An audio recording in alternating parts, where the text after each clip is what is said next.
Dallas, Arizona. I'm not exaggerating. The speed limit is 75 miles an hour just about everywhere. Yeah. If you're on the highway, the speed limit is 75. Okay? Period. Not saying it's right or wrong. I'm just saying that's what I'm used to. So I was in a it wasn't exactly a high. It is technically a highway, but it's a 2-lane highway. There's one way and then the other way. So it's not a Is major... it one of those roads? I'm sorry. Is it one of those roads out in the desert that you see in movies? There's mountains on every side and desert and just a road. Jim, you painted the picture quite well. That is exactly the kind of road that we're talking about. I always wanted to be on one of those roads, like at night. Can I tell nobody else is out there? Can I tell you, in all honesty, there is not very many things that are as scary as being on one of those roads. I bet. Because all I can ever think about on these roads is if I break down, there is nowhere to go, and it'll take hours for somebody to find me. Seriously, what do you do? That must happen all the time too. You go into Survivor Man mode. That's what you do. You turn your car into a living space, and you salvage it for parts. And you sell it to the Discovery Channel for the next reality show. Okay, so I got the premonition after I get in the Shell station. I don't know why or what. But then I start talking to myself. Well, if you get pulled over, it's not a big deal. You got everything straightened out. I'm driving about. Now, in my mind, because the speed limit is usually 75, 80 miles an hour, like that's what I'm usually driving. Wow, that's a terrible use of the word like right there. I apologize. I believed that, or it was at least my impression that I was cruising at about 75 miles an hour. There's a few residential spots where, for some reason, the speed limit goes all the way down to 20. We're talking 65 or 75, all the way down to 25 miles an hour for about 2 miles. What? And then you get out of that 25 mile an hour area, and the number one thing getting on your mind is, please let me get back to cruising at a reasonable rate. Yeah. So I'm driving along, and I am going one way towards home, and a deputy sheriff is going the opposite way. And I thought to myself, well, look down on the speed limit, or look down on the speedometer. I see that I'm going 70 miles an hour. I go, okay, great. Actually, I need to speed up. I'm actually not going fast enough. And then I start to feel the pressure real bad about the urgency to use the restroom. And now I've actually conceded the fact that not only am I not going to make it home in time for the restroom, but I'm actually going to have to stop about 10 miles short of my house and stop at work to use the restroom at work before I go home to get ready to go back to work. So I cruise for another 3 miles, and all of a sudden, and I knew I was in for some stuff, because I see that same sheriff SUV not just behind me, but accelerating like you see a starship accelerate in those pursuit scenes in Stargate or Star Trek. Like I look in the rearview mirror, and that it's just getting the image of the car is getting bigger and bigger very rapidly, and I think to myself, this guy is going to pull me over. Turned on to hyperspace, did he? What is he possibly going to pull me over for? Because that's funny, that picture that you painted though about the cop coming up. Because you see that in movies, and I've actually seen that before too, and it's like out of nowhere almost. Yeah, it seemed as if when he wasn't there, and then all of a sudden I checked my rearview mirror, and he is just like right there. Like you're the most, like you've just like killed a whole village or something. You know? I was on the run, and I'm running out of time in the first segment for the story, so I apologize for eating it up, Jim. But I don't care. Pull over to the side, walks up to the window. Sir, you know how fast you're going? And I always have practiced that being completely honest and sincere with the police officer is the best way to go about it. Yeah. So he goes, do you have any idea why I pulled you over? And I said, honestly, no. Is there something wrong? He said, well, about how fast do you think you were going? And I said, I was trying to keep it between 75 and 80. Like a good law-abiding citizen. He says, do you know that the speed limit here is, take a guess, Jim. Okay, I was hoping you'd do that. I'm going to say 60. Either 60 or 65. You're going to say 55, though, I bet. If only, Jim. Oh, no. 45. No, it was a 55 mile per hour speed limit where I was. Oh. And I promise you, I believe that this is the only 55 miles per hour speed limit area that I even know about around here. I'm not claiming it to be a speed trap. I'm sure it's 55 for a completely reasonable reason. I just had absolutely no idea. A reasonable reason. Yeah, so, okay. What I am trying to keep it between 75 and 80. I was trying to, like it would have been a bad thing if you had failed to do that. You were actually nervous that he was going to pull you over for not going fast enough. Is that what you meant when you said that you weren't going fast enough? No, I'm telling you, it was the fulfillment of my premonition when I got in the car at the Shell station. Something bad's about to happen. As soon as I saw him behind me, for whatever reason, even though I immediately understood that this man was going to pull me over, and I had no idea why.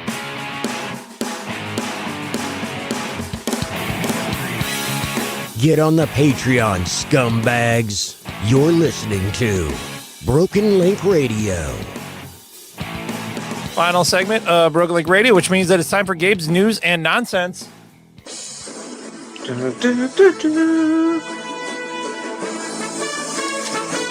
Brad, we're here with the news and nonsense for the day. Yep. Production notes from their first story comes out of Global News. You know what, Gabe? This is my fault. I had to ask you. Do you have the production notes from last week? Because you heard the show, right? Not the news piece. Okay.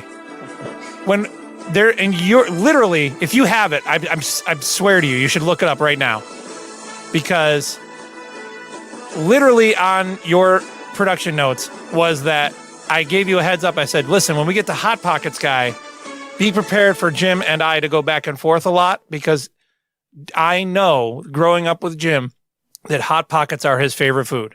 Guess what? What's that? Jim said he only ate Hot Pockets when he went to school. He freaking hates them. And they suck. When I had to. Oh. So you just, whenever you saw it, you thought he was enjoying them, but in reality, he was actually suffering deep inside and dying. Yeah. In his soul. Yeah. It was taking a part of his humanity away with every bite. And I was sitting there thinking that this must be his favorite food. He comes to school with it like every day. I don't think anyone's favorite food is Hot Pockets. Well, that homeless guy in the bank. Sorry, Gabe. Go ahead with the first story. First stories out of Toronto, Canada. See, I wonder now. I'm like, did you ever make fun of him for eating Hot Pockets? And No, dude, you don't understand how, like, Jim did not grow up rich, but Jim grew up middle class. To me, middle class was like, you might as well be a millionaire. So I would come to school with maybe grapes and a peanut butter sandwich on a good day. And Jim was like the rich kid who had Lunchables. And I didn't have Lunchables. I never brought them. No, you know what? You didn't. But what was that? You did get the pizza kit, the one lunch that comes with a pizza kit. What was that called? No, that's Lunchables. He never brought those. He kept them away from you poor people, Brad. I ate them in my car. In grade school. All right, first story out of Toronto, California. No. What is going on with the... Okay, Toronto, Canada, globalnews.ca. I'm not a geologist. The beauty of protesting is in the eye of the beholders. Toronto police arrested after he attended a protest against an anti-black racism in blackface on Saturday. So a man was arrested by the Toronto police. Brad, I believe you have the picture. Boy, who wrote that? Who wrote that copy, Jim? Jeez. Oh, you did. Oh. The man claimed he was not, quote, was not trying to be disruptive, end quote, despite his highly offensive appearance. All right. So here's the guy who was arrested at a Black Lives Matter protest in Toronto, Canada. I couldn't even see him at first. I'm like, where's the?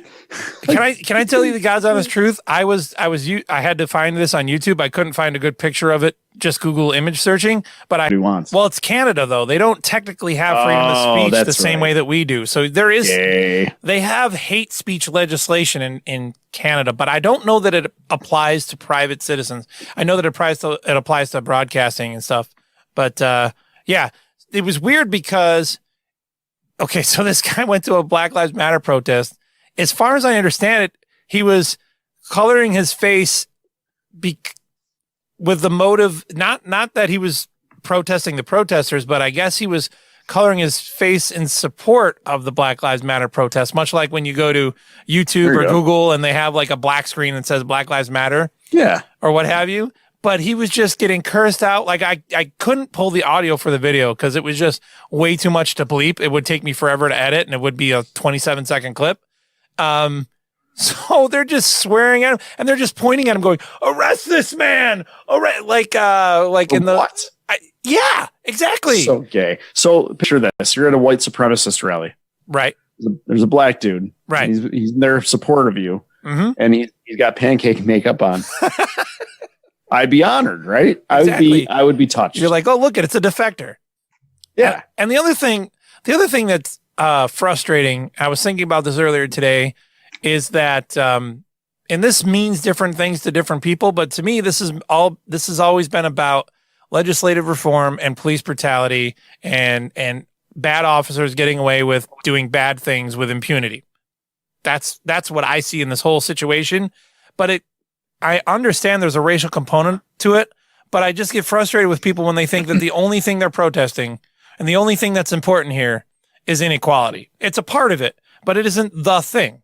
That's not the point. So it's so reductive to just turn this into a Black Lives Matter thing because it was way more nuanced and complicated than that. Well, so one man's police brutality is another man's police, whatever, opposite of that. So, Sure. Police brutality in the picture, but to the black people, like they're doing them a favor. What I want to know is where do we get those paintball guns that shoot pepper, like those pepper ball paintballs? Oh yeah. Those would be tight, dude. I think we need those for the show. Next story out of from FoxNews.com and the Associated Press from Johnstown, Pennsylvania. I'm pretty sure exorcisms don't work the way this guy thinks they do. Josiah James McIntosh. Well, that's the problem right there. His name is Josiah. Josiah James McIntosh. There's always if you name your child Josiah, you're guaranteeing they're going to have some sort of psychological disorder. 27 years of age, he was arrested after he doused a 4-year-old boy with gasoline and threatened to burn a demon, quote unquote, out of him, police said. The incident happened around 1 p.m. Wednesday at a home in Southmont. I'm inhabiting a child. Just outside I'm of not leaving unless you set the child on fire. Who is it? Who is this? This is the demon. How did you get on the show? Set the child on fire and I will leave. Don't do it. Don't listen to this guy. Officers responding to a domestic disturbance arrived at the home and found the child and McIntosh smelling of gasoline and the defendant in possession of a disposable lighter. One man attempted to respond to the domestic disturbance prior to the police. First, McIntosh is said to have told the party, if we can't get out the demon, I'll burn it out of him, the child. He wasn't even using a Zippo? This statement was made If you're going to burn me out of the child, you need to use a reliable lighter. A refillable lighter. A disposable lighter just ain't going to get the job done with me, son. This statement was... I'm going to inhabit this 4-year-old until you burn him alive. We are Legion. The statement was made just prior to the defendant I'm a demon punching that makes him. biblical references. If you're an apple, what would his name be?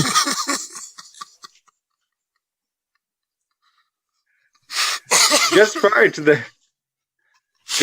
the defendant punching and hitting the man in the head with a brick.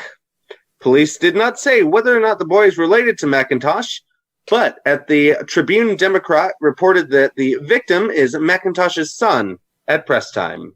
So he was going to light his own son on fire with gasoline in a match. He had a brick handy because they were staged there for the protesters. Jim, have you ever thought that any child you've ever come across was demon possessed, yours or otherwise? Oh yeah, yeah.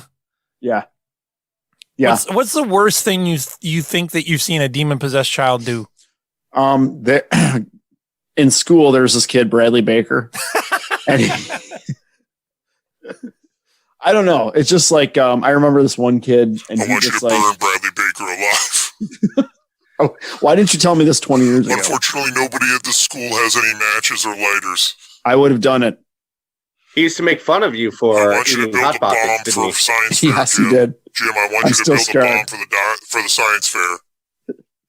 Well, how long should the fuse be? 37 seconds. I thought you were going to say like 12 inches. 666 inches. What's the significance there? That's the number of the beast. Did you guys know that most doctors already assume that you're lying to them? I did know that. I think they said it on an episode of Scrubs one time. I assume most doctors are lying to me too, though. So square. Fair, fine. So after multiple office visits, you go to the doctor's office very confrontational. Yeah. Oh, sure. Yeah, you're full of crap. How much do I owe you now? What? After multiple office visits, prescribed evacuation, and an invasive surgery, Dr. Walal Islam was finally able to determine the source of his patient's abdominal anguish. I think that's Walul, if I were to guess, because I've known a few Indians in my day. I think his name is Walul. Wabalal Islam, the patient, visited a hospital in northeastern India last month, claiming he had ingested some earphones. He was prescribed laxatives. They're skull candies. They're not earphones. Skull candies. They're skull candies. The headphones. What was that, Dr. Wallaby? I believe you have ingested some kind of audio listening device. The headphones never made an appearance. The next step was surgery. He came to us after, actually, Dr. Wallaby. I must go in through the anus. He came to us after he came to us after 5 days, and despite passing stool several times, the cable did not come out. Wait, he ingested stools too? Oh no, passing stools. No. Okay. When we then conducted an endoscopy. Yep. But still couldn't find anything. As the patient complained of severe pain, we decided to perform surgery and found that there was nothing in his intestine, Dr. Islam said. So he went to the doctor's office and he said that he ate a pair of headphones. They checked his intestines and they gave him laxatives. They did a surgery and there's nothing there. Exactly. Again, we decided to perform surgery and there was nothing there. So despite after the invasive surgery, nothing was found in the patient's colon because nothing was there.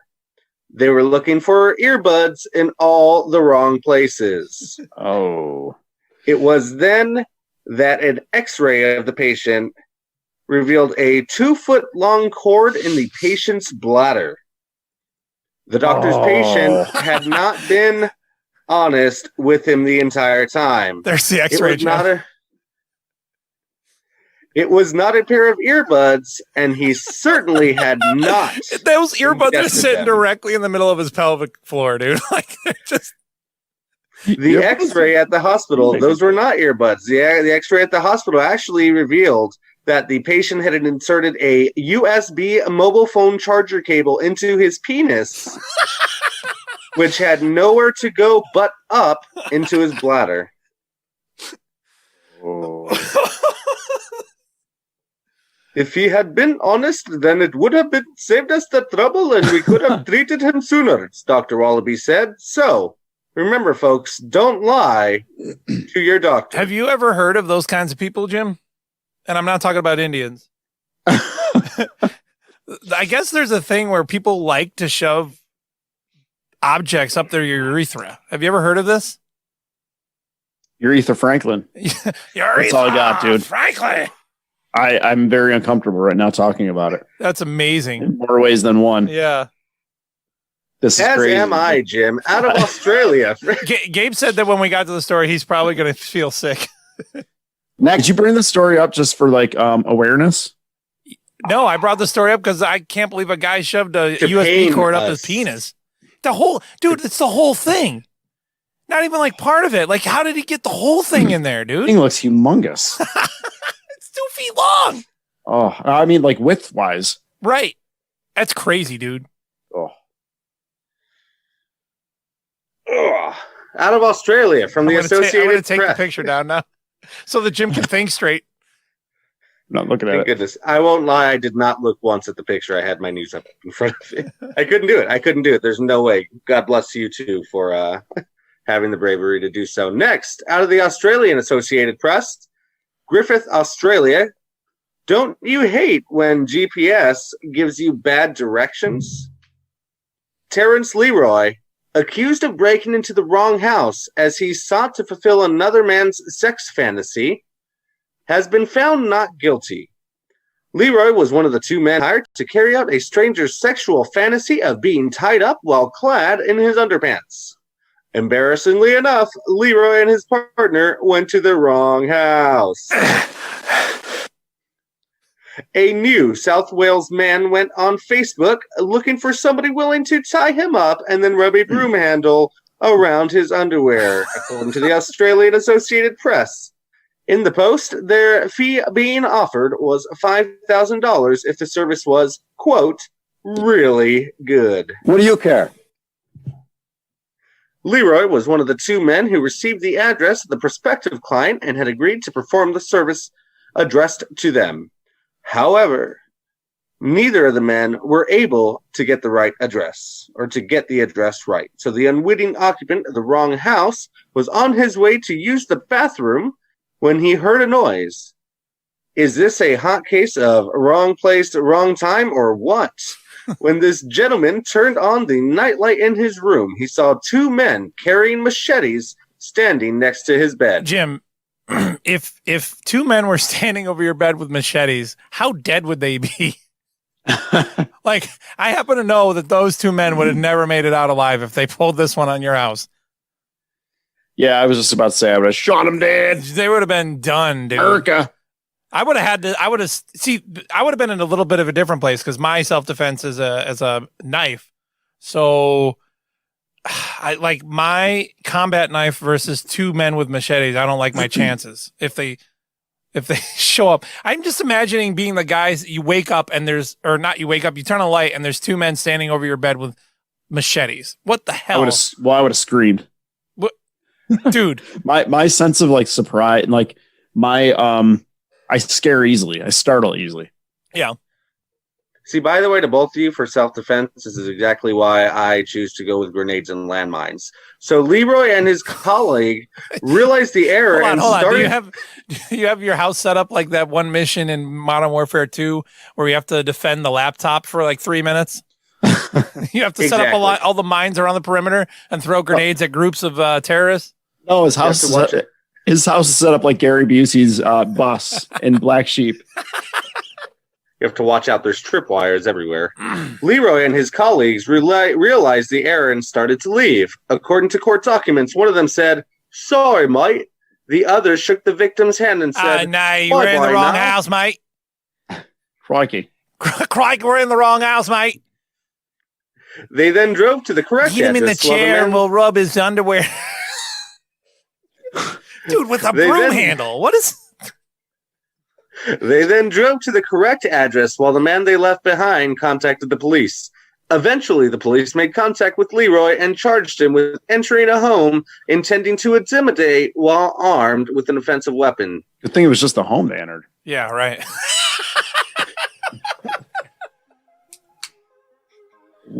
A wallaby. A koala bear. Bay. Oh, no. Koala Bay. Could have been Wallaby. far worse. Goodness gracious!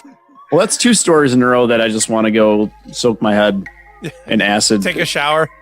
Yeah. It's not. I It don't. was later. I don't make the strange news. It's just what's out there right now. I don't know why.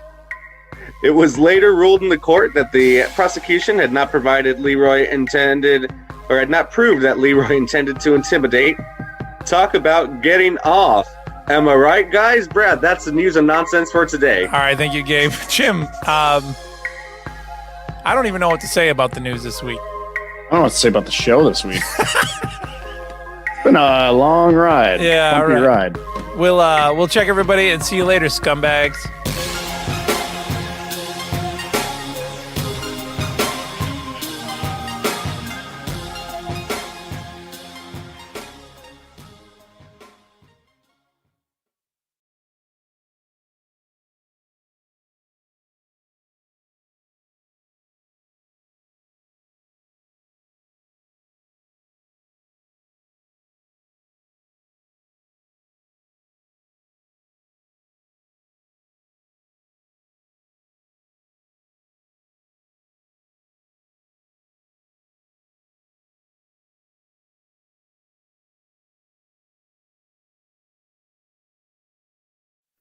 There's so much trouble.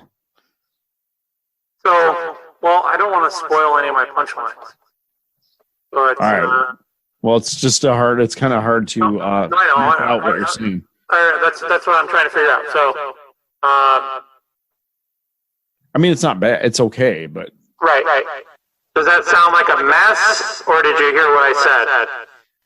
I heard what you said. But I mean, I knew what you were saying. So Oh, yeah, sure. Let me, I'll think of something else. what about if you pull your mouth away from the microphone or something a little? I don't know if that'll help. Yeah, no, It's just it's a little muddy. Okay, hold on. I think it's the echo, actually. I bet you if I'll turn this. What about this? Is this any better? What about this? No. What about voice? Hello? That sounded good. Okay. It should be fine. It's not like it's going to be like Yeah, but I'm so funny that if you don't hear my jokes, I'm gonna be pissed. right. I need everyone to back away from the target. Would you all please back away from the target? According to the most recent census, there are 30 million black people in the country. George Floyd was just one of them. A drop in the bucket, if you will. Need I remind you that if you don't back away from the targets, we will come out into the crowd and start raping your daughters. I'm getting word that we are no longer allowed to rape your daughters, so we will resume indiscriminately murdering people in the streets and getting away with it. Okay, I'm being told that that's not helping. We're loading up the tear gas now. It worked. I gotta turn this thing off. Yeah, dude. What a mess, huh? It's a beautiful mess. I Oh. loved it. Actually, I did too. I reveled in it.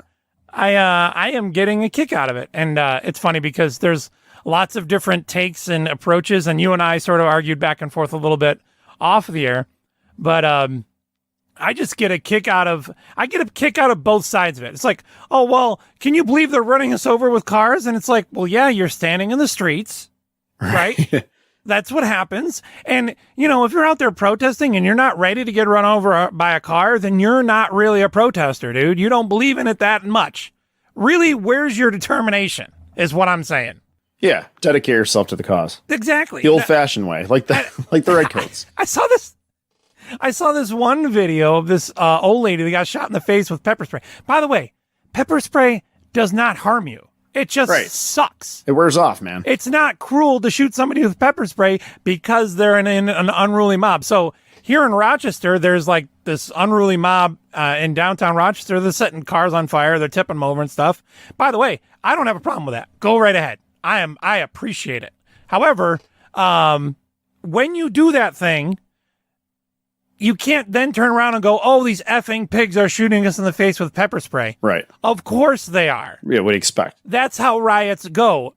You want to have a riot, then have yourself a riot. It doesn't work one way. So it's just been hilarious watching people's like, oh, they're tear gassing us. I was just talking to somebody who was very upset about the fact that people by an angry mob that was in front of the White House got dispersed with tear gas. Right. That's exactly what happens. Like, what else were they supposed to do? Politely ask them to leave at 8:00? Disperse, rebels. I love that. I also love the curfew thing, and I understand that the whole point of the curfew thing is so that police officers have the authority to say, "Hey, man, the curfew is 8:00. Y'all got to go home," and then make arrests as needed. Excuse me, as needed. But I just love the idea of, well, they're in complete. We've lost complete control of downtown Rochester, Detroit, Minneapolis, whatever you want to say. But as long as they put this curfew out there, people will just go home. Right. Oh. That'll work. And we've made a declaration of everyone to go to bed. It's like, if what the good news is to come out of this is if you're a plywood salesman or a glass salesman. Okay. Oh yeah. And yeah, because and all the coronavirus. all that's insurance money anyways. Yeah. And that's another reason why I support the riots, because, if anybody needs to pay for any of this nonsense that's going on, the civil unrest, it should be the insurance companies. Who gives a crap? Go ahead. Rip off the insurance companies. They've been ripping us off for 200 years. Wasn't the first expeditions to the New World were funded by insurance companies, weren't they? Really? I thought so. Or am I crazy about that? Yeah. I think the funding, might be. they're almost like venture capitalists too. It's a weird, that I still, based on all the stuff you learn about American history and Western history, I still am not exactly sure where the money came from, because they weren't state funded expeditions to come to the New World. They were private. The thing about like elementary school and even like middle school, junior high to some extent is the amount of information they capsulize for you as a student. I mean, when you hit junior high, you start getting into more detail and going in depth more. But right. But overall, it's so like encapsulated and like summarized to death that it's like you don't get all the details like that. Yeah, I when I became an adult, I realized that education would have been a lot more fun if it was more granular along the way. Because in school, you're just like, boy, it seems like we jumped from World War I to Vietnam really quickly. And most of the textbook was about World War II anyways. So World War I wasn't important. When I was a kid, and Vietnam was, but anything before or after World War II might as well have not existed. Well, what confused me was like the whole timeline of things. Like you said, they jumped from one thing to another. So you learn a concept, but you wouldn't learn like the overall big picture, like the chronology and the progression of things. That's what confused me. I think it wasn't until 7th grade till I realized that the War of 1812 was an actual war. I thought it was just... You thought it was an overture? I thought that after the Revolutionary War, us and England were just cool. No. So we finished the show last week, and I think that prior to finishing up, and also after we were wrapped up, yourself, Gabe, and I all talked about pizza for a good 7 minutes. Yeah. I promise you, I immediately left. I left my desk, and I drove to Fairport and bought pizza from TK's. I couldn't stand it anymore. Good for you, man. Oh, man. I love when I impulsively buy food. It's like one of the best feelings. I'm like, am I actually doing this? I know. And the worst part about it is that if you impulsively buy a pizza, you're not going to not eat almost all of it. Yeah, you have to. Oh, man. Because like pizza is like the number one impulse food buy that my wife and I do. And it'll be like 8:00. Like, let's send the kids to bed and go get pizza. Oh, that's rude. We're sitting there on the couch and they're fine. And and you just down the whole thing. You're like, I could save some for lunch tomorrow for work or and something. you just won't. I love how I just want to keep eating it. I always start with the best intentions. I'm like, it would absolutely be a terrible idea for me to eat 75 to 100% of this pizza. So then you start with 2 slices, and then you turn, and then before you leave that pizza, the plate is still in your hand. You're like, screw it, and you throw a 3rd slice on the plate. And you don't even want it. You want it, but you don't you're so full anyways. You don't have to have it. You know that it's all bad news, but you don't care. But the taste is so good, you just need more of it. And I did the same thing, actually. It's funny you said that, because the next day at work, I ordered a pizza from a place that's nearby at my workplace. It's like an independent place. Right. And it's so good, and they sell New York style pizza. It was amazing. Hells yeah. But it was a craving I had for 12 hours for after real. the show. I'm amazed you held out that long, because after all 3 of us were done talking about pizza, and then Gabe's talking about freaking Chicago style deep dish. I know. What a jackass. What's the line of demarcation in the United States for good pizza and bad? Like the Mason-Dixon line. Dude, it's as soon as you leave the state of New York, you just run into crap pizza. Oh, You're right, because... Oh, go ahead. When I was in Pittsburgh, it was impossible. Dude, you just read my mind. I was about to say, my wife and I go to Grove City sometimes, which is where her family's from, right outside of Pittsburgh. Mm-hmm. And I got a pizza there. It was just horrible. Awful. It's just awful. And you could drive, you will be able to find some good hoagies and subs down there, but you will not find a good pizza anywhere. Yeah. There's off-brand pizza chains you never even heard of down there, and that they sell pizza that's somehow worse than Little Caesars. It's an embarrassment. It's funny because usually those places have the best pizza, but apparently not outside of Rochester. Yeah. If you ever want a good, I'm not a meatball sub guy, so I don't care how good your meatball sub is. I'm never going to eat it.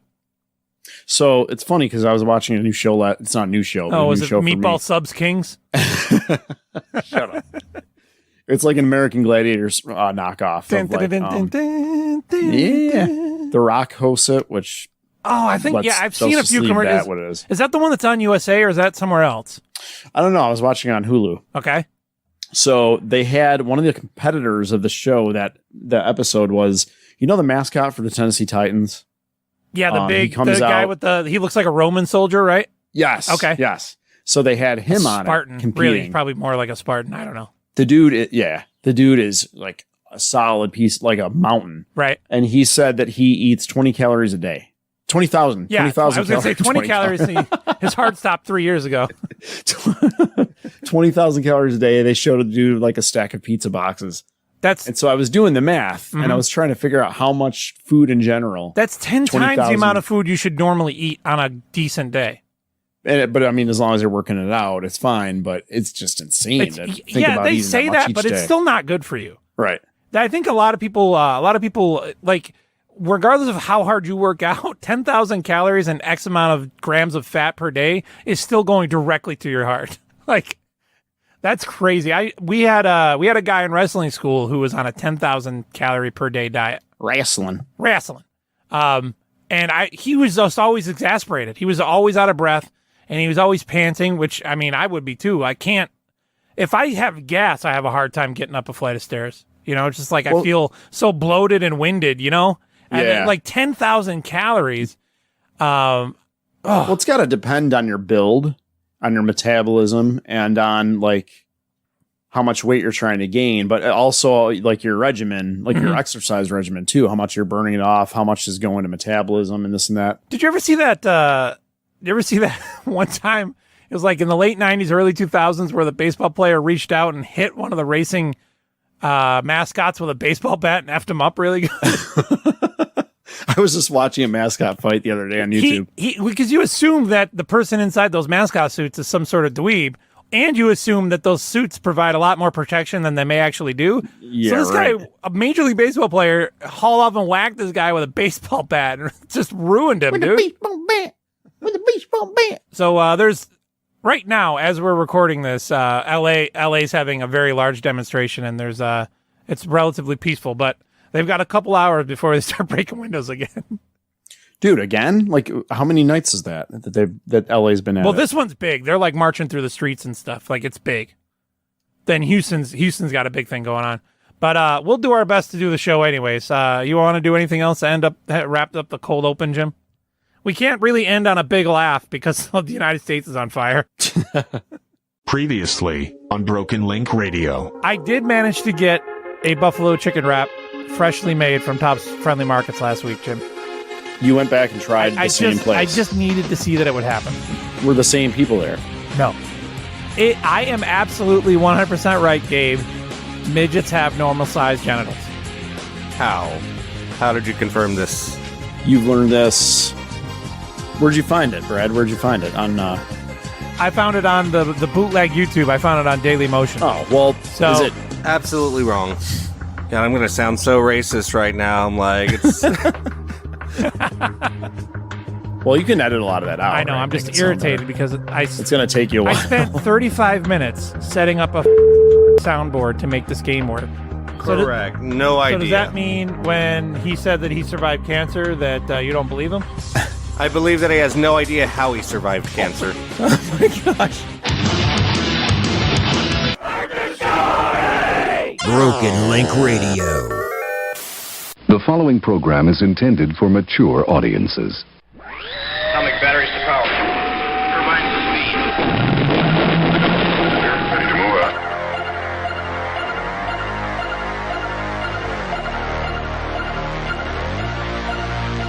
Bradley C. Baker. Jim Katerle. Broken Link Radio.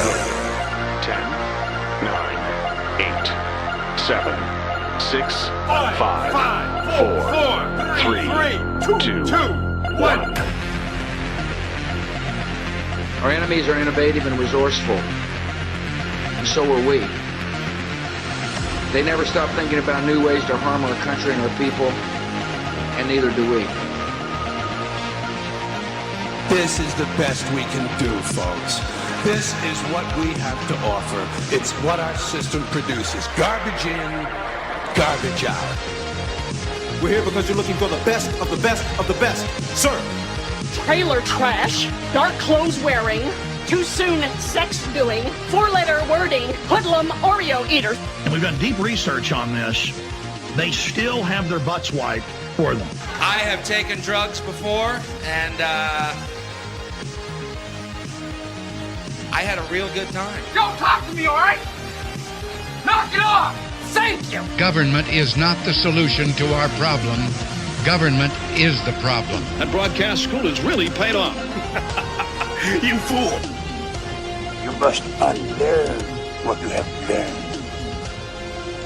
Do or do not. There is no try. Moderately moderate, decidedly stupid. This is Broken Link Radio, and my friend Jim is here. What's going on, Jim? Ricola. And I'm Bradley C. Baker. I'm really excited because you heard it in the open, but I got a voiceover guy to do some cool stuff for us. And what was really entertaining about that, Jim, was that he sent about 6 different versions of my name and 6 different versions of your name. Uh-huh. And he did like an aggressive take for everyone's name, and yours was so good that I saved it. So the next time you have a hot take, you just let me know, because I got this ready to go. Oh, I can't wait to hear it. Jim Katerle. I thought it was going to be mispronounced. No, it's just like Jim Katerle. I thought that would be the shtick. Well, I sent him a pronunciation guide for your name, but I made the mistake of not sending him a pronunciation guide for Don Alhart. I'm Don Alhart. And so when he did he called him Don Alhart. He had like 7 takes where he's like Don Alhart. And what was funny about it, he did like 7 different takes, but not once did he change the pronunciation of Don Alhart. He kept saying Don Alhart. I'm trying to think of how you phonetically spell out Alhart versus Allhart. Well, what I told him was Al as in short for Albert, and then Hart as in beating heart. And then when he sent me another round of takes, it came through. Now, a couple things, a little piece of housekeeping to get through in the show. There are multiple places you can stream the podcast now. You can stream it on SoundCloud. You can stream it on Spotify. You should be able to stream it on Stitcher by now, although I'm still working on that. That thing's confusing. And also you can stream it directly on YouTube. So get yourself a good heaping of that, or heaping helping of that stream juice. Ooh. It's the Broken Link Radio stream juice. We should market that.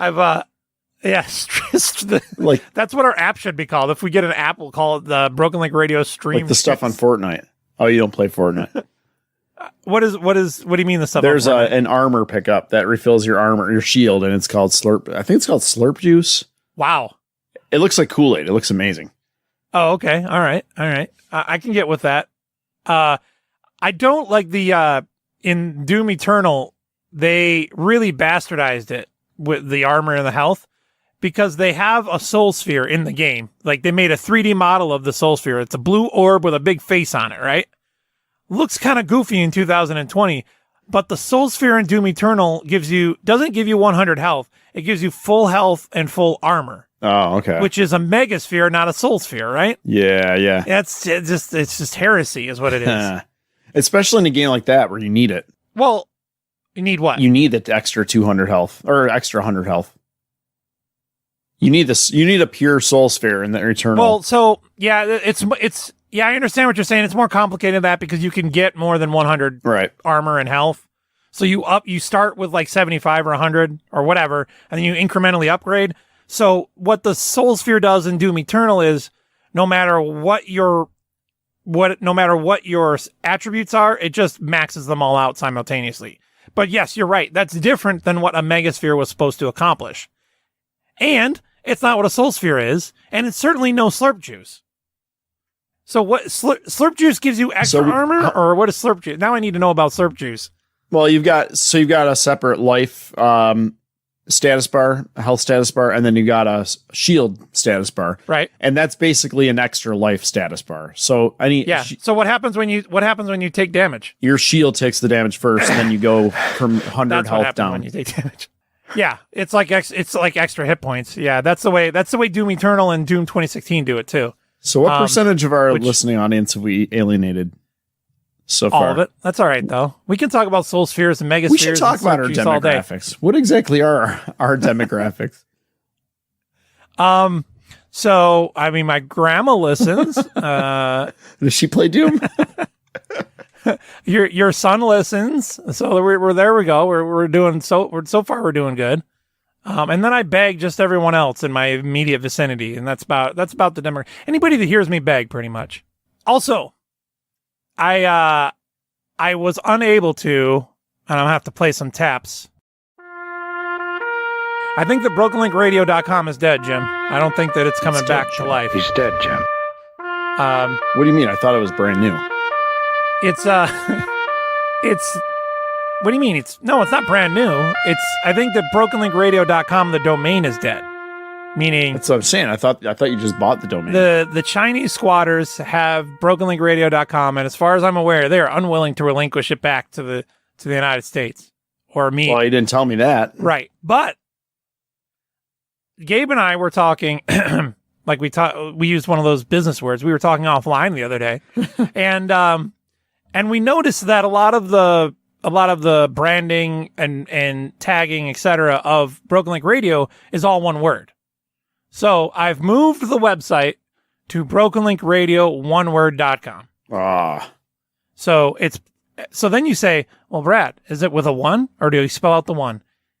It doesn't matter. I got them both. Okay. So brokenlinkradio1word.com, you go there. That's where you can get the SoundCloud. That's where you can get the streams you can get the live stream. You can get the individual episodes and stream them on YouTube. That is the one-stop place to go to get the show, which hopefully will stop people from messaging me, asking me to send them the latest show. I'm not sure why that's a thing. It's 2020. There's search engines now. Well, speaking of search engines, Broken Link Radio, one word, I can see that being a recipe for disaster. But so it depends on how well the search engines pick it up. And why you mean Broken Link Radio, one word is going to be a problem in what? Google search? No, for people going to the website, they're going to type in brokenlinkradio.com because it's all one word. They're not going to include the one word. Oh, I see what you're saying. Yeah, I gotcha. I went to brokenlinkradio.com and I made it all one word. No. That's the point. Yeah, that is the point. The one word is a significant part of our business model. Okay. What about it's either one word or one word, but you got to put it. You got to put it in there. T-shirts that say one word? Dude, Gabe and I literally had that conversation 3 days ago. Really? Yes, absolutely. The one word is going to be a thing. It's going to be a thing. One word. You could do a Lord of the Rings spoof of it. The one word to rule them all. Yeah. So it's a little nerdy for you. Well, no, I'm into all. See, that's the thing Backing about away you and from I. Dude, we just had a 5-minute conversation about soul spheres and megaspheres. I'm into nerdy stuff. Well, It's there's just- nerdy. Okay, how many different subsets of nerdy is there? There's Right, I'm it's into, like it's like Dante's Inferno. There's 9 circles of nerdy hell. It's like how deep do you want to go? Oh, nerd hell. Yeah, I'm halfway deep into the video game nerd hell, more into the computer and audio hell. And let's see, what other nerd hells am I into? Doom is like its own nerd hell, right? Like I'm way in deep when it comes to Doom and all facets of it. Whereas you've only dabbled. You were merely It's right in between, Doom. video game nerdy stuff, and it's probably a step above your Cosplaying. your average, video game nerd stuff. Dude, how bad is cosplaying? Yeah, you got to be pretty sad, dude. I don't know. Cosplaying is a good way to take a hot chick and make her look stupid. Like have you ever seen like people that think that cosplaying chicks are hot for whatever reason?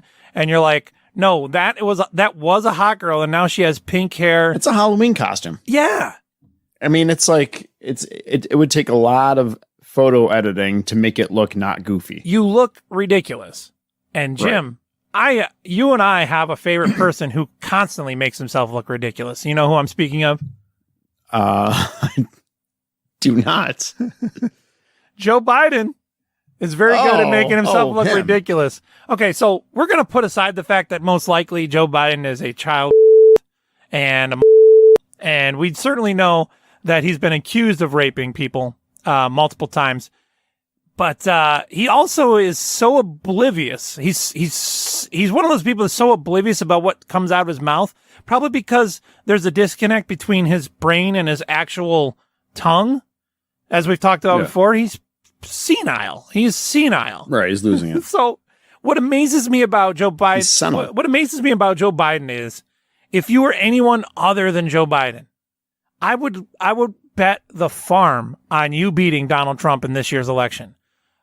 But Donald Trump's opponent is Joe Biden.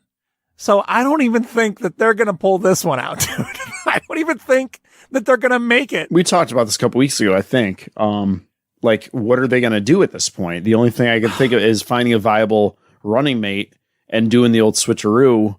They're going to have to assassinate him. Like, or like he's too. They're going to have to slip some cyanide into his Metamucil. I would not want to be the Democratic chairman or whoever that is. At this and point. that the crazy part is that they chose him over somebody who probably could have, he's an extreme leftist. Oh yeah, but at least he's not completely gone mentally. I don't think anybody else would have been like a slam dunk. Right. I typically think that Trump is going to win again. And I'm not just saying it because I'm voting for him.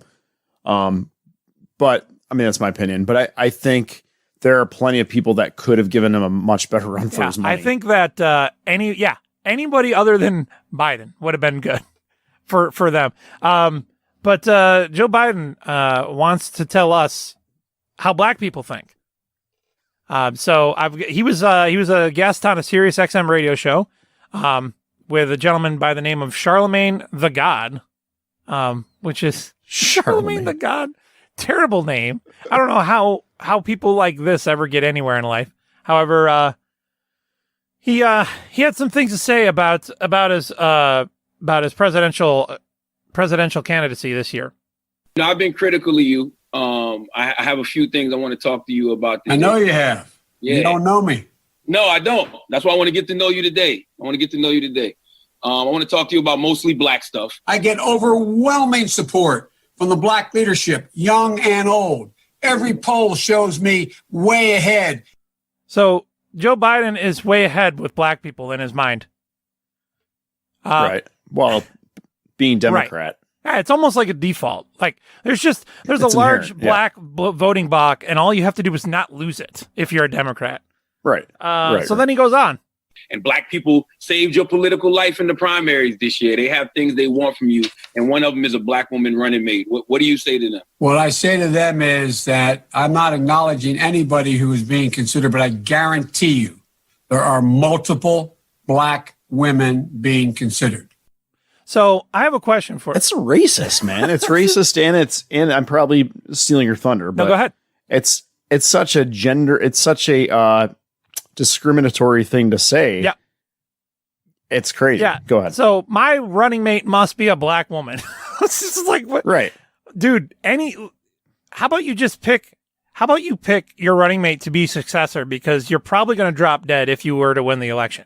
And if you're a woman, aren't you insulted and offended that your vote can easily be so swayed and bought by just the presence of another woman on stage? Oh, it's crazy.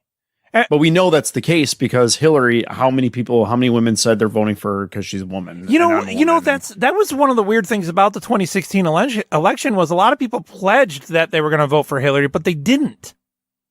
And that's that slacktivism that people talk about. Well, that's the hidden, like, what do you call it when like ace in the hole? Yeah, right. You're ace in the hole. So that you have that Trump. I have a hole in my ace. There you go. Get that fixed. Get that looked at. That Trump has now and has 4 years ago is that so many of his voters are like being intimidated, or like probably scared to admit that they're voting for him. Sure. So I think there's more people voting for him that would want to admit it. Yeah, it's maybe the silent majority that they talked about. And Right, that's what I right. said. It's my perspective on it is that people in LA and New York forget that there's the majority of the United States lives in between those cities. Yeah. Those two cities are not the United States. Tell two cities. Now, here's something that Biden said that for the most part is either accurate or I flat out agree with. Because you and I disagree on social medical care. I don't think that there should be such a thing as a health insurance. It's just the way a polite society should take care of each other.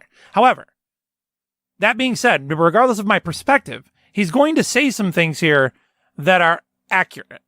And then what's really funny is that he's so old that he can't really get it out. We've seen it more clearly now. He's talking about the pandemic. In a black majority county, they're 6 times more likely to die in a pandemic than a white county. They're disproportionately uninsured in the African American community, disproportionately make up the essential jobs that they can't do at home. They're risking their lives every day. Sounds like me when I'm talking. He's just the worst. He's the least lucid person I've ever heard. Right. And also, the other thing that both political parties do is they like to spit out numbers, and this is where nuance just gets ruined in politics, is there's a reason the numbers are that way. You can't just say the numbers. I know. And be like, mic drop, I said the numbers. Well, yeah, the numbers are there. We understand that. But why? Right. Why? Just because there are more people dying, it doesn't mean because their insurance, they don't have insurance. It Right. could be their medical reasons. Right. Or it's not even that, Jim. It's the majority of people that were dying of the coronavirus and COVID-19 live in urban areas. Well, why are the urban areas predominantly black? There's a lot of reasons for that, but that's the thing. You ignore all that nuance and you just jump to, COVID is killing black people disproportionately. COVID is No. racist. Yeah, no. And that is true though. Now, you start to get on something, you say, well, a lot of black people are underinsured. That is true. Most poor people are underinsured. Period. Right? Which is why, that's my soapbox. That's why insurance shouldn't be a thing. There should be no such thing as insured or underinsured. You either get taken care of or you don't. However, if you're poor enough, then you will be underinsured. Where do the most people with the lowest income live? In urban areas. What areas are most susceptible to transmitting and festering viruses? Urban areas where people literally live on top of each other. And I'm talking with my hands. Right. And if it was on TV, I would look really cool right now. But so just saying that black people are getting killed at a rate of 6 times more than any other race or whatever, it's true, but you're not really talking about the numbers. And not only that, Joe Biden is not physically or mentally equipped to talk about these numbers because I don't think he's capable of understanding what they mean. I just can't wait for the debates, dude. Like if he goes for this, my God, that's just a few months away. That's going to be awesome, dude. It's even worse than that. Number one, Donald Trump can cut a pretty funny promo, but besides that, you literally could just, excuse my use of literally, you could literally just stand there, and allow Joe Biden to talk himself out of a point. Oh yeah, absolutely. So I did use the word literally correctly, but I had to stop the way I was saying my sentence because I was about to use it incorrectly. Second guess yourself. Yeah, I did. No. I was going to say it incorrectly, and then I reshaped the sentence so that it would be correct. Nice. So then I love, we talked about this with Andrew Cuomo, when a guy tries to have a mic drop moment and it isn't. So here it is, Jim. Listen, you got to come see us when you come to New York, VP Biden. I will. It's a long way until November. We got more questions. You got more questions, but I tell you, if you have a problem figuring out whether you're for me or Trump, and you ain't black. It don't have nothing to do with Trump. It has to do with the fact I want something for my community. I would love to see. Take a look at my record, man. I extended the voting rights 25. Take a look at his record. I have a record that is second to none. The NAACP has endorsed me every time I've run. I mean, come on. Take a look at the record. Are you aware of Joe Biden's record, Jim? I'm just laughing at what he's like. He's just spouting off. It's like a pizza box saying we're the best. Like, okay. Or when you go into a restaurant and they have one of those like vanity awards that they purchase for themselves from a fake company. What's really funny about that is how blatantly untrue it is. It's like Joe Biden has a pretty well-defined track record of voting against bills and things that would work against communities that are predominantly black. So, for instance, there's an interview back in the late 80s talking about how George H.W. Bush was not being hard enough on drug users. So, if you know anything about the current political climate, a big thing with particularly left people and the Democratic Party is how disproportionate numbers of harmless criminals like drug users are in the jail system right now. Well, that's mostly due to the fact that people like Joe Biden passed legislation in the late 80s and early 90s to put more black people in jail for using drugs. So when they say, look at my record, is that like is there a repository that you go to look at somebody's record? I don't. Well, the funny thing is, if you have a head on your shoulders at all and you're like me, you immediately look up what he's been doing. Yeah. Like when he called for people to their sentences to be tripled for being a drug user. Now, he also was saying we should punish drug dealers more, but this is back in the war on drugs era where you just find a guy smoking weed on the street and you want to throw him in jail for triple the amount of time that we have been. Whether or not you think that's going to solve anything, that does disproportionately affect communities that are prominently black or predominantly black, excuse me. So there's that. There's also that little funny thing where back in the 70s, not the 60s, not the 50s, not the 40s, Jim, the 70s, where Joe Biden voted against desegregation in the schools. Is he like one of those guys? There's congressmen like that, where back in the 60s and 70s, they've like totally skewed how they are now or how they say they are now. And it's like, it's obviously, right, dude, you're going with the flow of society at that point. Sure. But don't tell me to look at your record. That's the last thing you should tell me to do. But he doesn't remember his record. Because and the funny part is in the 70s, desegregation was kind of already we had already kind of figured that out. The funny thing is, a guy like this that tells him things so much he believes them himself. Right. I'm saying he's the only one, but a politician that talks the talk and says what he wants the message to be on himself so much that he believes it. And then when he's confronted by the facts or his record or stuff, he's like dumbfounded. I mean, I like how he tried to appropriate like a black saying when it's like, so I've been critical in the past. He's like, you don't know me. It's like, dude, you're like 100 years old and you're barely lucid. Don't try to appropriate black culture on live radio. That's a bad idea right now. He kind of does that as a few times in that clip that he did that. Oh, yeah. He tries to talk tough and like, you ain't black. I'm sorry. I don't think that Joe Biden talks like that ever. Right. Well, you have to know your audience. But Like the Hillary thing I was telling you about a couple weeks ago, she would do the same thing in speeches. It was hilarious. Yeah, you talk about when she tried to tell the Breakfast Club that she's really into hot sauce, and then they started asking her about hot sauce, and she didn't know what she was talking about. No, I gotta look that up. Oh man, you gotta look that. We'll have to do that some other time because we're out of time. But basically, he's like, "Oh, what's your favorite food?" And she's like, "I like hot sauce." And then she's like, then they eventually go, "Well, what would you say to people who are critical of you, say they're pandering to black people?" And she goes, "Is it working?" Like, what? Like Hillary Clinton and people like that, politicians really on that level, are at such a level of sociopathic that it's ridiculous. Right. Like, they don't even realize that they don't exist in the same. It's like actors, dude. A life of acting and just pretending to be different roles, what that does to your psyche as like an individual.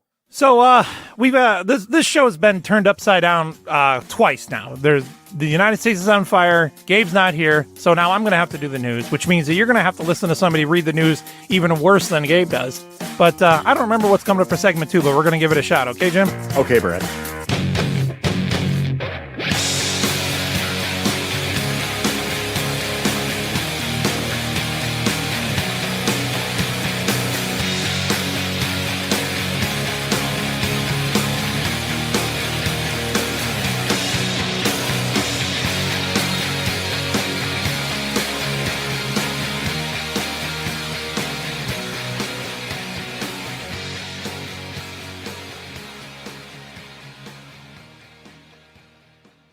The rest of the story. Ladies, a question. Who was the world's most irresistible male sex symbol? John Barrymore? Rudolph Valentino? What about the contemporaries, Newman and Redford, more recently Patrick Swayze? Well, if a personal favorite is clouding your objectivity, think of it this way. Would you give up everything? Would you give up everything just to be near him? You say that's a little too drastic. Well, one man I can think of actually exercised that kind of power over women. Such was the magnitude of his charisma that women sacrificed everything simply to serve him. No, he was not a religious figure. He was a musician, and what he possessed might well have been the most extraordinary sex appeal of all time. Biographers attempting to analyze his phenomenal sex appeal have carefully traced and examined even his earliest relationships with women. And we see the lady killer emerging as a lad in his late teens. A gifted pianist, his most influential teacher was a woman. Quote, "I was the body on which she tried her experiments," end quote. The charm of his piano playing touched the hearts of women everywhere, but more powerful still than his artistic achievement was that natural, indefinable animal magnetism. Soon letters of admiration began pouring in from far and wide. Some appear to be outright propositions. "Come spend the weekend with me," they would say. Many of these invitations, well, many of them were accepted. In Paris, his name was linked to a list of countesses. Women of wealth seemed particularly attracted to him. And yet, if all of this attention pleased the young musician, he was not dependent upon it. One day, he fled. Surely now the winding trail of broken hearts would come to an end. But no, even to his hiding place, far from the glitter of polite society, the women came, and some of them were allowed to stay. Of course, he reminded them things would be different now. He would be their benevolent dictator. They would follow his orders in unswerving devotion. They would leave behind all of the luxuries to which they'd become accustomed. They would commit themselves to his service. But the ladies did not flinch. One of them expressed it as a privilege to purify herself in his holy burning fire. That is a quote. His detractors used less flattering words to describe his power of enticement. Some called it disgusting, depraved, shocking. A visiting journalist once called his women monsters, called the situation in general unhealthy. And yet, to bottle what he had would make a chemist a millionaire. Those who have studied his life admit his success was to a great extent dependent upon the women who flocked to him, and yet the success of which they speak had nothing to do with music. For the handsome, demonstrative musician had a higher ambition, and he employed his overwhelming charm, even into his 90s, to recruit aid for the realization of a dream. For you see, the young man whose artistry at the keyboard thrilled women from Paris to Strasbourg, the darling of society, conqueror of the hearts of many countesses, was also the magnificent humanitarian physician whose charisma lured women from the comfort of their homes to the teeming jungles of equatorial Africa. Albert Schweitzer. Albert Schweitzer. Now you know the rest of the story.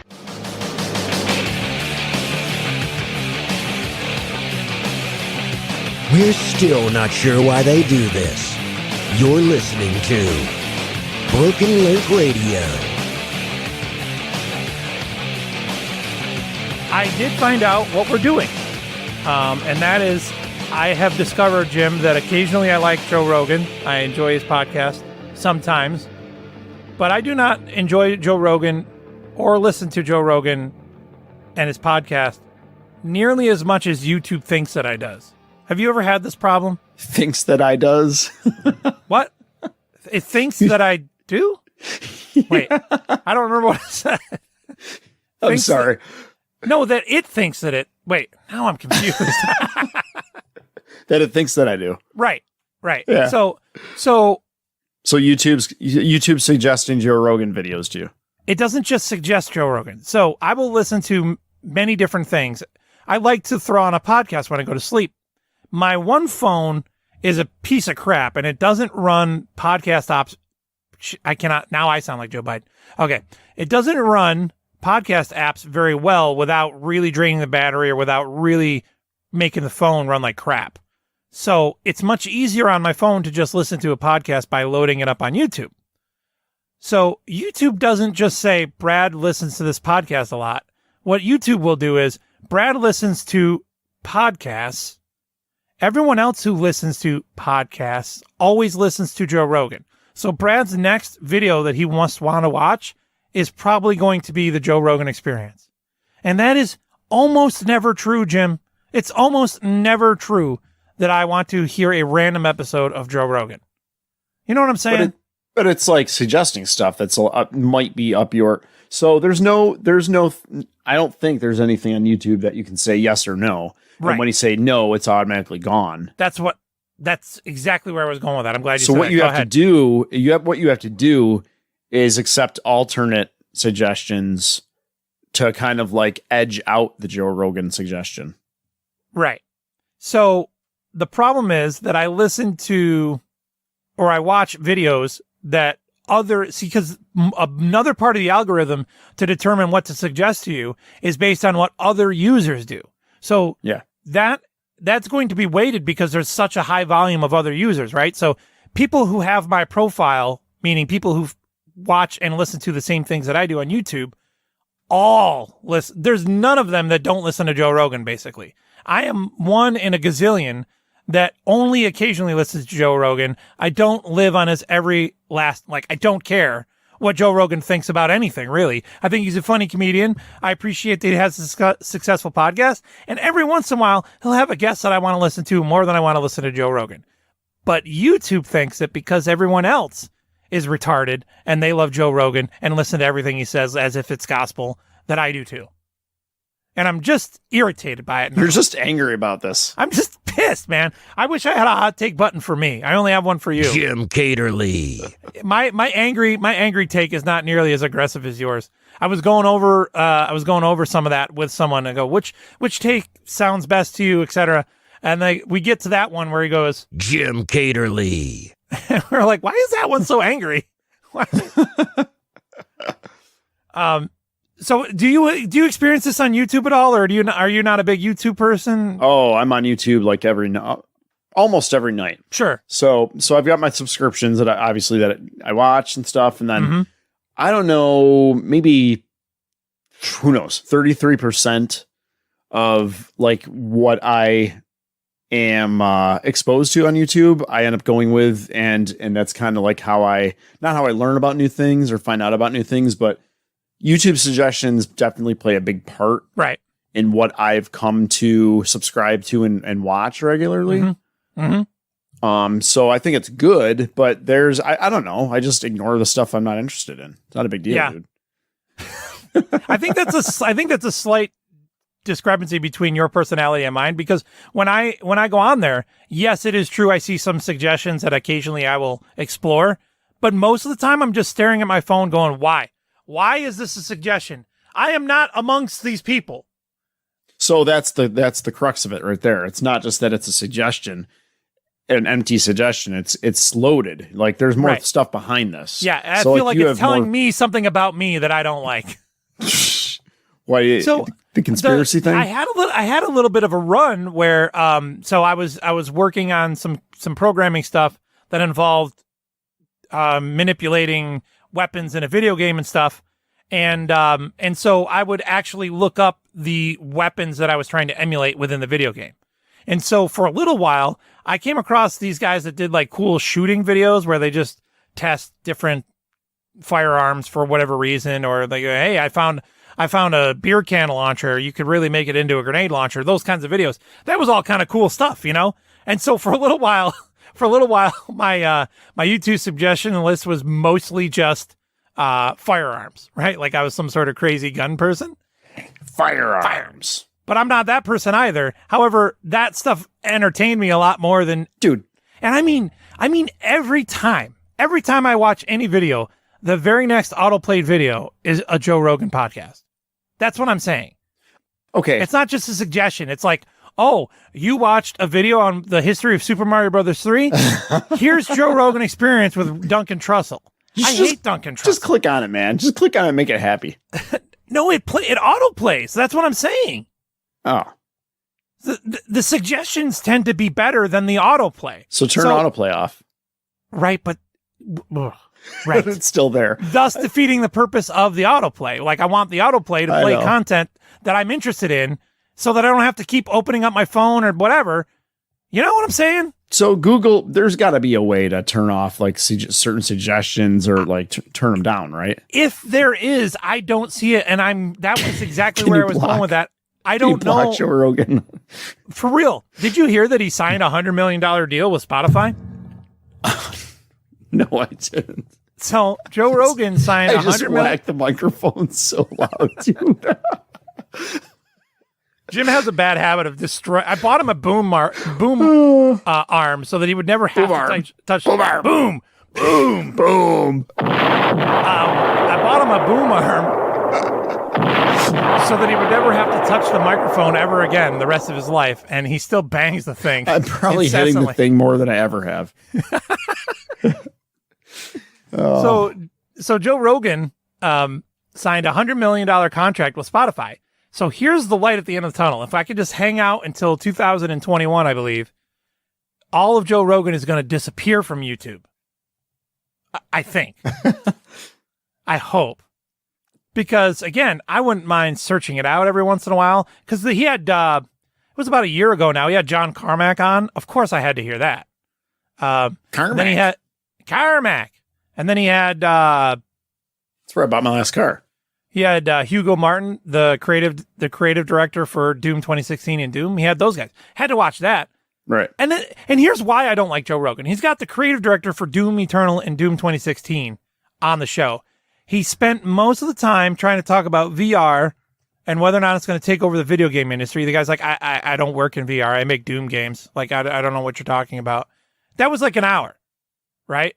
And he talked about Brazilian Jiu-Jitsu. And then he went to talk about how cool Quake was and how cool the guys who made Doom and Quake were. That was it. I was like, well, that was cool, dude. That's not a good interview. That's not what that guy came there for. Right. That's why Joe Rogan sucks sometimes, you know? Mm-hmm. I will eat your ass first. Joe Rogan can eat my ass, basically. So that's why you're so angry at him. Yeah. Going back to, I just want to go back to this Hillary thing really quick because... Okay, sure, yeah. I'm reading the article as we... I'm so excited that you found this video now.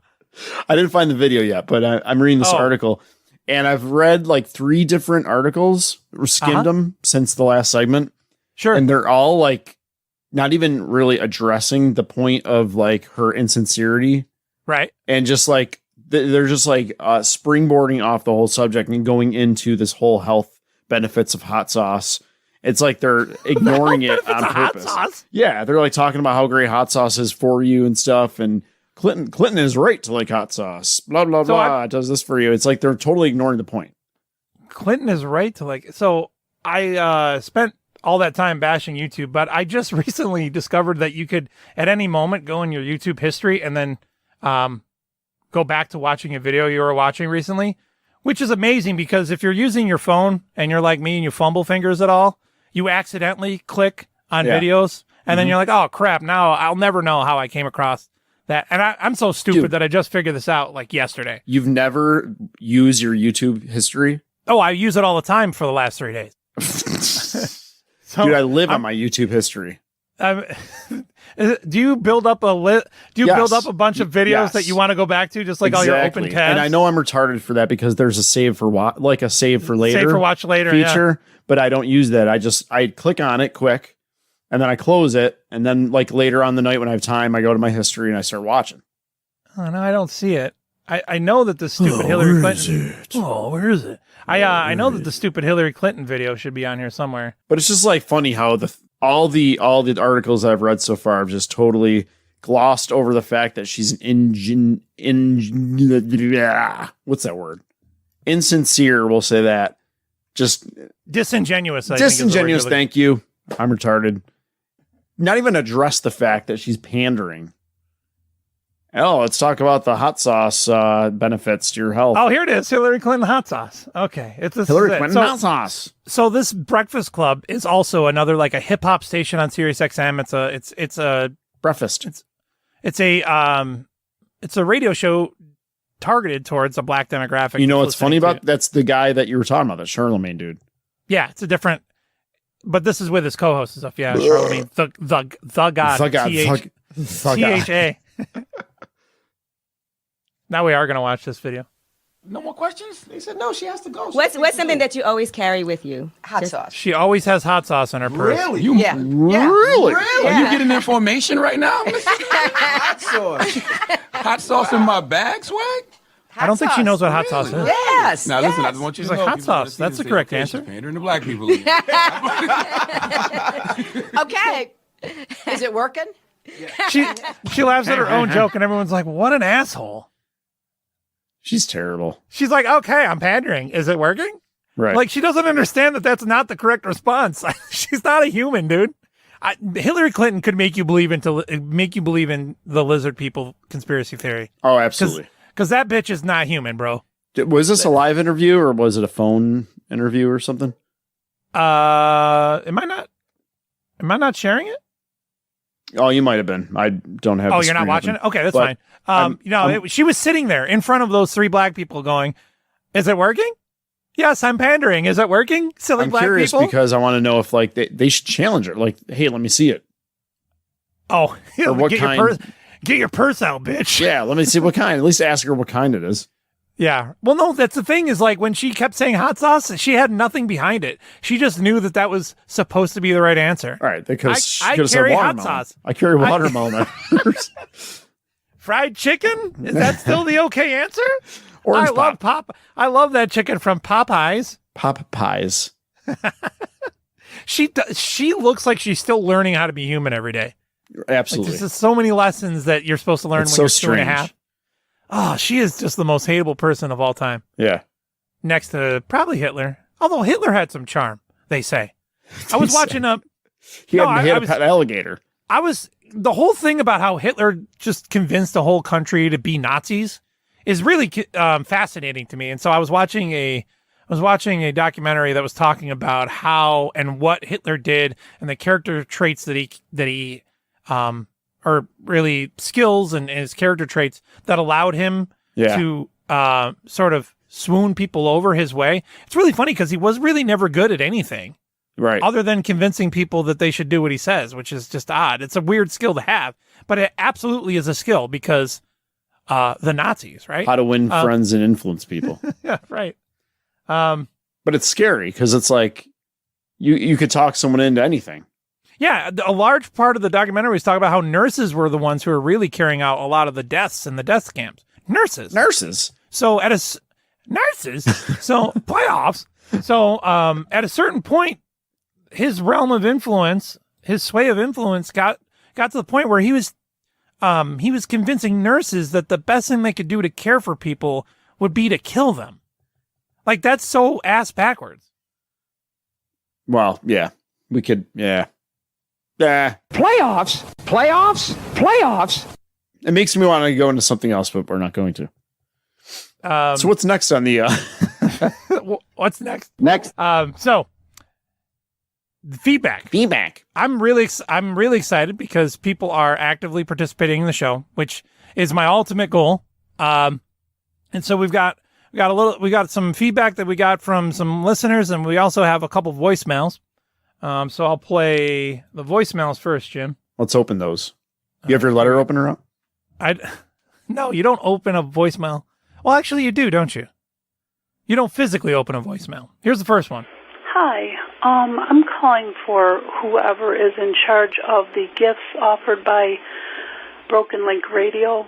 I have not offered any gifts. And I'm still waiting for my a Patreon in-home indoor spa membership card and hot tub that you promised for my membership. Hot tub. You can give me a call back. Crap. Thank you. So it's a patron, not a Patreon. You aren't a Patreon, you're a patron. It's not a membership. Words. It's not a membership. It's a pledge. And we don't have a spa program for our patrons. Were you making some deals behind my back that I didn't know about, Jim? Next voicemail. Next. Oh, it's not working. Hold on. Oh, that's because I'm pressing the wrong button. That's why it's not working. You got to press the left button. And it's great now to you're be talking on over BLR. So I have an interesting question for you. I'll start that over. Here we go. Hey, this is Andrew, and it's great to be on BLR. So I have an interesting question for you that I think is certainly applicable to everyone's current situation. What would you do if you had complete control over when everything reopens? You know, businesses, parks, churches, they're all in the palm of your hand. Anyway, hope all is well. Talk to you later. Bye for now. Jim, how would you do reopening? CLR? Is that what he said? He said BLR. Oh, okay. How would I do reopening? I wouldn't reopen anything but like the places that I like. I like keep all the other crap closed. Oh, that reminds me. So, some of the rioting in the Rochester area was out in around Decoit in Greece, right? I think so. So is your show world still standing? It is. All the glass is intact. I drive by it on the way to work. Dude, how funny would that be if one? Can you imagine if there's just a video? There's got to be video somewhere. Some video of people breaking in and looting a sex shop. You just like all these black kids running out with like oodles and bundles of dildos in their arms. Oodles and bundles. It would be amazing. I think it was mostly kept towards like the downtown thing, right? Yeah. Well, I just heard around Decoit in Greece, so I thought of your show world, and I do have a friend that lives out that way, and I just texted them to make sure that they were doing okay. Can I get you anything? Yeah. Do I need to evacuate you? So here's where I am and where I've always been. I've always said, stay locked down until you don't need to be locked down anymore. And then once you're done being locked down, it's over. We're done with it. You know what I mean? So for instance, if we were locked down long enough to keep the healthcare system from quote unquote being overrun, which was such a load of malarkey, then good, great. Well, I think that what we did was successful. But now that it's time, when we decide that it's time to reopen, F it. Like I was told today that it's going to take a week before I can go get my eyebrows plucked. And when that person plucks my eyebrows, they're going to be wearing like one of those plastic face mask visors, like a riot visor. And I'm like, you know what? Face mask. So I'm like, yeah, you know what? No, this isn't really reopening. Right. You know? So yeah, these places that have the curbside pickup, screw that. I hate that. What about Walmart? You can walk into Walmart and Wegmans and no problem and touch stuff. I mean, why do I have to have curbside pickup at Five Below? I mean, I just walk into Walmart and Wegmans and just start touching people, you know? Hey, It's just been that long. You smear her face, hands all over the face like a retard. like a blind person. Like a blind person. Let me feel your face. Are you smiling? There's always that scene in a movie with a blind person where they start grabbing on someone's face and they always like look up, even though their eyes don't work. They always look up and go, beautiful. And you're like, bitch, you don't know what beautiful is. You can't see. Beautiful. It's in every movie with a blind person. Like what, dude? I'm not challenging you. I'm just curious. Like what? I'm trying to think. Now. Yeah. Way to be an asshole. I just brought the show to. There's always that. Listen. There's always that scene with a blind person where they reach up and they feel the person's face and they go, oh, "It's beautiful." And then they have some sort of monologue with like, "I may never be able to see, but what I saw in your face today." Or whatever. They have some sort of dumb romantic monologue that would never make any sense. Spiritual. That's right up there. That's right up there with the inappropriate making out in movies. Like in the climactic scene where the protagonist and his love interest make out. And you're like, in that real situation, that would never happen. Like The Little Mermaid? Is that, when did they do that? I'm just kidding. I just threw that out there as a joke. Let's see. In the Dark Knight Rises, Batman makes out with Catwoman before getting into his plane to drop off an atomic bomb. So there's a ticking atomic bomb, and he's like, before I leave, though, let me get this makeout real quick. What do you get when you mix a cat and a bat? I don't know the answer to that. I don't know, but... cat, bat. Well... Are you thinking about it? Yeah. A cab? There's got to be an answer, right? There's got to be. I don't know. So, dude, wouldn't a cat would prey on a bat, wouldn't it? I would think so. Yeah. Chase it around the yard. Certainly not the other way around. No. Well, it could suck its blood, right? No, they eat like little bugs and suck your blood. Dude, when this whole thing went down with the coronavirus and they're showing those wet markets with the giant bats and stuff, was that not the most horrifying crap you've ever seen? Nasty, so nasty, nightmares. Can you imagine living in a place in the world where bats are like 3 feet freaking tall? But it's awesome because you get to eat it, and it's like feed your family. Dude, are you down with eating bats? No, but I'm saying they are. That's their culture, so it's like sweet. Yeah, but before you kill them and eat them, they're flying around, dude. That's what I'm worried about. I know. Holy crap. I don't even like... have you ever had a bird let loose in your house for some reason? Somehow a bird got in your house? Yeah. Isn't it amazing the amount of chaos that just the stupid bird causes when they get in your house? And it's just a stupid, like the most harmless bird you can imagine, and it freaks you out. Okay, now imagine if it's a 3-foot freaking bat. 3-foot bat, dude. Yes, some of those bats in China are 3 feet tall, dude. 3 feet tall. Are you serious? Come on. Yeah, you haven't seen them? Holy crap, are you kidding?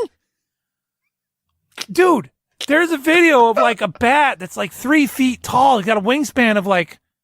I hope you're happy because since the beginning of the show, I've added 4 tabs to my Google Chrome. This is a real thing, dude. You've got to see these giant... Just type in Chinese giant bat and it's just shocking. So what I was saying is, you have a little harmless bird that gets fled around your house. Everyone freaks the hell out.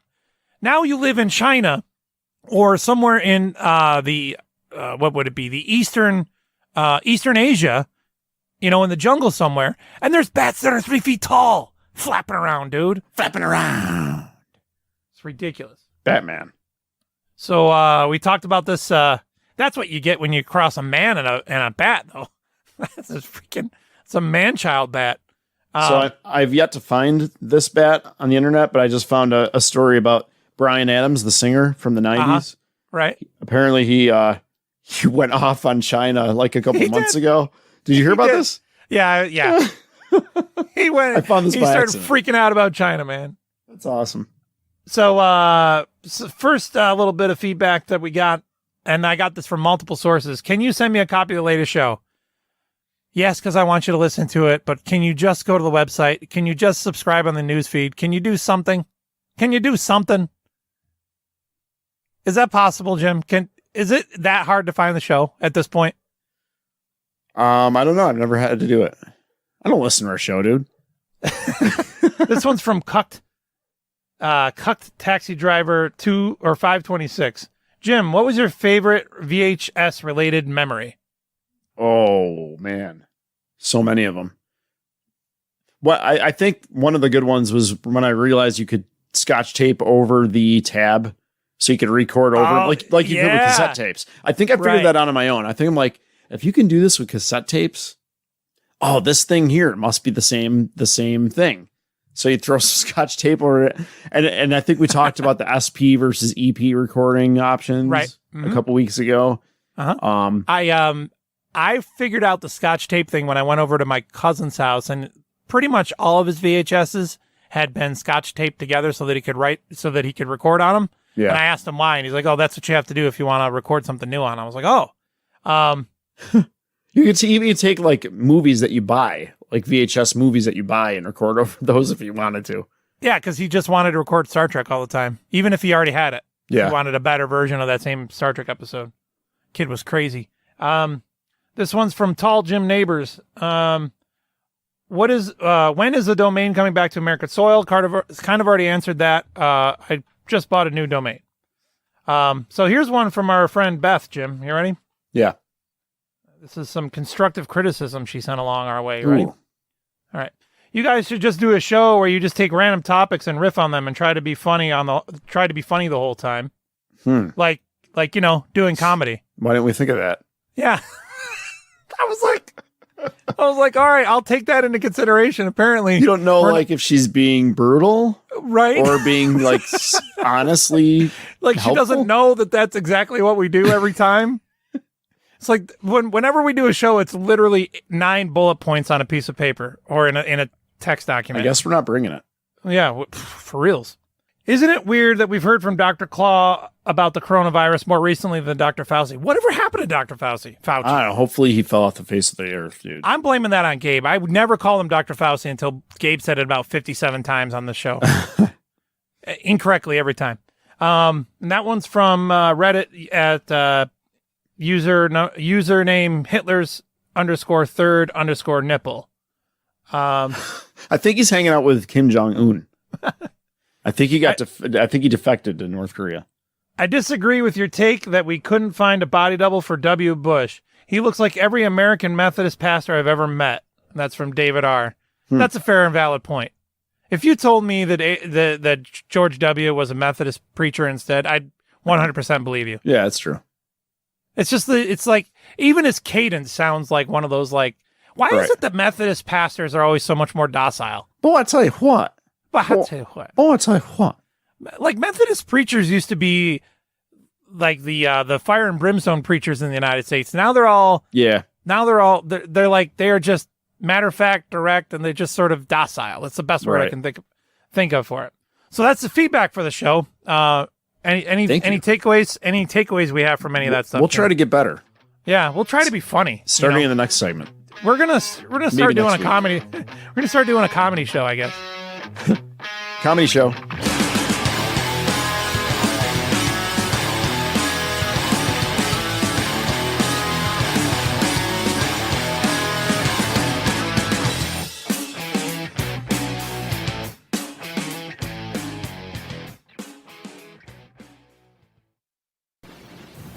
If someone on your holiday list would love a new cassette deck for Christmas, then check into the Hitachi DE22 Dolby cassette deck at Hornell Electronics. It has the quality and the features you want at an affordable price, $134.88. Hornell Electronics also has Channel Master all-band scanner antennas and Bearcat programmable scanners too, both at a price you'll like. Stop in, you'll find there's lots to see and give at 286 Main Street, Hornell Electronics. Well, I was shopping for a new car. Which one's me? A cool convertible or an SUV? Too bad I didn't know my credit was whack, cause now I'm driving off the lot in a used subcompact. FREE, that spells free. Creditreport.com, baby. Saw their ads on my TV. Thought about going but was too lazy. Now instead of looking fly and rolling fat, my legs are sticking to the vinyl and my posse's getting laughed at. FREE, that spells free. Creditreport.com, baby. Offer applies with enrollment and triple advantage. 4.5% gay. You're listening to Broken Link Radio. A freaking sandwich. Because I wasn't allowed to eat my sandwich at the restaurant where I bought it. Who said you couldn't sit in your car and eat? There was a sign on the window that said, according to New York State mandates, people are not allowed to crazy. eat. Yeah, I know. The other thing is, like, that doesn't make any sense, because if you go to an ice cream parlor, do you have to drive your ice cream home before you can eat? Yeah. That doesn't work out. So there's an ice cream shop out this way that people like to get probably once every 2 weeks or maybe once a week. We'll head out there. But if you bring home ice cream for a group of 5 to 6 people, you are the only person who ever got your ice cream as God intended it, because everyone else's ice cream is just melted to crap. Right. Because I remember I was doing some courier work in Scottsdale, Arizona. And so it'll be like 120 degrees out there. No joke, 120, 110, 95 on a cool day. Ugh. And people were actually ordering ice cream from Grubhub. And you're just like, dude, do you have any idea what this Sunday is going to look like by the time it gets to your door? You're insane. Why would you? It's like the whole takeout thing. Like, you got to eat that the place you buy it. It's like the whole atmosphere is half the enjoyment.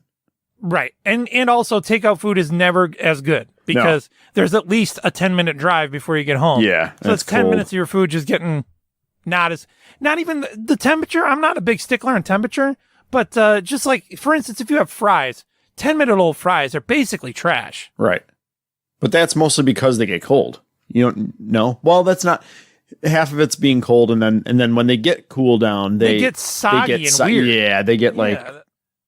We've been cooped up in this quarantine for so long that I thought it might be helpful for us to go over the top 10 signs that you're in a depression, Jim. So today, you and I are going to find out whether or not we've been depressed for the last few months. Okay. You're a little bit different because you've been out and about more than the 40 million unwashed and unemployed right now.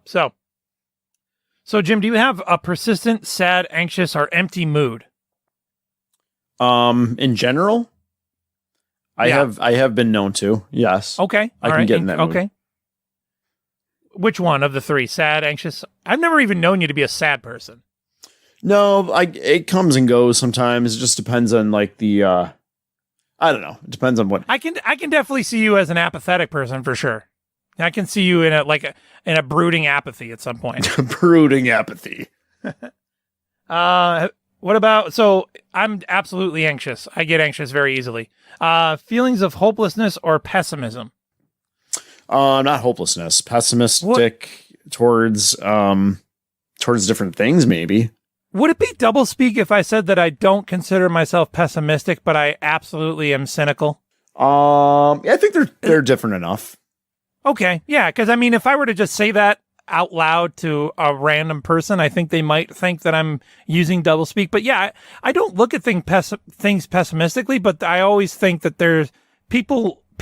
I do believe that everyone does things for a reason, you know. Right. So understanding that reason is key to knowing what they're getting out of it. Yeah, absolutely. So far I've got one of the two. What about feelings of guilt, worthlessness, or helplessness? Guilt, helplessness, and worthlessness. This isn't just in relation to the coronavirus, right? This is just no. This is just the 10 signs that you are depressed. So I figured it would be helpful. I mean, everybody feels guilty about things from time to time, but not like not pervasively. No. What's the last thing you can share that you felt guilty about? Oh man. I mean, we'll leave that 12-year-old out of it, dude. Well, I was just about to say, actually, I was driving with my son the other day. When I say that, I mean he was driving. Oh, okay. And I freaked out on him, dude. I freaked out on him because I don't know if you're familiar with Empire Boulevard down where it goes down to the bay. Oh yeah. And there's a left turn lane, but it's not a left turn lane. It's it's one of the 2 driving lanes. Sure. And there's twists and turns. And as you come around one of the turns, if there's a car turning left sitting in that one lane, dude, if you're not paying attention, you both are dead. Yeah. So we came around that turn and my son's going down and the car is turning. Mm-hmm. And I'm like, you're going to hit him. And you see him, he's turning and he didn't say anything. Uh-huh. And I scream, like I'm yelling at him and he's like, I said, okay. And I'm like, I didn't hear you because he mumbles, right? He's a teenager. And I'm like, and so like for the next 5 minutes after that, like I just went off about how he needs to speak up and how he freaked me out. I didn't know if he was going to hit him. I didn't know if he heard me. You've raised many more healthy children than I have, but I'm just going to tell you, like, none of that helps. Right. So that I felt guilty about that for a couple hours before I apologized. Good for you. You know, sometimes people don't realize that it's okay for someone in an authoritative figure to apologize sometimes. It's fine. Yeah. It doesn't make you less than. So let's see, the last time I felt guilty. So I don't know that I ever feel guilty because I'm sort of a sociopath, you know. I probably could be a politician. No, the last time I felt guilty, it was something similar where I think I yelled at somebody at work, not understanding that they were doing the thing that I asked, just not the way that I had anticipated them to. Right. So I had assumed that they were doing the wrong thing. Let's see. Have you lost an interest or pleasure in hobbies and activities that were once enjoyed, including sex? I go in and out of hobbies. So like, okay. Take Doom, for example. You've been trying to get me to play Doom for like Doom 2016 forever. Right. And I'll get moods. Like everyone goes through moods like that where they feel like doing something and then they lose interest for a while and go back into something else. Mm-hmm. So I don't know. That probably doesn't count. Sure. They're probably talking about like permanently losing interest in a certain hobby. I would say no, I haven't.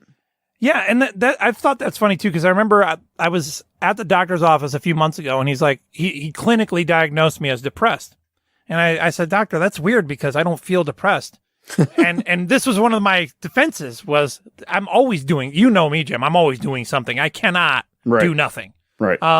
And I don't, and like you and anyone, you go in and out of things, but that's part of the process of developing your hobby. Sometimes after 6 months of just crushing something, you're done with it for a little while. It's growth as a human being. Right. Decreased energy, fatigue, or feeling slowed down. Have you experienced that throughout this quarantine situation? No, not really. I must be honest and say absolutely. Okay. I'm more fatigued now than I ever have been. Well, and I worry about going too fast in a way that I never have worried about. I think for me, it's because my work schedule has been so different, drastically changed because of like the majority of my office staff is working from home. So now it's almost like refreshing being in the office because not having to deal with anybody's crap. Exactly. So it's like, for me, it's been the opposite. I know that one day I did see you at work. You're like, I feel great, man. I was like, well, that's weird. Dude, I'm I feel dreading like everybody coming back.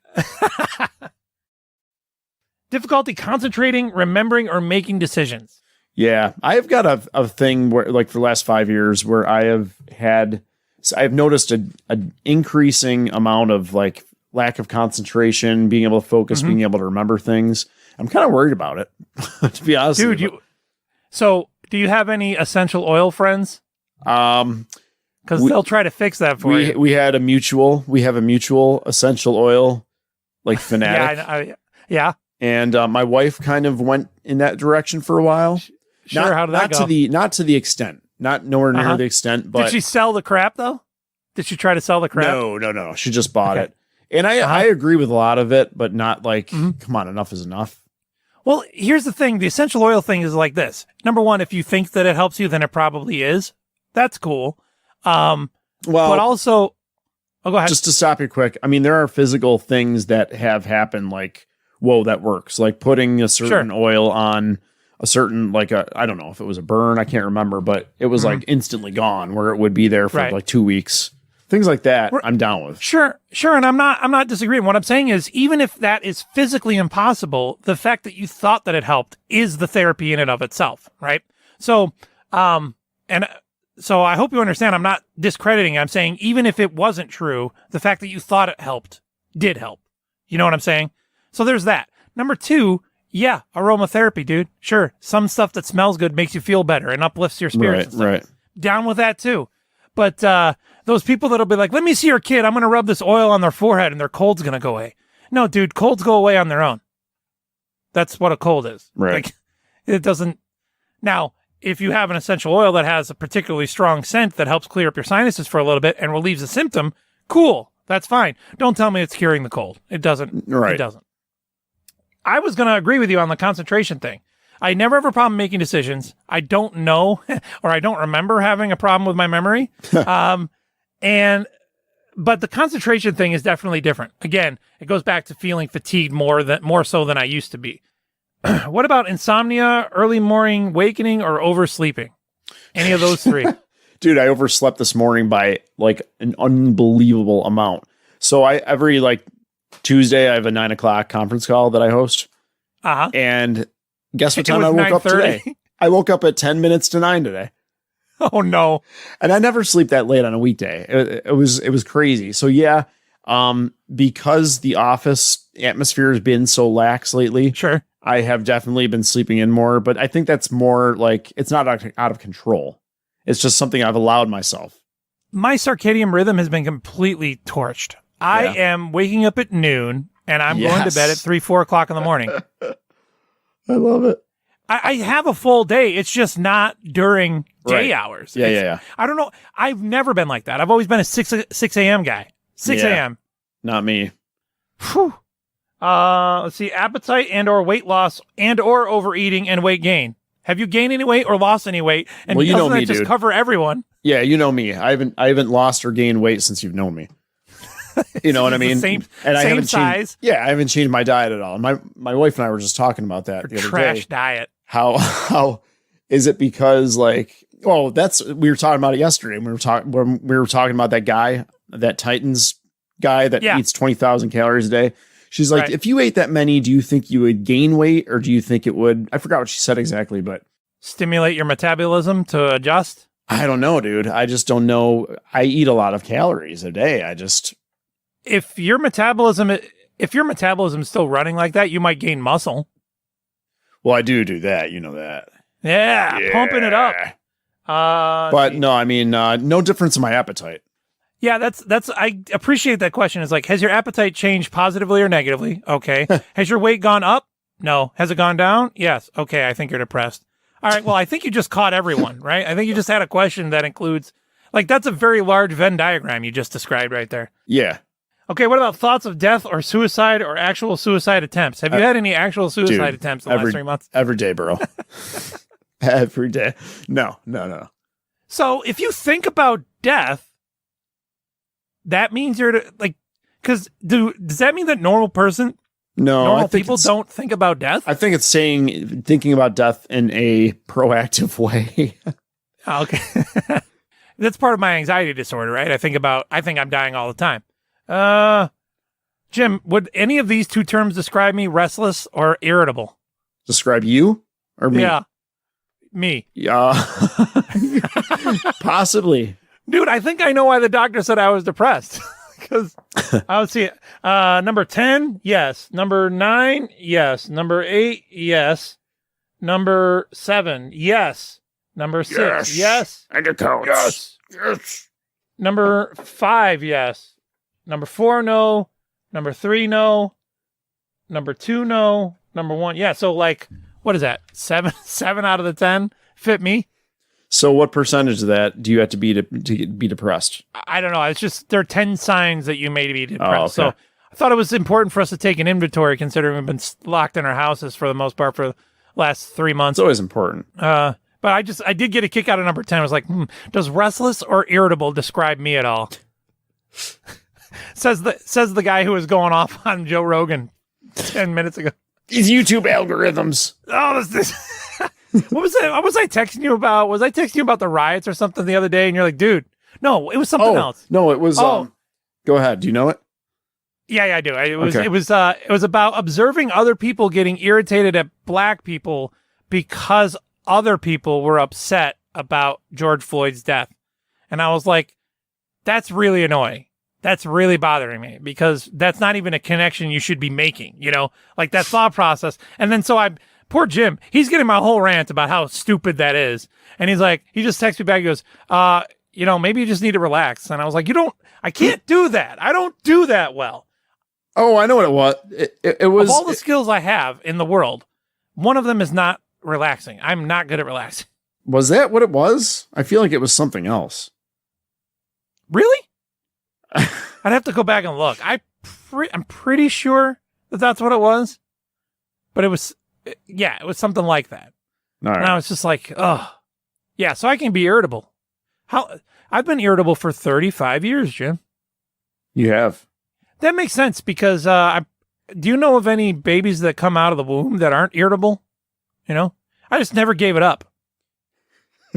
It's like, I kind of like this. I'll just be pissed off. I'll just piss and moan for the next 35 years. This suits me.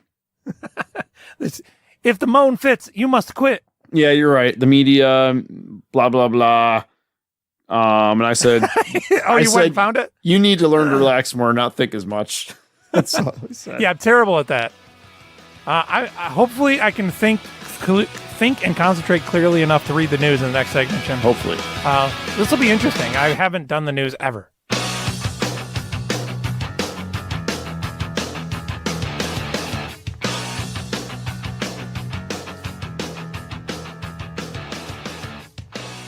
Because I was beyond entertained with this lady. I guess her name is Brenda Schumann. Is that right? Oh yes, I know her well. Of the Chicago Schumans. All right, so I got the article here. It's always awkward. I'm gonna have to actually bring it up on the big screen here, Jim. So if you wouldn't mind, give me about 35 seconds, and I'll have let me Google up this article so I can get it on a situation where I can 35 seconds to Google an article. You must be running a PC. Psh. Well, no, I have my here's the way that I have it set up. I have my iPad right here. And when it comes to playing the sound effects and the beeps and the boops and all that stuff and running the music, and it treats me just fine. But when it comes to the time that I have to read something and I have to bury my face in between two pillows,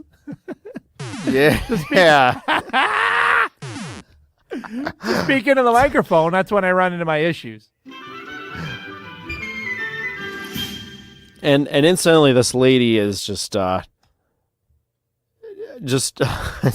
she's got a face only a mother could love. Yeah, that's I wonder if that's her natural hair color in that picture there. I always wonder, like, when you got last names like Schumann, like German, and they're obviously German descended surnames. Like, who thought to add the extra N on the end? Does the extra N actually do anything? Right? You got two N's. Oh, because she has two N's in Schumann? Yeah. It's like, why? Oh, yeah, her hair colors. Okay. She's got like a Cindy Brady haircut thing going. Are you ready for the ready for this headline I got here? Here's a story by Veronica Wells dated January 10th. Nothing stinks like a woman scorned. Wife poops in husband's home after finding him in bed with another woman. Okay, so Brenda Schumann is 51 of Indian River County. That's in Florida. And she was arrested for assault, domestic violence, and resisting arrest after she found her husband in bed with another woman. Now, first of all, is she wearing in this? You see the mugshots we got here, right? Yeah. Okay, is she wearing the Supercuts jacket that they put over your neck when they're giving you a haircut? What is that thing? It's the thing in Edward Scissorhands that when he went to the chick who did the hair dressing, and she. Anyways, never mind. Now, you may call me shallow, but at first glance, it's hard for you to imagine how anybody could ever cheat on this woman. I'm soothing. Brenda Brenda and her husband Donovan have been separated for a few months. So they're okay. I'm already going to interrupt myself. All right. So the difference between separation and divorce, really? You don't know? There's some sort of this is what I'm saying is I know that there's a legal differentiation. Okay. But I don't understand its purpose.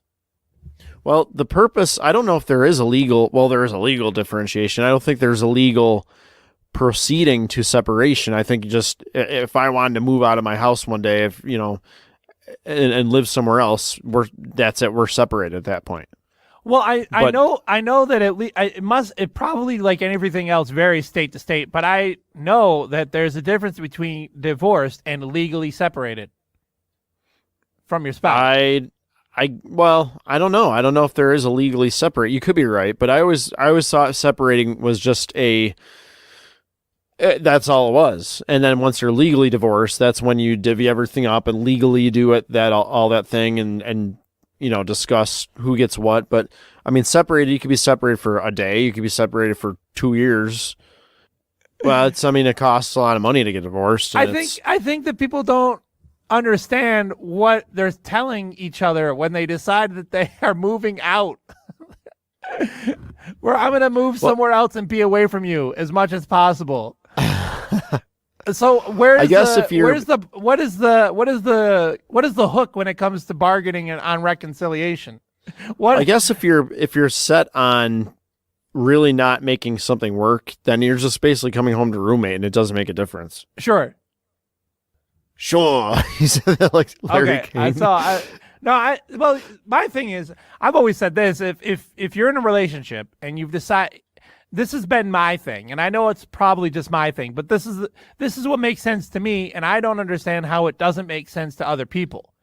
If you come to a point in your relationship where you can't help but keep yourself from saying something disrespectful to the other person, then there's already so much damage to that relationship that it's probably over before it came out of your mouth.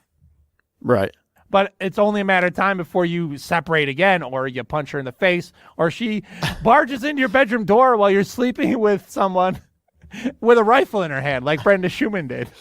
Oh, you brought it full circle. That was well done. So she comes into the bedroom and she says, the lady who is sleeping with Brandon says that the girlfriend's with the rifle in her hand says, "I'm going to effing kill the both of you."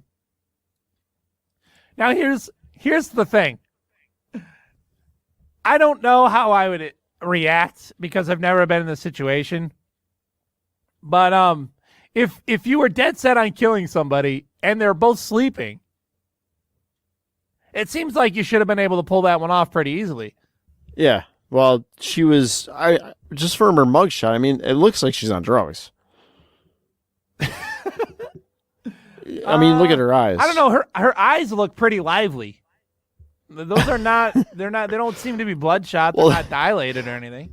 I mean, dilated is one thing, but I mean, you can look lively. It depends on what you're on. Well, okay, so she definitely looks haggard as a human being, but I would say that those eyes, those light hazel eyes of hers are those baby blues. They don't look strung out to me, but that's our matter of opinion. So I guess she comes in the bedroom, and the guy's sleeping with his girlfriend, who there's a 99% chance she's more attractive than Brenda is. And she somehow lost her focus, and the rifles wrestled away from her, which she doesn't sound like she was really that intent on killing anybody, is what I'm saying. I mean, you have two targets that aren't moving and are asleep. She's the worst hunter ever. Yeah. She obviously, I mean, it's one thing to say you're going to do it, and then it's one thing when you see the person to freak out. I've been there. And so they get the they get the rifle away from Brenda, and I guess she kicks the girlfriend. So one way or another, she ends up kicking the girlfriend. But then she goes to the hallway outside of the bedroom and pisses on the floor. At what point do you decide to do that? I mean, I wouldn't think that they would even cross your mind if you're angry about something. Right. That's not your first reaction. I don't understand that at all because I know when I worked with kids and you do a lot of cognitive therapy with them and stuff, and there is a strong. I don't understand it. I will never understand it. But when I'm very upset about something or I'm dealing with something, it's never been in my Rolodex of tricks to defecate or urinate on something. But there are a lot of people who, in order to demonstrate displeasure or being upset, they poop and pee on things. Yeah. I don't quite understand.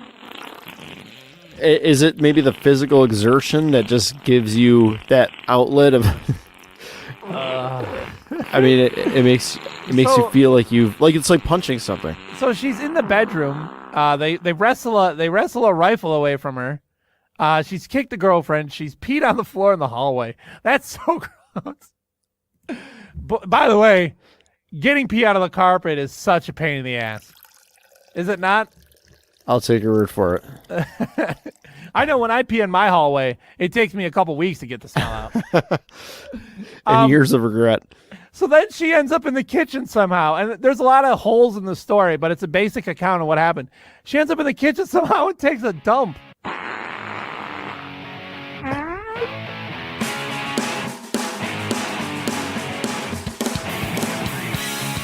Get on the Patreon, scumbags. You're listening to Broken Link Radio. Final segment on Broken Link Radio. Jim, we're going to do Gabe's News and Nonsense without Gabe, so it's just nonsense. Oh, that's sad. So we'll get that going. First story from Fox 59 in San Diego, California. Of all the reasons people are breaking into stuff these days, Jim, San Diego police surrounded the Wells Fargo location after a break-in was reported. The man set off the security alarm at 3:15 in the morning after breaking in through a window. That's reported by radio station KNSD. He told police that he wanted to use the microwave inside to break. He wanted to use the microwave inside the break room to heat up some Hot Pockets. First of all, Hot Pockets suck. Really? Yeah. I guess we're going to have this discussion Hold on now. a second. No, I have it in the production notes that Hot Pockets are one of your favorite foods. How do I have this wrong? Okay, so I used to eat them like at school as lunch. Uh-huh. Like in 1996. Yeah. Like when they first came out. But they haven't improved that product at all. And even then, it wasn't like anything good. I just brought them to school with me when I was 16, dude. I could have sworn we've had debates about how Hot Pockets are trash, and you defended them to me. No, you're wrong. Oh, this is just, dude, this is an alternate universe moment. I know that you used to love Hot Pockets, and I know that we've argued about Hot Pockets being awesome, and you're denying it because you're part of a conspiracy to hide Pockets. So, I'm trying to enact the Mandela effect on your brain. All right, so you got to see this video, though, Jim. This is a gentleman who had broken into a bank at 3 o'clock in the morning to heat up his Hot Pockets. I want to know where he was storing the Hot Pockets prior to breaking in at like 3 o'clock in the morning. They were in his Hot Pocket. Bizarre break-in at a Wells Fargo in Choias View. Our 10 News breaking news tracker was there as he was being taken into custody. The man explained to us that it wasn't the safe that he was after, it was the bank's microwave. You did that for a Hot Pocket? Yes. All that for a Hot Pocket. You broke into a bank for a Hot Pocket? Hot Pocket. For a Hot Pocket. Was it worth it? Hell yeah, it's worth it. Hot Pocket. Yeah, it's worth it. He's lying. A Hot Pocket? Hell yeah. It's when he sings the Hot Pocket song that it really kind of grabs you there. He has not been identified. He did tell us that he is homeless, and the police say that the burglar alarm went off around 3:30 this morning. The alarm company called police and said that they were watching the suspect inside the break room, hiding and cooking something in the microwave. Man told us and officers that he ate 2 Hot Pockets, and they left him parched. He is now in police custody. Thank goodness. I believe him, Jim, because he was on surveillance video hiding and he just heating up his Hot Pockets. He's just a crazy homeless person that broke into a bank to heat up Hot Pockets. How would he even know that there's a microwave? I mean, okay, fine. There probably is in a break room. Sure. But why a bank, dude? Choose any other place but a bank. Unless this is one of multiple places he attempted to break into to get his Hot He's Pockets. scoping it out. He's casing the joint. You think dude. he's casing it up with his Hot Pockets? Absolutely. Next. From the AP out of Fort Myers, Florida. Jim, we were talking about Hot Pockets and how you don't like them. If you've ever craved anything before, this guy had a craving. Florida City devised a creative and humane trap for a black bear.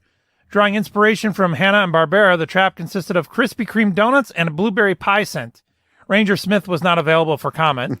Fort Myers News Press reports that the juvenile 250-pound bear spent a good chunk of Tuesday morning meandering around the Gulf Coast city.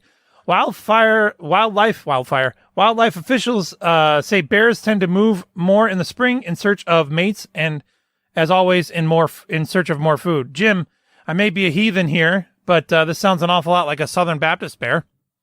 Krispy Kreme donuts. Those are the worst, dude. Anyone that says Krispy Kreme donuts are great just needs to have their whole life and head examined. They need to have their whole examined too. But Krispy Kreme and Dunkin' Donuts are completely overrated. Oh, absolutely. And what's also weird about the Krispy Kreme phenomenon is that somehow, for some reason, Krispy Kreme has this cachet that Dunkin' Donuts doesn't have. So Dunkin' Donuts is considered to be like the trash McDonald's version of a donut shop. But Krispy Kreme is like so much better, and they're exactly the effing same donuts, man. They're the same donuts. Dunkin' Donuts are frozen, which is horrible. Yep. But what I run into a lot of my circles is people that like swear by Dunkin' Donuts, and they're insane. Yeah. I mean, you can't really mess up a Boston cream that bad. So a Dunkin' Donut Boston cream will still be all right, but that's nothing like getting a real donut from a real donut shop where they made them that morning. Right. And there's close. Like maybe two of them in Rochester that I'm very familiar with, and it's not even close. Do they make donuts at Leo's? I don't know. That Italian pastry place? They probably do, but the same officials also stated that the tranquilizers don't always work right away, and we didn't want to take any chance of it running into traffic or into a residential area. So this bear is running around, and they decided to trap it with donuts rather than shoot it with a dart. Dart. Dart. You got a dart, man. As a reminder, you got a dart in your neck. What does he say in that movie? Wait, I like you, man. You're crazy. You're crazy. You're crazy. You got a dart in your neck.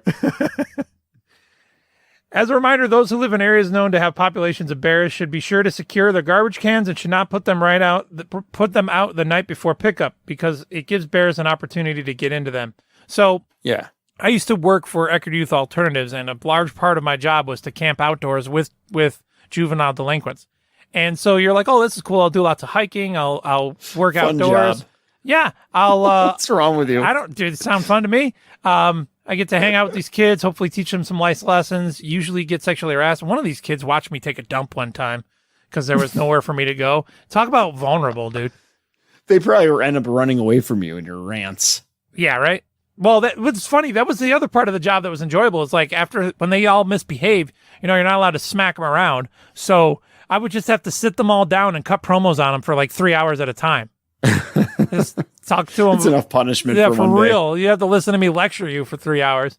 But I was like, oh, this will be cool because I like camping. I like outdoor stuff. But I was learning a lot about it because I hadn't done very much of it prior to taking this job.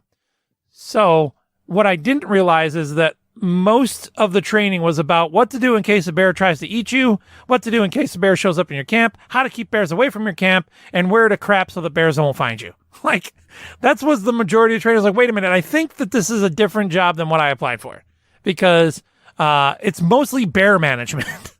It's like bear management. So, yeah, if you have trash that's on the ground in any way and a bear has access to it, they will absolutely get into it. So, did you see any bears? Yes, I did. They were mostly far off away. I saw a lot more alligators than bears. Gators. That's the worst. When you're on a canoe and you see, just like in a cartoon, an alligator, just like in Pitfall, like you just see the alligator's eyes come up out of the water. You're like, what? Are you serious? Yes, they do that. How? Well, I know they do that, but you saw them that close up? Absolutely. Dude, I've Wow. removed gators from campsites before. Using what? My hands. You're like, yo, this gator's got to go. Did I ever tell you How big of a gator are we talking about? Usually babies. They're usually Okay, babies. okay. Yeah, the big ones won't hang out. Like babies will hang out in like lagoons and stuff. Yeah. But did I ever tell you the rattlesnake story? No. Okay, so I'll send you a picture of this and I'll put it in the YouTube version of the show. But I used to live in these 5 days out of the week, if not more. When we were in camp, we had these semi-permanent tents. So they had a tarp for a roof, but the structure itself was made out of like 4x4s, 2x4s, and wood, right? Wood. But they're made so that they're permanent as long as you need them, but you can take them down and they don't really impact the environment they don't impact the environment negatively when you leave. It was kind of cool. They had a potbelly stove in them and stuff, and you would put Mylar up and pretend they were windows to keep the heat in. Kettle. So, but they were elevated off the ground because you need to be a level off the ground so you don't attract extra critters and such. Yeah. But in the hills and stuff, that means that oftentimes your semi-permanent residence was constructed over some depression.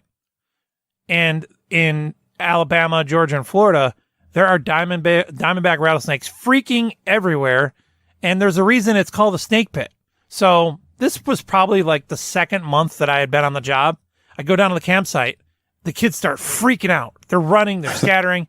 And that's always when you're dealing with juvenile delinquents, it's always a bad sign. So they're freaking out, right? You can't have 11 black kids and one token white guy freaking out all at the same time. There's no way one man can handle that. So I eventually get somebody to tell me what the hell the problem is. Underneath their semi-permanent residence, there's a depression, and it was just like Indiana Jones, dude. There was a hatchery of freaking diamondback rattlesnakes underneath their tent. Ugh. And so I get on the radio and I'm like, this is Chief Brand. I'm down here at the Kalamoki's tent. Go ahead, Chief Brad. What do you need?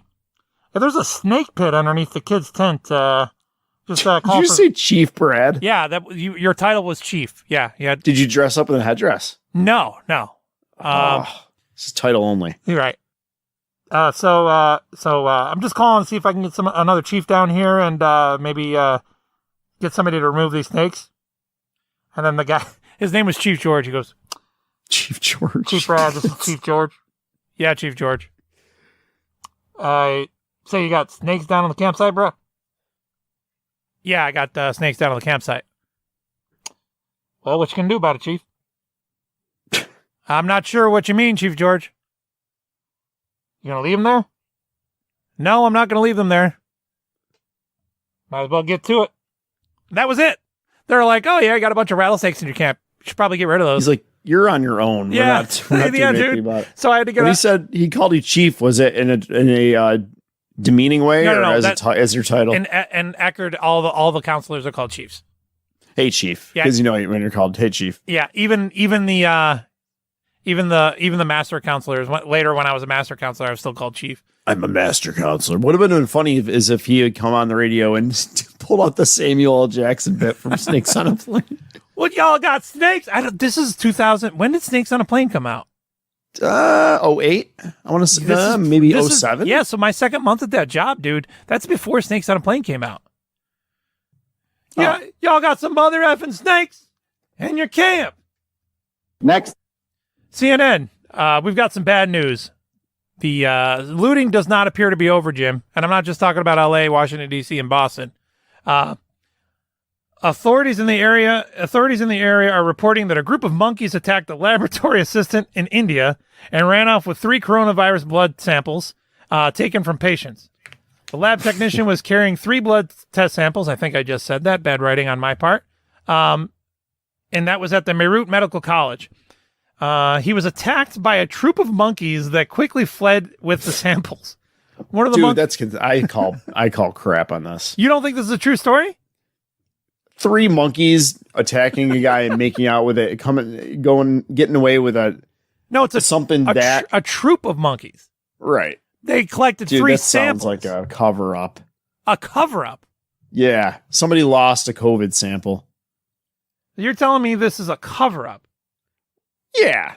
What's a monkey want to do with a sample on a test tube? Come on, this doesn't sound right. Where the hell did I put this? See here. I thought I put it somewhere where I could get to it. All right. So you're telling me that this story is a CNN cover-up for somebody so who's full of crap? CNN, the guy who lost the samples, or the government who wants to cover up that they lost samples? Well, if CNN knows the truth, but I'll assume that they don't. Okay. I'm saying the lab. The lab is full of crap. All right. Now there's another detail. One of the monkeys was later caught on video chewing one of the stolen samples while sitting in a tree. CHEWING. Chewing. So there's a video of a monkey chewing a sample. Is that when you say a sample, are you talking about I imagine like a liquid or something in a test tube? Well, no, don't they like shove the thing up your nose? I don't know. And then they probably yeah. So there's a video of a monkey eating the COVID-19 sample. That's the wrong sound effect.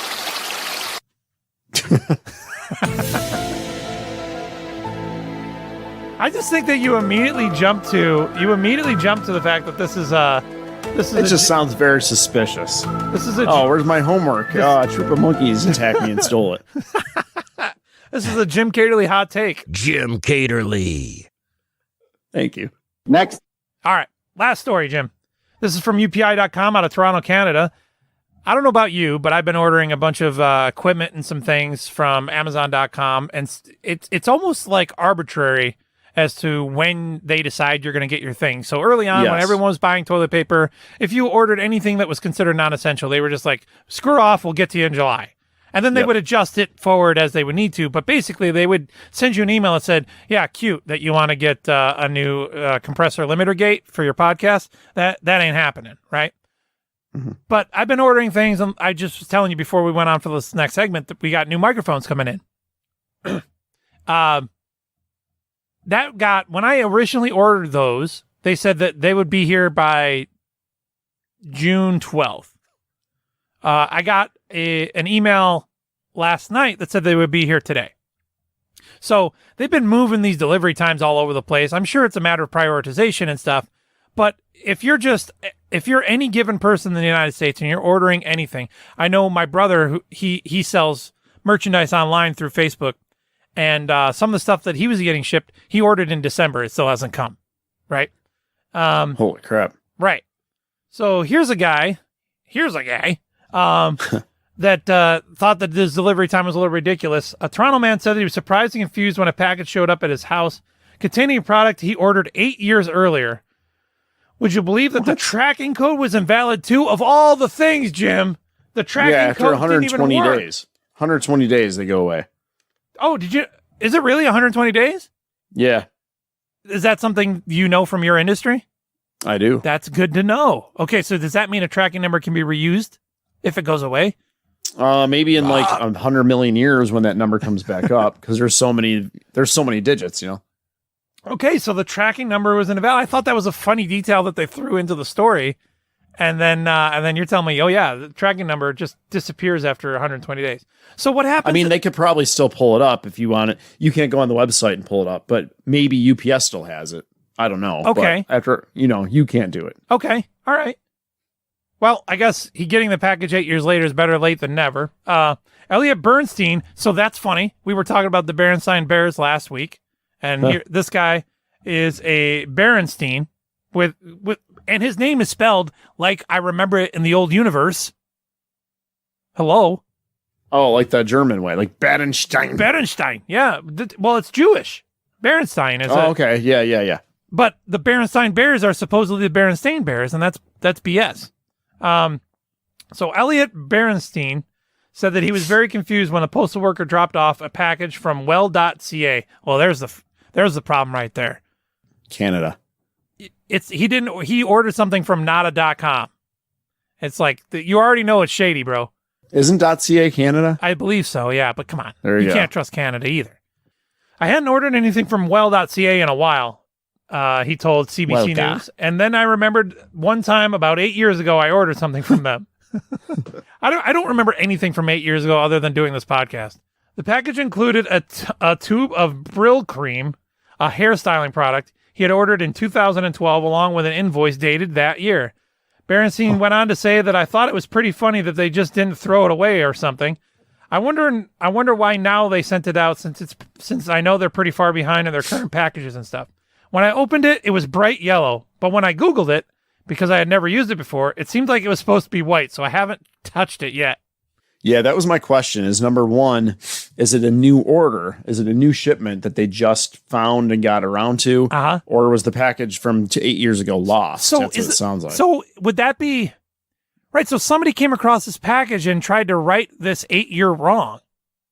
That's crazy. Yeah. That's like a time machine. Time machine. Machine. Except for his cream came out yellow instead of white.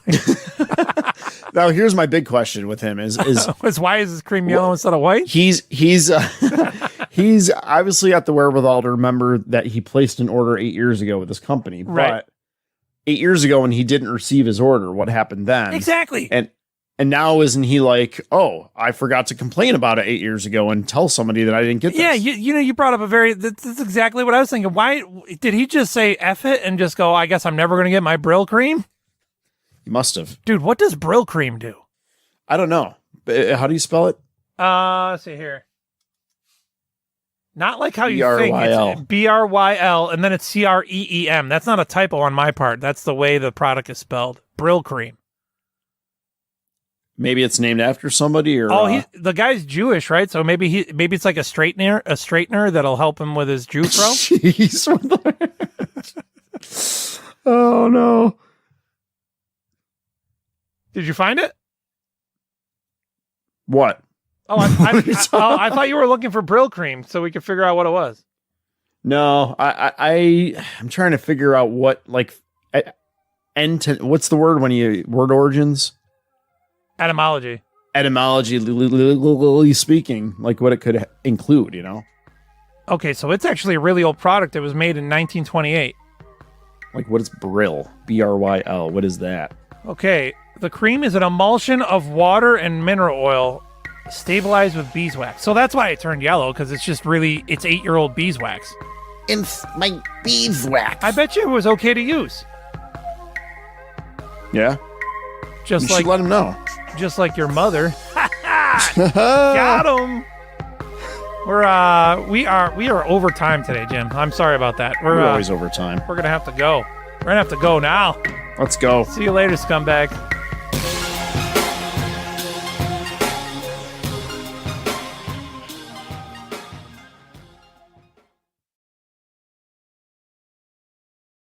So I need you to interpret this dream that I had the other night. I will do that. Okay. So I had a dream. I had a dream that I am chilling on the beach. Yes. And it's you know how you sometimes have those dreams when you're younger about you go to school naked or you go to church naked? I never did. I wish I had. Okay. All right. They're never good. Like nothing good ever happens about running around church nude. However, if this was except that one time. That one time at band camp. Yeah. This dream was the opposite, where I find, like, as the dream went along, I find out that I'm at a nudist space. I'm beach. Oh, so you're the one that's okay. So they're out of place, but not really. Right. I'm wearing clothes. Everyone else is naked. What does that mean? Right. So then I'm chilling on the beach, and I'm also uncomfortable because I'm wearing clothes, and the person next to me is Christian Slater. Really? The late Christian Slater, I believe. And Christian Slater alternates between having a penis and a vagina throughout the entire dream. It's that vivid that you notice that detail? Yeah, he never wasn't Christian Slater, but his genitals alternated throughout the entire Anytime anyone mentions him, all I think of is the old Beavis and Butthead episode where Beavis is like, Christians later, dude. Christians later. Christian Slater. So you tell me what that's supposed to mean. I know that there is a meaning to it. I mean, it's the opposite of what normally would happen. So instead of you being the oddball, everybody else is the oddball. Right. But not really. Really, you still are the oddball. Right. Because I went to a beach wearing trunks and hanging out. But why was I hanging out with a naked Christian Slater? Well, you weren't hanging out. That's the problem. Yes, you're right. Well, he alternated between hanging out and not hanging out. Well, Broken Arrow. Isn't that your favorite movie? Dude, I literally haven't thought of Christian Slater in probably 20 years. I can't remember the last time Christian Slater ever entered my thoughts. You know what I mean? Like what? He hasn't done anything of note in a really long time. Well, he hasn't lived in a while. It's just weird. I always mix him up with Patrick Swayze. Really? And he's dead. Maybe Christian Slater's still alive. Hold on. I'd have to Patrick look that up. Swayze is the one that died of pancreatic cancer. Yeah, that pancreatic cancer will get you. And I think actually Christian Slater might still be alive, but I don't know why I always mix the two in my brain. I just Googled Christian Slater dead and I didn't see anything. So.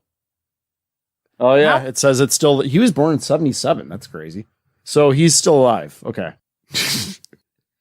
I didn't know this because I was doing the prep for the show this week and we're going to talk about Darlene later, but. Darlene. That sounds like such a hillbilly name.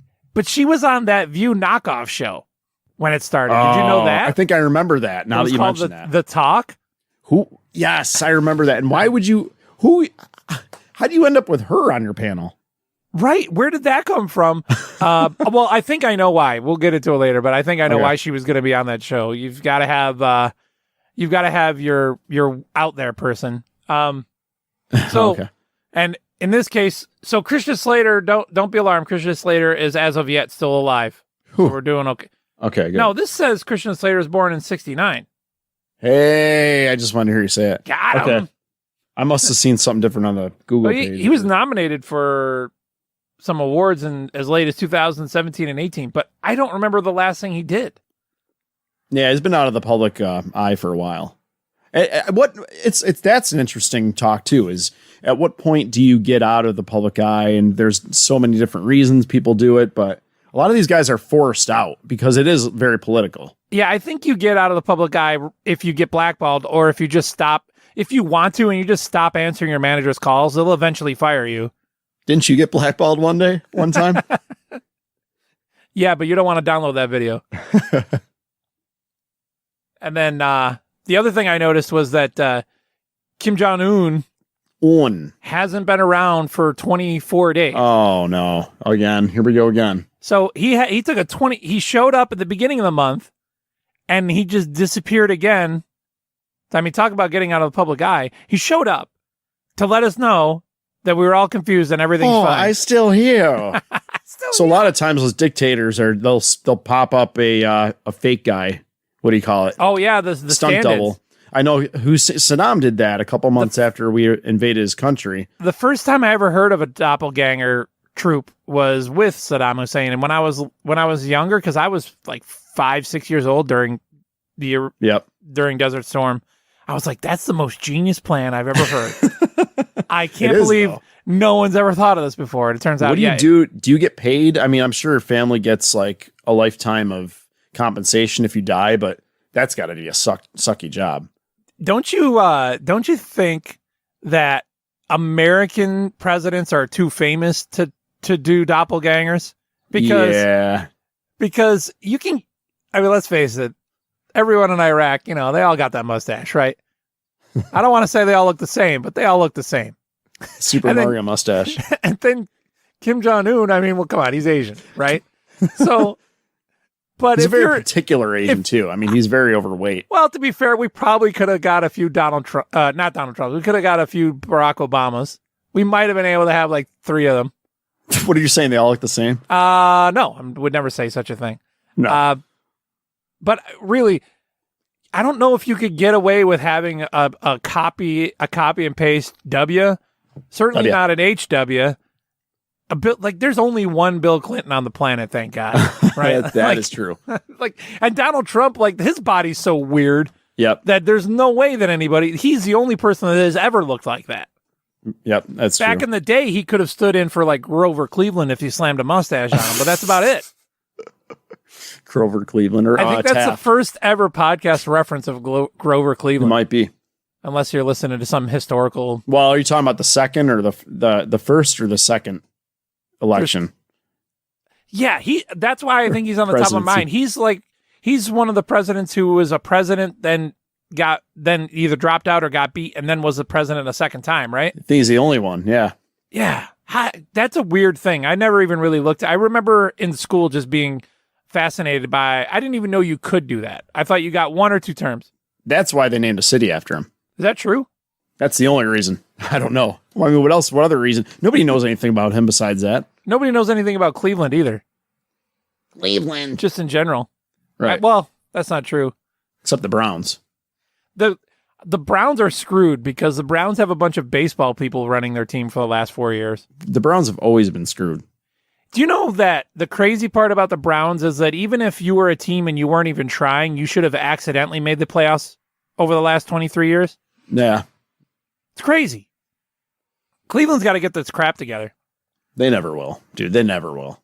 If they go back to 8 teams in the league, maybe they will. But 8 teams? As long as there's 32 teams or more, forget it. Oh, did you see that hockey wants to do a 24-team format for the playoffs? No. Playoffs? The playoffs. Playoffs? Previously on Broken Link Radio. Yeah, the toilet install is like for retards.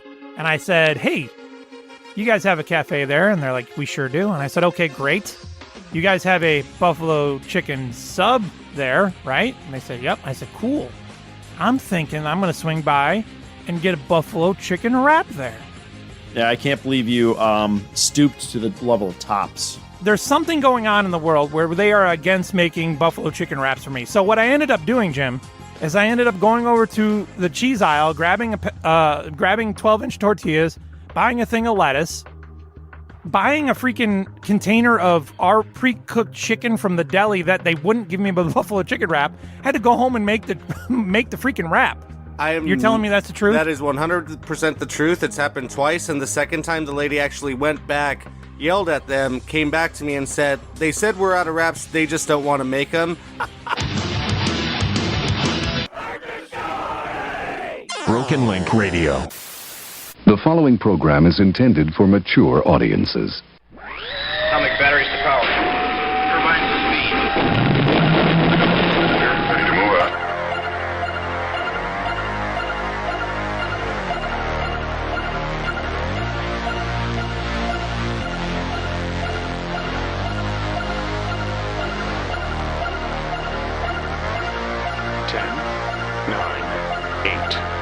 Seven, 6, 5, 4, 3, 2, 1.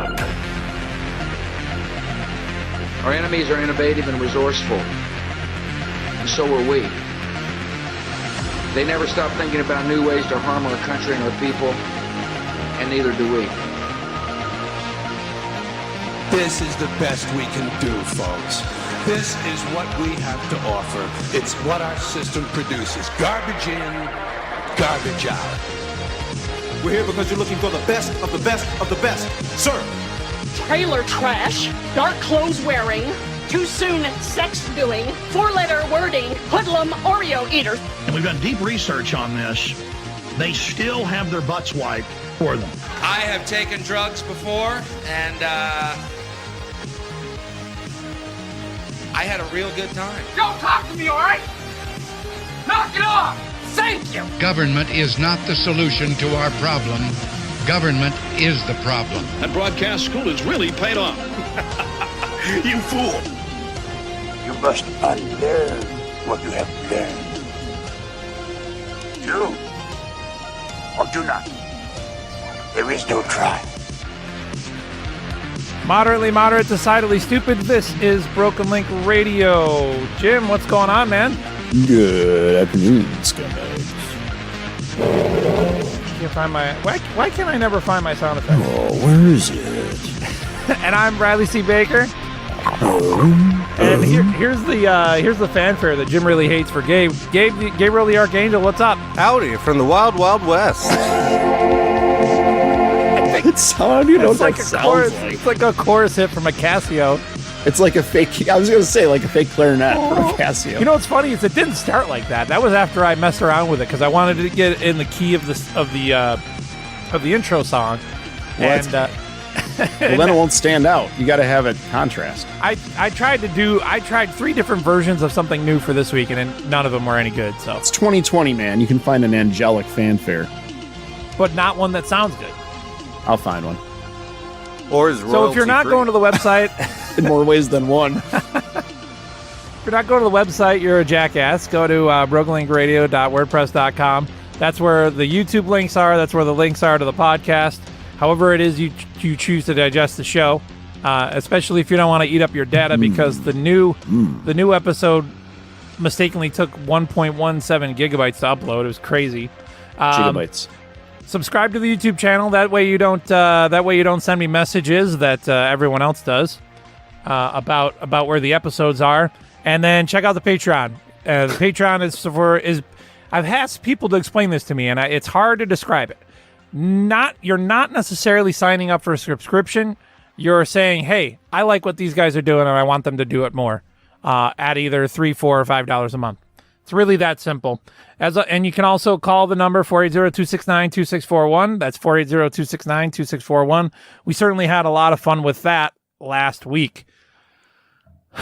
I did manage to get a buffalo chicken wrap freshly made from Tops Friendly Markets last week, Jim. You went back and tried the same place. I just needed to see that it would happen. Were the same people there? No. Okay, that's Right. good. Did you call ahead? No, I didn't. I wanted to see what would happen if I didn't. So ironically, not calling ahead I was more successful not calling ahead than I was calling ahead to making sure that I could get it. That's pretty sad. But I wanted to follow up with a few of the things that we talked about last week. The buffalo chicken wrap, only one of them.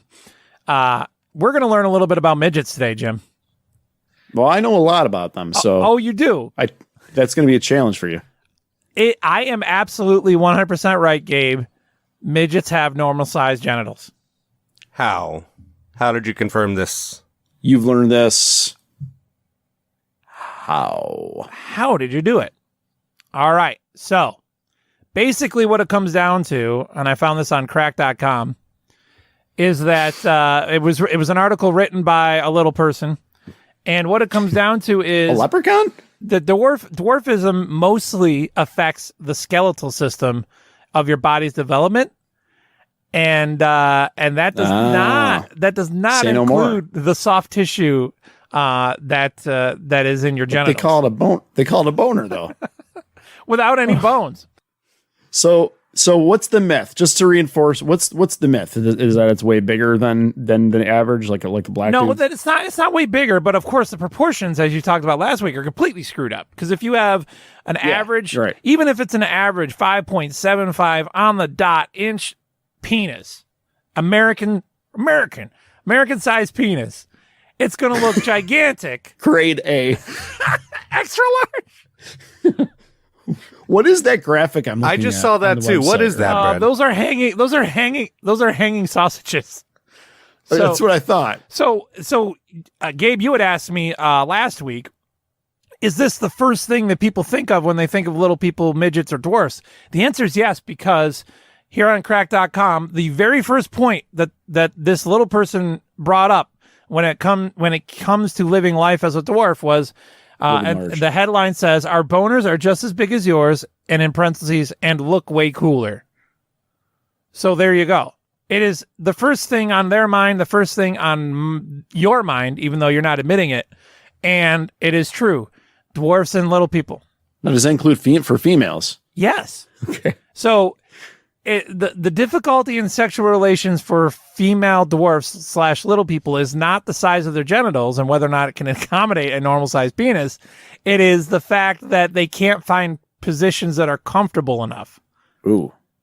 With normal sized people. Because they're lugging around those huge dwarf dongs. Puts all the strain on my back. Either that, need a crane. Although now that I think about it, I've been given that excuse a few times, and those were not dwarfs. So I think it's just. So is this? Sorry to interrupt. Is this considering that both of them are dwarfs, or one or the male is just the male is a dwarf. This is a male writing this article. So point number 5 is that our boners are just as big as yours and look way cooler. He goes on to say that all dwarfs look the same again because of the reason that so many dwarfs look similar is because it's a developmental genetic issue. So a lot of things that are supposed to develop as you grow, it's like never happen. It's like Down syndrome. Right. Can you imagine if you were a retarded midget? That's got to be like that is a bad hand in life, man. You don't have to be related to dwarfs and little people to be born a dwarf. I didn't know that. I thought that was just like a predisposition genetic. Well, I like how they threw the word literally in there. Like that makes a difference. So you thought as long as you stay away from the dwarfs, you have no chance of catching it, basically, Brad, is what you're saying? No, you can two normal people can just squirt out a dwarf for no reason. But you thought, like, as long as you don't get their bloodline mixed into yours, then you're all good. Oh, no dwarfs. Yeah, I just thought that. I actually thought up until I did this research last week that dwarfs just breed dwarfs, or there's a recessive gene somewhere that I'm sure it makes it more likely to happen. But two arbitrary people can just have a dwarf. No, keep that bloodline over there. Keep that bloodline away from me. Oh. What else did we need to follow up on? Jim, I watched your Fish Tank King. Oh, I don't like the sound of your voice. I can tell. Oh, Gabe, did you take any time to catch up on any Fish Tank Kings for Jim's sake? I did not. I thought about looking for it, and I did not. Sorry, Jim. Where'd you find it, Brad? Where'd you find it? On I found it on the bootleg YouTube. I found it on Daily Motion. Oh, well, so is it an actual episode, or is it just like I found it. Yes, I found multiple full episodes. I watched one full episode just for the sake of argument, right? So I didn't think it would be fair for me to watch the 10 minutes that I was already bored into and then criticize the show based on that. I watched the entire hour episode. Yeah. And specifically, just in case you know what I'm talking about, the episode was season 3, episode 2, called The Fish Whisperer. Fish Whisperer. Are you familiar with that episode? Not off the top of my head. Okay. Great. Because then I get to explain it to you. Now, from a third party's perspective, you get to hear how stupid this show is. Come on. Can I just give you an encapsulated version of what I like about the show? Oh, yeah. Don't do that. Okay, I just like the whole process that they go into. They talk about, the client that comes in, all the planning, the artistic planning that goes into how they're physically going to be able to fit the tank into the space they want.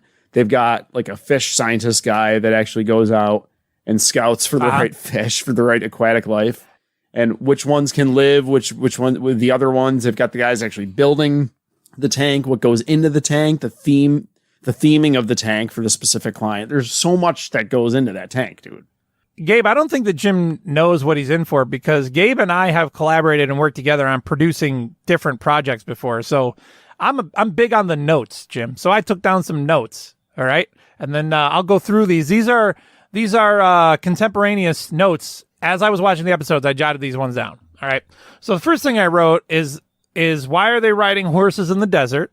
The name of the show is Fish Tank Kings. And I guess they were trying to do some sort of crossover, maybe a network crossover thing with the Dog Whisperer, who's got a dog camp set up in the middle of nowhere in the desert.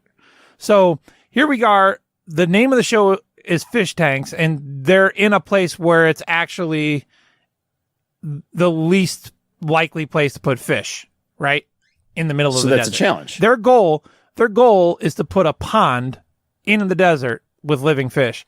And Gabe lives in Arizona. I've lived in Arizona. Even if they successfully build the stupid pond, it's not a good idea. Okay. That water evaporates so fast. Unless they're coy, they'll die. Yeah. I noticed that the Dog Whisperer guy, because I don't even think I've ever seen him, but whoever this Dog Whisperer guy is, he looks like a squatty Mexican version of Ricky the Dragon Steamboat. The big thing about the show that was just driving me crazy, and I think I noticed why you like it now, the way you said it. Is it the guy's name, Matt, that's spelled with one T? No, I actually didn't know how everyone's name is because I was watching on Daily Motion. So they had flipped the entire video horizontally so they didn't get like content ID. Oh. So I was watching the show in backwards. But all those little details that you find exciting and cool about the show. Yeah. I hated every single one of them. It was the most mundane premise for a show I've ever heard. You watched the wrong episode then. Everything they talk about, well, this kind of fish doesn't get along with these kinds of fish, and this kind of fish can adapt to daylight, even though it's supposed to be a nocturnal fish. So my plan is, oh my God. And it goes on for 3-4 minutes at a time. Every single thing that they do is mundane and boring. The entire show. There's nothing that was interesting in and of itself that ever happened on the show. So you picked an episode where they just build a pond. Oh, no, that's actually another point I was going to make about the show. There's more things that happen than build a pond. They build a pond, they go catfishing, they go noodling for catfish, they try to get some exotic tropical fish, they build what else do they do? They built this is one of their big problems, Gabe, on this show. This is one of the big problems they needed to solve. Like, all right, we got a client. The client has 2 fish tanks, and he wants us to combine them into one. Oh, come on. Tank. That's not the normal episode, dude. Oh, well, the first episode ever. Out of the hat. The first episode ever, they build a huge fish tank in the Marlin Stadium. Or what do you call it in baseball? I don't know. Is it a stadium? Oh, that ugly stadium. That yeah, ugly stadium. They build a whole fish tank along the foul line behind the home plate. That's a fish tank that's got to withstand that kind of an impact. Are you looking at your web camera? Because I'm now moving to the edge of my seat, Jim. No, you blanked out. You're not there anymore. Tell me more. I sort of want to see this. Do they incorporate the Ferris wheel somehow, or the home run thing they have? I don't remember. It's been a while since I've seen it, but most of the episodes that they make are very logistically, I mean, from an engineering standpoint, for one thing, like building the actual tank and like the shape of the thing they're trying to make it into. Like if you're watching an episode where they're just making a pond, then yeah, I would die of boredom too. Well, here's the thing. So they wanted to combine, the guy had 2 regular, perfectly acceptable big fish tanks. And their big challenge was, how do we make a fish tank that combines them both? Yeah, that's pretty lame. Whoa, crazy. Right. They're like, oh, but we're going to put a curve in it so it fits the contour of the wall. All right. I think I saw that at my doctor's office when I was 12. Not that cool. Oh, guys, I just had a great idea, not to interrupt, but for the Patreon, what if we did a watch along with Fish Tank Kings with the 3 of us? That'd be awesome. That would be awesome. I know you just hear me bitching a lot. So the next thing I noticed about the show is there's so many mundane details that went into this episode, and then none of these people in the show or on the show, well, no, in this particular episode, have any personality to carry any of these mundane details and make them worth listening to or caring about. Right. Nobody is cool on the show. Nobody's cool enough like for they're you. all just the dumbest fish nerds. Imagine being a nerd about fish, bro. Like that's the least cool. Well, I'm not person. a fish nerd, but there's a lot that in the average episode of the show, there's a lot that goes into it. All right. The other thing is they shoehorn a lot of production into the show, like they do on all these dumb reality shows that are absolutely not necessary to carry out the task that they're trying to do. Okay. So if you were actually doing this, okay, so you've got this big you've got this big fish tank operation, right? You're the number 1 fish tank constructor in the world, and somebody, a high price client wants to contract you to build them a pond in the middle of the desert that's going to be self-sustaining and it's going to hang out with some fish and they're all going to die. Okay. You already know, and you wouldn't even take on the project. You already know that you're going to be able to drill for water. It's already been scouted out. It's already been signed off for, and it's already being subsidized by the channel, National Geographic. Subsidized. All that stuff would all be done before you ever put anything to tape. Right. So why did they bring some hootenanny hooligan hillbilly guy with abortion sticks, with the abortion stick thing where you hold them in your hands and it's supposed to point you towards water. Yeah, the whatever. Yeah. Yeah. They put some snake oil salesman on there to help them locate the water, and then everyone pretended like they didn't know if they're going to strike water. Right. Dumbest stuff. You have to be an idiot. And that goes along with the inauthentic dialogue, which is there was a lot of people pretending like they had a problem, even though as a viewer, I knew that if this was a problem, this episode would never be made. Right. So the one guy who was drilling was really worried whether or not they were ever going to find water. It's like, dude, I know that there's water there before you ever decided. Yeah, you to bring do a this. camera crew out there. We're not sure if we can find water yet, but bring the cameras out, and if it doesn't work out, we'll have to scrap the whole thing. Waste days and time. There's no way that ever happened. And then the other thing that bugs me is your Asian scientist friend who finds all the cool fish. Oh, he's Canadian. I hate him. Canadian Asians are the worst. They're the worst kind of Asians. Canadians. Asians. Oh. He goes on a diving expedition to get this rare fish. Okay, again, here we go. It's the #1 fish tank building company, fishery, whatever they are. They could just have National Geographic write them a production check to get the stupid fish. He does not need to go diving for this fish. And that particular person does not need to go diving for the fish. None of that needs to happen. They could just buy it. Stupid. It's just stupid content. Well, they do have a place they go to buy fish sometimes. Right. So I don't know. So if I were to critique the show, I would say that this show is just background noise at best. Like if you had it on National Geographic and you were just doing stuff, that would be whatever. But I was not entertained for a minute watching the show. And I watched it for the whole hour. And also, there's no reason the show's an hour. They had an A, B, C, and D plot in the show. So if you have an A, B, C, and D plot, that means you should just have 2 half-hour episodes. And then tighten it up, baby. Tighten it up. That's like a lot of shows. I mean, that's 100% valid point.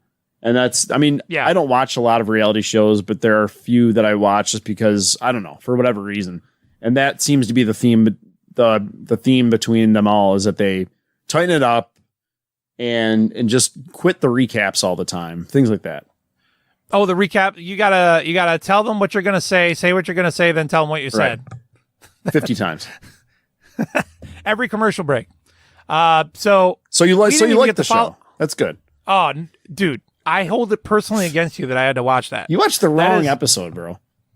I'm sorry about that. That's what everyone says about their crappy TV shows. Oh, you just didn't. That's what everyone says about Breaking Bad. That's what everyone says about Parks and Recreation. No. You got to watch the right episodes. That's not a good you don't episode. like Parks and Recreation? That's Nope. one thing me and you have in common. I can't believe you just said that. So we ran out of time for everything else we're going to do. So I just hit the desk really loud. Jim, you wanted to tell us about some government stuff coming up, right? Yeah. We'll see how it goes. All right. So we'll see how that goes because I'm heading into this somewhat skeptical, and then we'll move on from there.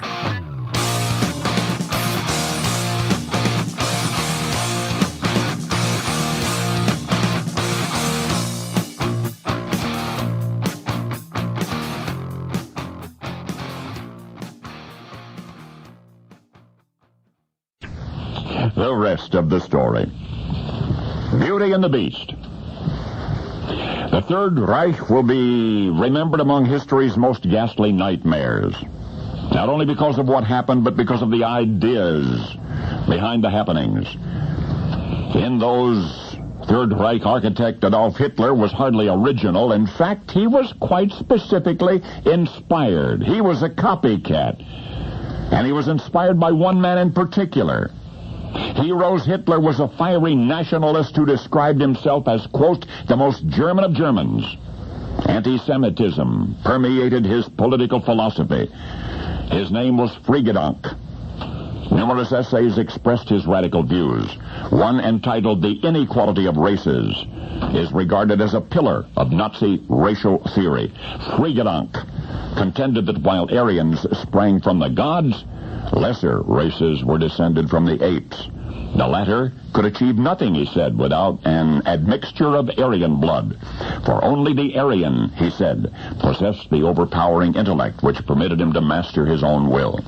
Cross-breeding enfeebled Aryans, Friedrich warned, Jews he described as the born enemies of pure mankind and all that is noble in it. He believed that official tolerance of Jews could easily lead to Germany's downfall.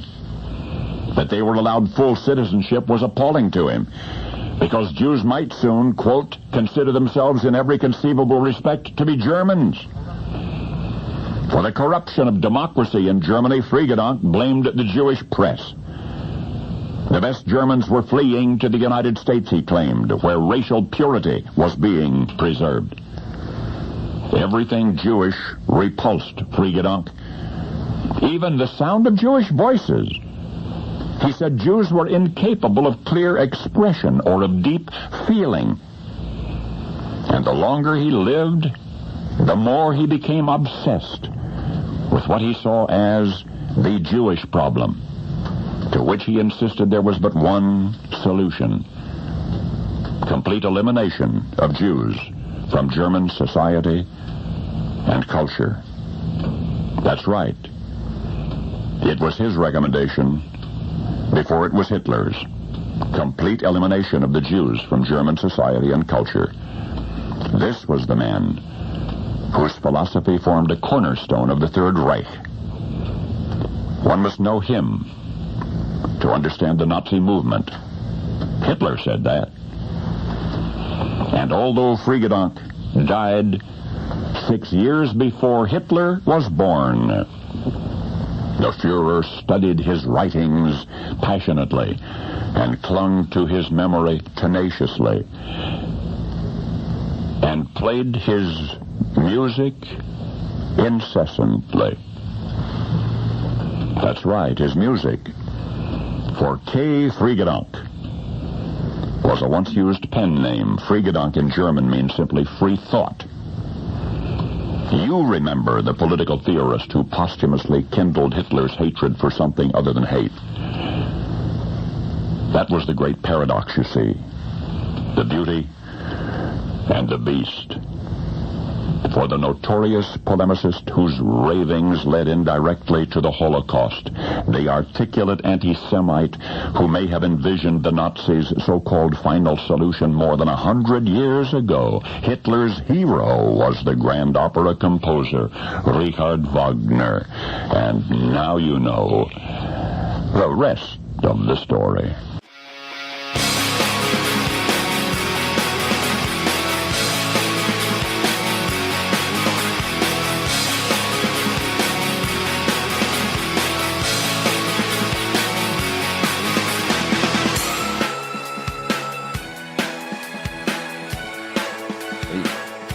Welcome back to Broken Link Radio, guys. Segment 2. Brad and Gabe, let me ask you guys a question.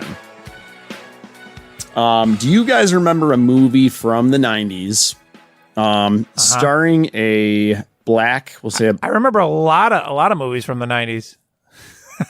starring a black celebrity who played a genie? Yes, it was that Sinbad movie, right? Was it called Shazam? Okay. Isn't that with Shaq? Oh, do you remember the name of it, Gabe? Kazam? Gabe is the winner. So, what you guys have just totally inadvertently and accidentally demonstrated is something I've learned about over the past week called the Mandela effect. Are you familiar? Super familiar. Really? And here's how strong the Mandela effect is. As soon as you asked me what the movie was, and then I said, "Was it Shazam?" I realized that that's the Mandela effect. There's a bunch of people like me that think that Sinbad starred in a movie about a genie called Shazam, right? And it never happened. Exactly. It was Shaquille O'Neal, and it was called Kazam. Yeah, and the Angry Video Game Nerd did an entire episode about the Mandela effect, probably 5 years ago. I've seen a lot of those videos. And it's all about how the Berenstein bears are actually the Berenstein bears, And we all spell it wrong. Frankenstein. And we all remember it wrong. Right. So the Mandela effect is named that way because The Berensteiner. people live at Worms. People have a memory of hearing that Nelson Mandela died in the 80s while Right. he was in prison, when he really died in like 2013 and he was not in prison. He was a free Right. man. Right. So it's basically when someone has a memory that doesn't coincide with the facts. Mhm. But for some reason you have this strange memory that is there. Who knows why it's there? Right. And this goes, you can dig into the rabbit hole in this one. You can go into conspiracies. People say this is because memories have been erased by the government. Memories because people say it's mind control. The truth is out there, Jim. It is. Where is it? Oh, where is it? Where is it? Now, some people even say that it's time travel, dude. Okay. Or that it's a parallel universe. Now here, I'm into the parallel universe thing lately, and it's all, my brother and I have a theory that it all started with the Kobe Bryant helicopter crash. Really? Yeah. When you woke up that Sunday or whatever day it was, and they were just like, yeah, Kobe Bryant died in a helicopter crash. My immediate reaction was like, that never happened. Absolutely that hasn't happened. And of course it did. And then what? A month later, out of nowhere, the NBA just closes the league. Again, same thing. Hey, the NBA announced they're closing the league for the rest of the year. And I was like, that's absolutely not the universe I live in. There's no way that happened. So I've been trying to determine when what the real point, I jumped into a parallel universe, and where that is, I don't know. It happened at some point, though. I'm almost certain of it. This is crazy for you. This is I cannot believe I'm hearing this from you. So did Mickey Mouse ever wear suspenders? No, he did not. See, I could have sworn that he had, and you're right. He has never worn suspenders. I knew that because I remember seeing that really old, the first Disney cartoon with Mickey Mouse where he's driving driving a steamboat, and that's the original Mickey. Yeah, so I already knew that one, although I did not know that it was a typical Mandela effect question. Well, here's another one. This one will probably blow your mind. Describe the Monopoly Man to me. Okay, he's got a top hat. Right. He's got zoot suit pants. What are those pants called? I don't know. Tuxedo pants. Yeah, and then he's got a cane. Yeah. A bow tie. I believe he's got a bow tie. What does he got on his face? He's white. He's white. He's got a mustache, does he not? Yeah. Okay. I'm black. Gabe, how about you? Gabe, do you have anything to add? You're looking for his monocle, Jim? Yeah. Doesn't he have a monocle, dude? I don't recall him having a monocle. Oh, you're an idiot. What do you mean? He has a monocle? Everybody I've asked, because I did some, I wanted to test this out on people over the past week. Everybody I asked thought he had a monocle, including me. They're thinking of the Mr. Peanut. Yeah, you're right, Brad, huh? Does Because he not have a That monocle? could be true. Mr. Peanut has a similar art style in that he's got those really thick outlines and really thick brushes for details. However, the other reason that I might have a slight advantage on the monocle thing is that did you ever play Monopoly for Nintendo? The 8-bit Nintendo? Yeah. We played the mess out of that at my house back in the day because playing Monopoly with the actual board game is the worst. It's one of the worst games of all time. But we would play Monopoly on Nintendo. So that guy was being animated all the time. So I don't recall a monocle on him ever. The mustache, and the baggy pants, though. Yeah, I thought those baggy pants very were cool. insightful of you. So what about the evil queen in the Disney movie that when she looked in the mirror, you know what I mean? Do you remember what she said?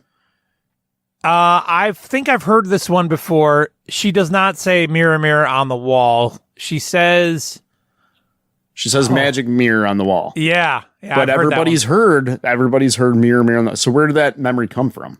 That's what the people are asking, Brad. Well, there's another one. It's not people don't associate it with the Mandela effect, but have you ever heard that Kirk never said beam me up, Scotty? Yes. Yeah, that's another one. We all think it. I joke about being in a parallel universe. Here's what I really think. which is our brains are programmed to assimilate information and condense it. And Right. so because we all are made out of essentially the same genetics, we store information very similarly more often than not. So when we all have the same memory, I don't think that actually anything happened in the universe. I think that we've all experienced something or been exposed to something in a certain way.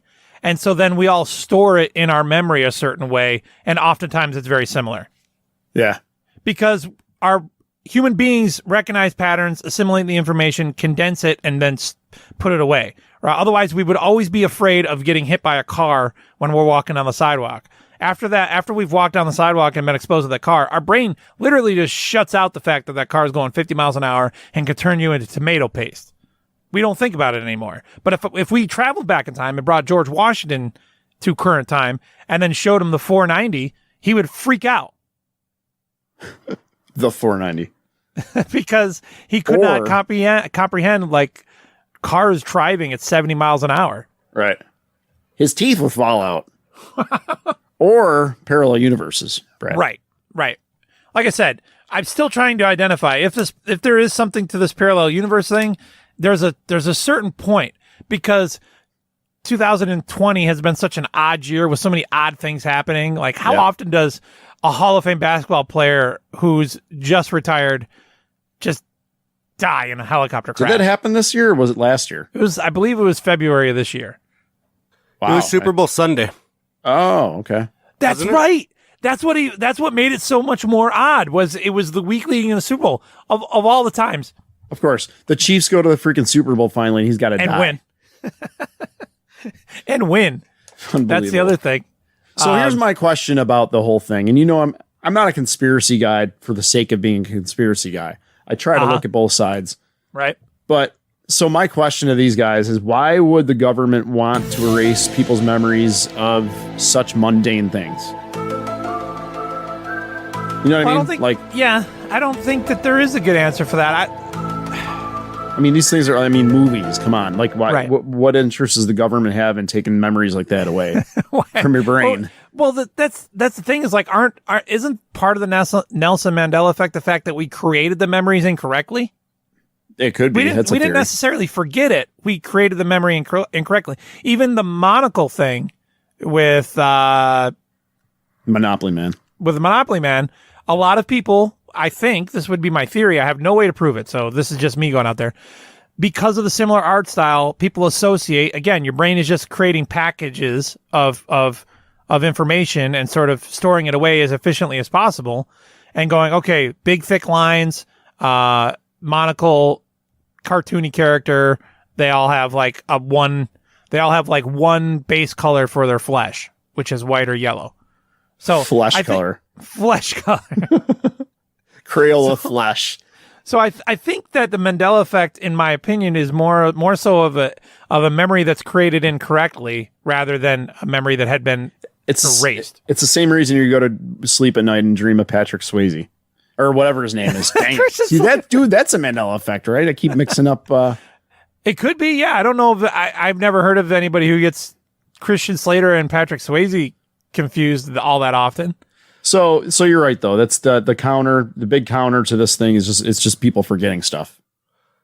Yeah, and like a recreation of association. So like not only Mr. Peanut is associated because of the similar art styles, but think back to many references in pop culture, like sitcoms and movies all have the rich debonair white guy. And when you associate Top Hat, you instantly think Kane and Monocle if you have that sort of character style. So it all just sort of reforms out of your brain and that becomes a new memory basically. Or parallel universes. Right. Did the most likely. Did the original Alfred have a monocle from the Batman series? I'm thinking about who. No, did Penguin? Penguin did. Penguin had a monocle. He had it in the cartoon. And a top hat? Penguin also has a top hat in the cartoon. That is correct. Huh. And a cane. And a cane. Dude, what if Penguin is the Monopoly Man? Man. Could be. And you've had it right this whole time, and it's been covered up by the government. They didn't want us to remember that, but we They just don't want did. us to know that the Monopoly Man is really the bad guy. This is why you should listen to the show. So I don't think that the government, I don't think the government's erasing memories. I just think that the government, at its worst, hides things that they don't want out for a particular reason. Not always good reasons, but they just hide things. Right. So even like the loss prevention department at Walmart does that. So I think that's pretty common with anyone in authority. Well, we see things that you need not see, and we be places that you need not be. Like your dad had a lot of stuff from you when you were a kid on his top of his dresser. Mine did. I know. That's what I'm saying. I think all of ours might have. I asked you last week if you remembered, speaking of the Mandela effect, if you remembered a 3-year period where Darlene from Roseanne was hot. Darlene. And you viciously denied the fact that was ever the case. I viciously and vehemently denied it. And I will today too. I'll die in that hell. I have isolated the time frame where I believe that Darlene was at her prime. It took you a week, but you found it. Yes, it took me a week of searching for photos. But coincidentally, it's 1993, and that would be the years that Sarah Gilbert, the actress that played Darlene, turned 18. Okay. So what I'm saying is from 18 to 22, Darlene was looking real nice. So I'm going to bring up some... Smack dab in the middle of the show's run. Yeah. So I think this is Darlene, and I forgot entirely that Darlene's boyfriend on the show is the same guy from The Big Bang Theory. Are these the pictures that you want me to see? I'm looking. My internet is running. Let me know when you find it. Yeah. What? So you're saying that she doesn't look attractive here? No, I'm keep scrolling, bro. Okay. Yeah. What about this one? Look at that. She looks wholesome. She looks wholesomely bangable there. If you go up a little bit to the present that one, day, she's like 12, so we're not going to do that one. Ooh, no. This is supposedly 93 here, so she would be 18. So, Gabe, you're telling me that Sarah Gilbert was not in her prime in 93 to 97. Gilbert. It's tough to say. Dude, that's taggable right there. You're out of your mind, Jim. Look at that if long you say dark so, hair. Man. Wasn't there a period where she had longer hair? Maybe later in the run, maybe. You're out of your bloody mind. You're bloody mind. So it turns out Sarah Gilbert is a hyperdyke. No, I didn't see that coming. Really? What? She's a hyperdyke. HT. She's been married to 2 women, and she's had kids with one of them. I don't even know how that works. Science. But she actually dated the Big Bang Theory guy when she was on Roseanne. Is that the guy from the Big Bang Theory? It is, and that. How would you like to be that guy? You convinced Darlene that she's gay. But if you were, dude, if I was a chick and I was banging the guy from the Big Bang Theory, I'd probably decide to be gay right about then too. Are you? Am I the only one of us 3 that just doesn't like the Big Bang Theory? No, I don't like it at all. It's not. There's no humor. I don't see the humor in that show. When do they ever make a funny joke? I don't know. They do that weird quote unquote comedy. They just make references of things that do exist and have happened, and then expect that to be the joke. That's not a joke. And somehow the main characters like deadpan reactions and stuff is supposed to carry through, and it just makes it fall flat. Oh, it's just like when Batman and Robin were in the Batcave. Yes, they were at some point. That's true. Yeah. Hilarious. I've never understood why that's so funny. I think he's mildly autistic, and I think really the biggest thing who's mildly autistic? The main character, the Shelton guy.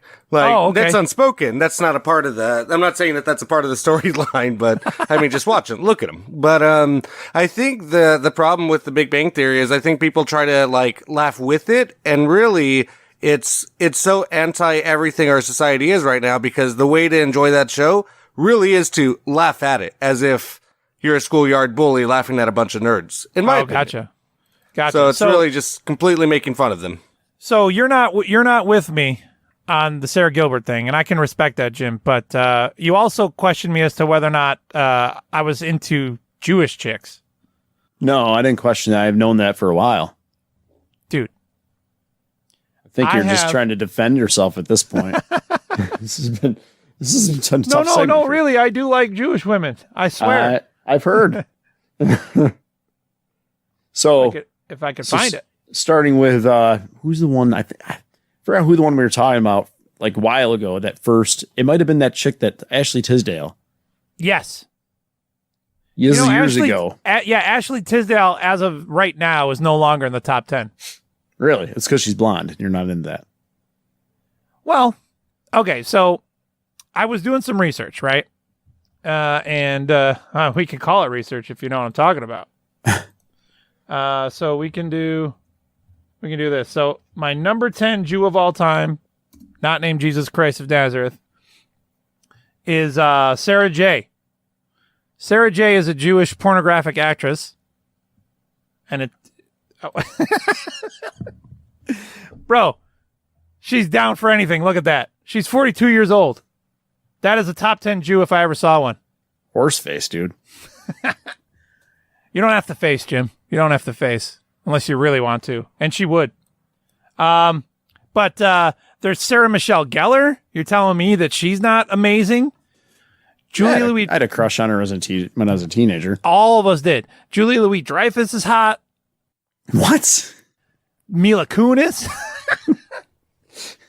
Mila Kunis is smoking. I was recently watching some of those That 70s Show, and I believe that show still holds up. But man, is Mila Kunis a whole nother level back in 99. She's Jewish? Is she like converted? I thought she was Ukrainian. Aren't they I did heavily too. Like European, Eastern European. I think she's half and half. Yeah, she's from the Ukraine. Yeah, she's half and half. Is she from the Ukraine? But I got so excited looking up my favorite Jews that I've decided to declare today Jew Day. Oh, okay. So I was wondering if you proclaimed that or if it was No, it's not. No, that's me. An edict that Trump sent down. Today we celebrate Jews and all things about Jews. So, for instance, I like the Torah. I like Rosh Hashanah. You don't even know what those things are, do you? Sounds like a skin condition, Rosh Hashanah. Dude, Jews rule. Well, Jim, we're going to school you up today. And Brad, one thing that I like is cheeseburgers. And did you know that the first kosher Jewish cheeseburger in New York was created by Talia Steakhouse in 2008 using tofu cheese? Tofu cheese? Oh. Right, because you can't, if you're following the mitzvah, you can't put cheese on your meat, right? Is that how that works? Well, we don't know. Exactly. Because observant laws keep kosher following dietary laws. So in conjunction with that, so it prohibits the eating of certain foods, Jim, including shellfish and pork, as well as meals that contain a mix of meat and dairy. I'm not sure if he's trying to talk me into it or not. I might understand you just have a long list of Jewish fun facts for us on Jew Day. No, we're just simply, we want to teach Jim the beauty of, so we're not trying to talk you into anything, Jim. We just want to let you know things like the Mount of Olives in Jerusalem is actually the world's oldest continuously used cemetery for Jews. Well, you got me there. I don't know. I don't have anything to respond to. I just think it's so funny how anytime that anyone says the word Jew, everybody in the room gets nervous. Oh no, what's coming next? Yeah. Because it's such a backhanded or a sarcastic, a possibility of like you said, anything coming next. Right. Yeah. There's a Louis C.K. bit about how Jew is either a statement of fact or a racial slur. It really depends on the context. Right. Just the inflection on how you say it. Like life expectancy in Israel among the Jews is among the highest in the world at 82 years. Those Jews live forever. I've got a new game for us to play in the next segment, and it's almost like reverse game show, Jim. Your main goal is to just not die, and that's coming up next.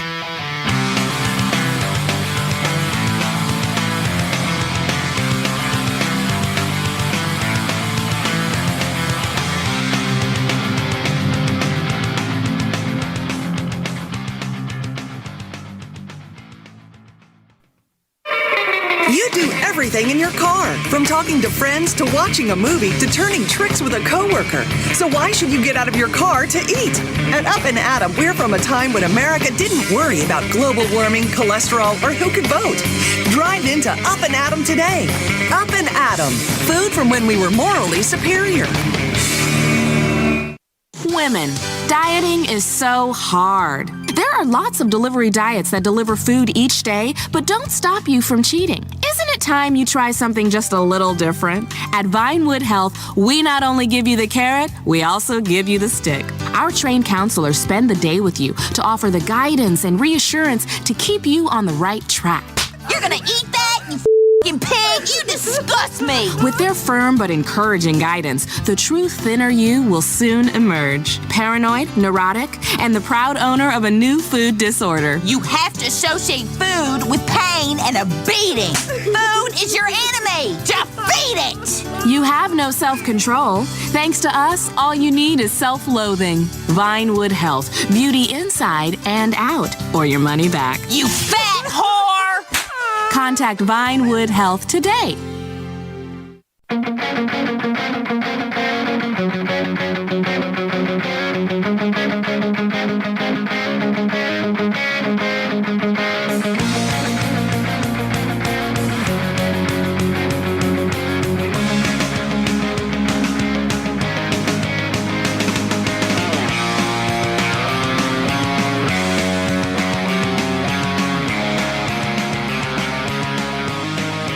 My favorite part of Leviticus is where it's like, all right, listen, men can never have sex with men, and if they do, they should be stoned. Right.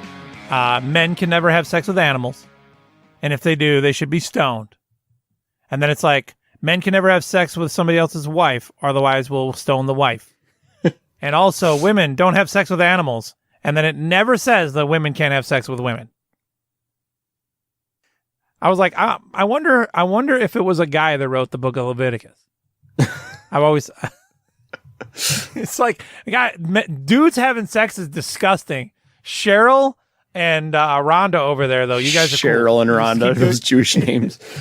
They are Jewish Oh, names, are aren't they? I don't know. Yeah. I was always confused how, like, the movie about World War II with the Pearl Harbor, Torah. I always thought that had to do with, like, Jewish law or something before. On a scale of 1 to 10, I'm going to put you on the spot. A scale of 1 to 10, 10 being the worst, how bad is Pearl Harbor? Oh, wait, what's the worst? 1? 10 is the worst. 10 is the worst? That's a weird scale.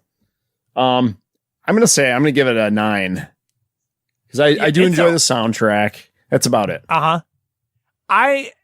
That's one of those movies where I was watching it all the way through, and then I was like, when does the good part of the movie when is the part where this movie where is my theory about Pearl Harbor has always been they tried to do what Titanic did, which is take an event from history that was tragic and huge and big scale event. Pearl Harbor, very large. Throw a love story in there that sucked. Right. A nice soundtrack, and like hopefully you have a huge hit on your hands.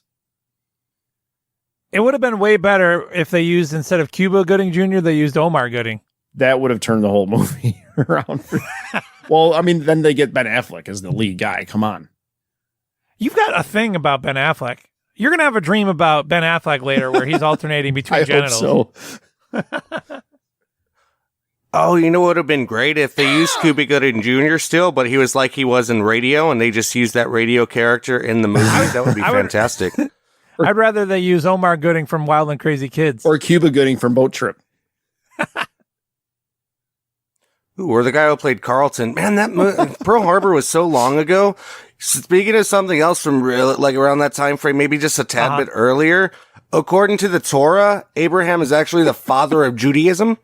So he was born about 4,000 years ago during an era where many gods were worshipped, but he believed there was only one God. The old monotheism. I love Jew Day. Father Abraham. I'm so excited to celebrate Jews. Let's do it. What's next? Gabe, did you ever sing that song in Sunday school, Gabe?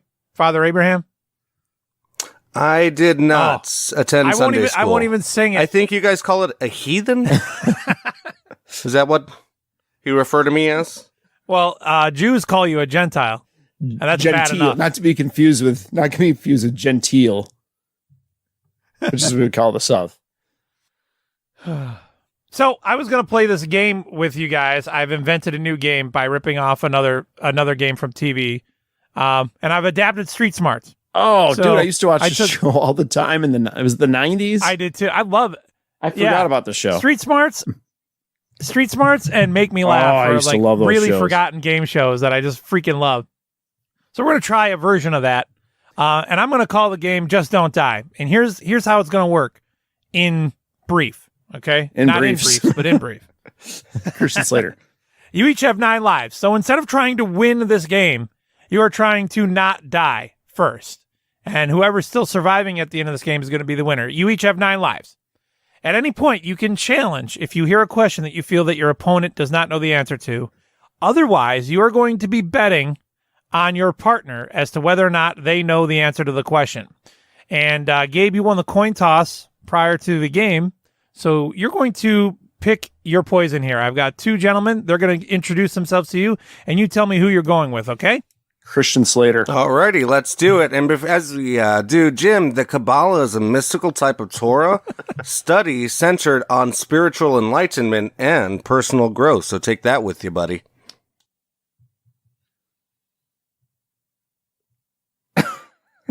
I lost my folder. I lost the feed. Where's the feed? It's an apocryphal Torah, is what it is. Hey, Jim, did you know that life expectancy in Israel is among the highest in the world? Oh, You already did that one. You know that. We talked about that already. All right, you ready? Let's meet our partners. Hi, I'm Curtis. I love board games. I hate sand, and I am the Hong Kong ping pong champion of the world. You have no idea how irritated I am, and I'm just maintaining my cool. Hey, Jim, did you know that the main denominations of Judaism are Orthodox, Conservative, and Reform? Gabe, did you know we're trying to play a game? Makes sense when you think about it, really. All right, you ready? Yeah. Gabe, yes. Here's your first partner Hey, now. option. Hi, I'm Curtis. I love board games. I hate guy from sand, Doom. and I am the Hong Kong ping pong champion of the world. So here's something I didn't tell you. Each of your potential partners, Gabe, have also told you 2 truths and a lie. So I'll play Curtis for you one more time, and you determine which liar you like the best. Hi, I'm Curtis. I love board games. I hate sand. Are you aware that we cannot? and I I'm cannot the see Hong any of Kong these people that you're ping playing pong for me, Brad. champion of the world. Or hear them. I'm seeing you. I'm not seeing the videos. There's no video. I wasn't aware that you were playing video. them. Or audio. I'm hearing no audio. There's no audio either. No. Right. See here. That's why I keep mentioning to Jim that to meet the demand from Jewish immigrants in 1911, a kosher kitchen was built at their arrival point at Ellis Island. That's not A too what far kitchen? from you, right, Jim? Ellis Island is so far away. A kosher kitchen. Yeah, dude, that's New York City. All those New York All right, cities. would you look the listen to same this me, goddamn Jim. intro this time? Yes. All right, here we go. Hi, I'm Curtis. I love board games. I hate sand, and I am the Hong Kong ping pong champion of the world. All right. And then our other potential partner for you, sexually and otherwise. Did you say I hate sand?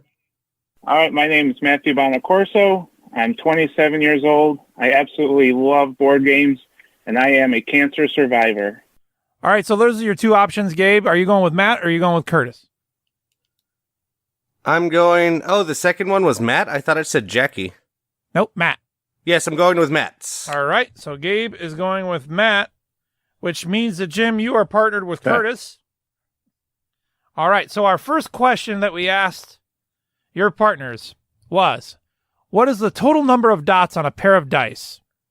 Now, you're going to tell me, you're going to put in your bids, and you're also going to tell me whether or not you thought your partner got it correct or answered it incorrectly. Let me know when you're ready, Gabe. Yep. All right. Jim, what was your bid? My bid is 0. You can't bid 0. It's between 1 and 3. Okay. Sorry. I bid 3. All right. Gabe, what was your bid? I bid 2. Okay, so that means this is for 1 point. So we asked Curtis and we asked Matthew how many dots are on a pair of dice. So Matt is your partner, Gabe. Here was his answer. Okay, give me a second. I got to think of this. All Well, it goes up to what, 6? You're talking about a 6-sided die. I'm going to say 45. No, that's wrong. Okay, Gabe. So he said 45. What was your guess? It would be 21. Oh my God! You're not supposed to answer the question, Gabe. Oh. You're supposed to tell me whether or not Matt gets it right or wrong. Oh, I think he was going to get it wrong. Weren't you supposed to ask him that before you give him the answer? I was waiting for that moment. Jim. I think Matt got it wrong, Brad. Jim, did Curtis get it right or wrong? Well, I got to hear his response first to make it fair, dude. What the frick? Hey, Jim, basketball star O.C. Sheckman scored the first basket in the first U.S. Pro League match. Was he Jewish? And was a Jew. I'm going to guess Gabe or Curtis got it right. Okay. I mean, I could just do the math. You want me to just do the math or guess? So 10, 15, 18, 42. Dude, what the hell is groove music anyways? Dude. All right. So the correct answer is 42, which means that Curtis got it correct. Gabe, you guessed that Matt got it wrong, which is correct. That was worth 1 point, and nobody's died yet. The next question we asked your partners was, the title role of the 1990 movie Pretty Woman was played by which actress? Gabe, did Matt get this correct or not? Yes, and I wager 3. Okay. Jim, what was your bid, and is Curtis going to get this I'll say, I'm going to wager 1, and I'm going to say no. He did not get it right. All right, so let's start with Curtis's answer. This one, the difference between your two bids is 2, so this one is worth 2. Julia Roberts. Curtis got it correct, which means that Jim is wrong. Now you need to hope that Gabe is wrong as well. Now, Gabe is telling me that Matt got this correct. How are you feeling right now, Jim? Nervous. In a word. It's one of the words. Oh, an actress. Oh. Julia Roberts? So that means that Jim loses a life there as Matthew comes through in the clutch. The third question that we asked your partner was, which Roman emperor supposedly fiddled while Rome burned? Gabe, what's your bid? And did Matt get it correct? I'm saying 1, and he has no idea what that is. 1, and he's going to get it wrong. Jim, what do you think? I'm going to say 3, and I'm going to say he does know. All right, so that means that we're wagering 2 here, and we're saying that Curtis knows the answer to this question. Roman Emperor. Good night. I always get them all confused. We're going to go with Julius Caesar. I don't know. Oh, no. I'm going to say Julia Roberts again. Curtis got it wrong. What's wrong with kids these days, bro? Curtis got it wrong. So now all these emperors, I get them so mixed up. So now, now Gabe is betting that Matt is also going to get it wrong. So here we go. Yeah, I'm not very up on my Roman geology, so I don't know that answer. Shocking. Number 1, it's not geology at all. And number 2, he also... Gabe, you answered correctly by guessing that your partner was going to get it wrong. The fourth question that we asked your partners was, in Greek mythology, who turned all that he touched into gold? Gabe, what's your bid, and did Matt get this correct? I wanted to answer the question again. I'm going to say number 2. I'm going to bid 2, and I have no idea what's going on. He's going to get it right. Okay. I'm so lost right now. All right, Jim, what's your bid? And is Curtis going to get this correct? I'm going to bid 1, And I'll say no.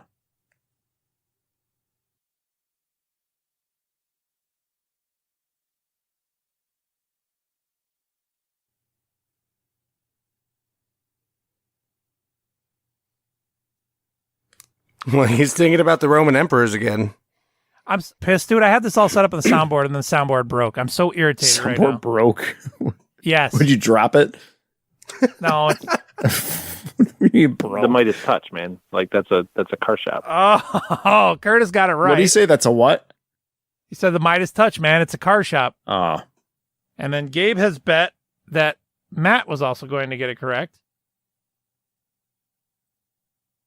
And this one is for one life. One life to live. Zeus. So that would be wrong. So nobody loses a life. Zeus is such an Zeus is not out of the way. It's a king. Wrong. It's not even doesn't make any sense. Okay. Jim, we're gonna switch it up to you now. We're halfway through. Mount Everest is found in what mountain range? I'll bid 1, and I'll say he's got it wrong. Gabe, what do you think? I'm going to say 3, and my guy's got it right. He knows his geology. Yes.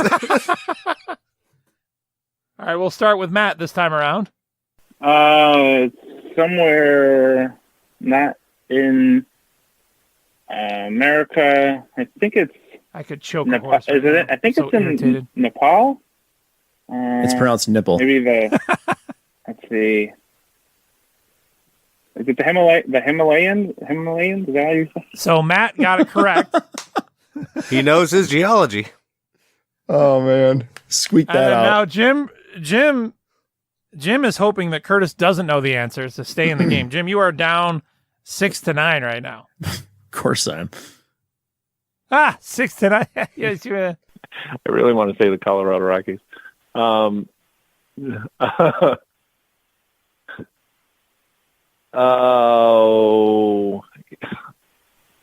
I actually don't know.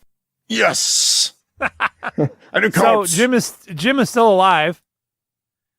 The sixth question, Jim, that we asked was, what was Muhammad Ali's birth name? All right, I'm gonna put the dunce cap on Gabe. All right, Gabe, you're being challenged. What is Muhammad Ali's birth name? Oh, I have known this Worth one. 3 lives right here, Gabe. His name. God, I'm going to sound so racist right now. I'm like, it's. Isn't it like Kunta or Kuntith or Kumar? No. Cassius Clay was. Isn't that weird that Muhammad Ali's birth name is like Cassius? See, I was Muhammad Ali's birth name is like a wrestling name on accident. Right. All right. So that's cool. So now we can recycle that same question. Gabe, did Matt get that answer right or wrong? Oh, he's so wrong, and I'm going to wager 1. Okay. All right. So what And does that he's do to wagering- our score before we go on? What does You it do guys to are our tied up. Okay, nice. 6 apiece right now. That was a good move there, Jim. All right, I'm gonna see. I don't know if Curtis would know this. I'm gonna say no, and I'll wager. What did Gabe wager? 1. Well, I guess it doesn't matter if we both. Well, Yeah. whatever. I'll wager 3. Okay. So this one's worth 2. Does matter if one gets it right and one doesn't, right? Muhammad Ali. Muhammad Ali, the famous boxer. Yeah, I don't know. Jim Bob. But yeah, they both got it wrong. They don't know who Cassius Clay is. See, I wasn't too far off. Okay. we asked your partners what a Geiger counter is used for. Gabe, did Matt get this right or wrong? And what are you wagering? Absolutely wrong. 100% wrong. I wager 3. Jim, did Curtis get this right or wrong? I And say what are he you got wagering? it. I'm gonna wager 1, and I'll say he got it right. Okay, so that means that this one's worth 2.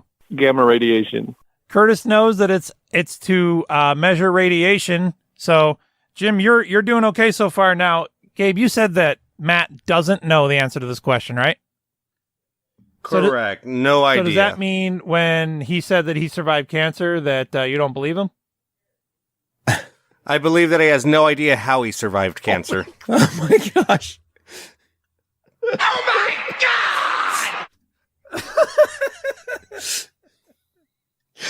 He's a little peeved at Matt right now. I'm sensing.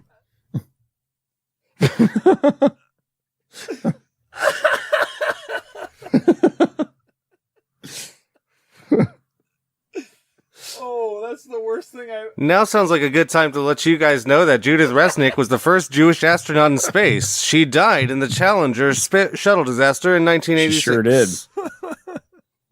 Hey, do you know where she took her vacation that year? All over Florida.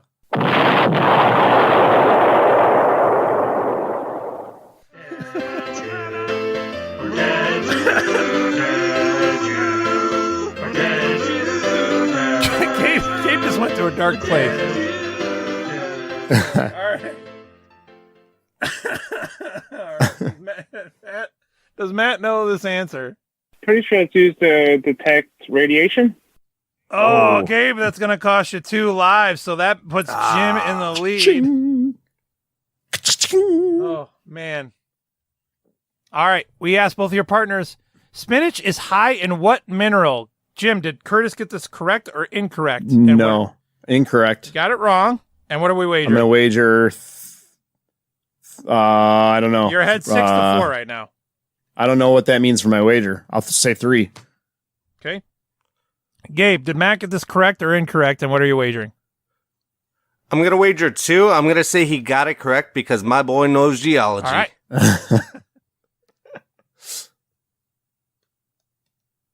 So we're going to start with Matt's response. Oh, spinach. You know, I'm not very good at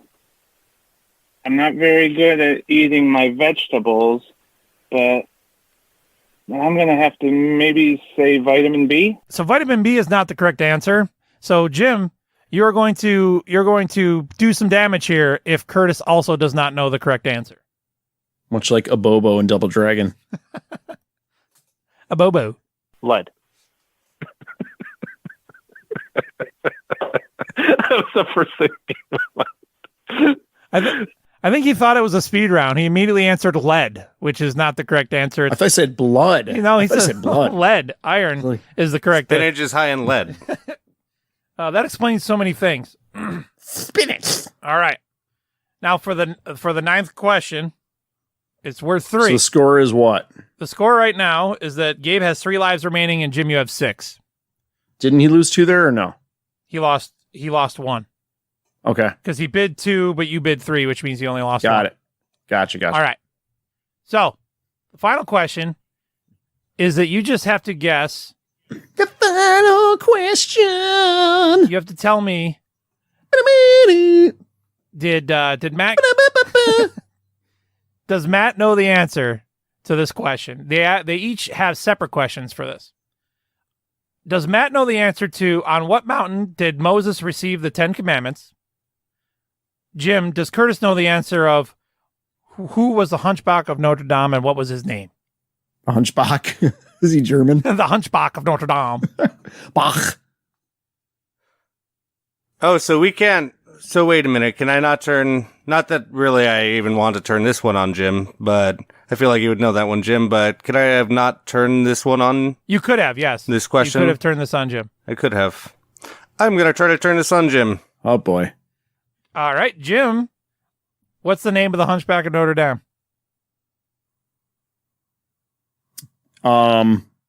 Is that my question or is that his question? That was your question. That was your partner's question. Okay. Quasimodo. All right. That closes the game out, Gabe. You just lost. You just lost 3 lives because you challenged Jim on a question that he knew the answer to. So, Jim, you have won the game. So, congratulations. That didn't work very well. No, not very. I thought I was turning my question on him. No, I think you probably know that answer to that one, too. I thought you were, too, and I thought that's what you thought. I meant the game sucked, but that's okay. Well, you can edit a lot of that out. I know. Right? I'm just irritated because it's going to take you a while. I spent 35 minutes setting up a soundboard to make this game work, and then it crashed. And then you freaking dropped it on all over the floor.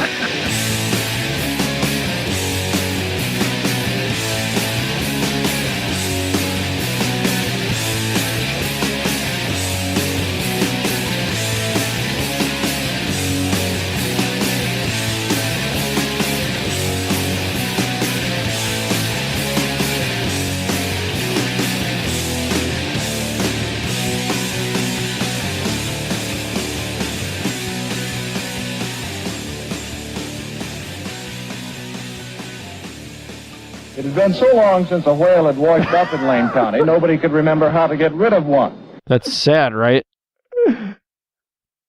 November 1970? What kind of name is Paul Lindman? Are you going to do my clothes? I'm Jim Tomei on the Jim Tomei Show, CBS Sports Radio. It couldn't be cut up and then buried because nobody Florence, wanted to cut it Oregon. up, and it couldn't be burned.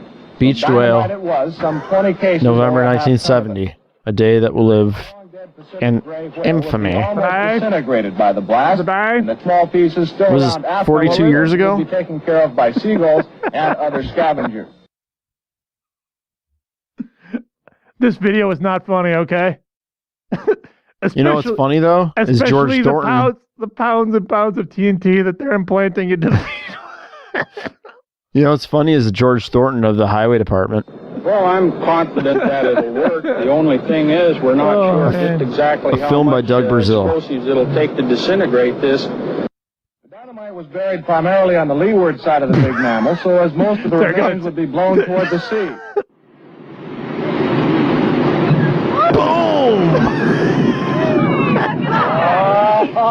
The audio was not funny. All right, Fred, you can take your hands out of your hips. Okay. Our camera stopped rolling immediately after the blast. The humor of the entire situation suddenly gave way to a run for survival. The pounds and pounds of flesh landing on cars is not funny. Huge chunks of whale blubber fell everywhere. Get your whale oil A here. mile from the blast site was the target of one large chunk. The passenger compartment literally smashed.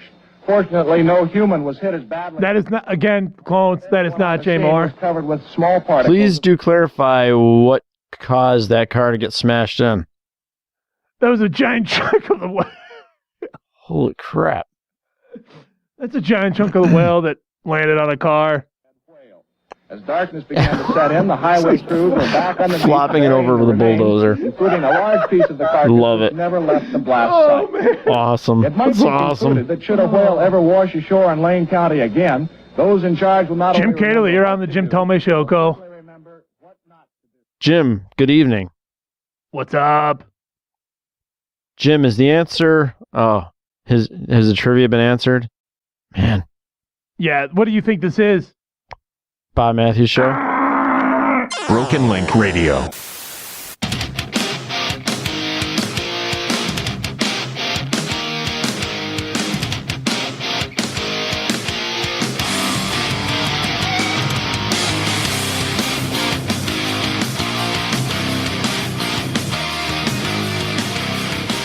We're back on the fourth segment. Before we get to the news and nonsense, we just need to recognize the fact that Gabe hates cancer patients and likes to make fun of them viciously on the podcast. How do you feel about that, Jim? What if you got a Jewish guy that's a cancer patient? Then what? What if he was a Jewish cancer patient that was a retarded dwarf?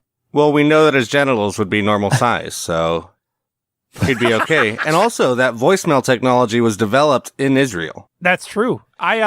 I've heard that a bunch of surveillance stuff and innovations, including the cell phone, were developed in Israel. You mean it didn't come from America? America! No. I don't believe that. Well, and also, contrary to popular belief, Superman is Jewish. His name, Kal-El, resembles the Hebrew words for voice and vessel. His creator, Jerry Siegel, said that he was strongly influenced by anti-Semitism that he experienced.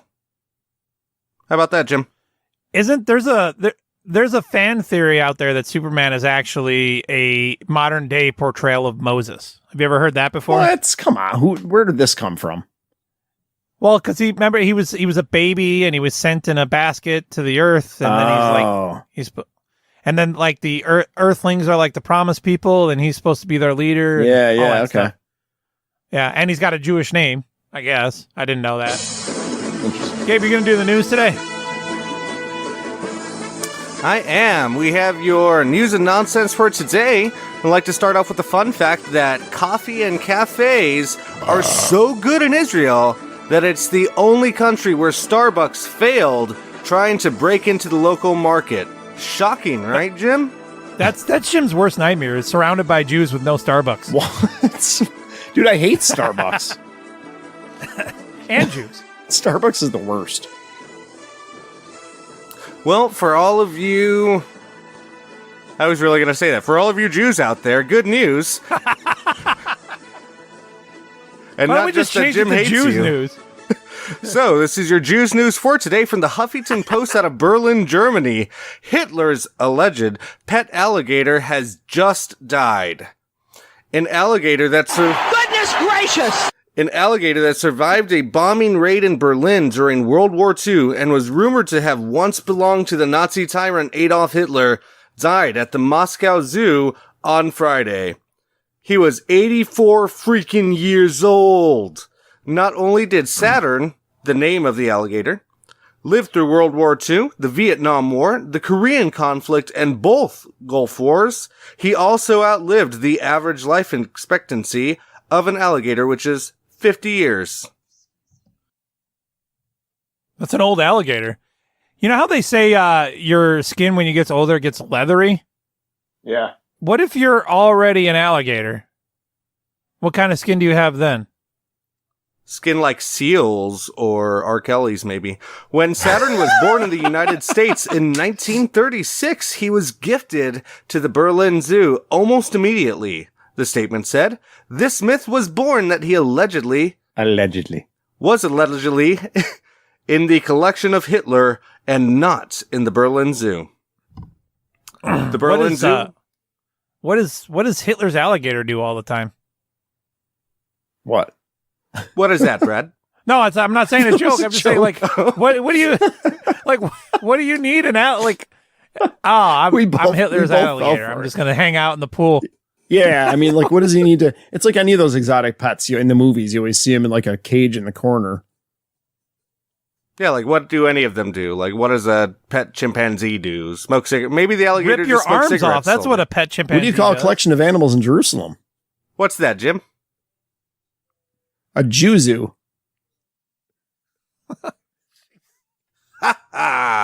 The Berlin Zoo was hit during several bombing raids in World War II, and in 1943 the facility was destroyed by one, killing many of the animals and releasing the others. It's unclear where Saturn was for the next 3 years, but Eva Braun seemed to be walking funny for those same 36 months.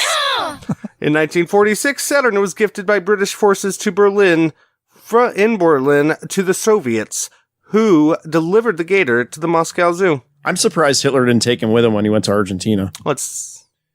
Oh, is that another one of those conspiracies where Hitler's still alive somewhere? Dude, this one's proven. Okay. Come on. Next from Fox 6 in Louisa, Virginia, 2 melonheads commit a robbery, literally. Police in Louisa, Virginia took to social media on Saturday in hopes of finding 2 men accused of robbing a convenience store with a watermelon rinds on their head. Where do you see this crap, Jim? The entire crime was caught clearly on surveillance, but they managed to elude authorities thanks to their unusual disguises. So there's the disguise right there. They have carved out watermelons and used them as hats. They look like and aliens. masks. That's awesome. This was another one of those moments where I'm like, dude, I'm definitely in a parallel universe because these 2 guys are wearing watermelons and robbing a convenience store.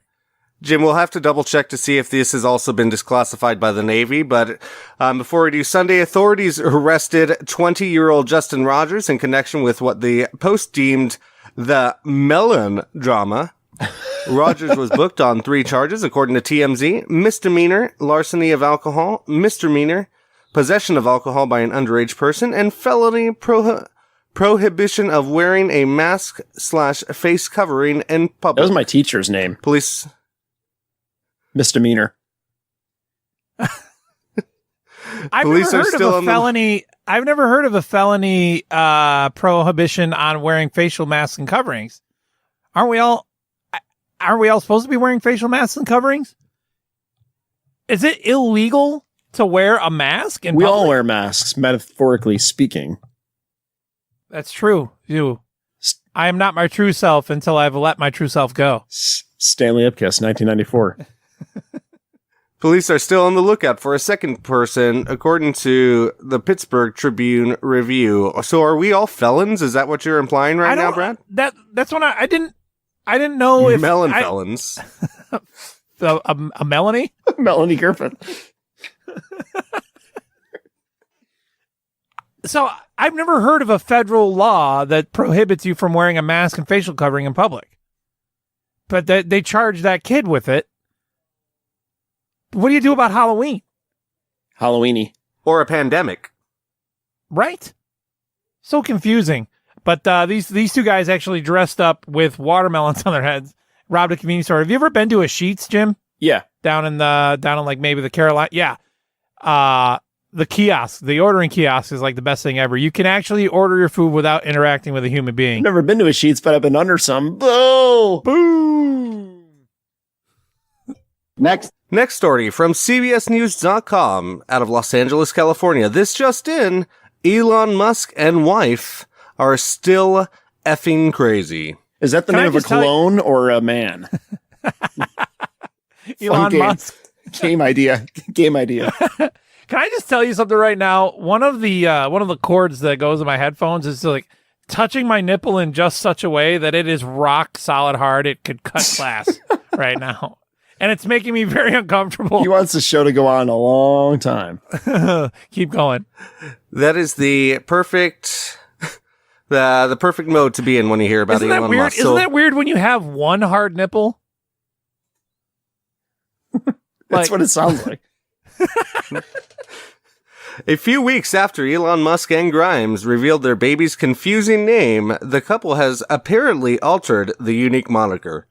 In an Instagram comment, a fan asked Grimes if the couple changed the name of their newborn son due to California laws that require only alphabetical letters. That's another law I've never heard of. So I couldn't. So when somebody is something the third in California, does that mean that the I's are actually I's? They're not 3 in Roman numerals?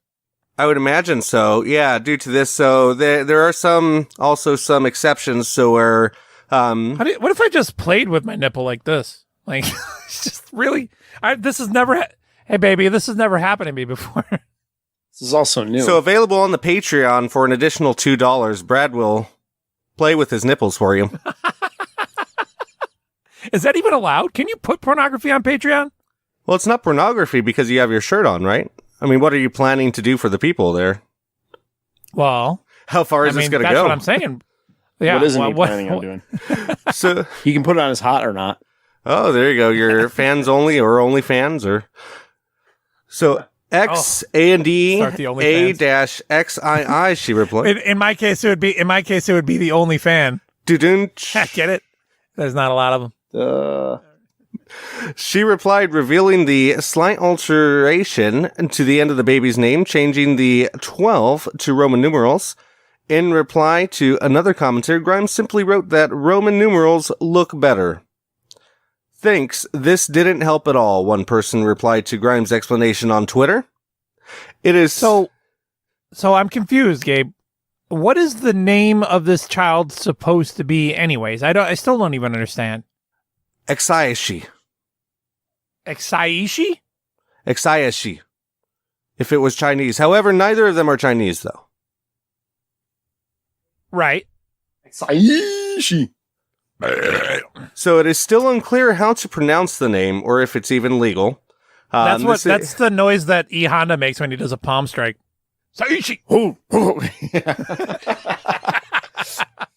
Maybe they're really big Mortal Kombat or Street Fighter fans. It appears that only some parts of the original name were valid. The X, the A, and the hyphen. The 12 would not be allowed under state rules. I think that I'm going to name my children onomatopoeic versions of Mortal Kombat sounds. That would be great. So the Raiden move, the Raiden dive move is like, hey, why don't you come here? How about Liu Kang's pedal kick? How does that one go?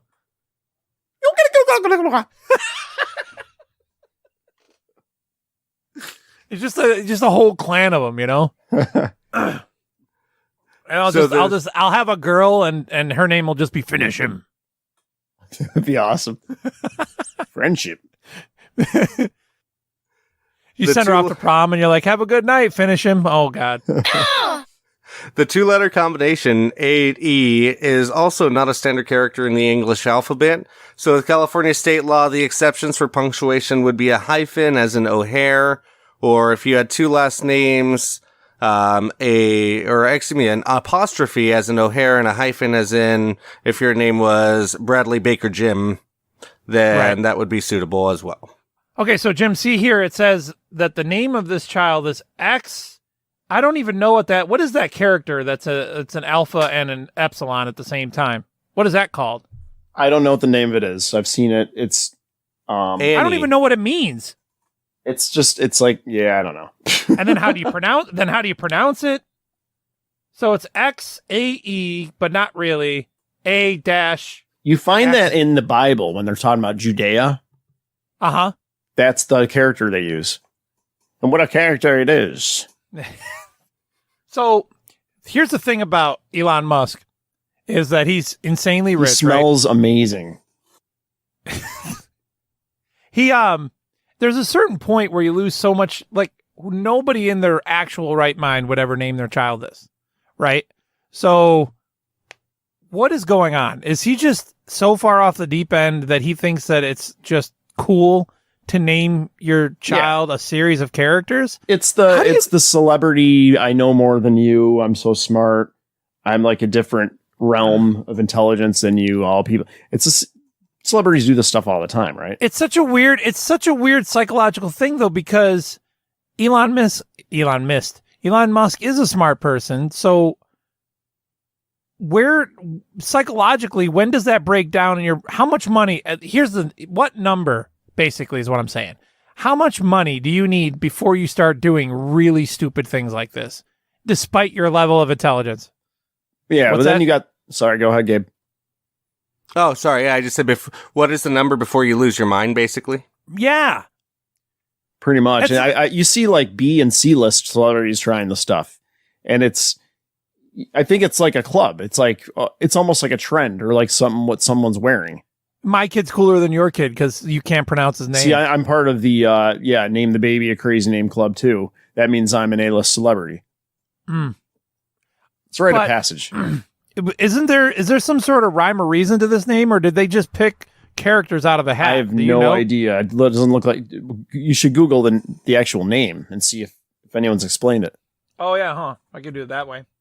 Yeah, well, and I'm having trouble finding. I've been having trouble finding it today, but there actually was a meaning that they had put out originally that it seems like they've sort of rescinded, where basically every symbol was more or less the like referring to something and had its own sort of unique meaning, because she's a Canadian pop singer, and he's the founder of Tesla and some space program or whatnot, right? So they had, it was what's it called with the, when they live in Middle Earth and they have the weird ears and she sort of looks like one.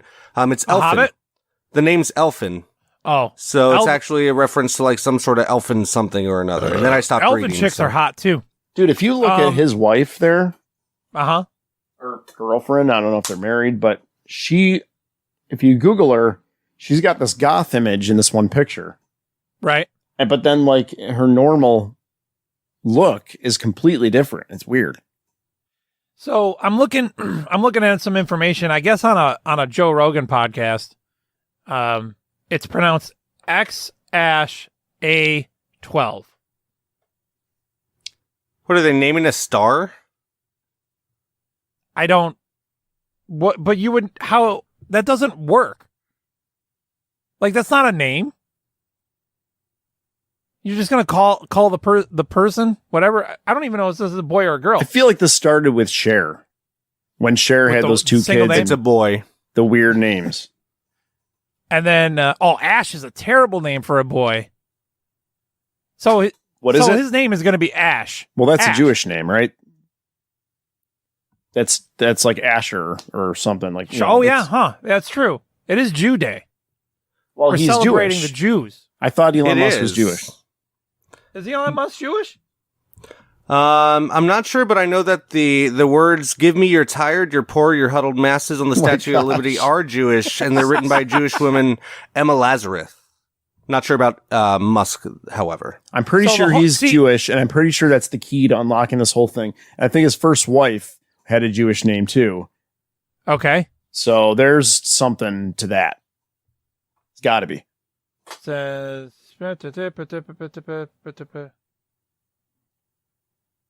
he attended a Jewish school, so I don't know. So that poem at the bottom of the Statue of Liberty, written by a Jew, which means that the homeless and poverty problem in New York City is because of the Jews. And we know it now. We have proof positive. Fire it up. Find the alt-right, find all the alt-right podcasts, put me on them. I'll let them know. They must not know this little bit of information. Imagine if you really tried to push that, be like, yo, here, I just found this sweet piece of proof. Jew wrote that poem. So I just found the quote from Elon Musk. First of all, my partner's the one that mostly came up with the name Musk set of Grimes. I mean, it's just X, the letter X, and the AE is pronounced Ash, and then A12 is my contribution. He went on to say that A12 stood for Archangel 12, the precursor to the SR-71, coolest plane ever. How is the AE thing pronounced? I don't know. What is it? What? Ash.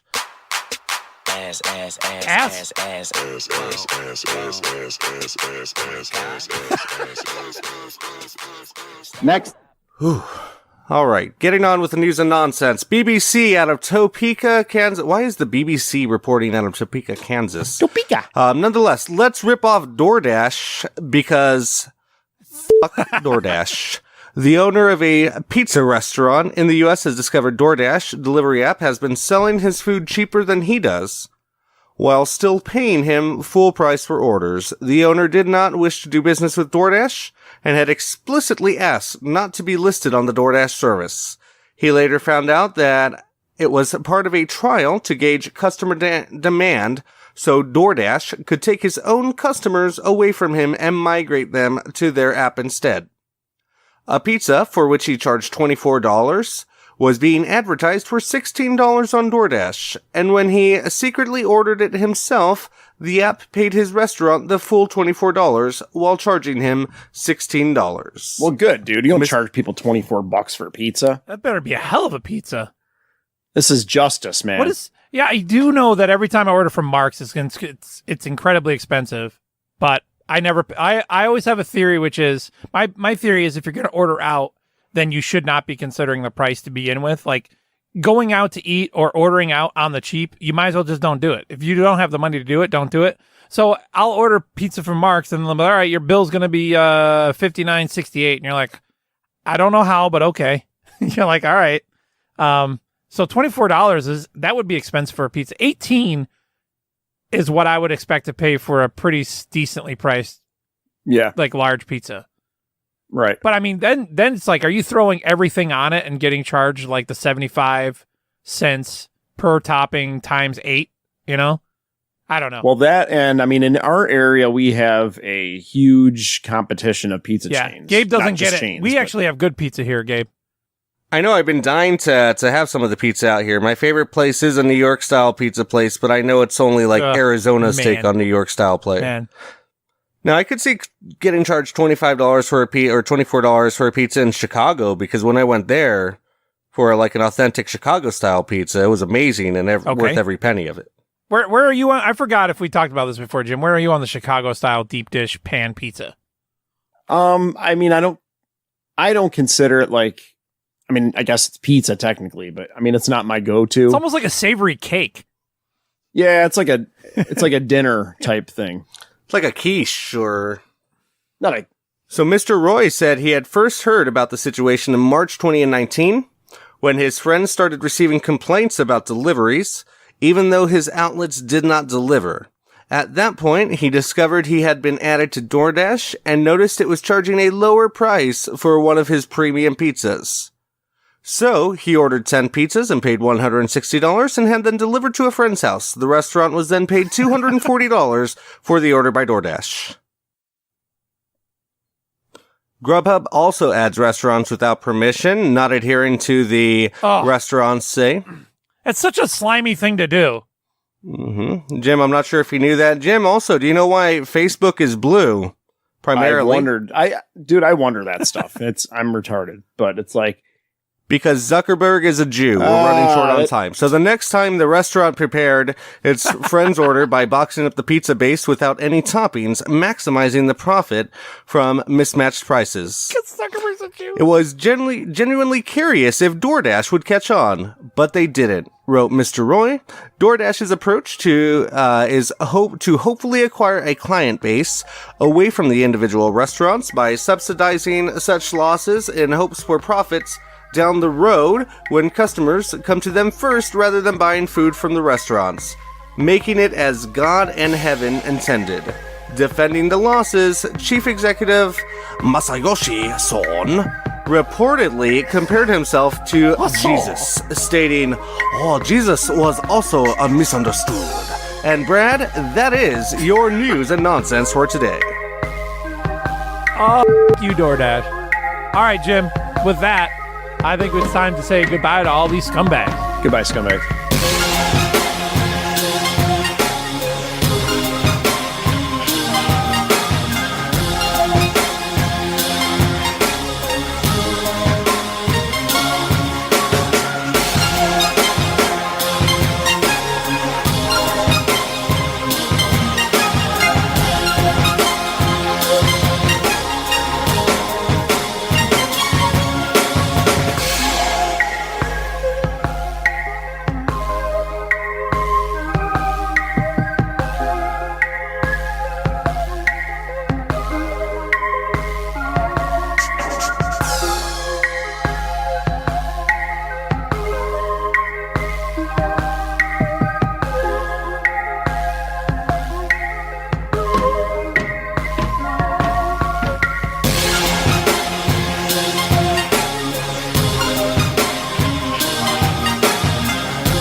Born in 1967, and so I grew up in the 70s.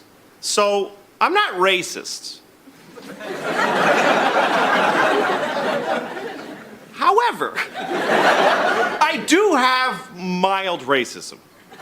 It's the best I could do coming out of the 70s because that was a very racist decade. People said racist things all the time, and nobody got offended. The only time somebody got offended if you said something racist in the 70s is when they would then say, like, hey, you interrupted me. I was saying something racist. Why did you? So I have mild racism. It's benign. It's not aggressive.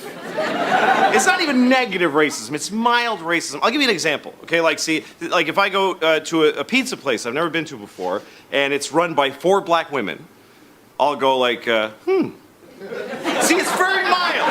It's extremely mild racism. I'll notice that. Yeah. You don't usually see that, 4 black women running a pizza place. Unless it's called 4 Black Girls Pizza or something like that. Like, that's the whole point of the place.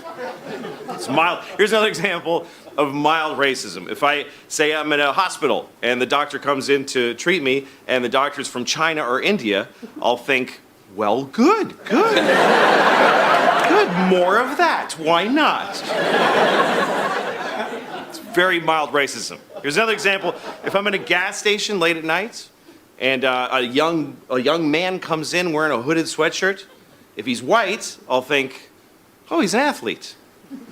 If he's black, unless he has a big smile on his face, then I become mildly racist, and this is what I think. I think, that's fine.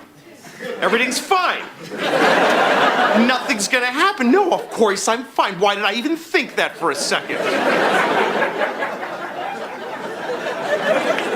This is because I was raised in the 70s. The 70s were a very different time. The 70s, everything was different in the 70s than it is now. Except the Middle East is exactly the same.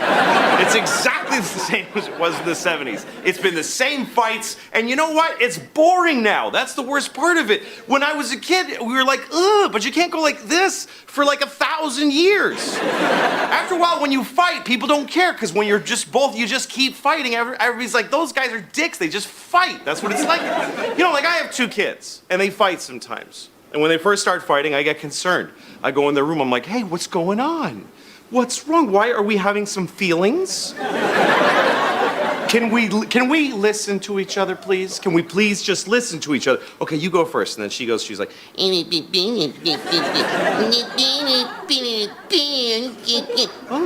yeah, that sounds hard.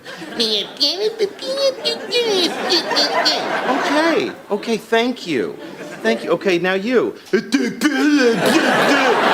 Because I like this one a little more, so that's why I make it.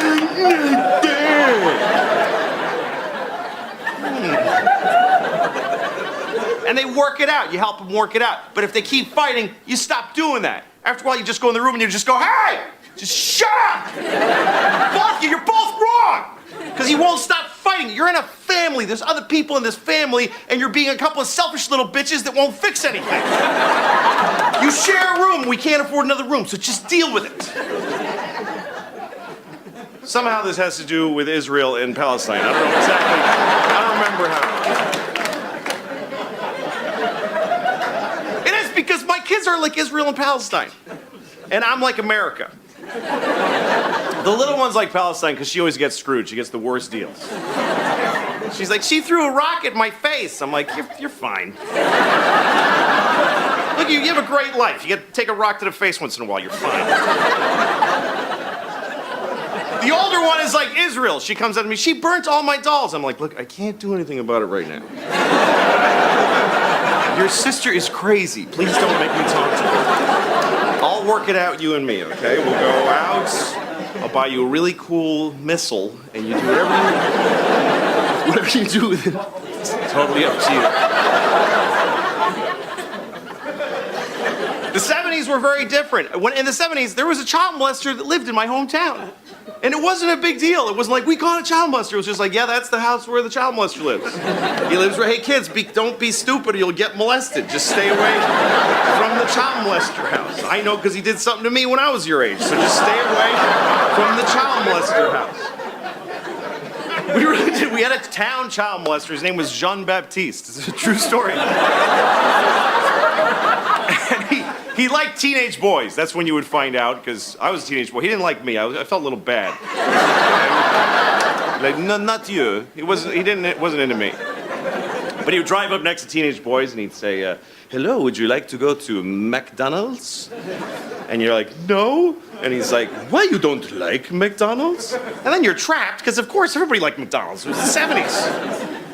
And then I had one friend who used to get in the car. He'd be like, sure, I'll go. And he'd get in the car. He'd go to McDonald's and eat a burger. And then he'd say, see ya. And he'd just take off. And Jean-Baptiste was like, oh, I did not get to have sex with that child. And he foiled again. But he'd always try. Maybe this time. Because child molesters are very tenacious people. They love molesting childs. It's crazy. It's like their favorite thing. I mean, it's so crazy because when you consider the risk in being a child molester, speaking not of even the damage you're doing, but the risk, there is no worse life available to a human than being a caught child molester. And yet they still do it, which you can only really surmise that it must be really good. I mean, from their point of view, not ours, but from their point of view, it must be amazing for them to risk so much.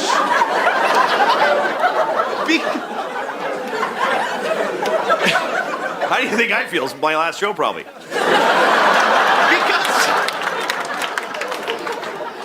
Look, I can't key into it because I love Mounds bars. I love Mounds bars. It's my favorite thing, right? But there's a limit.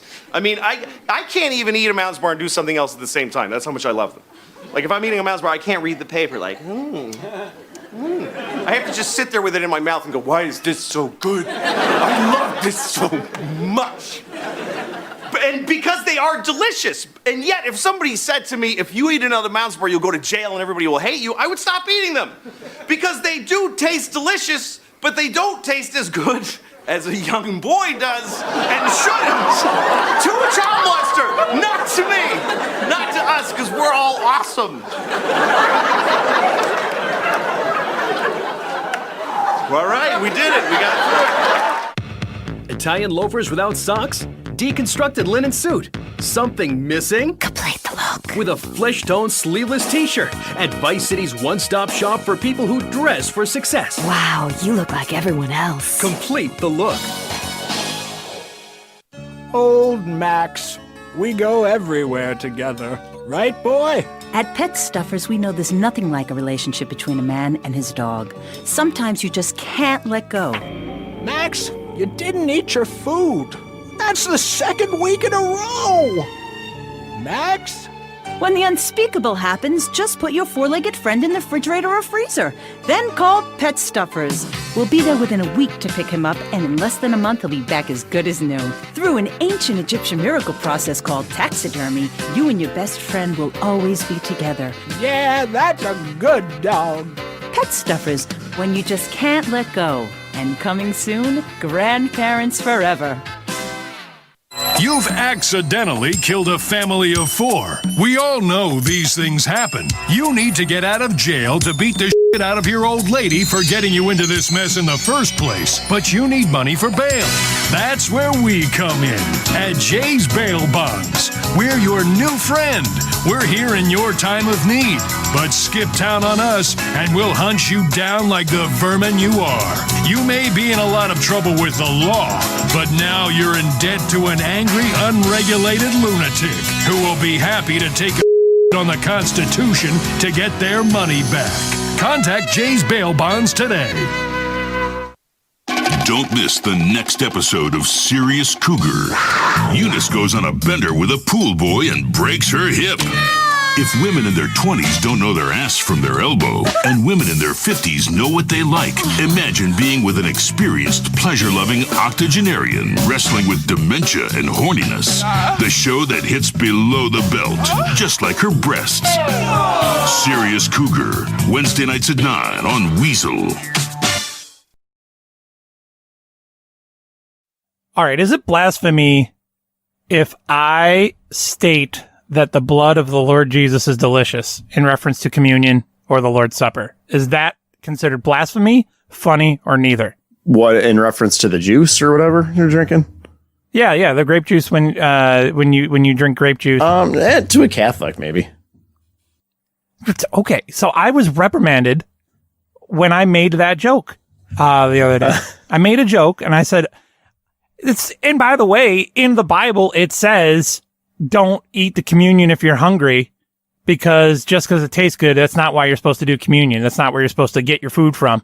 So when I say the blood of the Lord Jesus is delicious, I don't understand how that's possible. Well, I mean, what's your intent when you say it? To make a joke. Yeah. Okay. Maybe it's a little like, I can understand why maybe somebody wouldn't want to hear a joke like that, maybe, but Well, yeah, but it wasn't during the Lord's Supper. It's you know what I'm saying? What does that matter? But all I'm saying is factually everything I'm saying is correct within the context and that it's presented. But if you're intending on like, I don't know, I can't explain it, which is good for a radio show. I'm just saying, like, I didn't think it was that offensive, but like there was like 2 or 3 people that really were upset by it. I get a kick out of Bible. Well, humor. you can't. I think You the Bible can't say humor is funny. I was stating facts and then also say I was making a joke. Well, it's just playing with the words. If you change the words around, it sounds funny, even though it still means exactly the same Right. thing. I get it. You know.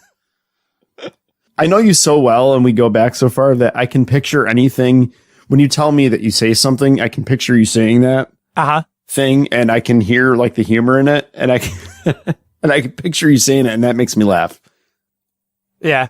The reason I thought about the Lord's Supper was because I was going to say, thank the Lord Jesus Christ that it's finally somewhat of a reasonable temperature up here in upstate New York right now. Oh, dude, it's no matter when or how bad it is. It's like whenever Memorial Day rolls around, it always gets to like 95 degrees. As late as I'm trying to remember, as late as like May 5th of this year, it was still snowing. Yeah, it's crazy. Legit still snowing. There was a snowstorm in the early part of freaking Which May. is funny because it's like the first year that you came back. Yeah, and I was told that it's always like this. No, it's not. And I'm not so sure that's true.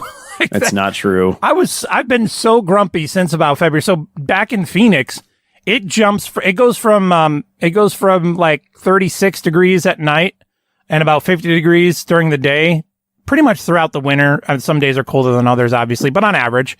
And but the average low temperature during the winter in Phoenix is like 34 degrees, slightly above freezing.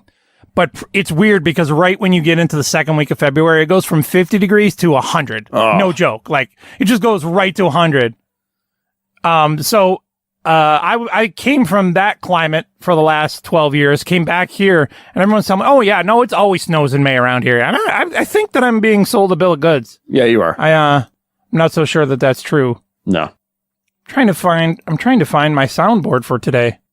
But so now that the temperature's warming up, now begins the air conditioner war. Whenever you're cohabitating with anyone.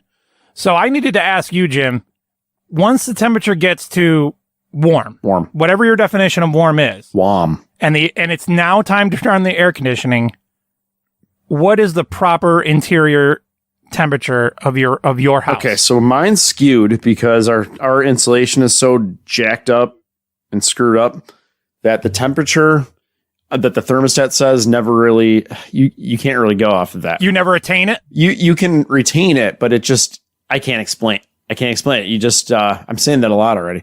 You can attain it, but you cannot retain it. So at work today, it's funny because it was like, I'm like, why is it so freaking hot out here? I'm like, oh yeah, it's almost the end of May, but I'm not used to that kind of temperature. But in our house, we don't have central air. We have like, you have window units? My wife is always cold, no matter what season or time of the year it is. She's always cold.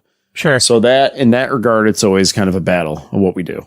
I think her whole family had thin blood, didn't they? Yeah. Right? Her mom was always cold. Them thin bloods. So what's the number that you guys have settled on that you don't have to fight about? I don't know, 70.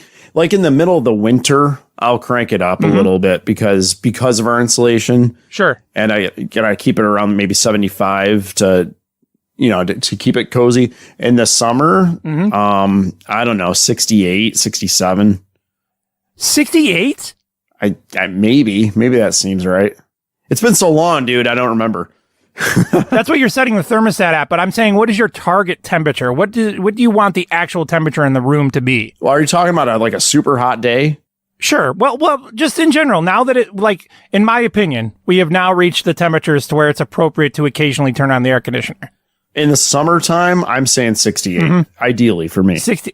Oh my Lord. What? I'm surprised by that. Why? 60. I'm with your wife there. That is extremely cold. I'm hot-blooded, baby. I would be chattering my teeth at 68 degrees. I'm a firm believer in a consistent 74 degrees. Wintertime, summertime, the inside of the house should always be 74 degrees. I'll bend as far as 73. Oh, I bet you do. But 70 degrees is where I actually start to feel uncomfortable. Really? 70 degrees inside a building is where I'm just like, and it's funny because in Arizona, people in Arizona thought I was weird because in Arizona, they would do that thing where, it's legitimately 115 degrees outside. So when you would go in to get your haircut at Supercuts or something, because I'm fashionable like that, the thermostat would be set at like 65. Just because people want the relief from being out in 120 degree weather. When they're not sitting any longer than like 20 minutes typically. Right. And I would just be like, no, dude, this is way too freaking cold. I'm tired of going to the grocery store and it's like 63 degrees. I'm tired of, you go to church and it's like 65 degrees. It's crazy. So I've always been a big believer. 74, man. That is the perfect temperature for me at all times. I don't do the thing where during the winter you crank it up unless we're talking about a wood burning stove, then you can get it as hot as you want. That's horrible. That's a whole different kind of heat because that's like a sleepy heat. That's the radiant heat is what that is. That's the good stuff, man. That's like, let's take a nap and snuggle. The problem with that, let's do some. Okay, baby. The problem with that stuff is that it's like the desert. It goes from like either nothing to 100 million degrees. There's no in between with that. It always feels like it's 95 degrees. Then you grab yourself a little teapot. You get some tea going on top of the kettle. Oh, man. You're gay, tea. Previously on Broken Link Radio. They dislike Andrew Cuomo so much, and they sit there in their chair and they get really angry. Well, what is he saying that's so wrong right now? I understand you don't like his policies, but like he's not saying anything wrong yet. When you hear a guy that 99% of the things that he says are just psychobabble. Doesn't he look like perfect casting for a TV show like Gotham? You're a peacemaker. That's what I am. Although, ironically, peacemakers are usually weapons that kill people. So you are a peacemaker. Yeah. Newspaper and radio legend Bob Matthews. Legend's such an overused word. So 34 years he's been doing the same radio show that he did in 2020. I remember going to karate lessons when I was 8 years old and my dad listening to him in the truck. Yes, you're getting canceled because of your stupid, crappy ratings, Bob Matthews. Oh my God. Broken Link Radio. The following program is intended for mature audiences. Atomic batteries to power. Turbines to speed. Ready to move out.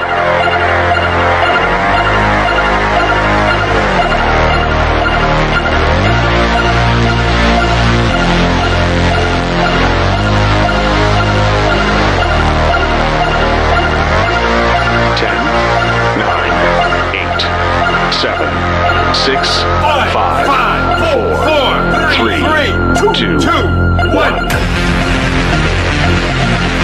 Our enemies are innovative and resourceful, and so are we. They never stop thinking about new ways to harm our country and our people, and neither do we. This is the best we can do, folks. This is what we have to offer. It's what our system produces. Garbage in, garbage out. We're here because you're looking for the best of the best of the best. Sir! Trailer trash, dark clothes wearing, too soon sex doing, 4-letter wording, hoodlum Oreo eater. And we've done deep research on this. They still have their butts wiped for them. I have taken drugs before, and I had a real good time. Don't talk to me, all right? Knock it off! Thank you! Government is not the solution to our problem. Government is the problem. That broadcast school has really paid off. You fool! You must unlearn what you have learned. Do or do not. There is no try. Moderately moderate, decidedly stupid. This is Broken Link Radio. Jim Katerle, what's going on, man? What's up? And I'm Bradley C. Baker. Gabe, I made a fanfare for you. Ooh. Gabriel the Archangel with us. Howdy. I'm so excited. We're finally doing the show this week. I would just want to congratulate Jim and Gabe on the half of an amazing show we did last week. It was awesome for half of it. I apologize. whenever you do a podcast, there's always a high possibility of there being technical difficulties, and there was just no way to fix it because we were in too deep at a certain point. So, apologize for the sound quality last week. We're here to do better, and I'm excited because I get to show Gabe a video, and I haven't seen Gabe with this much anticipation since he heard about 2 girls in 1 cup. Indeed. But we'll get to that later. I do have one particular problem, Jim. Which is, I know that the United States right now, there's a lot of economic issues. There's a lot of business issues that are trying to be resolved. There are a lot of businesses that are pretty much right on their ass. There are people that are without jobs. We're all relying on the government for $2,000 and $1,200 checks just to pay the bills. But really, what bothers me is that for the second week in a row, when I was absolutely craving a buffalo chicken wrap, I was denied. And I did not go to Tom Walls this time. Check this out. Same situation. Now I know that Tom Walls is no longer an option for a buffalo chicken wrap, right? So I've decided I'm going to fix this. I know what I can do. I even made a phone call ahead. I called the cafe/deli at Tops Friendly Markets. Oh, there you go. In Walworth, New York, because they're friendly. And they're a market. And I said, hey, you guys have a cafe there? And they're like, we sure do. And I said, okay, great. You guys have a buffalo chicken sub there, right? And they said, yep. I said, cool. I'm thinking I'm going to swing by and get a buffalo chicken wrap there. And they said, oh, okay. When would you like it? I said, you know what? I live around the corner. I'll be right down there. Super excited to come to Tops Friendly Markets and get a buffalo chicken wrap. So then I stroll in, brought my mask. Oh, by the way, are you still avoiding the stores, or are you on the Mask Rebellion tour? What are you doing now that we're another week advanced into the, we're easing up on the quarantine these days? I avoid the stores when I can, but I keep it around my head. Is that just a I don't like shopping thing, or is that a no? There's so limited things of what you can do now. Oh. So I mean, you're either going to the grocery store or you're going to Home Depot. That's about it. Right. So my wife goes to the grocery store, and if I can get out of housework. You're the handyman. What's the last handyman thing you did at your house? I mulched a couple days ago. Oh, wow. Does that count? That doesn't count. I think that as far as handyman goes, I can change an outlet. I can change a light switch. And I can install a toilet, and that's it. Everything else That's kind of a big jump, dude. I know. Well, you think that have you ever done a toilet? Yeah. I don't think they're that difficult. You just got to make sure the wax ring's there and you got the bolts, and that's pretty much it. Yeah, that's true. It sounds like a big jump. Yeah, the toilet install is like for retards. Like actual retards on construction sites do toilet installations. But actual retards. Actual retards. So I go to Tops Friendly Markets, and I've already called and verified that I would be able to pick up a buffalo chicken wrap. There's no other places around you than Tops. I could probably go another mile down the road to Mark's Pizzeria, but I don't know that I don't know that wraps are an option there, and their subs are horrendous. I love Mark's. Well, everything about Mark's is amazing except for the freaking subs. I'm sorry, Jim. That's true. That's true. And I think they have wraps, but I can't believe I have never been so disappointed as the time I got a Philly cheesesteak at Mark's. I was like, oh, Mark's, you've let me down. And their meatball sub sucks. Oh, well, pretty much if your bread sucks and your sub sucks, anything you do is going to suck when it comes to a sandwich. Yeah, I can't believe you stooped to the level of Tops. Well, it gets better than that. I imagine. So I walk up to the cafe, and there is an African-American lady. She's way on down the line. She's over by the deli part of the cafe. So like at this cafe, there's a cafe counter. I don't know what other Tops are like because I really avoid going to Tops. So the first thing you notice is her color. Okay, go ahead. Yes.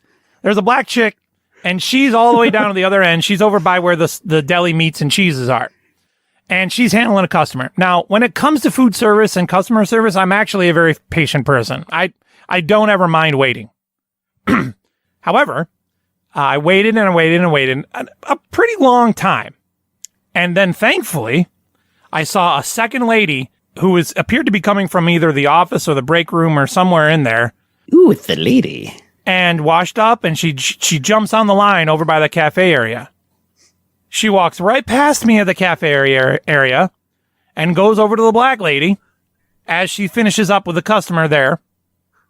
And then the black lady walks off the line right past me.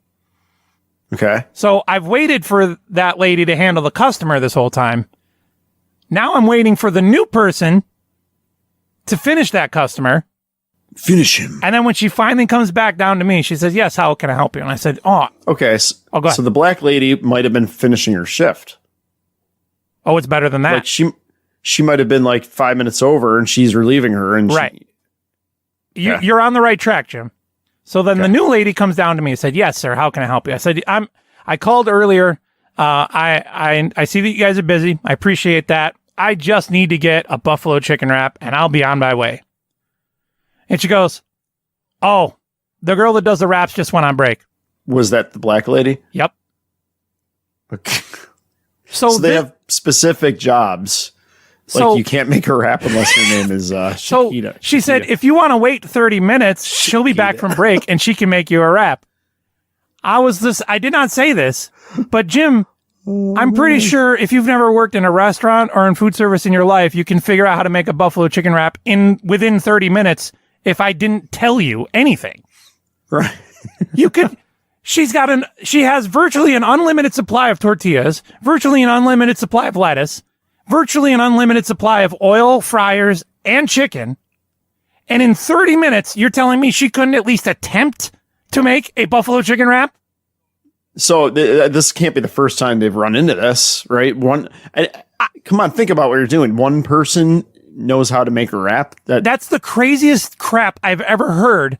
And Jim, I've never been told that anywhere. I've never heard of a restaurant where there's one person that does one food item.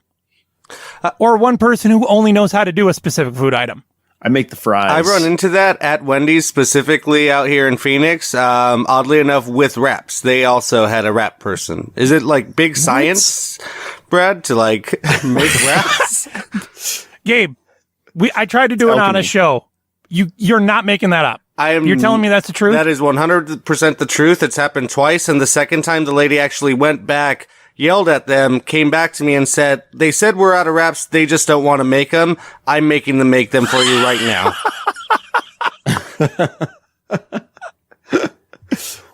What is the problem with making a wrap, man? Is that the same situation then? Is this lady didn't want to do it or she? Oh, I could get rid. Well, so I worked with the Wendy's brand for like 14 years total. So I don't need to get into all the nerdy reasons why people at Wendy's wouldn't want to make a wrap. But it would be a different situation. However, the result is the same. You have stuff on the menu and you're saying, oh, we're just not going to make it for you. So there's something going on in the world where they are against making buffalo chicken wraps for me. So what I ended up doing, Jim, is I ended up going over to the cheese aisle, grabbing 12-inch tortillas, buying a thing of lettuce, buying a freaking container of our pre-cooked chicken from the deli that they wouldn't give me a buffalo chicken wrap. Had to go home and make the freaking wrap. I wish you would have made it there. Yeah. Oh, I should have made it right on the deli counter, dude. Taught her how to do it. Oh my Lord. You know what's funny is I actually would have found that rewarding, except for I would have looked like the sarcastic asshole, but I really would enjoy showing her how to make the wrap. Yeah, you don't mind that. Oh man, I love teaching people how to cook, but man, that is just wild. I don't feel like I'm out of line when I say that from a customer's perspective, that doesn't seem right. That's horrible. So then the big question is, and Gabe, you won't understand this, I would be willing to bet $600 that I would never run into that at Wegmans. No way. No chance. No way, man. Everyone in the deli at Wegmans knows how to make a wrap, and I guarantee that if they had a half hour to figure it out, they would figure it out, even if it was a shitty one. Excuse me. See, I don't know why I said that. So why did you call ahead? Because I didn't want to go there and then find out I couldn't get a wrap. But, I thought you called it to have it ready to be picked up. No, I just verified that it was on the menu and it was available to be ordered. I was told yes. And then when I got there, they told me the person that makes wraps is on break. Can you wait a half hour? They should have warned you. That's crazy. They should have warned you and said, yes, all the ingredients to make it are here, but Bridget over here is going on break in 45 minutes, so you got to get over here fast. She's the only one who knows how to make wraps. So I ended up eating, because I had to buy so much of the stuff, right? Because I ended up buying like 8 ounces of chicken, 3 heads of lettuce, because that's the quantity you can buy at a grocery store. I ended up eating buffalo chicken wraps for like the next 3 days as lunch. Why'd you buy 3 heads of lettuce? The romaine hearts. They sell them in like little packs of 3. Oh. They don't have, yes, at Tops Friendly Markets, they don't just have regular romaine lettuce. They sell you bags of 3 hearts of romaine, which are not even the same thing. I just eat iceberg lettuce. So I'm the faggot. No. Tops is the faggot. Tops are the faggots for not having my romaine lettuce or my buffalo chicken wraps. Matter of fact, everyone, to all of you that don't have buffalo chicken wraps for one reason or another, we're all struggling with this COVID-19 thing, and you don't have buffalo chicken wraps. That's a damn shame in Western New York. I can't believe you didn't get in your car and go somewhere else. So luckily here in Phoenix, COVID-19 is over, so you guys got to get on with it. You guys never even acknowledged COVID-19. We kind of did. Did they actually shut down the gyms? Because most of my ex-wife's Instagrams are of her working out in her backyard. So is that a her thing, or is that a Phoenix thing where the gyms are shut down? Those were the first things to go statewide, and probably one of the only businesses that really took it seriously. They just reopened recently. The gyms are open already again? Yeah, they opened on the 18th. Well, Monday. How do you like this, Jim? I haven't been able to attend my gym for the last 3 months, but I have to call every month and get my fees reversed because they just won't stop charging me. So they're closed, but they're charging you? Yes, every month, $56. $56 a month to not go there. You think that enough people will be calling them? And the last time I talked to them, they said they would suspend my account, but maybe they don't do that. I don't know. But I woke up the other morning with a $56 charge. I'm like, they can't possibly be the gym again for the 3rd month in a row. There it is. Huh. Making the phone call this week. Time to change gyms. Gym. So here's another New York-centric story. And just for clarity's sake, transparency's sake, this absolutely has been covered on other radio shows, podcasts, but it's just so good. So, Gabe, I think you'll get a kick out of this. So, the worst cases of COVID-19 and the highest infection rates, the majority of the United States problem with the coronavirus, the novel coronavirus, as they like to call it, is pretty much centralized in New York City for a lot of reasons. It's a port city. The concentration of population is extremely high. It's very dense. People are literally living on top of each other. Hey, now. There's all sorts of illegal rental properties where there's 5, 6, 7, 8 people living in a 2-bedroom apartment. Lots of reasons why New York is pretty much the main cause of concern when it comes to COVID-19. There's 13.5 million people all getting each other sick down there. When I reference the crisis or the necessity of what was happening, we're pretty much talking about New York City. Now, that's a big thing to put on the plate of the mayor of New York City and the governor of New York City, Gabe. So, Andrew Cuomo, the governor of New York, really wanted us to understand that he hears us. And he really wants us to know that he appreciates the effort that people all over the country and around the state of New York have put into taking care of each other and sacrificing and stepping up to the plate to help each other out. So there have been multiple people, my mother included, who voluntarily started making masks for people. Sometimes selling them, sometimes donating them, sometimes giving them away. Well, in New York State, a lot of people recognize that New York City was doing very bad with the whole situation. And early on throughout this whole thing, there was a shortage of personal protective equipment and all those horrible things that are associated with the crisis that we barely averted with the COVID-19 virus. So then it came to the point where Andrew Cuomo is going to stand up in front of everybody and let us know what an amazing job we've done. Gabe, I want you to tell me, and Jim, you jump in there if you see anything wrong with this video, okay? Because this is Andrew Cuomo telling us all that he hears us. This is the Italian guy that runs your guys' state, right? I want to show you a self-portrait that was done by thousands of people in New York City need masks, Gabe. Self-portrait of America. Okay? Okay. That's a self-portrait of America. And you know what it's spelled? There's about 1,000 masks pinned up on the wall now during this stupid It's like press a patchwork conference. quilt of masks. You have to look carefully. Are those but that's new or what used? people are saying. Those are the masks that people sent to New York City and Albany to help out the state of New York and their needy populace. You'll notice that they put large push pins through every single one of them. In the mail. Oh, I didn't notice that the first time. I thought they sewed them together. Created. No, they're not sewed together. They are just lazily stuck to a big board. So, Gabe, this was during a time where people in New York were scrambling to find protective equipment to avoid being infected with the COVID-19 virus. And there's about 1,000 masks stuck and push-pinned up to a board there that Andrew Cuomo wanted to show off to everyone. And he's proudly displaying them, although everybody's in search of protective equipment. He thinks that it's a heartwarming tale of everyone's courage and sacrifice, but he just took 1,000 masks and made them unavailable to people that need them. More of this. It's like if he went to the grocery store and said, I know that all of the meat is gone, but look, here are 400 steaks I've pinned to the wall and are now useless. For all of you in need. Oh. I don't know. I'm not a political strategist, but Jim, do you think that this sort of killed off the push to make him the Democratic candidate? Because I didn't hear much of it after that. How long ago was this?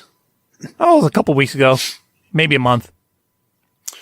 Well, we could spend all night talking about that, but I want to know if the pins going through those masks, do those render them unusable now?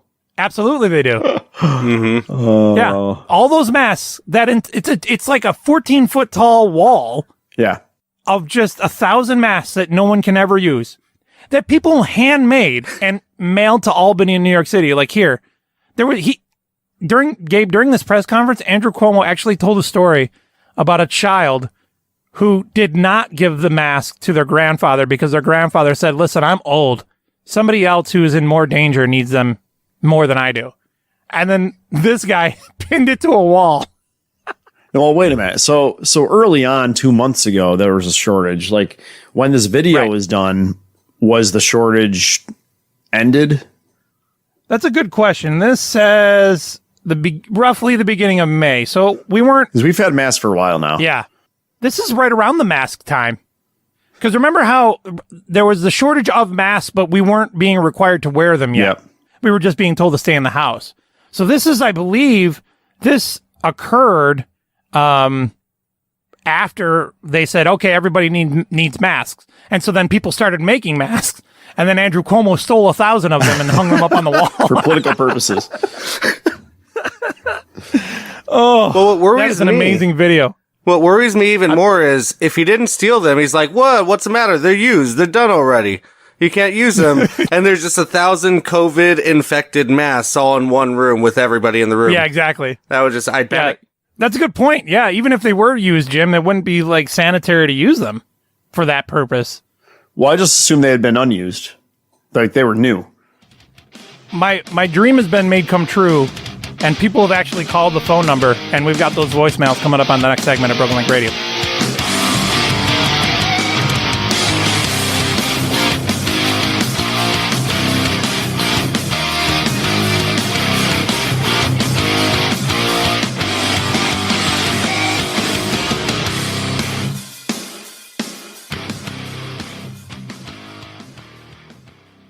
It was late in the gray, drizzly midsummer afternoon, but the two boys, Henri Pochette and his cousin, both of them 15, hurried to the Petersburg Golf Club, hoping to squeeze in 9 before nightfall.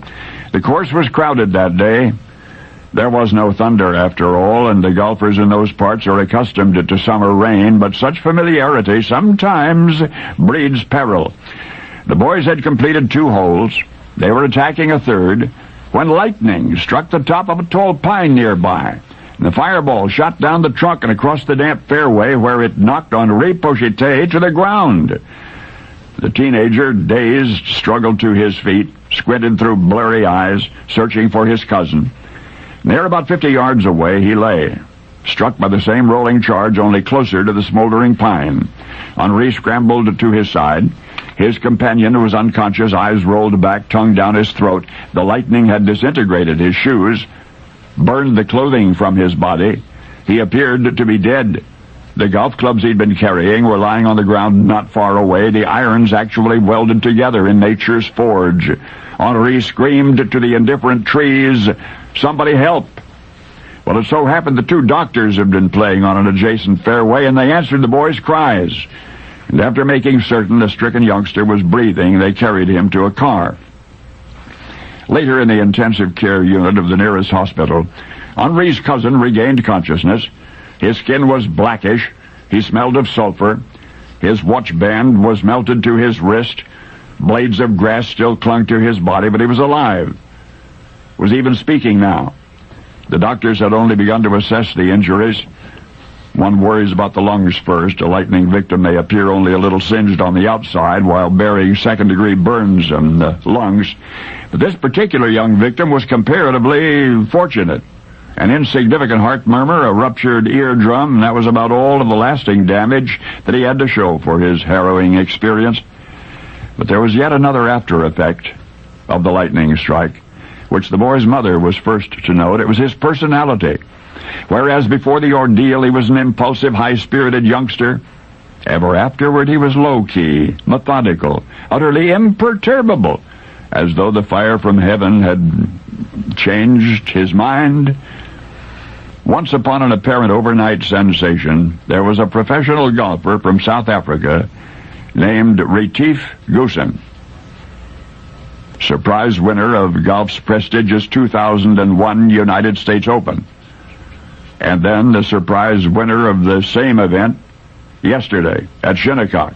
He did it again, the United States Open. And he won it, he said, not merely due to his golfing skills, but mainly because of his incredible composure wherever disaster threatened. His almost surreal nonchalance as the whole world watched him draw nearer every golfer's dream. And it was mentioned once or twice by incredulous sportscasters that some 19 years previous, the unflappable Retief Goosen, playing golf with a cousin in South Africa, had been struck by lightning. Well, that is so. And now you know the rest of the story.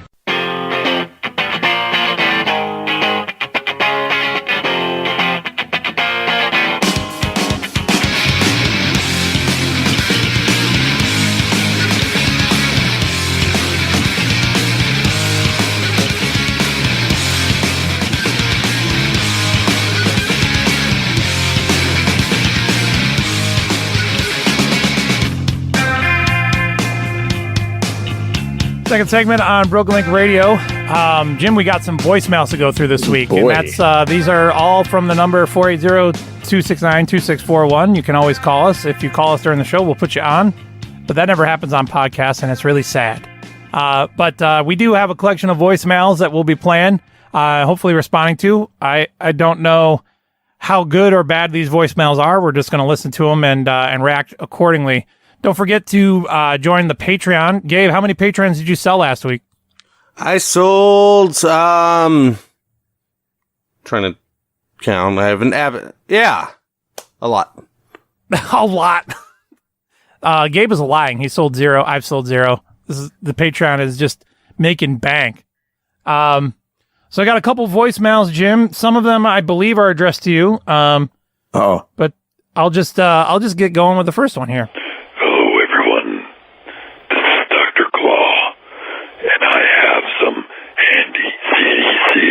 Coronavirus COVID-19 tips on how to keep you and your family safe.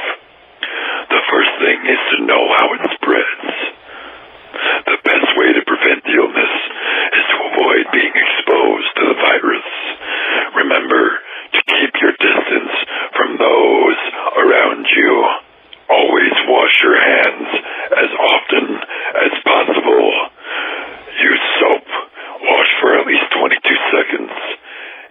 Jim, is Dr. Claw just reading us the CDC guidelines? At least 60% alcohol. Avoid close contact with those who are sick, even inside your home. Cover your mouth and nose with a cloth or a face-covering mask when you are around others. Cover your coughs and sneezes when possible. Use a one-time use napkin or paper towel and throw it in the trash.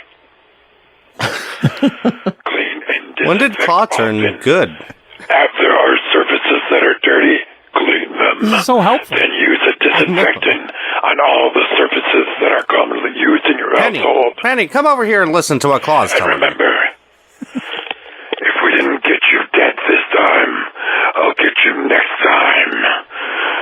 Next time. Oh, and also, you can buy my Mad Masks on my website. I was wondering if he was going to laugh.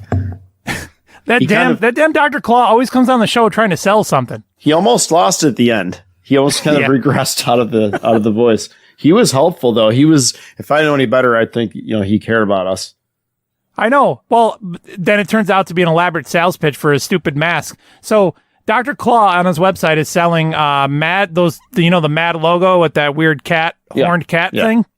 Yeah, you can get yourself a COVID-19 Mad mask. Face covering masks, as he put it. Now, what in the Sam Hill did someone cancel the old Bob Matthews show for? Now I got no one to call. I'll tell you what about this. Well, I'll tell you what. Gall darn. This guy's upset about Bob Matthews. Man, back in the day, pitchers were ball players. Now they're just pitchers. They just be scratching their ass on the bench. And I'll tell you something else. I don't know why, I thought we but said no baseball. basketball is a white man's sport, and here's all these Negroes running up and down the court. Whoa. They're even in the stands, damn it. Can't even go to a damn ball game without hearing some sort of hip-hop rigmarole. It's all going downhill. Hell in a handbasket. That's where America's going ever since Obamacare. Got the Obamacare going. Everybody living on welfare. Got everybody stuck. It's all about. They got us under their thumb, Brad. Jim, they got us under their thumb. I tell you what, I ain't gonna put up with it. Don't have to do it. I think there's a lot of people that are just getting desperate during these times, Jim. I forgot that was our voicemails. I thought that was a Wham. Someone calling in the Wham.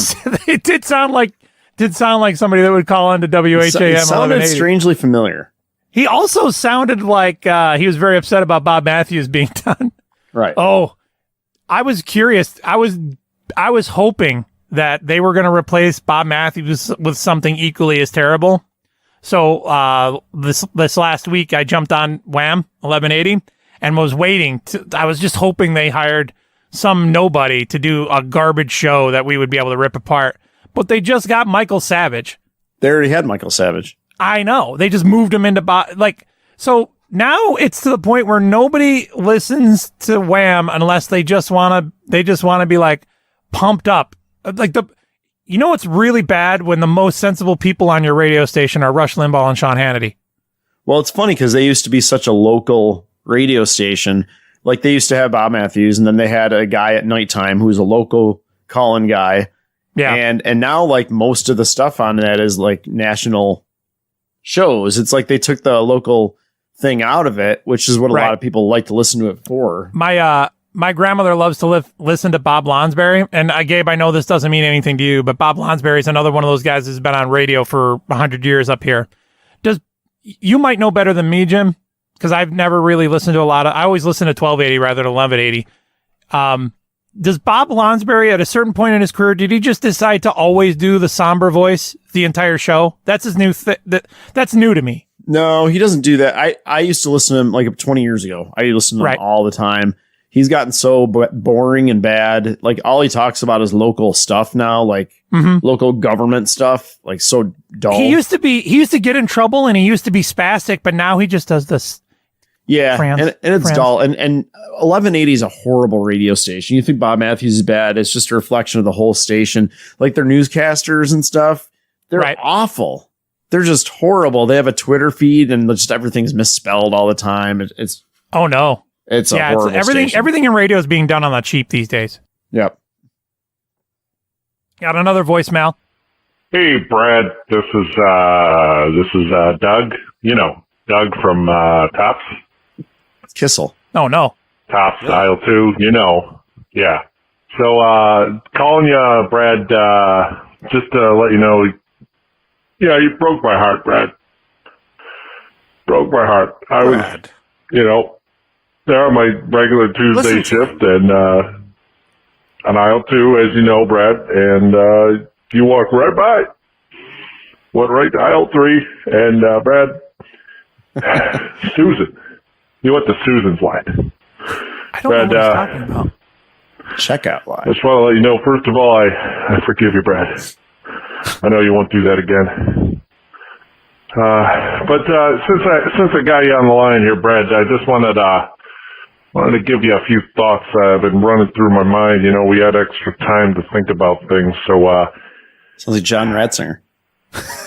I'm thinking chemtrails. Chemtrails. What? This whole time people have been saying they're not real. Right now, this time, this is proof. They're controlling our minds, Brad. They are controlling our minds. You know, they started way back when with the moon landing. Hollywood written all over it. You know what, Brad? That's true. No, it started earlier than that, Brad. It started back in Holocaust. Holocaust, that's a fake. That's a fake, Brad. You know it's a fake. That's a fake, Brad. You're with me. That's a and, you know, we move on to the moon landing, the chemtrails. You got the JFK assassination. What do you talk about when you go to Tops, Brad? You got the Abe Lincoln assassination. Yeah, that's fake too, wasn't it? Yeah, we all know it is. Brad, I'm getting sick and tired of this. Just the lies. The lies everywhere, Brad. But I just want to let you know that I'm here for you, Brad. Good old Dougie from aisle 2. You know where to find me. I have no idea who this man is. Does he mean checkout? That's not an aisle. I don't know if he knows what he... Did he just say that the Holocaust was a fake? Yeah. That's a fake, Brad. That's a conspiracy theory. But I was with him on the other ones. I don't think I've ever had a single conversation with a human being on this planet about the Holocaust being a fake. Really? No. That's wild. Doug, I don't know who you are. I don't know why you said the things that you said on my radio show. But you were spot on about the moon landing. Yeah, he's like, the moon landing's got Hollywood written all over it. Moon landing, JFK, and chemtrails. 100%. What were you going to say, Gabe? No, I was just adding in, and the chemtrails. He was spot on with the chemtrails, like Jim was saying. All right. Here's our next voicemail. We've been trying to reach you concerning your car's extended warranty. You should have received something in the mail about your car's extended warranty. How did they get this number already? Since we have not gotten a response, we are giving you a final courtesy call before we close out your file. Press 2 to be removed and put on our do not call list. Press 1 to speak Jim, how many robocalls do you get a day? Or reinstating Too your many. car's warranty. I get 3 or 4. I have here's what's interesting. On one of my both of my phones have a block caller feature, right? So the phone doesn't ring, but it still sends you a notification when it blocks the call and what the number was. Isn't that the same as getting the phone call? Yeah, kind of. So I'll be chilling with my phone and it'll go blah, blah, blah, and then you look at your phone and it'll say blocked call from da da da da da da da da da da da. And you're like, well, the point of blocking the call is that I never wanted to know this ever happened again. Right.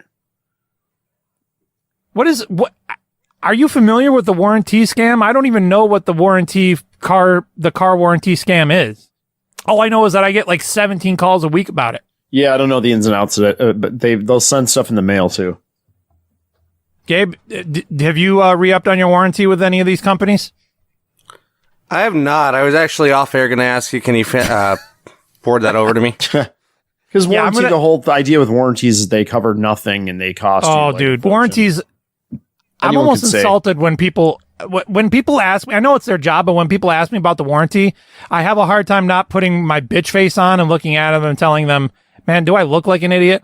Well, it's almost like insurance, right? So they have like licensed agents for that too? Oh, dude, it's stupid. All right, this is the fifth and final voicemail we got this week. Hey, Brad, I saw that you have got the podcast back up and running.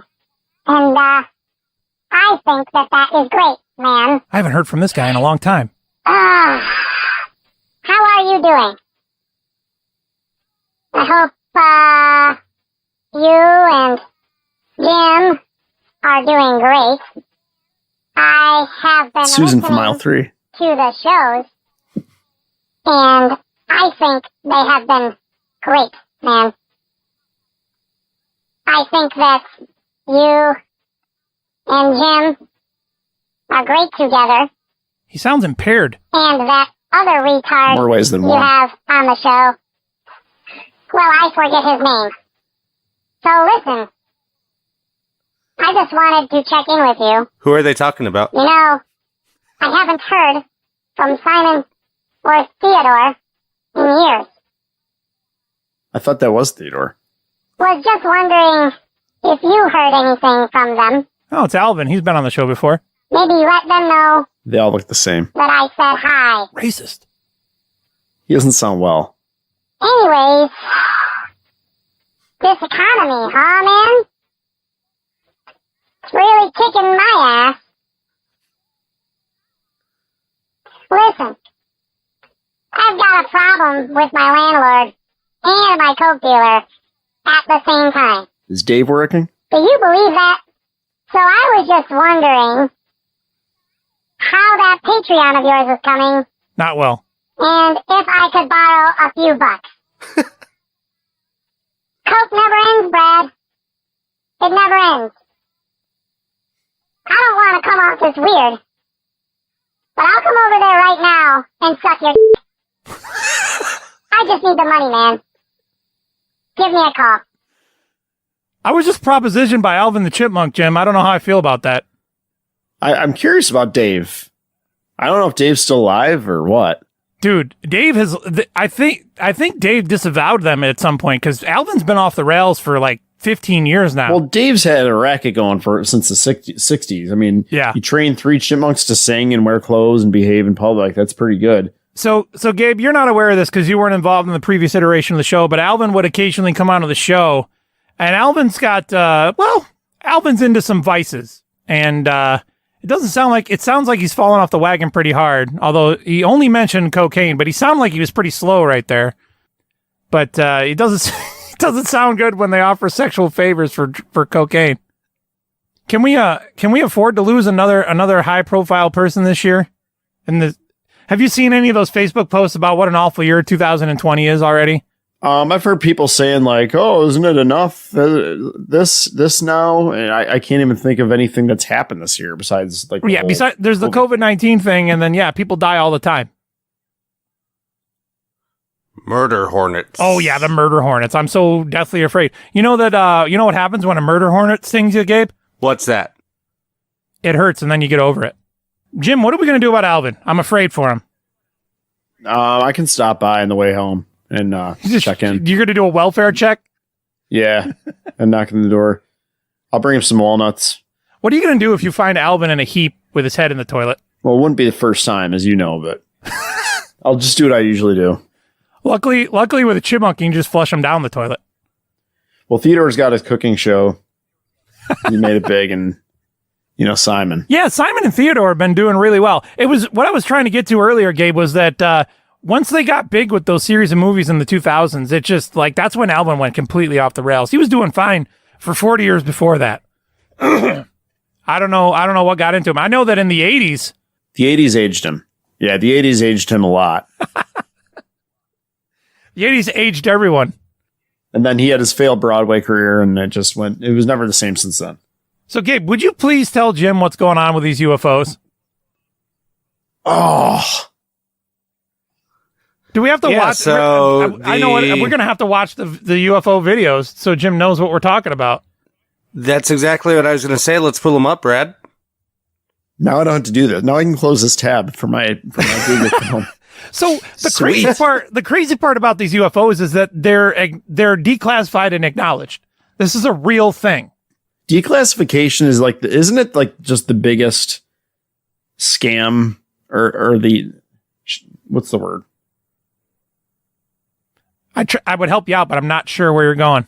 It's just, like when they say things are declassified, it's like, oh yeah, okay, thanks for that. Like you told me nothing.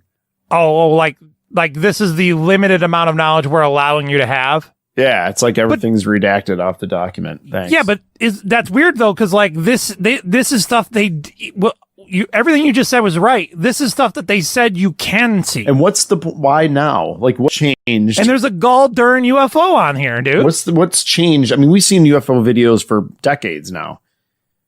And we're just assuming that these are true.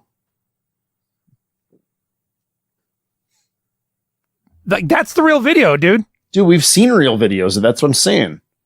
Oh, most of those videos aren't real. What, just because they say they're not real, now we believe them because they say they are? People like you, dude. People like me what? People like you that believe everything they tell you. Oh, that's not true. And now they're telling you it's true, and now you believe them. Idiot. I don't think that they out and out lie. I think they purposely omit. Gay. Gay. That's a black spot, dude. Oh, yeah. And this also wraps around into Tom DeLonge, who's now feeling validated for talking about how UFOs are real for his whole life. He says that they're his videos from Blink-182. Why do UFOs have anything to do with Blink-182? Right. We are in a parallel universe, dude. There's something not right about what's going on. The guy that's not even in Blink-182 anymore also. The humanity. At that. So these had already leaked, and the Navy basically just came out and said, yeah, they're real. We don't know what they are. But remember when we commented on them like 10 years ago? Same. So based on what you just saw there, Jim, what on earth do you make out of that? Dude, that's a black spot on the camera. This is coming from somebody that, like, I believe everything I see.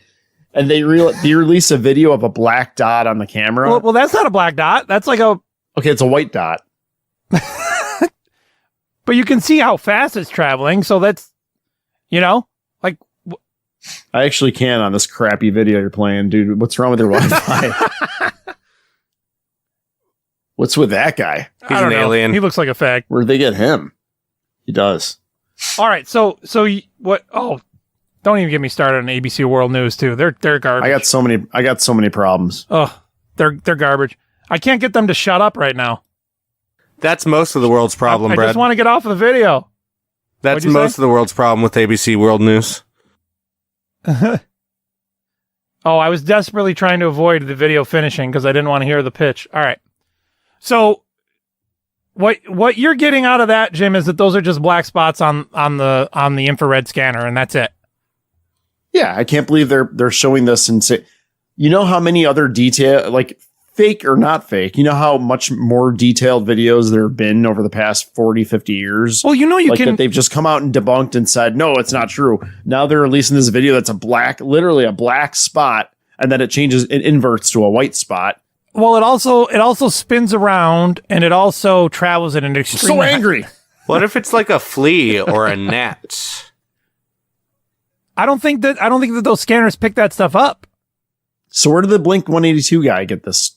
So Tom DeLonge is a crazy person. He was on barbiturates and opioids for long enough time to become addicted to them. And by the time he came off of them, he just came out and he's just like, he's involved in a conspiracy plot with the CIA and he's feeding information to the Pentagon about aliens, yada, yada, yada. Like, he's way out there. He's like, he's tinfoil hat guy nowadays. Okay. So you could go and try to suffer through his episode of Joe Rogan.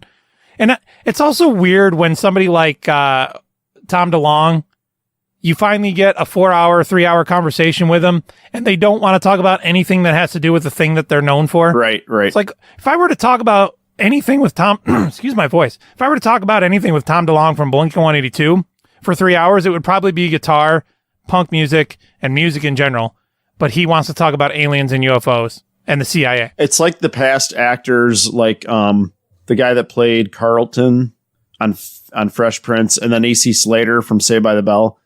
It's like if you try to talk to them about the shows or their character, they get like violently angry. Slater doesn't like to talk about being Slater? No, that's what you're known for, dude. Oh, that's what people want to hear about. I thought they're so much better than that now. I thought that Screech didn't want to talk about being Screech. Carlton gets violent? I think he's one of them too. Boy, Screech got it on, though, in the 90s, huh? Screech got a lot of things.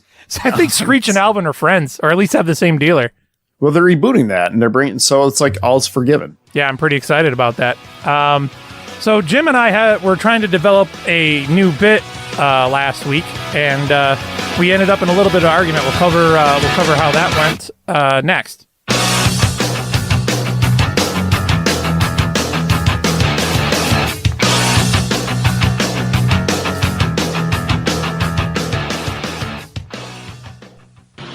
You know, folks, about 28 miles from here in Wellsville, there is a store the likes of which you will not see anywhere else in Western New York.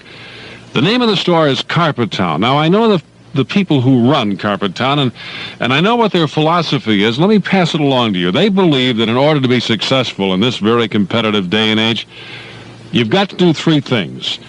You've got to have the biggest selection. You've got to have the top name brands, and you have to undersell everyone. Now, that's what they do at Carpet Town. There is no store like it. In furniture, in carpeting, in bedding, in appliances. Nobody has more in this area to see, and nobody will sell to you for less because they will not be undersold on comparable merchandise.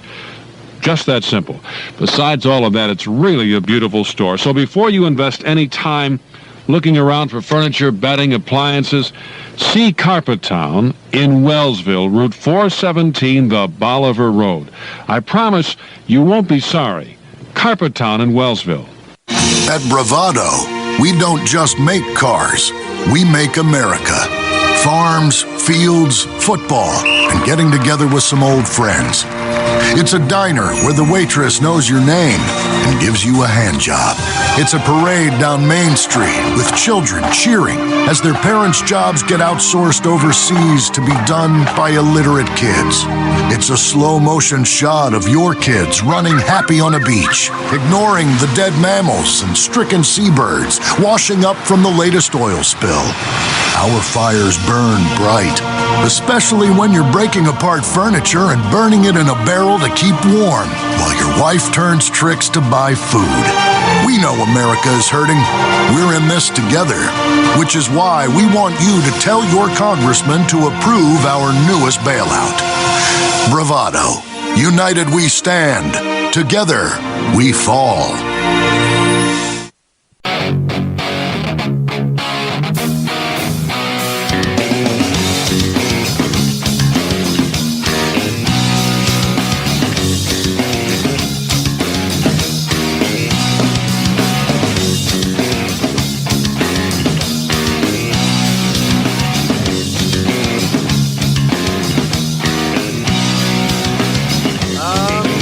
I think literally, definitely is one. Generally speaking, I genuinely, literally speaking, just saying. You're being clever. That is a thing where the completely unnecessary adverb that also is very rarely applicable to the sentence you're actually using. That's another thing. Right. Long story short. I will use long story short. What about circle back? Do you use circle back? No, I've never used that. There's a whole list of, there's like the whole Office ones, and then there's the Facebook ones that the chicks use all the time. I use all of the Office ones in my everyday life. Circle back, engage in, low-hanging fruit. Gabe likes to use back burner. Synergy. Back burner. Let's put it on the back. Let's table it. Let's put it on the back burner for now. Let's parking lot it. I do like circle back because I like the visual, the mental picture, the verbal picture that creates for you, like circling back to a topic. I like that. So let's take it offline and talk about it. Oh, that one sucks. I hate offline. Did I just say that earlier today? I think I just said that earlier today, didn't I? You or maybe might last have. week. I say it all the time. Maybe you're talking about post show, but yeah, offline is one that I don't like because you're not online. We're right here. I don't know. That one doesn't bother me as much. Yeah. Bothers me as much. I don't know. Synergy. That's what I was going to say. That's a good one, Jim. That's sort of like early 90s, 80s stuff, though. Does anybody even use Synergy these days? I spell it SINNERGY. Oh, yeah, because it's, Synergy. Get it? Yeah. Evil. Evil. So, Gabe, I sent Jim and I were Jim and I. There's no good way to say that. I don't know what to do. Jim and I. I sent Jim, or no, Jim sent me an idea for a bit. This is about roughly 2 weeks ago, because we're often in communication about things that we can or can't do on the show. Jim tells me, "Hey, we need to do." What was the original idea with the paint stuff? I don't know, dude. It's been mutated so badly. You took it and mutated it. I know, like right? a toxic crusader, like the guy at the end of RoboCop. So I'm just trying to figure out a way that it's going to work on the show without completely corrupting his idea. Okay, what? I know what it is, What and I was think I just it was I think it was real or fake paint. So like Sherwin-Williams paint names or Home Depot paint names. Right, paint are colors, they real or made up? and then you need to determine whether or not they were actually a Sherwin-Williams paint color. Yeah. And so I was like, I like the kernel of that idea. I think that's good. So then It was an embryo of an idea. Yeah. So then I tossed this one back to Jim, Gabe. I said, what if we try to determine whether or not, like, what if we could juxtaposition that with something? So can you tell me if this is Juxtapose. If Go ahead. You're right. You're absolutely right. Excuse my I'm language. just on the subject of it now. We've called in the grammar Nazi part of Jim Katerle's personality. So Can't help it. I was coming at the angle of, well, wouldn't it be funnier if we juxtaposed it with something else? So is it a Sherwin-Williams paint or is it a perfume scent? And we bounced back a few other ideas. And then Jim grows a pair of balls and he says, no, that's not going to work. That'll be too easy. So I did do that. So I have here a list, Gabe, of both perfume scents and Sherwin-Williams paints. And Jim's going to put up or shut up here because I'm going to run it by him. Ooh. It's going to be fun. All right. Jim, tell me. Should I be looking at the screen? You can look at the screen. Okay. All right. Is this a perfume or is it a Sherwin-Williams paint? Seduction or Baja Cactus Blossom? Who are you asking? I'm asking you. You're not. This is all about you, buddy. It's all you, Jim. Oh, okay. I thought it was me and Gabe. Gabe's just going to laugh at you when you miserably fail at this game that is going to be too easy. With Dude, love. This is the first question. Excuse me? This is the first question? Yeah, seduction or Baja Cactus Blossom? Seduction is the perfume. Is that your final answer? Of course it is. Okay. You got one right. I'm wearing it right now, dude. Is that why I'm feeling the way that I do? That's the way I feel the way I do. Okay. Newborn baby or darkness? Can't see a perfume called Newborn Baby. We'll say that's the paint color. Newborn baby is the paint color? Yes. All right, Jim. You're doing okay so far. You got two. I think this one's going to be tough. Grape soda or hugs and kisses? I think this is you're trying to get in my head, so I'm going to automatically think hugs and kisses is the perfume, but it's not. Okay. But wait a minute, because grape soda, I can't see that as a perfume either. I hope it is, though. So maybe that is. I'm going to say grape soda is the paint. Grape soda is also the paint. Jim, you've got 3 in a row. I'm starting to get nervous. All right. Flamingo's Dream or Persian Wood? Paint or perfume?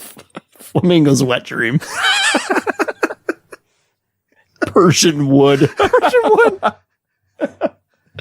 Okay, this is tough. But again, I can see Flamingo's Dream as a paint color, as a pink paint color. So we'll lock that in. I will be completely honest with you right now, because normally I'm full of crap. That is a verbal crutch that I have that I was pointed out to one time, where I say to be honest or TBH. or I will be to be frank or to be clear or to be honest. I will use that. And one time I was talking to a gentleman who was a little bit older than me. He said, "Does that mean you're lying to me all the other times?" And I was like, "Yes, right. That's exactly what I mean." Said it. It's true. Yeah. Okay, you are correct. Flamingo's Dream is a paint. Ching. That was a good one, man, because I thought Persian Wood would really get you. That was tougher. All right. Wood sage or divine pleasure, paint or perfume? Okay, now we're getting in the realm where they're ambiguous, where they could be either. Yep. So now my palms are sweating.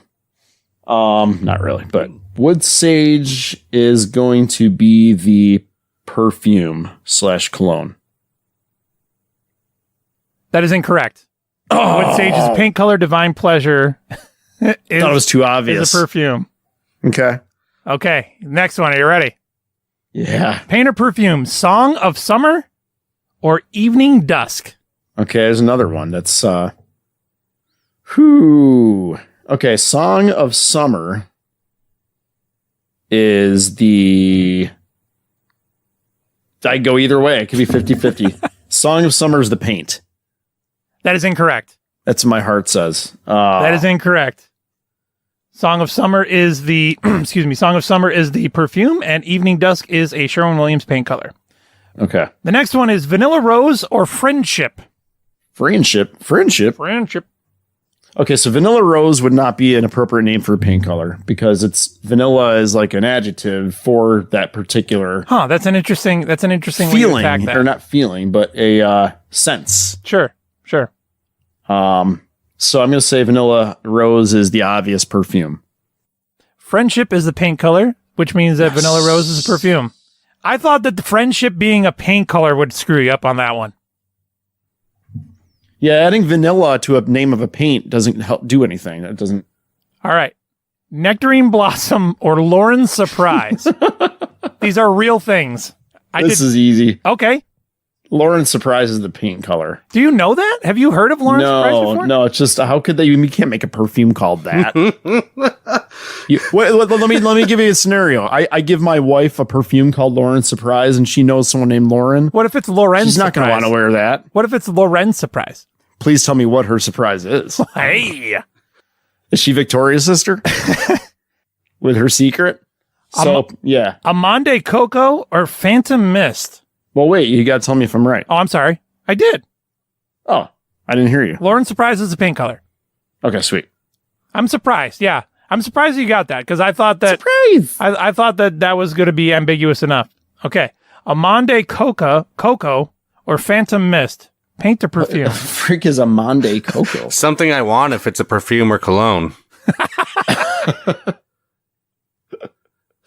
Oh boy, Phantom Mist. That's a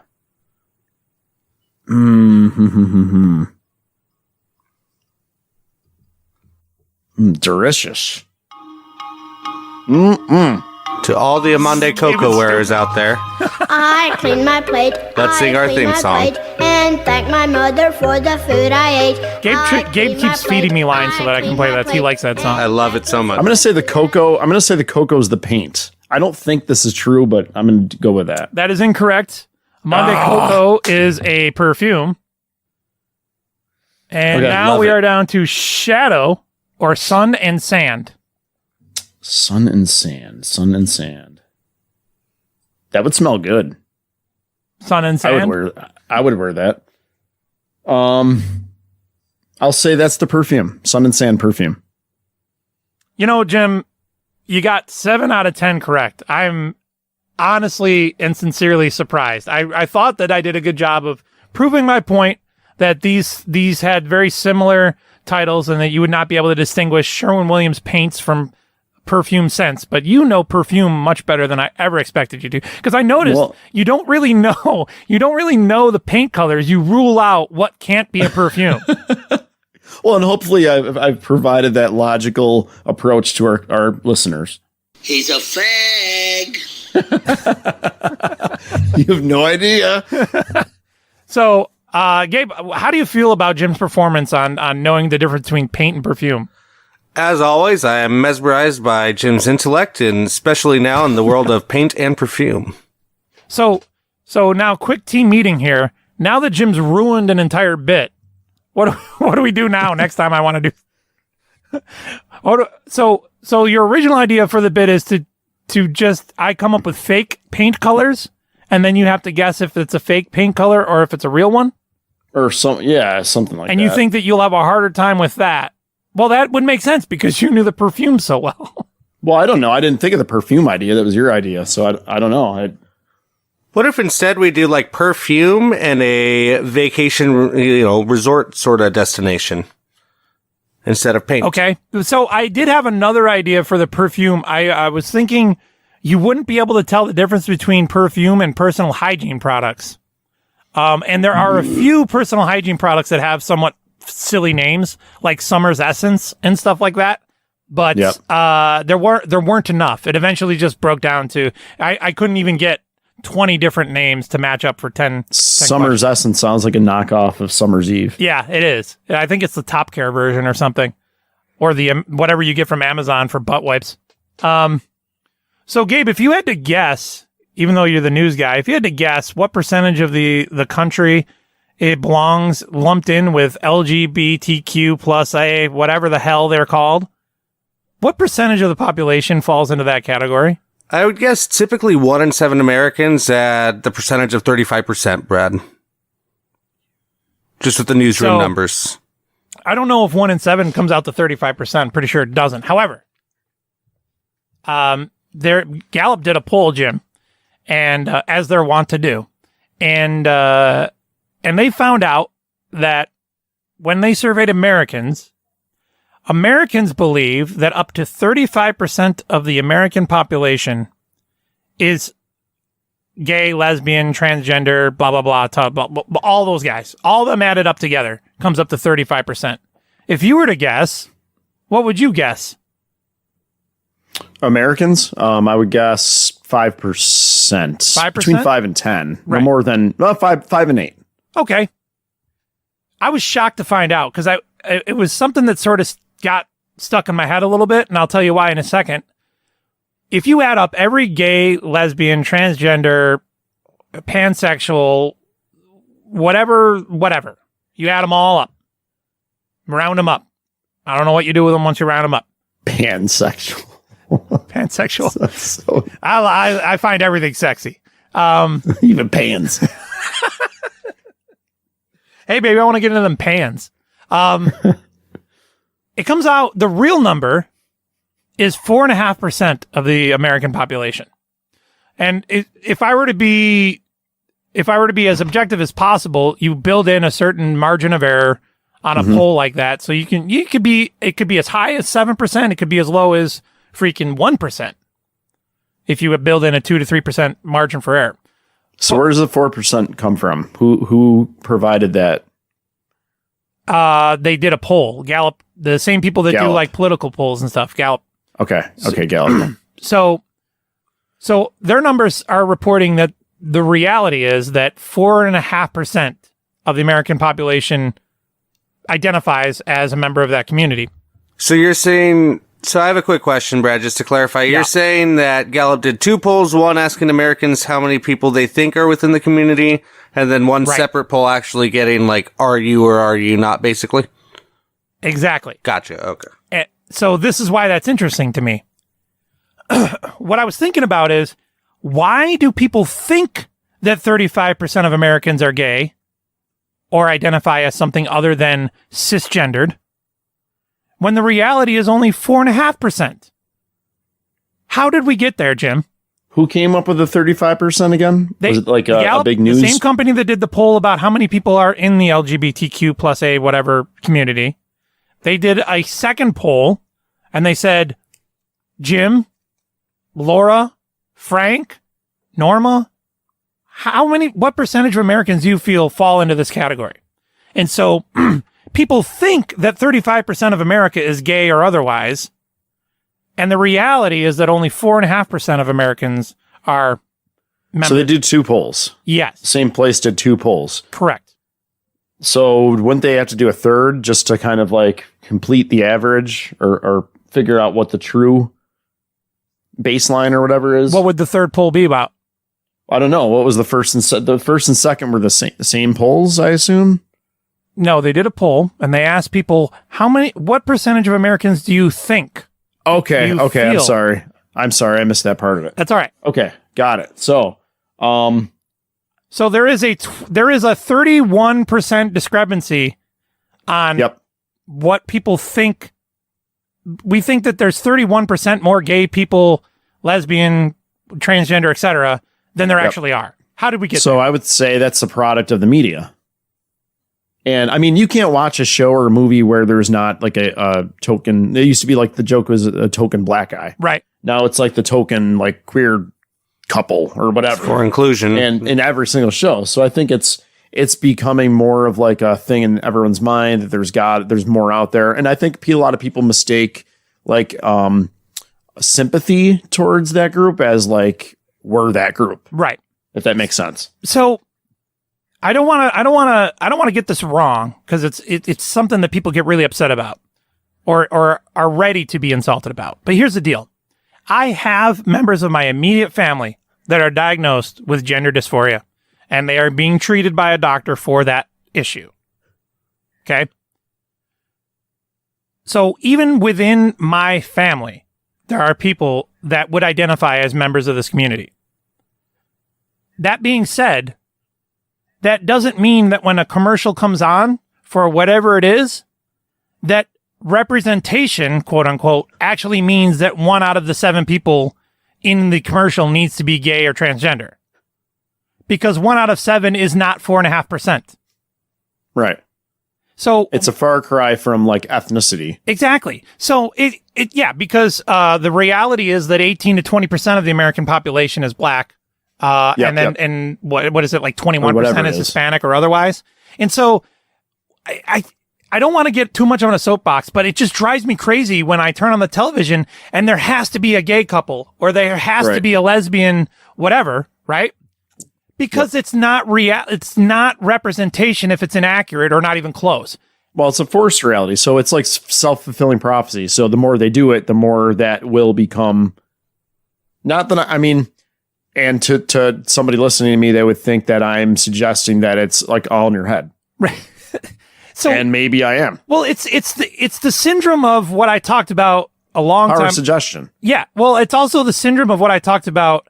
To me, it's bubble thinking. This is a thing that's grown to be sort of it's been my mantra more lately, ever since Donald Trump was elected president. And it is that people in New York and Los Angeles forget that the majority of Americans live in between those two cities. Right, right. So yes, maybe in LA, I don't know, 20% of people identify as lesbian, gay, transgender, etc.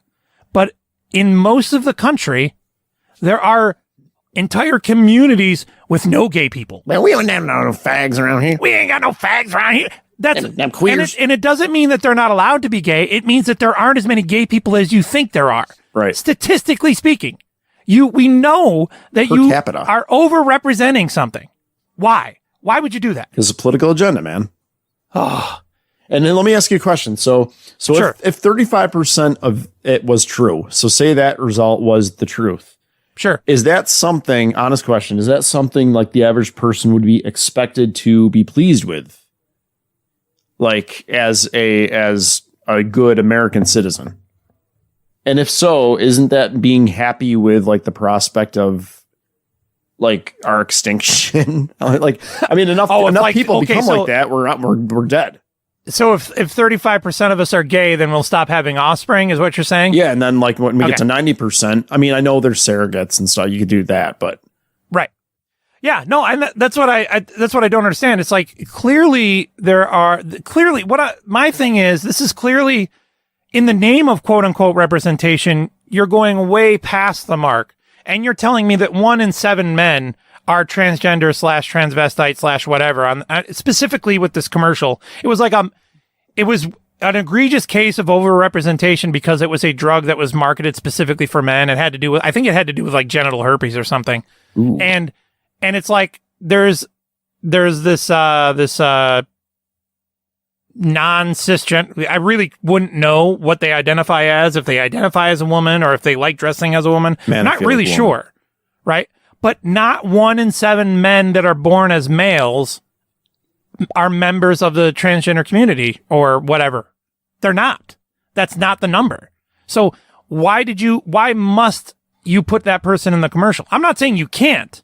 Right. But don't treat me like I'm stupid when you must put them in every episode of Star Trek, in every episode of whatever Roseanne's new comedy. No, dude. Maybe there's a kickback. Maybe they're afraid of a kickback. Like of the lobbyists or the people lobbying to them saying, hey, where's our, even though it's a small percentage, maybe they're a louder percentage. Yeah. And they And don't want that, Of course, Gabe is remaining silent because he is the gayest person on the show. Naturally. Even after the perfume segment, right? 30. All I know is that 67% of this show is gay, and it's up to you guys to figure out which. All right, Gabe, your news and nonsense is coming up, yeah? Yes, it is, and it'll be having a... yes, it is. Do you have... Well, I'll tell you what, if you don't have a transgender story in the news, I'm going to feel like you have not accurately represented the 4.5% of the United States that is... Don't do that. Non-cisgendered. Don't be that guy. I will Come on, Gabe. Try my best to represent... You better come up with a transvestite in a hurry, dude. I'll do my best to satisfy the 1 out of 7.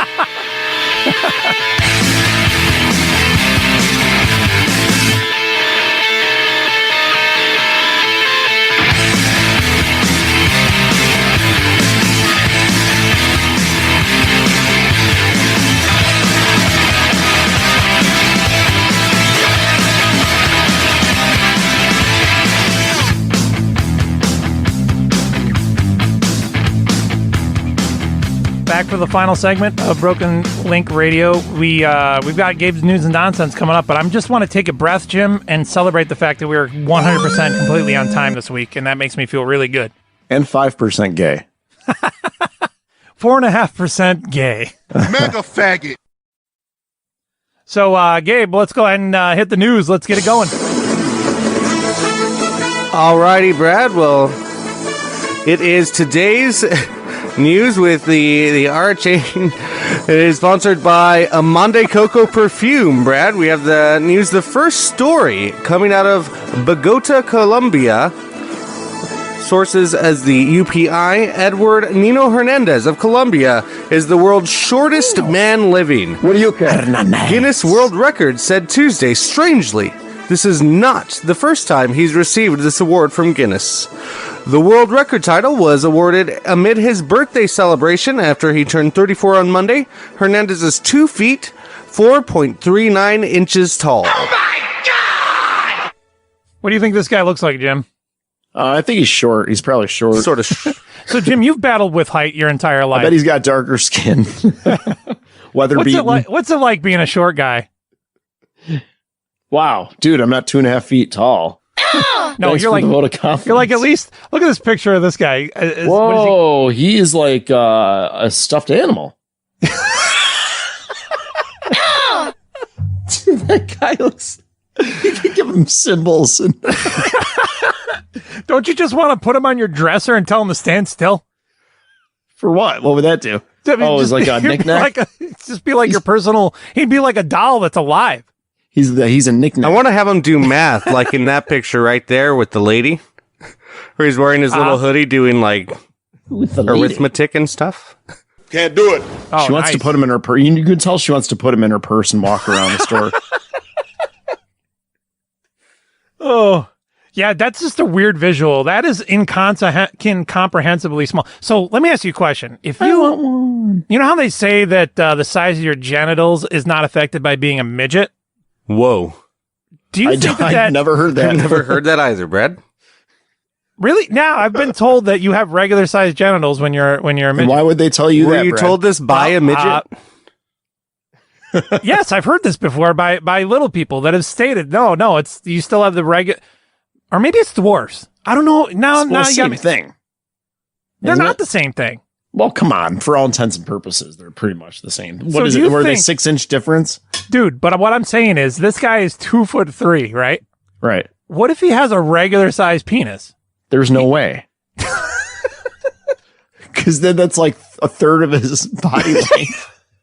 That's why the ladies are smiling in all the pictures with him. And your skin is hanging off your bones. Can you zoom in on one of those pictures? Yeah, hold on a second. Oh, yeah, look at how happy this girl is right here. Yeah, it's why he's wearing all these like coats. Yeah. What's that? What's he doing there? Look, he's a dude. What Like if you had writing a something human down. being that you could just put on your lap like a dog?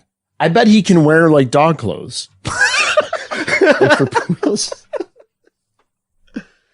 So the crazy thing is he's been the world's shortest person twice, huh? How can that be? How do you win the same award twice? Or record or whatever you call it. Right. How does that? He's been awarded shortest person, the world's shortest man living twice by Guinness. Like, how or why? They're like, they came back 10 years later, man. You really are I'm giving you this again. Oh, we double checked. We just wanted to check Ernie in Vancouver, but he grew his hair out. So Hernandez was diagnosed with severe hypothyroidism at age 4. For 31 years, the diagnosis hasn't been having a positive attitude and enjoying life. Also, maybe due to the fact that he has normal sized junk, as a test to you, Brad.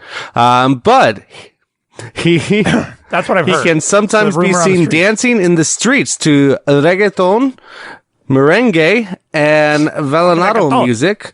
Merengue music sucks, by the way. Reggaeton rules. Merengue is the worst. Yeah, leave that. I want people to meet who I truly am. Right. Small in size, big in heart, says Edward. At age 24, he also held the same title on April 13, 2010, at 2 feet, 3.64 inches tall. And then Kangendra Thapa Magar broke the record on October 14th of 2010 at 2 feet, 2.41 inches tall. Magar died on January 17th. Now has reached the top, even if he can't reach the kitchen cabinets. So he got it a second time by default because he got it by attrition. He's like a crappy manager at work. He's only there because everyone else left. That's a pretty... Or died. He's dead. I suspect foul play, Brad. Yeah, definitely conspiracy there. But it's just funny to me that you've been like told, like assured by these people that it's like they think that's the number one thing on people's minds about them. So they have to assure you off the bat that that's not the case. Yeah, I think it was on that TLC show. Remember, it was like Little Big People or something like that. Yeah. Or wait, no, that's a PlayStation 3 game, Little Big Planet. But there was some TLC show and that came up, and I'm pretty sure anytime Howard Stern ever had a midget on a show, he asked him if they had regular sized genitals. What are they going to say? So they were talking about their dongs on TLC? Yeah, because it's just like a question that comes up. It's like, hey, you're 3'7", but do you have a regular sized Well, remember Gabe, there was the one guy in the, oh my God, the cowboy song by Kid Rock. Oh, Joe C. Yeah, Joe C. Right? He said he's 3 foot tall with a 10-inch dick. Well, if you ask a question on a TLC show, if you're a chick with a British accent, you can say anything. Joe C. is the size of your wanker. Really 10 inches. It just sounds intelligent. Wanker. Next story from Incheon, South Korea. From CNET.com, as baseball season kicked off in South Korea this week, excited fans cheered on their teams from the stands at Incheon's Happy Dream Ballpark. This year will be a little... I love Asian names. Happy Dream Ballpark. This year will be a little different, as the fans attending this game will be cardboard cutouts rather than living, breathing, COVID-carrying humans. Ugh. It's like the crowd in Tecmo Bowl. Right. So this is what they're really doing in South Korea. Oh, no way. Games. Yeah. Rakuten. And what's really interesting is that these cardboard cutouts have, they have masks on them. So they've detailed masks. That's crazy. On the cardboard cutouts. It's like the scene in Patriot when Mel Gibson's trying to barter with the British general for like a bunch of scarecrows. Look at this guy. I like how unnaturally round these Asian eyes are. They're always trying to be like us, Brad. So there's Americans. Here's another one. Look at this is what they look like look at the faces on these guys. Some of them is that a weird baby? Is like some of them are photos. They're like cardboard cutouts of photos, and then some of them are cartoon drawings. They've got like babies as normal sized. That's creepy. That is awesome. So if Edward Nino Hernandez goes to a game, would they just mistake him for one of these 2 foot cardboard cutouts in the chair? No, I think those are bigger than him. Let's see. This is what. Yeah. So this is how they've been doing the games. You know what it looks like? did you ever play any sports games in the PS1 era? Sports games. Back before they could make the crowds have polygons, they were just two-dimensional sprites. And that's what it looks like, is like the crowds from like MLB 98. Yeah, the coloring's all off because it's like that white scale. It's like, I can't explain. It's just something very unnatural about it. Oh, here's what another place did. They put sex dolls in the. Whoa! Sex dolls. That's gotta cost them a lot. I know sex dolls. Not that I would know, but sex dolls can be like $1,200. Is that guy supposed to be? This one right here, the red-haired one's kind of. This one is a hat. I love a girl in a baseball hat. I'm not gonna lie. What's this guy doing back here with a fro? He's saying, "Hey, down in front." They stuck a wig like a. This is so crazy. Even the concession guy. Well, there's a concession. Who's he selling to? Well, the only problem I have is the cardboard cutouts is an okay idea, but they didn't put enough people in the stands. They only did like the first couple rows in a little section. Well, you got to really commit to the bit, man. It might be just for the TV. It might be just for the shot, maybe. But players, umpires, and other personnel all wore face masks, as did cheerleaders on hand to pump up crowds watching the game via video and displayed on a giant screen overlooking the field. Oddly, the league has a policy in place that if any staff, players, or umpires fall sick, the league will immediately shut down for a mandatory 3-week period. Well, that would suck. Like, if somebody gets sick, they're just going to shut down the league for another 3 weeks. Yeah, then you wouldn't have any baseball. That would suck. Next. So the next story from UPI.com. A British charity is seeking volunteers willing to walk barefoot over Lego bricks to raise money for children with disabilities. Codwell Children, a charity providing practical and emotional support to children with disabilities and their families. Excuse me. I think he got Edward Hernandez stuck in his throat. Goodness gracious! So they provide practical and emotional support to children with disabilities and their families. Said it is seeking volunteers to participate from their own homes in the Lego Walk. The charity teamed up with group UK Firewalks to create pre-recorded instructional videos to show volunteers how to safely walk across a pile of Lego bricks. What's the point in that? The whole point is it's not safe. And this is a bunch of crap because it's a whole tub of similar sized Legos. Your foot's just going to conform to the contour of that. So the whole idea is the freaking Lego is such a coming off of the floor shape. It's such a the I like single how Jim Lego has a hot take about the Lego Walk for charity. This is amazing. This is nothing. This is not painful. It's the one single Lego that presents such an irregular shape on the floor that causes the pain. Okay, so you're saying that the Legos. force would be dispersed enough so that this wouldn't be a big deal. Exactly. Yes, well, that thank diffuses my next question. I would ask you, like, what amount would it cost for you to do something like this, a Lego Walk for charity? So if you wanted to raise funds for, say, your church Question or school, diffused. So you would have no problem with this. No. You would be like, yeah, sure, I'm in. See, I still don't want to walk on Legos. And who's paying money to freaking watch people do this? It's retarded. This country is retarded.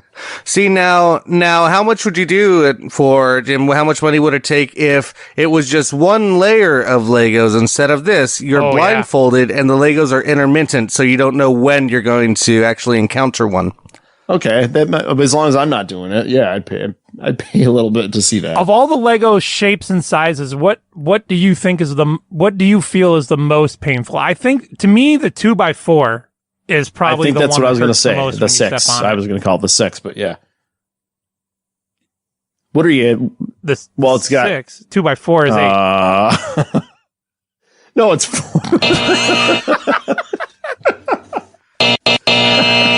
So we've 2x4 is 8, dude. So there is a 2x3 block. So the 2x3 block would be 6. Hacksaw Jim Duggan. 2x4. Oh, personally, the 1x3 was always the most painful for me. So we've enlisted. I understand what you're saying, Jim, but I'm looking at this picture here of that tub of Legos. That still doesn't look. I'm not saying it's like feathers, but it's not the same thing when you think of Legos stepping on Legos. You're not thinking of a whole tub of like uniform shaped, it looks like walking on sand. Not exactly, but sand contours to your foot. Or like gravel. Maybe we need to try this. Maybe. Oh, that would be cool. But so I was watching a wrestling pay-per-view last year, and among the things that they were beating each other with was shards of glass. And then at some point they got a sack of Legos and they spread them out on the canvas, and then they like did a. Do you know what match I'm talking about, Gabe? Did you see that one? I'm not. No, this is a pay-per-view? I think it was either the Kenny Omega one or it doesn't matter. But they spread out the Legos and then he did like a body slam or a suplex onto the Legos. What about that? Does that count? Yeah, that's definitely not something I would want to do. Yeah. So that's what I was reminded of when I saw this story was that how do you feel about the word Lego used as a plural? I've always said Legos my whole life. Legos is how it should be, but Lego is the plural. I'm not up for that. Look at all the Lego laying on the floor over there. Right. Did you see that stupid filler show? They tried to do this show a couple months back. They tried to get the show on Wednesday night up off the ground, and I believe it was called Lego Masters. Did you ever see that show? I started watching the first episode. Was that not the worst television you've ever seen in your life? I was excited about it because I saw the ad for it a couple weeks before. Right. And I didn't finish the episode. Could you? But again, you had the token gay people in that. The guy with the overall dress. Yeah. Yes. My kids are like, what is he wearing? I'm like, I don't know. I don't know what he is. No, but go get me a sandwich. They took such a good concept and they could not have executed that show any worse than they did. And why was the show an hour long? I felt like an eternity before that freaking show was done. And Gabe, I don't know if you saw this show, but here's the deal. You know how like in the reality shows, say like Iron Chef, where they go, you've got an hour to make a 3-course meal, blah, blah, blah, and you have to use this ingredient, right? It's very much like that. So they're doing all the cliche dramatic stuff for Lego Masters, right? And they've got all the dramatic music, and the teammates are getting into arguments with each other about how they're going to build their roller coaster out of Legos and stuff. But they go, okay, guys, you've got to build a roller coaster, and you've only got a limited time to do it. And they go, your 15-hour time starts now. And I was like, dude, I can build just about anything in Legos in 15 freaking hours. That's not even a time pressure. It's going to take some editing. That's right. But these guys did make, to be fair, they did make they were capable when, they show their backgrounds and what they can make and stuff. It was pretty impressive stuff. But yeah, it was executed badly.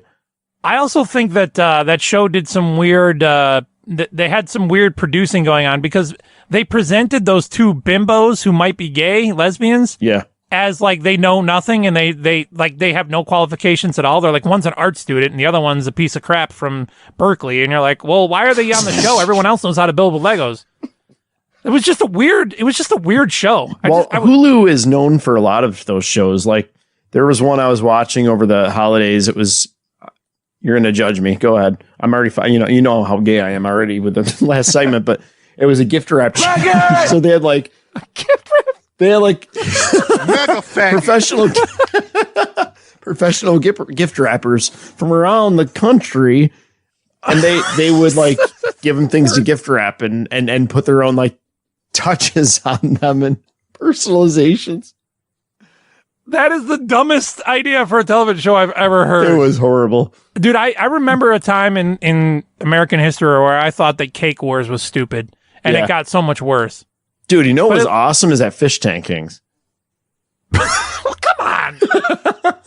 Are you serious? No? Fish Tank Kings? What does that even mean? Would they just build cool fish tanks? You've never seen it, have you?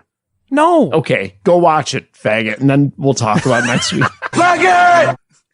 What about, did you ever see, here's another one of those oddly specific reality shows. Did you ever see the bunker builder guys? The guys that build like, Doomsday Prepper shelters? You mean, do you mean Doomsday Preppers, or are you talking about something else? What did I say? Well, I don't know. Yeah, they're like Doomsday Preppers, but they build underground shelters for Doomsday Preppers. Okay. I haven't heard of that. that was only, I did watch that, even though it was crappy reality television. I watched it just because I was curious about, building a theoretical habitat underground after a nuclear holocaust type situation. That seemed kind of cool. And they would do some pretty cool things. What percentage of things that you venture out and watch off a whim are from curiosity? Good percentage, right? Almost all of them. Yeah. There's I can't talk. There's very few things that I seek out because I already know I'm going to like them. Right. But that one was like, I can't. Doomsday preppers are annoying, but people that sell bunkers to doomsday preppers, that sounds like a cool thing to at least watch them do, even if it was one or two episodes. And it's so funny because speaking of the apocalypse, just the last finishing up on the Lego Walk, the Caldwell children. How did we get to Doomsday Preppers from Lego Walk? A quote from the representative. So we've enlisted the support of UK Firewalks, experts in creating mind over matter experiences where people can use their willpower to overcome physical obstacles to create a ridiculous fun event for all the family, says the obviously crazy spokesperson for the charity. That's a briculous. Do you remember the Jesse Ventura quote? Well, Mean Gene, I don't mind and you don't matter. Yeah, I remember that. I forgot about that until you said that. He was great on the X-Files. Ageless. He played a man in black in the X-Files. Did he? Yeah, it was a great scene. Best scene of the whole series. Jim still has to determine whether or not he'd rather have sex with Mulder or Scully when it comes to X-Files. He loves the show that much. Yeah, the jury's out. It's a tough decision. It is. We talking 1997 or 2002? So, along those lines, Jim. Oh, that's not supposed to be playing yet. Along those lines, did you ever watch Roseanne or the current iteration of the Roseanne show called The Connors right now? No, I've seen the old show I used to watch, but not the new one. Oh, did you watch the old show? Okay. Yeah. I didn't particularly care for the old show. It's grown on me a little bit. But Darlene. First of all, I didn't realize that Sarah Chalk was the other Becky because that I love Sarah Chalk, and I was like, I did not know that. I saw Sarah. Oh man, I love Sarah Chalk. Dude, cute Jewish girls are my thing. She tastes chalky. So this is my thing about Darlene. True or false? There was like a 3-season / 3-year window where Darlene was really hot, but anytime before then, or anytime after then, she's like hit the wall at a really early age. I'm gonna scream false on that. Okay, so you're telling me that Darlene was never attractive? No, not that I'm aware of. I guess I'm on an island here. Show me the picture. Prove me wrong, bro. I don't know the Roseanne show well enough, but there's somewhere like in the midlife of the show where Darlene was hot for like 3 years, and now that she's on the new show, she just looks like an old hag. Maybe I'm wrong. I could be wrong, but the Sarah Chalk thing surprised me because that's not your normal flavor. No, I know. Yeah. The only thing that she's got going for her when it comes to my taste is being Jewish. I love me some Jews. Why is that? Dude, the nose. That big nose is sexy, man. The history. Is it the traditions? Next. And last in news and nonsense, Brad, I believe that you have an update on 5-year-old Adrian out of Ogden, Utah. If I'm not mistaken, is that remember right? Adrian who stole the SUV to go drive to California? I do. To buy a Lamborghini with $3. All right, this is the update on Adrian. 5-year-old Adrian's doing a few more chores around the house. His family keeping an eye after he stole their SUV. He's never done Fast something kid, like this. His sister Sydney was watching him on Monday. When she fell asleep, the He's on kindergartner lockdown. grabbed the keys and got behind the wheel. His destination, California, for a Lamborghini with $2. He's always said that he wanted to go to California to buy one, but we never thought it'd be the California. We barely reaching the pedals. This little kid's wild. Adrian made it 3 miles before a UHP trooper pulled him over. They had to wait until he got time in the yard That to interview big-ass him. kid fits pretty good in that car, dude. 24 hours later, Adrian's dream car drove to him instead. I like his Birkenstock. glad you're okay. Impressed by the 5-year-old's determination, Oh, did ya? Jeremy Nevis drove up I saw this from coming, Warren dude. to meet the fellow Lambo lover. I don't want to condone kids taking cars and getting in trouble or breaking the law, but the success principles that he displayed were magnificent to me. Adrian spends hours watching Lamborghini videos online, but this is the first time he's been inside a real one. That's what she said. You know, okay, we'll go faster. Grateful that no one got hurt by Adrian's adventure, his family overcome with the Dude, I think there's something wrong with that kid, dude. stranger's generosity. She doesn't have an explanation. He's 5, She's, dude. Lost of words. Fulfilling Is he a 5 or is he five-year-old's retarded? dream.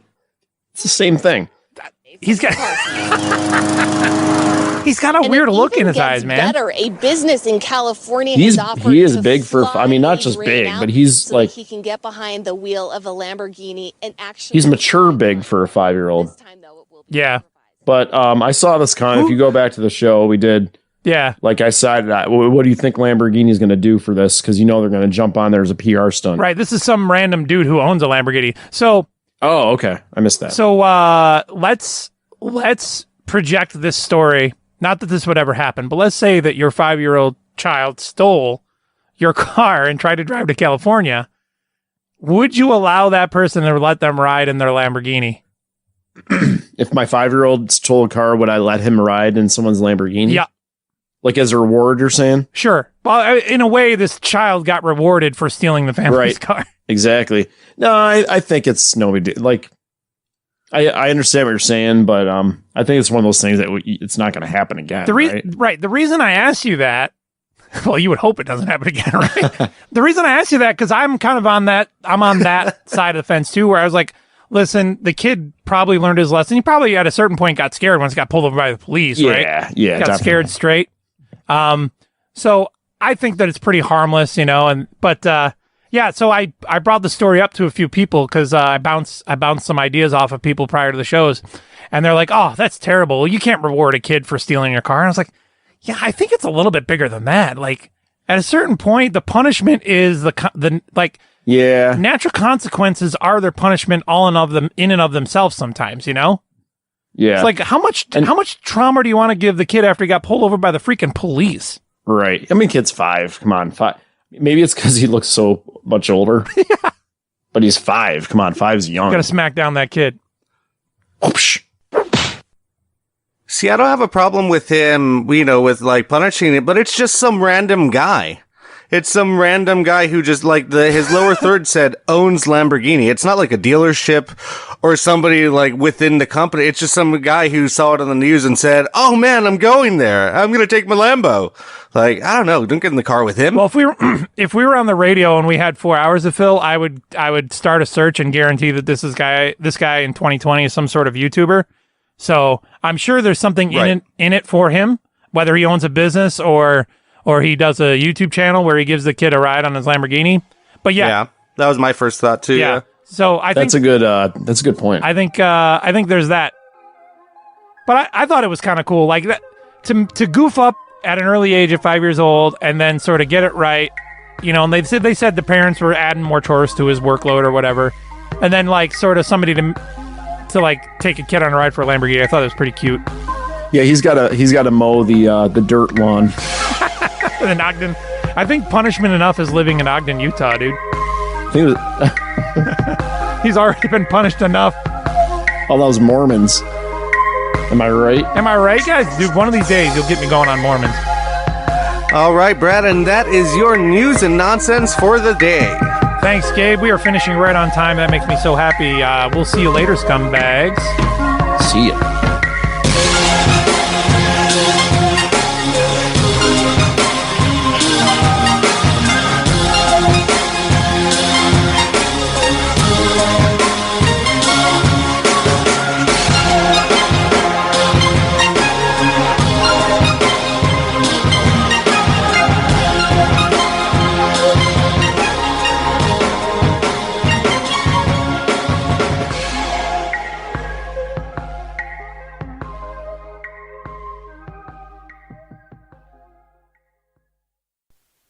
Let me start with, and I'm talking about variations of the strain. Handshake guy. Starting with the bone crusher. We all know that guy. We all hate that guy. Shaking somebody's hand is a greeting. It's a formality. It is not a tough man's competition. You don't have to prove how hard and how bad you are by trying to crush the other's metacarpals when you shake his hand. I know you think that you're establishing some sort of alpha dog status, like if you squeeze his hand as hard as you possibly can, that you can make him respect you. But that's not what you're doing. When you do that, you're not making the other guy respect you. You're letting the other guy know you're a jerk. Don't confuse a firm shake, which is fine, which is good. We want that. Don't confuse a firm shake with a vice grip. Give it a good squeeze, but don't try to cut off the guy's circulation. We get it. You're tough. Good for you. Can I have my freaking hand back, please? Dudes who go with the bone crusher also like to be that guy who just won't let go until the other guy does. You ever notice that? Like, that proves something. Like, that's some sort of victory. Like some sort of one-up. He'll just stand there shaking and squeezing until the other person he meets taps out. And only then will he let go. And that's like some big win. Then he's looking at you like, yeah, that's right. That's what I thought. That's what I thought. Yeah, anyway. You broke. Like the jerk who locks you in and he's looking at you and you're looking at him and you're like, man, why am I even in the middle of this? I know that if I look away, he, quote, wins. He's that guy, but he's worse. Hey, we don't care. You win. Great. You got me to tap out on an introductory handshake. Hey, how you doing, Rome? This is Bruno. What's up, Bruno? How you doing? Yeah, that's what I thought. Yeah, right. See you later, jerk. You didn't win. It's the same guy that when you shake somebody's hand, they turn it into an arm wrestling match by trying to turn your hand over so their hand is on top. Then they end up shaking your hand sideways. Like that guy coming up on your car, holding a gat. Like he's about to carjack you. He's turned your hand over. He's looking in the window. Like if you hold your Glock sideways, it just looks cooler. It's like the handshake. If you turn the handshake over and you hold it that way, like it's a 9mm, you win. You're bad. Again, big win. Congratulations. You won. You flipped me over. You nearly broke my hand, and you refused to let go before I did. Why don't you just punch me right in the face and save me the time, tough guy? All right, you may have proved that you're stronger, but more importantly, you proved that you're dumber. You may think that you proved that you're stronger, but what you really proved was that I'm smarter. Got that, Bone Crusher? You may have won the handshake, but I'm going to win in the game of life. You're going to lose. You lost that. You won the handshake, but you lost the battle. Or you won the handshake, but you lost the war that is life. So you turned me over. You got me to blink. You got me to tap out on the handshake. You're still a loser. You may be stronger, but you're a loser. Keep that in mind, Bone Crusher. Stop doing it. We'll be here all day. If you let go first, you gave in, you're a punk. You're a punk. You averted his glare, you looked away, you're a punk. You let go first, you're a punk. You were just dominated. That's like penetrate and dominate. From the very second you meet anybody, you have to set it up the right way. You have to dominate. From the second you meet anybody. The second you meet somebody, that's how you roll. You dominate from the handshake and you will own that punk forever. Yeah, but one thing, Bone Crusher. You're just the husband of one of my wife's friends that I hate, that I'm only here for because she made me come, and I'm not going to have to see you probably ever again. So you don't own me. That's Bone Crusher guy. We're just saying, hey, we're just forced in the same spot at a cocktail party, and we have to acknowledge one another. This isn't some kind of territorial play. I've got nothing to prove. I already know that I'm smarter than you. I've got nothing to prove. I already know that I'm more successful than you. Well, how do I know that? Because I haven't turned this handshake into some sort of domination event. But at least you're not insecure. And you did roll me over. And you did get me to give up. Here's the message I would leave you with. If you're out to win every single handshake, you're going to lose in life. Remember that, Bone Crusher guy. If you're out to win every handshake, you will lose in life. Believe it or not, I'm going to come back and finish the thought. Except I'm off of Bone Crusher, and I'm moving on to the dead fish. This is great. I don't know why this is great, but this is great. Hey, Rome, don't forget about us. Regards, guy who fakes the body blow when he shakes hands. And guy who pulls you in for a chest bump. That's awesome. Guy who fakes the body blow. Oh! You're doubled over like you're about to get hit. Easy, Mike Tyson. So good. The guy who fakes the body blow. Like, who goes in for a handshake and fakes the uppercut?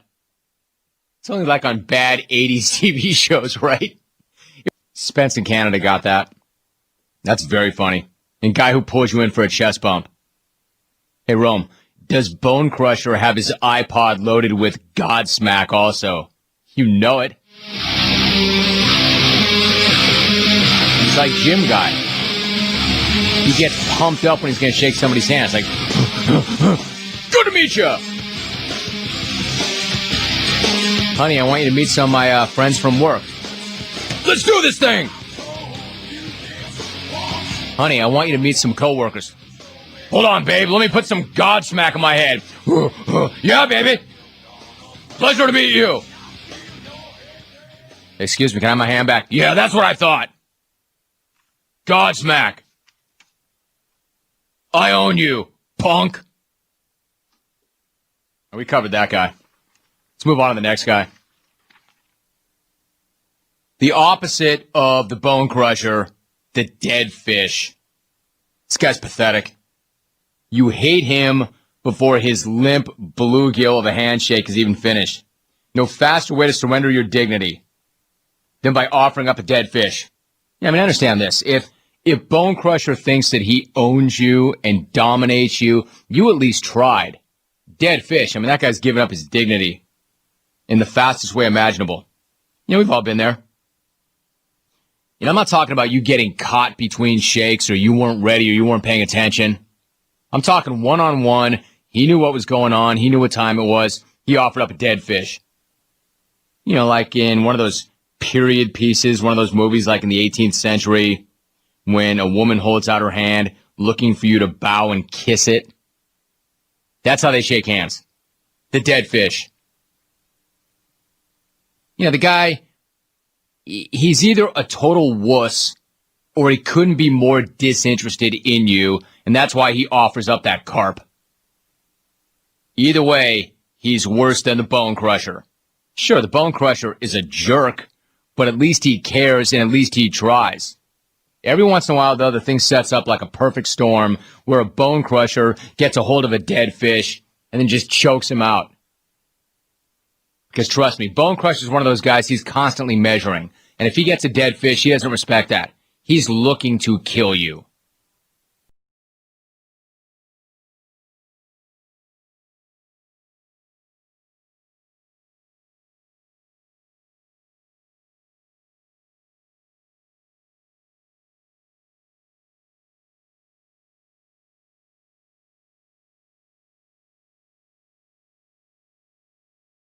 So Adele is skinny now, Jim. Have you seen that? Adele.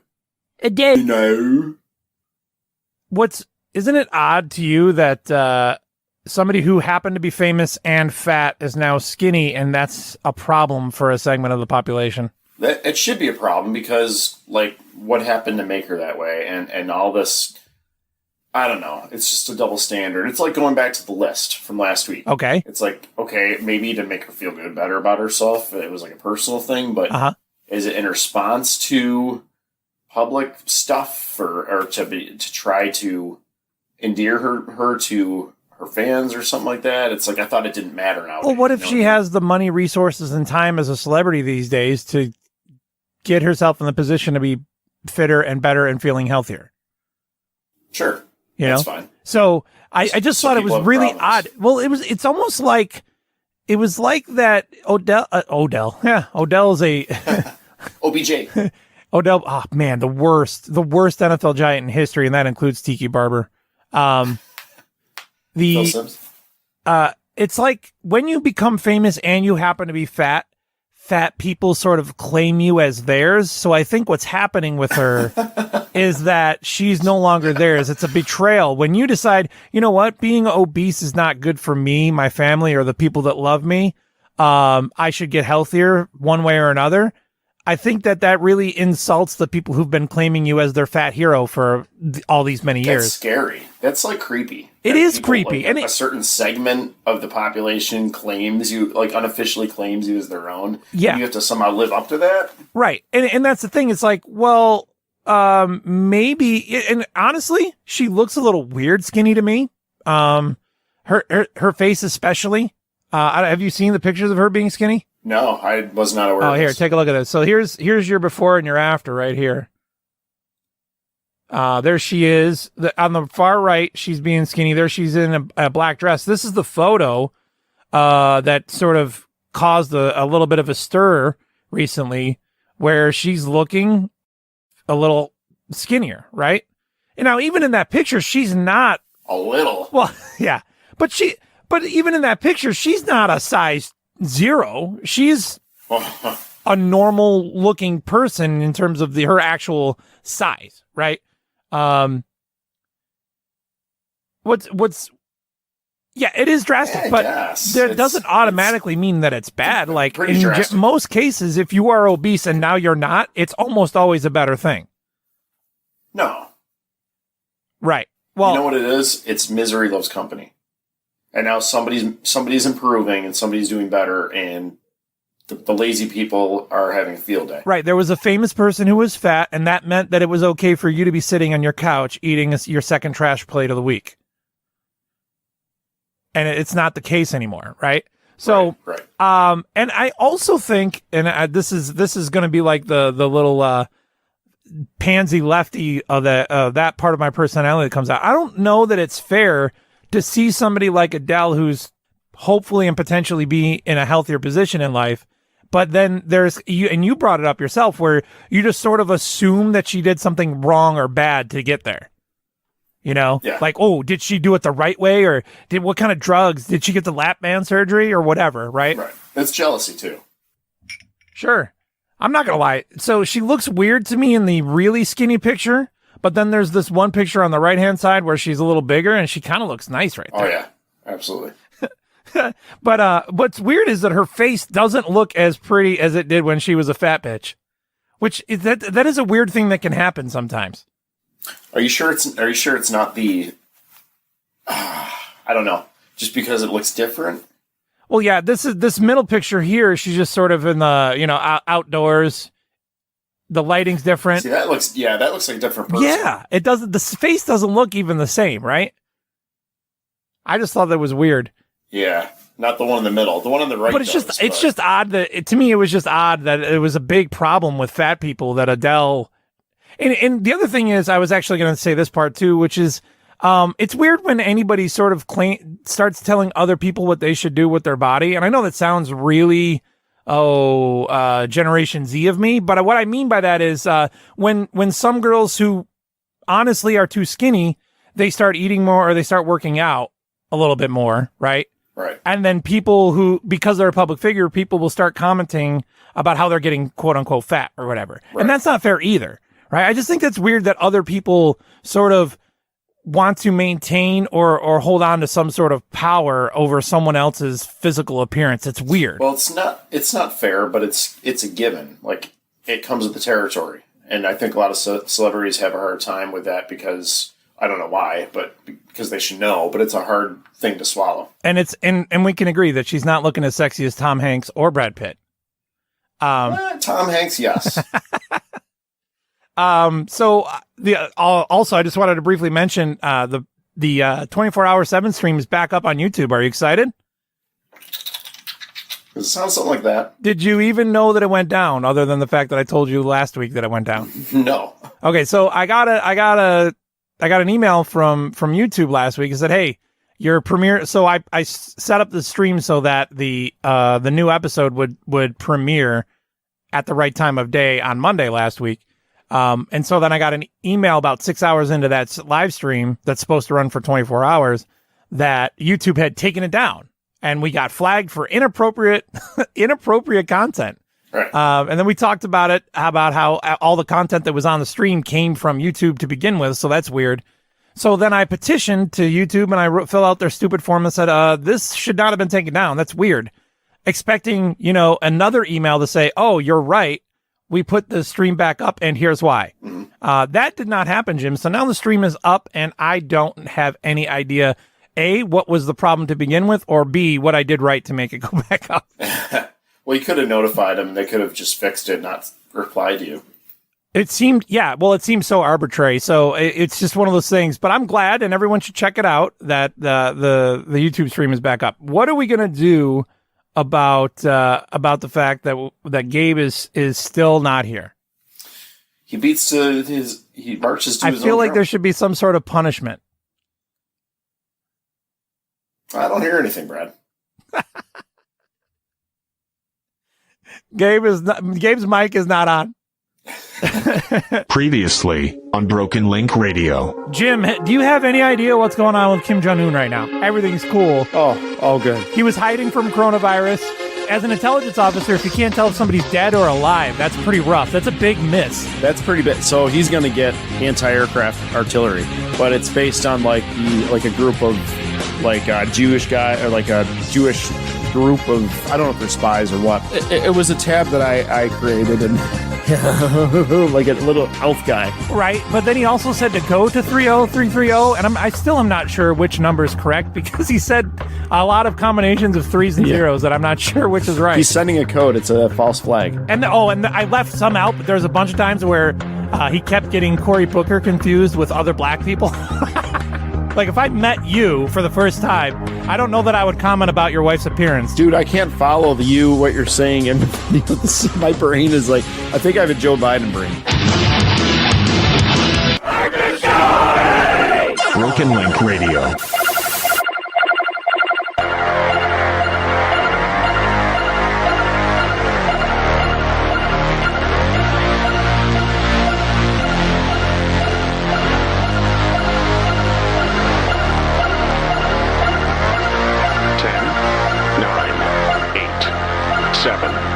Six, five, four, three, two, one.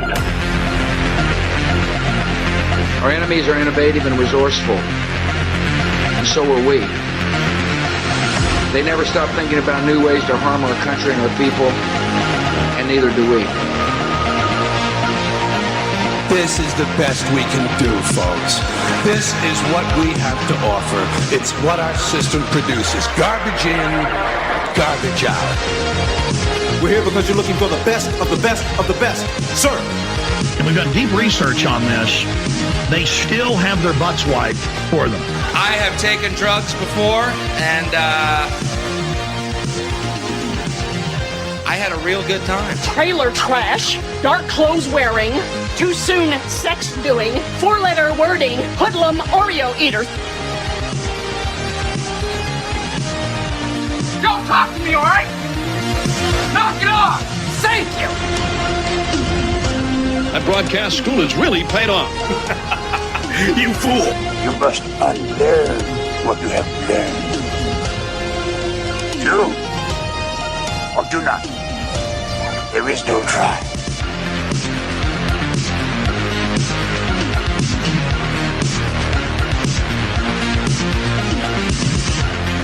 Moderately moderate, decidedly stupid. This is Broken Link Radio. Jim, how are you doing? And I'm Bradley C. Baker. And Gabriel the Archangel is with us this week. Gabe, how has your week been? Fantastic, Brad. How have you guys been? Good to have you. Don't forget to go to brokenlinkradio.wordpress.com. That's where all the new episodes and the links to the YouTube, as well as the download for the podcast, you can get directly from us. You can stop by the YouTube channel, and that's Broken Link Radio on YouTube. Don't forget to check out the Patreon, and I will only slightly beg this time. Every little bit counts, and we're going to use that money directly to increase the production values on the show. As always, you can leave a voicemail at 480-269-2641, or hell, call me live, and we will put you right on the show. So, speaking of the show, Jim, I've got a little bit of feedback from our previous episodes, and I was excited to bring them to you. The first one here was from Fluckets of Rain on Twitter. Did Jim ever look any further into those declassified UFO videos? I almost did it today. I was going through my tabs on my Chrome. Oh, that's right. You mentioned you have like 200 open tabs on your Google The one Chrome. on my they're like my sorters. They're too many to count. Okay, so you source. realize that every single one of those tabs is like 234 megabytes of RAM, right? Come on. Yeah, I could show it to you right now. So like my phone, every day I've got like 250 megs of like cache data that I gotta clear. Is that because of that? Yeah, pretty much. 200 tabs. I give my mom the riot act every time I look at her phone, and she's got 81 tabs. 81, open. That's nothing. Oh yeah. Well, now here's the bigger question: how many emails do you have in your personal email box? Well, I always delete the ones that I don't need and that I'm done with, and I think Gmail gets permanently deletes those when I delete them. Right. They only stay in my inbox if I have to look into them or do something about them. So I still have a bunch of them. Yeah, I currently have like 26,358, something crazy like that. So apparently, when you are in Google Chrome, like on my phone, when you pass the 100 tab open mark, it ceases to be a number, and it turns into a smiley. That's making fun of you. Oh, isn't that nice? He's too stupid to figure out how to close his tabs. I think I'm over 200 on my phone. I've never heard of that. Changed. I gotta count. I should count for next time. I'm going to open up 100 tabs tonight to get the smiley face, because I really didn't know that. But my laptop is far less, and I almost checked out the UFO. I will do that. Here's another one. This one's from David. That 5-minute breakdown of nuggets on the show made me so hungry for McNuggets that I immediately ordered a 20-piece from McDonald's and Grubhub. Lucky man. I wanted to. But he did not mention whether or not he ordered barbecue and ranch sauce. And again, if you don't have the barbecue and ranch sauce, you shouldn't even bother. But I do agree with you, Jim. You start with a couple nuggets with sans the sauce. You just gotta get a taste of the chicken first before you start bathing in sauce. I was surprised that you agree with me on that. This one's from my mom, Gabe. She said, "I feel so bad for Gabe. Are you guys ever gonna let him just do the news sometime?" Okay, let's not say you guys. Jim's fairly nice to me sometimes. I want to say the majority. Are you trying to say that Are you trying to say that I bulldozed you with Alex Jones last week? I'm very empathetic. You have an interesting way of showing love, Brad. I think that's the. This one's from Medulla Oblongata 2004. Brad and Jim, the STO button on an old cell phone is for store. It's like a black dude saying. Stow.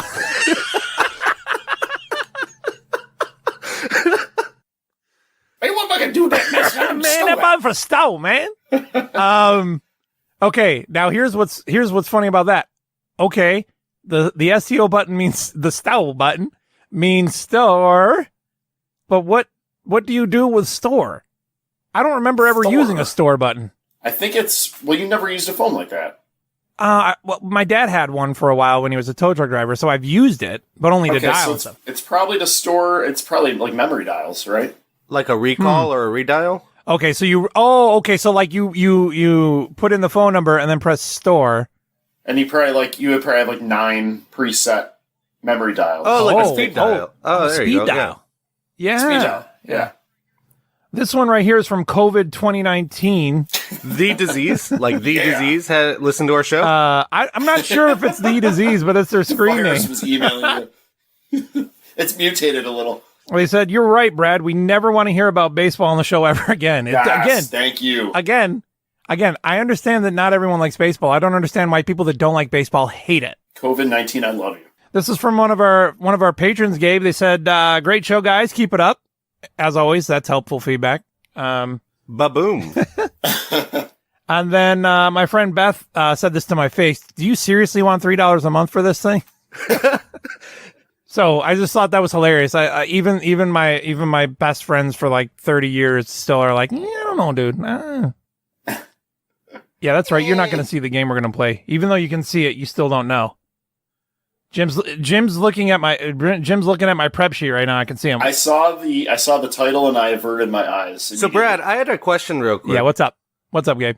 So where were you going at with the email? Because I have 67,127 and I believe that's just unread. 67,000 how much? 67,127 and I think that's just unopened.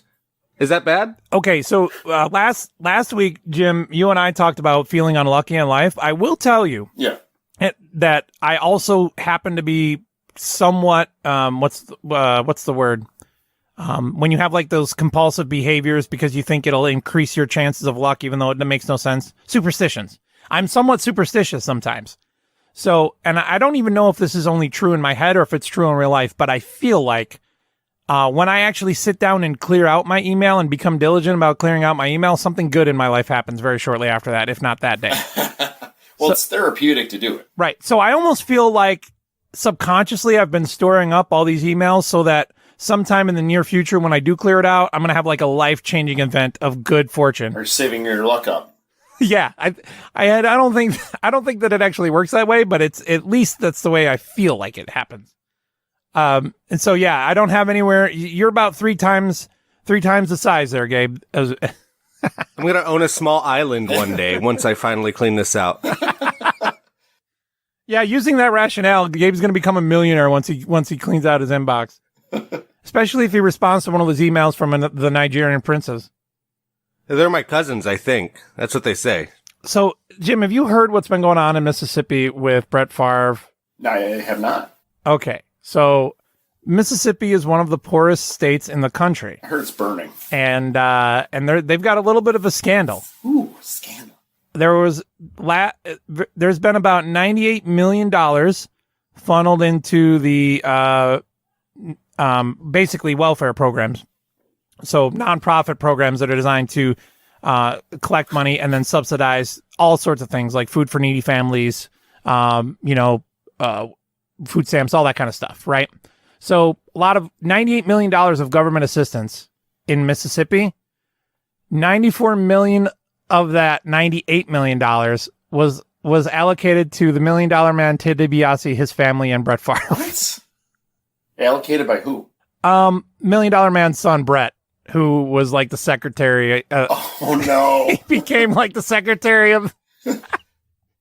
And the director, I think, had a hand in that too, didn't he, Brad? Yeah, it's a mess. But Brett DiBiase? Brett DiBiase. And Brett Favre. That's weird. Yeah, got on the inside. Well, Brett Favre... How do they know each other? Well, here's the thing. Brett Favre, and of course he's going to deny it, but and I'm not saying that he had any direct involvement, but there's all kinds of crazy stuff. If you look into this case, this story here. So there's $98 million. I forget the exact quote, if you don't mind finding it for me, Gabe, but one of the quotes was something along the lines of, in all of the history of any... So the $98 million got audited by the state investigators. And of the $98 million that were supposed to be allocated for relief for needy families, 94 of it has no good reason for not being there. It is just gone. That's crazy. But Brett Favre got paid for speeches he never made. Ted DiBiase Sr. has a $1.2 million house that coincidentally went up for sale the day after the story came out. And his son is on the board of directors to make sure to move the money around. So it's a weird mess. So you hear that a lot with these athletes or retired athletes or whoever, musicians. like when they mismanage their money, like all kinds of crazy things happening. That's what's going on with Brett Favre now. Is he hard up for cash? He's saying that he didn't know that he would get a big check from somewhere, and because he doesn't handle his money, he sends it to his accountant. He didn't know that he was getting checks for speeches and engagements that he never went to. Like the big problem with this situation in Mississippi is that Brett Favre gets a $30,000 check for speaking to a high school or something along those lines, right? He never went there and never was even in attendance. He never made the speech.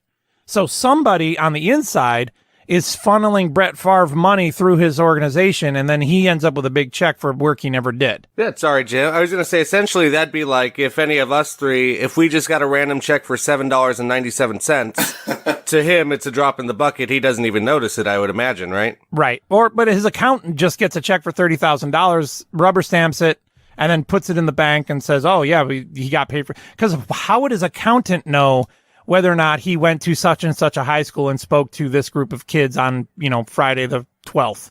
Well, so someone's accountable. Either the accountant's got to be accountable, or Brett Favre's got to be accountable or knowledgeable. Well, it turns out that it's probably Brett DiBiase who's accountable for all this. But then what is Brett Favre doing for? So why would he just send Brett Favre money? What's the other side of that? Well, he's amongst the people, but it was essentially Brett Favre's organizations got money for work they never did, and then the DiBiase family got work for work got money for work they never did. Are they friends? Like, this doesn't make sense that was weird. I don't know, but it was basically just a racket to take money that was supposed to go to poor people in Mississippi, and there's a lot of them, and give it back to rich people. So it makes no sense. Like, Brett Favre has to know about it. Like, he doesn't just get money. And I mean, I don't care how much rich the guy is, just get a check for $10 million, $8 million and be like, Yeah, I mean, he doesn't have that many endorsements and stuff. And Gabe made a good point, though, which was, say you're Brett Favre and get a check for 30 grand. Yeah, that's not a big deal to Brett Favre because that's what his salary was in the NFL a week, right? But 30 grand does mean a little bit more, or quite a bit more, when you look at it relatively to someone like Ted DiBiase, who's like 67 or something like that, and hasn't had an actual job other than being a minister for the last 15 years. And his son Ted DiBiase Jr. is also a youth director. Did you find the quote where they said, one of the investigators said it was the worst case of embezzlement they'd ever seen in the history of investigations, or something like it was something like that, Gabe? Did you find that quote in the story? Yeah, I did, and actually, I thought you were looking for another quote, but essentially, I did see the quote was pretty much saying it was the worst case that they've seen in the last 20 years. Oh, it was the most. It was like the most It was the most egregious case of misallocated funds they had ever discovered in any kind of investigation ever. It was kind of like that. Mississippi history. It was in Mississippi history. Yeah. In well, I don't know of any other $94 million case of embezzlement. True. At least when it comes to money set aside for needy families. That's the craziest part. It's like, yeah, this is supposed to go to poor people, but it would be way better used if it went to Brett Favre and the $1 million man Ted DiBiase. See, I pulled up the quote that I thought you were asking for was, I don't care how politically connected a person may be, White said, the auditor, you do not have the right to treat taxpayer money as your own money or to lie to the taxpayers about what you're doing with the money. And others doing this kind of thing are on notice. This will not be tolerated now. I thought you meant like the tough guy speech from the auditor. That's the quote I pulled up. Well, he might be grandstanding a little bit, but I think in this case, yeah, that's crazy. Now I understand what you're saying too, Jim, where it would be like, well, I know that I didn't make a speech on October 14th of October, idiot. I didn't make that speech on Friday, October 14th, right? However, if you make X amount of speeches in a month and you get 9-10 checks for 30 grand, how do you know that you didn't make 2 of them? And which 2 were they that you didn't do? I get what you're saying. If you're Brett Favre. But why it doesn't make sense that why this guy would be passing him money to begin with. There has to be some kind of agreement. Yeah. Is Brett DiBiase sending me another check for 30 grand? What is this for? Right. What's this freak doing? Or better yet, why isn't the accountant making the call to Brett Favre and saying, why are you getting checks from the state for $30,000? Are you on the world's most expensive welfare? Yeah, so he's getting a cut too. So it's going to be investigated?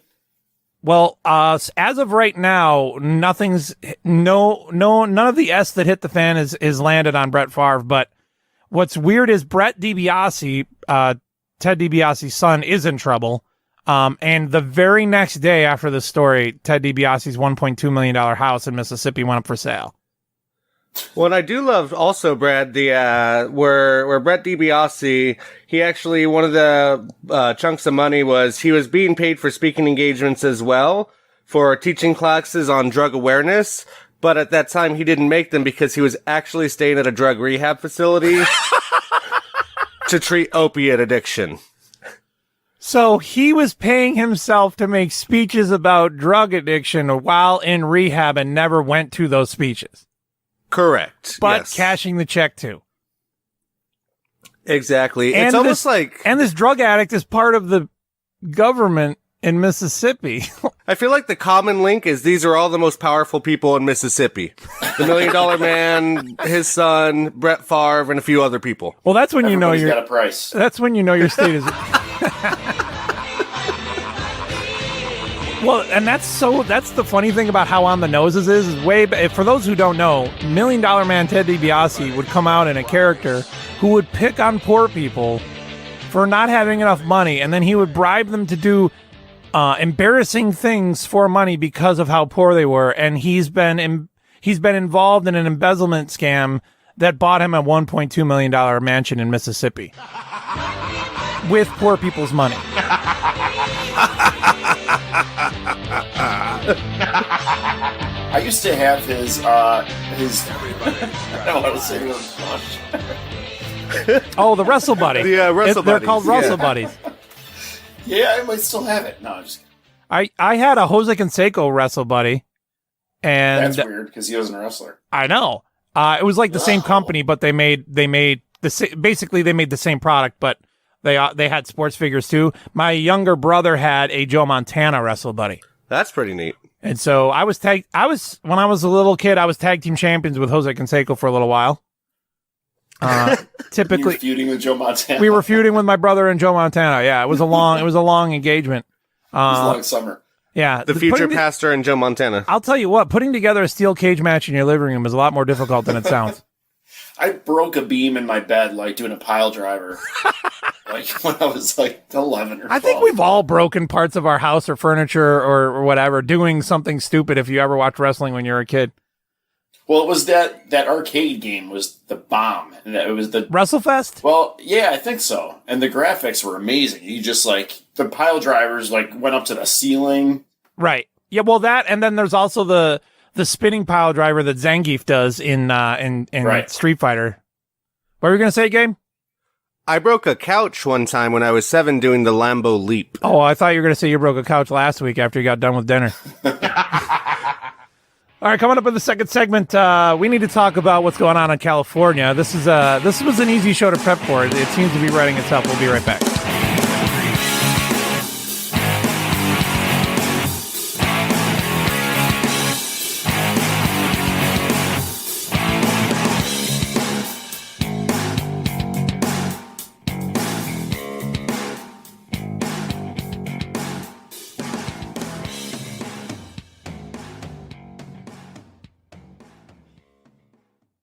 Now, the rest of the story. October 7, 1988, the American Federation of Clinical Research was in conference in New York, and the assembled were waiting in breathless anticipation of a remarkable revelation, a revolutionary treatment for colon cancer. And presenting that new concept before the conference that day was a computer scientist and medical researcher named Ray Bateman. Fellow clinicians were spellbound as Bateman took them by the hand through his procedures. His new treatment is a twist on extant colon cancer therapy. It involves 2 drugs, 5-fluorodeoxyuridine and a DNA inhibitor called leucovorin. Renowned cancer researcher Dr. Yusuf Rustam, present at the conference, called Bateman's proposal, quote, an important concept in cancer chemotherapy. Well, that would be difficult to deny. For the method of treatment Bateman presented to his colleagues has actually been tested, has been used on patients in the private clinic of his partner, Dr. Glenn Tissman, and with astounding success. But what truly astonished those gathered at the American Federation of Clinical Research was not the method, but the methodologist, the clinical researcher himself, Ray Bateman, a vacuum cleaner repairman. Now the rest of the story. Dr. Glenn Tissman's been in cancer research for most of his medical career, and for years his down-the-block neighbor has been a modest fellow named Ray Bateman. Now, Dr. Tissman knew about the vacuum cleaners, but he had been unaware of the extent of Bateman's intellectual prowess, and one day Bateman was visiting in Dr. Tissman's home when a sophisticated, complicated stereo system was delivered to the house. I mean, it was more of a media center, really, a widescreen TV and a compact disc player and a VCR and so forth. Well, anyway, the audio-video technician from the store who delivered it was himself unable to sort it out and connect it. But Bateman is sitting there. He doesn't want to butt in, yet by just looking at the components, he somehow knows precisely how they're to be integrated, and after a polite offer of assistance, Bateman, hooked up the system. It was then that Dr. Tissman learned vacuum cleaners were not Bateman's only area of expertise, that this unassuming neighbor, without a degree to his name, was also a self-taught computer expert. Well, after some discussion of the matter, Bateman agreed to join Dr. Tissman as a research collaborator. Their first project was a blood viscosity study, and from there they delved into the recent research in colon cancer therapy. Bateman put in 1,300 hours on this project, and the result was to make headlines and to send shock waves through the research community. For not only is Ray Bateman, Jr., minus any degrees in medicine or in clinical research or in computer sciences or in anything for that matter, he has no degrees at all. He never received as much as a high school diploma. You see, Ray Bateman, Jr., who presented his watershed cancer research before colleagues the other day, Ray is right now a high school freshman, age 14.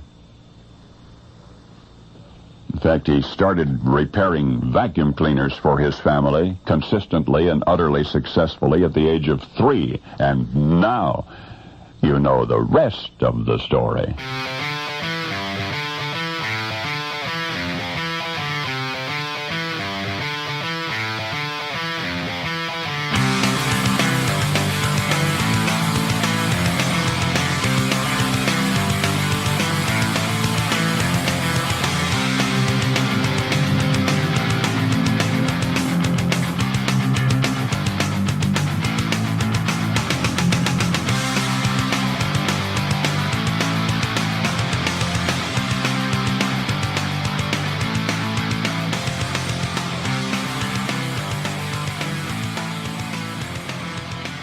Second segment on Broken Link Radio, and I don't want you to forget that number. I would really love for somebody to call this freaking number this week.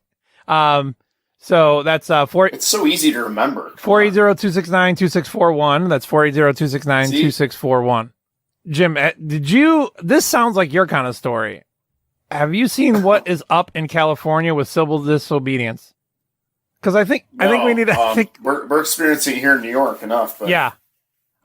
You'll have to deal with me operating a mouse left-handed. That's typically not my style. So I can relate to this. I haven't seen you out and about with a mask on, but are you complying with the mask requirements in New York State, Jim? Not really. I mean, I haven't been to many stores. I've been to a couple since this whole thing started. Right. And like just over the past week or two, or maybe a little more than that, but is when the mask requirement became a little more like stringent, I guess. Right. And so I've been to like 2 stores since then, and they won't let you in without one. So I've had to wear one, but it's horrible. I hate it. Bigger question. Have you run out of toilet paper this entire time? No. Yeah, I don't know why everyone was worried about that. And it's almost weird that when I go into Tops or Wegmans now, and I know we can get into Tops, but Tops is literally around the corner from where I live. That it's almost surreal when you go into the toiletries aisle and there is toilet paper now. We're to the point where we have toilet paper available, because a week ago that wasn't even the case. You know what's worse is like chicken wings have been out of stock. So I mean, I air fry wings. Dude, I air fry wings like twice a week at least. Oh, those are delicious. Yeah. Delicious. And like when those things were gone, like no store had them, I was going out of my mind. I went to Tom Wall's yesterday because I was craving a buffalo chicken wrap with some romaine lettuce and some cheddar cheese and blue cheese and tomato. Yeah. Who goes to Tom Wall's and orders a wrap? Well, not me, because they don't have it on the menu anymore. There's a reason for that. They said the same thing I did. Like, who comes here and buys these? So, I mean, the mass thing is just... I go out on that. Like, our company... I mean, we're a big 500... or Fortune 500 company. And, like, they put out these requirements that you have to have masks on and stuff, and we don't do it. There's only a few of us at the office right now, but it's just gotten to the point of insanity. It's sort of interesting, yeah. It's almost like you have to know everybody's background, who's in a building to feel comfortable around it. But at the same time, when you see somebody without a mask, like half of Phoenix isn't wearing masks, and we just reopened dining, and... He said half of Phoenix? I thought he was going to say half of Fag. Half of Fagville is not wearing masks. He's a half fag. Well, my wife was at Walmart yesterday, and she said that they don't even check people. Like, they're just letting people in without masks. There was a point where they were holding you at the door and you had to wait your turn to go in. And I went there probably 3-4 days ago, and they didn't stop me from entering the building. So this whole thing has been a little bit weird, right? And I know, Jim, you've known me for a long time. I can relate to people's frustration with the general situation, because compliance has not always been my strong suit. And it's weird when you go into a grocery store and you just start having customer service people tell you what to do. Now. Yeah, the customer's always right. Yeah, so I went to the Fairport Road Wegmans, and I know. So far I brought up Tops and the Fairport Road Wegmans. It's like a nightmare grocery shopping lately. The Fairport Road Wegmans. The old one. The one in East Rochester. Yeah. That's cool, though. That one. Well, there's a charm to that. Yeah. I don't know where to find it. So I went to check out. I had a 35-pound thing of cat litter with me. And so I just wanted to throw it on the conveyor belt, run up there, put in my stupid Shoppers Club number, and cash out, right? And so I'm in the process of trying to put in my number, and not the cashier, but the customer service manager comes up behind me. She's like, sir, can you please wait till she's finished and come back behind this white line? So they kicked me out of the aisle to wait for her to finish ringing it up so I could go back to the pad to finish putting in my shop. It was weird. Well, that rule has been there for like 2 months now. I swear to you, I've never been in a grocery store during this entire lockdown period where that has ever occurred to me. Really? Because it signs up saying you have to stand by the line and blah, blah, blah. Well, they have the signs, and you do stand. Here's the thing. We're not talking about standing behind while they take care of another customer. I've always experienced that throughout this. However, I'm by myself. They wouldn't let me put my Shoppers Club card number in while she cashed me out. I had to wait for her to ring me up and then get permission from her to go to the keypad. Yeah, that's weird. Do they still have the plastic? Yeah, the sneeze guard. Yep. So anyways, I understand how this can be frustrating, because I really don't like on my free time where I'm running errands to be told what to do. It's kind of BS. Right. So there's a little bit of a counterculture to all this that's going on. I'm sure you know people that are just like, open up everything right now. I'm tired of being told what to do. Yeah. The government's taking away all of our rights, right? There's a gentleman in California who feels that way. And so when the grocery store Vons in California insisted that he wear a mask, Von Miller. Some of you will get that. Von Miller. All right, Von Miller, go. Oh, I had one. How about Jean-Claude Van Damme? I had one. Veronica Vaughn. Oh no, Veronica What Vaughn. What about Rob Von Dam? What about Greg Vaughn? Ludwig von Beethoven. It's not the Oh same. man. Well, yeah, but so I think Greg Vaughn, Mo Vaughn, Greg Vaughn, Mo Vaughn, you're in trouble now. Only because I know baseball players. Baseball. I'm excited right now to hear a Greg Vaughn fact because I'm a Padres fan and he took us to the World Series. In 98. Yeah, wow. We got crushed by the Yankees. Yeah, you deserved it. It was Yeah. So anyways, this guy in California, he goes to the grocery store and they're insisting that they will not let him shop unless he wears a mask, Jim. So I'm going to bring up a picture Here at of Vaughn's, we keep our customers safe. Yeah. He decided that he was going to bring his mask and he wore himself one of these. I've got it. I've got something locked in my mind what it's going to be. Oh yeah. Go ahead. I'd love to hear you guess. I can't wait. Is it a woman's brassiere? A woman's bra is a decent guess. Gabe, do you know this story or can you play the game here? I do not. I'm going to try to play the game. Was it like a beekeeper mask? A beekeeper mask. You are both incorrect. This is a picture that was taken in the Vaughn's grocery store in California when this man decided that he was going to not comply.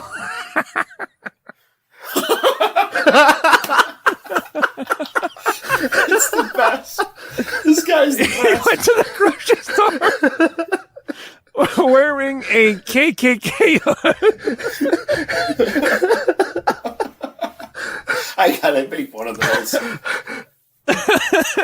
I see. I thought you were on to me, Jim. I thought you had it when you were like, "I've got an idea." California threw me off. If it was in the South, Here he is in the produce section going over the shopping list. Well, no. Wait a minute. So they confronted him in the store, and then so where did he go to get this? Well, see, that's the thing.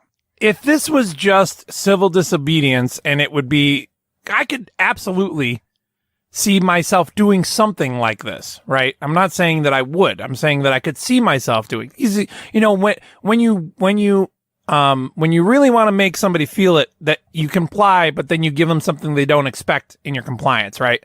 And that's kind of the nature of civil disobedience. However, you brought up an excellent point. The problem that I have with this is that he obviously has a KKK hood to wear, right? Because you can't just get one on Amazon that afternoon. Right. So that he is an asshole because he's got a KKK hood. However, it is hilarious. And so what's interesting is, and I was happy to hear this. The grocery store did not kick him out. He, there was no kerfuffle over it other than a lot of people were offended. And I'm the first person to defend your right to offend other people. But, unfortunately, this guy is an asshole because he's a KKK person. But that's the funniest crap I've seen all week. That's crazy.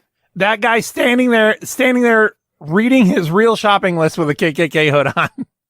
The other mistake that he made was that they have pictures of him going around the grocery store before they kicked him out. So they kicked him out when he didn't have the mask on, and then when he came back, he wore the KKK hood. So, but what that means is that I thought the hood was designed to sort of protect your identity when you're in the Ku Klux. I don't know that, but I thought that was the purpose of the hood, so that you didn't know. Okay, right. So now he's blown his cover. I mean, obviously you know he's in the KKK, but you also know who he is because he went to the store without the hood on. So that's well, like Klansmen now will tell you that it's more to do with like not white supremacy or like violence, but just white pride, like black pride, but like the opposite of that. Right. So, I mean, if guys like that are confronted, that's what they'll say. Sure. I can't remember the last time I had a conversation with a KKK guy. How about you? I should just. You are now.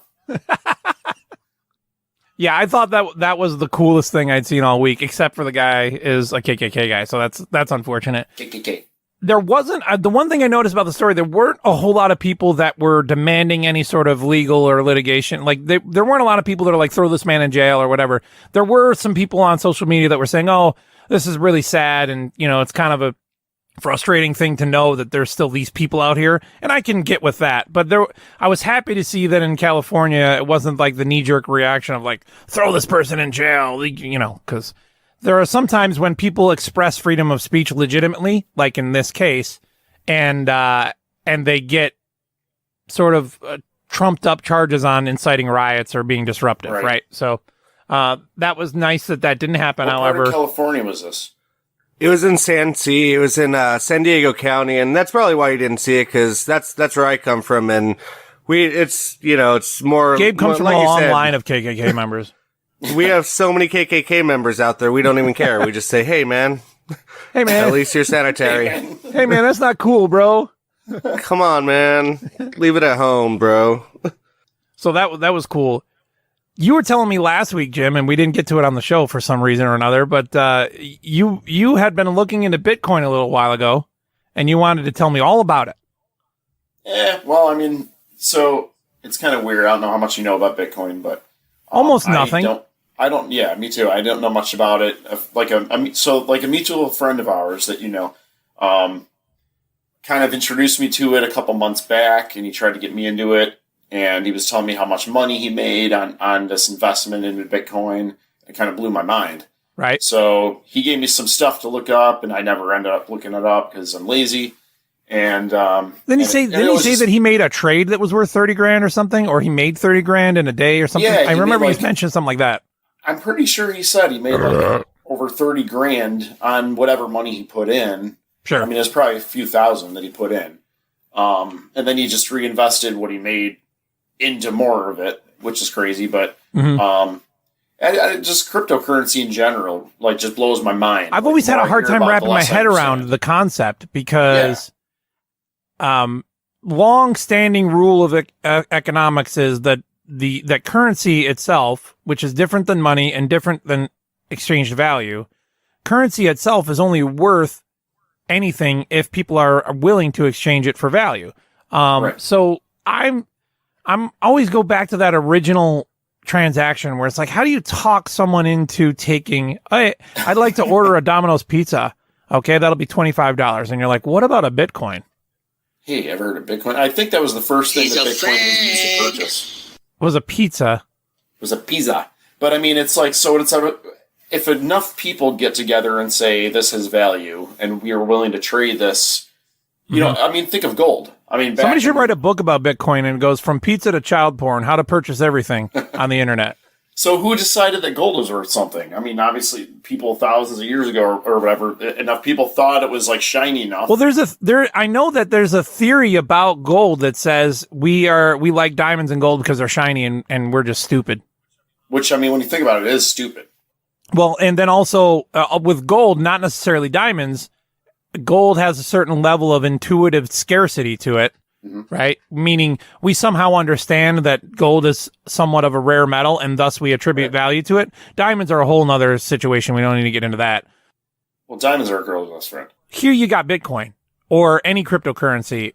And it's very confusing because at some point the value of Bitcoin gets derived from data mining. Like those things are so unrelated to me. I don't understand how that works. I feel like the answer is so obvious and so like fundamental, but we've gotten so far away from like simple things in society that we can't wrap our brains around it. I don't know.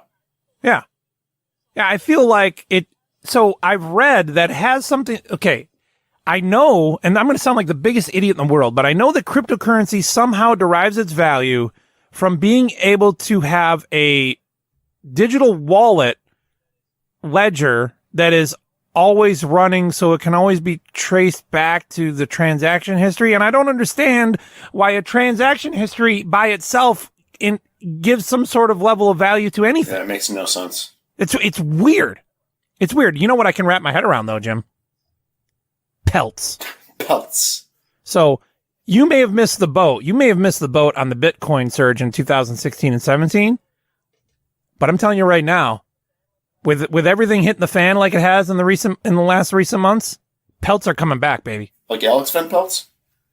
No, not Alex Van Pelt's, the failed Buffalo Bills quarterback. What about old school? I'm talking beaver pelts. We purchased Manhattan Island with beaver pelts, and we can purchase our next piece of land with beaver pelts. That's what I'm saying. It's funny you mention that because I was just like over the winter. It was a long winter.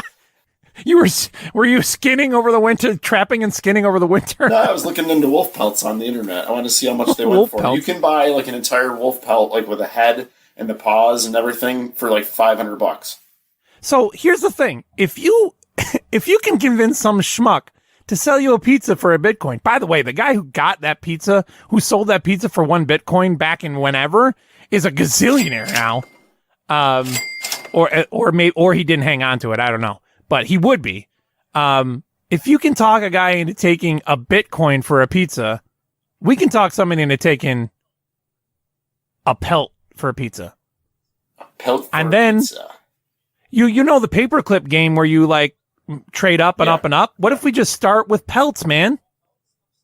Well, pelts themselves are, they're not worthless.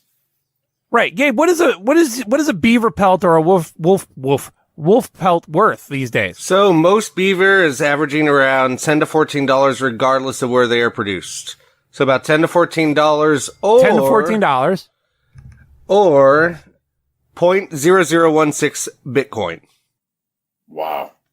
Oh, that's Jim. What if we collect enough pelts to trade for Bitcoins? Bitcoins? This is a brilliant idea. We're bringing pelts back. Yeah. We're bringing pelts back. Just to throw it out there, Brad, if you did have 1 Bitcoin, it's equal to $8,820 US. So 1 Bitcoin, if you can get your hands on it, would actually get you 630 pelts. Uh-huh. Okay. So we need to get about 630 pelts, wolf, beaver, or otherwise, to trade up for a Bitcoin, and we'll be in business, Jim. Business. You know, our friend wanted you to get in Bitcoin back a couple years ago, but I'm telling you right now, this is your opportunity to get on the ground floor of the pelt business, man. Let's do it. Gabe, our next segment, I don't know how much you can really be involved because this past week was a solemn day in Rochester history as legendary radio broadcaster Bob Matthews did his final show, and we've got audio from from that last show coming up next.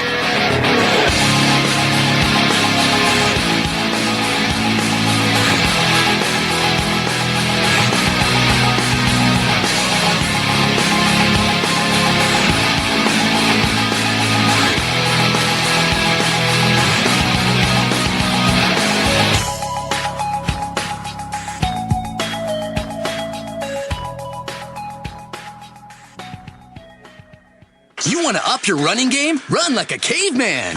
Finally, shoes are getting back to nature. Toe shoes. You were born barefoot, your ancestors ran barefoot. And now, toe shoes allow you to run barefoot but with shoes that look like feet. Slightly deformed, web-toed, brightly colored feet. Just like our ancestors that died at 25 of rickets. They're like wearing no shoes at all, as nature intended. Toe shoes. They're shoes for toes and twats. Does dinner time sound like this? I'm not eating this crap! Does Friday night sound like this? Screw you, Mom. I want to get laid. Do you long for a different time when we were free to raise our children to actually respect us? Thank you, sir. Thank you, sir.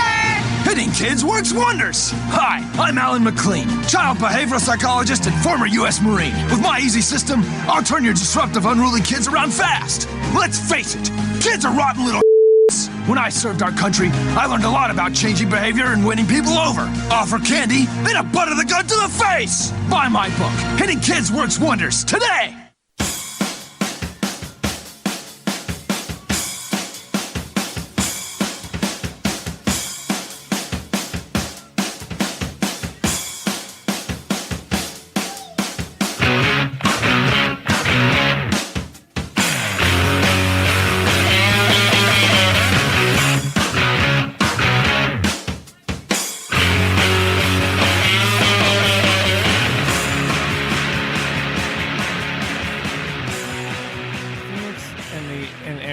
Is like the Wild West for real. Dude, we're not even allowed to do like anything until June 1st.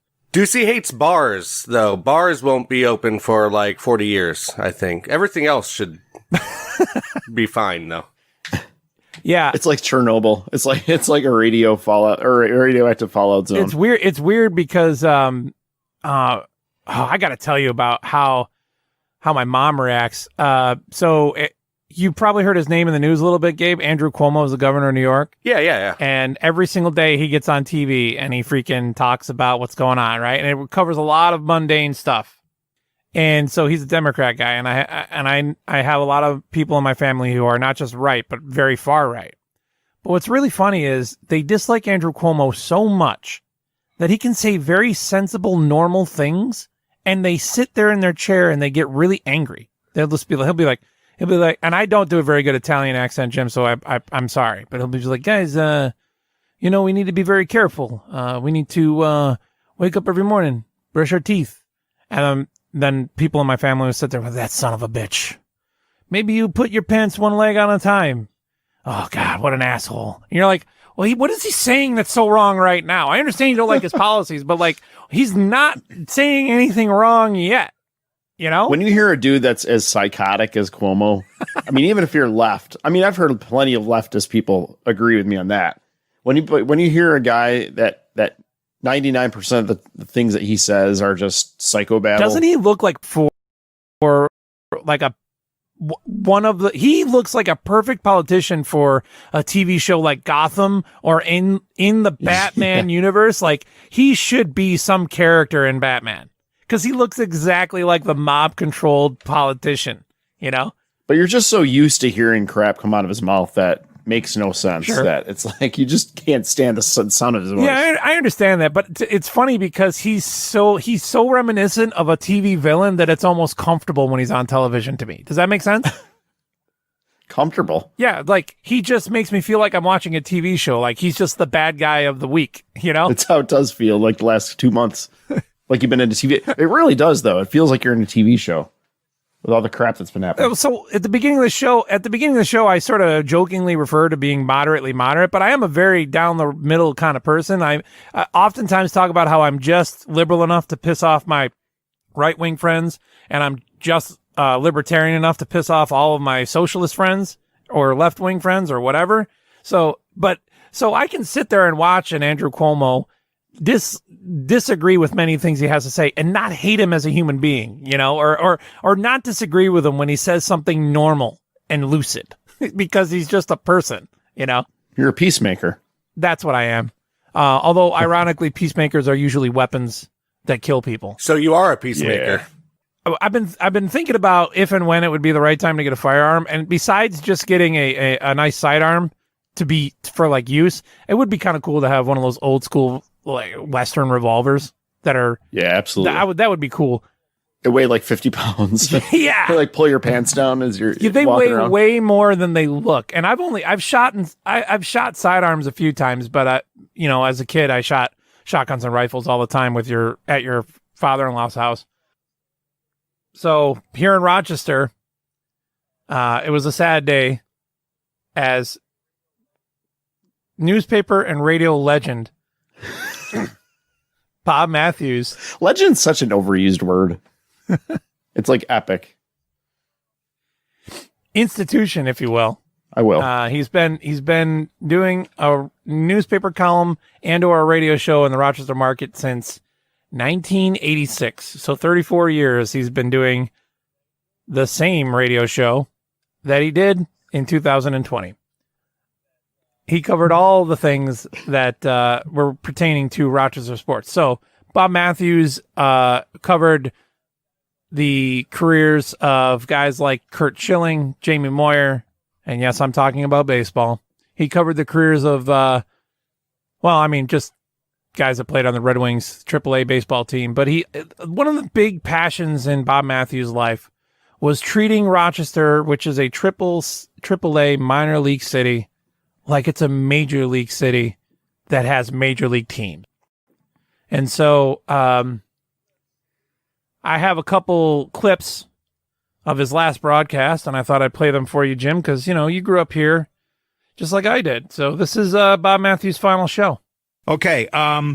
Again, I was really debated in my head whether or not I was going to wait until the end of the show with Fred to sign off for the last time, but I didn't know what to do. So we came on and I just mentioned this is the last show.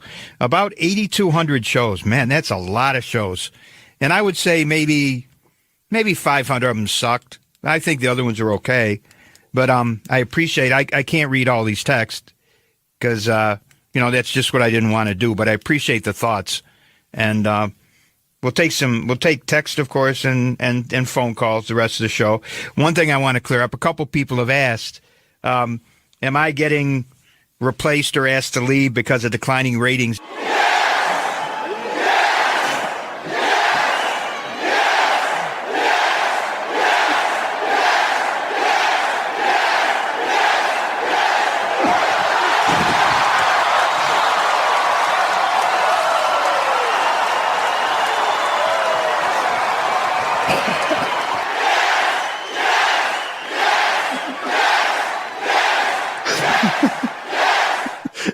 Yes, you're getting canceled because of your stupid, crappy ratings, Bob Matthews.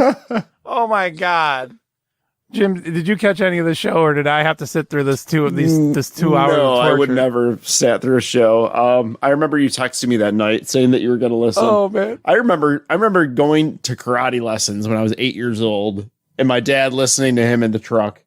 My dad listens to him like as often as he can. As many times I've told my dad that he's how horrible of a broadcaster that Bob Matthews is. Uh-huh. But my dad doesn't care about that, but just he's horrible. He's awful, and he's obviously the only thing we have. So I have a strong dislike for Bob Matthews, and here's why. People don't understand it. His show is terrible, but that's not why. The thing that I cannot stand about Bob Matthews is that his crusade to pretend like Rochester is something more than it is, that it's a major league town, this weird delusion that he has that somehow sports is going to bring this city out of being one of the lowest ranked economic markets in the country is completely wrong. And it always has been wrong. Mm-hmm. Gabe, this man went on a crusade on the radio to convince us to spend taxpayer money to build a stadium for a freaking soccer team. And they've done nothing but close schools and cut budgets to education since. This man has convinced people of his elderly age that all of our money should go to buying sports arenas for teams that don't care about the city they're in and threaten to move constantly. So I don't care that Bob Matthews is gone at all. What's the population in Rochester? Can it even... The metro area is about 1.5 million, maybe. Okay. So it's like not even to the level of Sacramento. So I listened to this whole show, Jim, and when somebody's on their way out, by the way, Bob Matthews is 73 years old, so whoa, you might hear him talk, and he's got like the denture speak going. He's got the denture whistle. Yeah, I noticed he's got a little bit of a How long has he had whistle. that? When I moved away from Rochester a long time ago, he didn't have the denture whistle. No. So when did they take all of his teeth out? Oh, I would have no way of knowing. Gabe, you should Google a picture of Bob Matthews' face, and I'm telling you right now, he is the prototypical guy that you meet in Rochester of that age. Right. Everyone in the everyone in the 80s looked like that guy in Rochester. So he's doing his last show. He's getting a little introspective, and he made some weird revelations, Jim. This is something I wanted to play for you. Uh-oh. Pay attention to what he's saying here. Okay. You're handed a box, and they politely That's say... my fault. I forgot to mention, he's explaining what happens when you get fired, even though he's openly and openly denying that they fired him for his crappy ratings. You're handed a box, and they politely say, we have to let you go. Here's a box. Take your stuff out of your office or your cubicle or whatever you're working from. Well, I had my own office, and over the course of all this time, we made a couple of moves from building to building, but we've been here quite a while. I can't even tell you how long. But I got so much junk in my place, in my office. I mean, I collect Loblaws bags because I always forget to take them in. But so when I go, I get my food, and I get a lot of TV dinners and stuff from my refrigerator at home, but also for the refrigerator here in the office. And so these Wegmans bags have accumulated. I got like, well, I had about 75, believe it or not, 75 Wegmans bags until about 2 weeks ago when I started cleaning out my stuff. And I still got about 30 left. So about 40 Wegmans bags full of stuff. that I've taken out and have driven home to my apartment. And so they say that it's not good to keep used Wegmans bags or any kind of bags, I guess, around for long. So I don't know. So I'm going to leave them in my room, in my little office room. The hell is he talking when about? I clean things out on Sunday, but for good. But they'll just throw them away, and that's what they should have done. I should have thrown them away every night too. But after a while, it became kind of a project. See how many I could accumulate. And actually, they look good. They're very colorful. Oh man! So he's showing his age.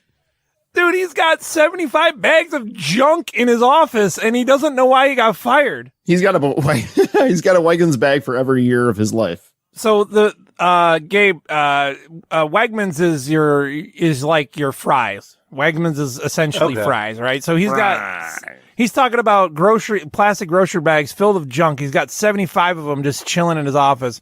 But over the last 2 weeks, he's taken 40 of them out. Lord, that's good radio. This man is losing it. That is compelling radio to listen to. I mean, he spent like 3-4 minutes just talking about Wegmans bags. Jim, it's the longest clip of audio that I pulled, and that includes the montage that I have later. Oh, man. That sounds like a man who is either has dementia or is on drugs currently. Absolutely senile. Holy cow. Bob takes some calls in his show. Everyone now knows, because they announced it on the ABC affiliate during the evening news. That's how I found out about it. So everyone started calling in on a show. I wish you would have let your fans know ahead of time instead of the last day. That's just like Well, really I wasn't sad, going to. you know? I was just going to sign off at the end of the show, but I'm glad I got a chance to talk to some people. Yeah, but that would have been worse because, I mean, you're an institution, you know? Yeah, but now I belong in one.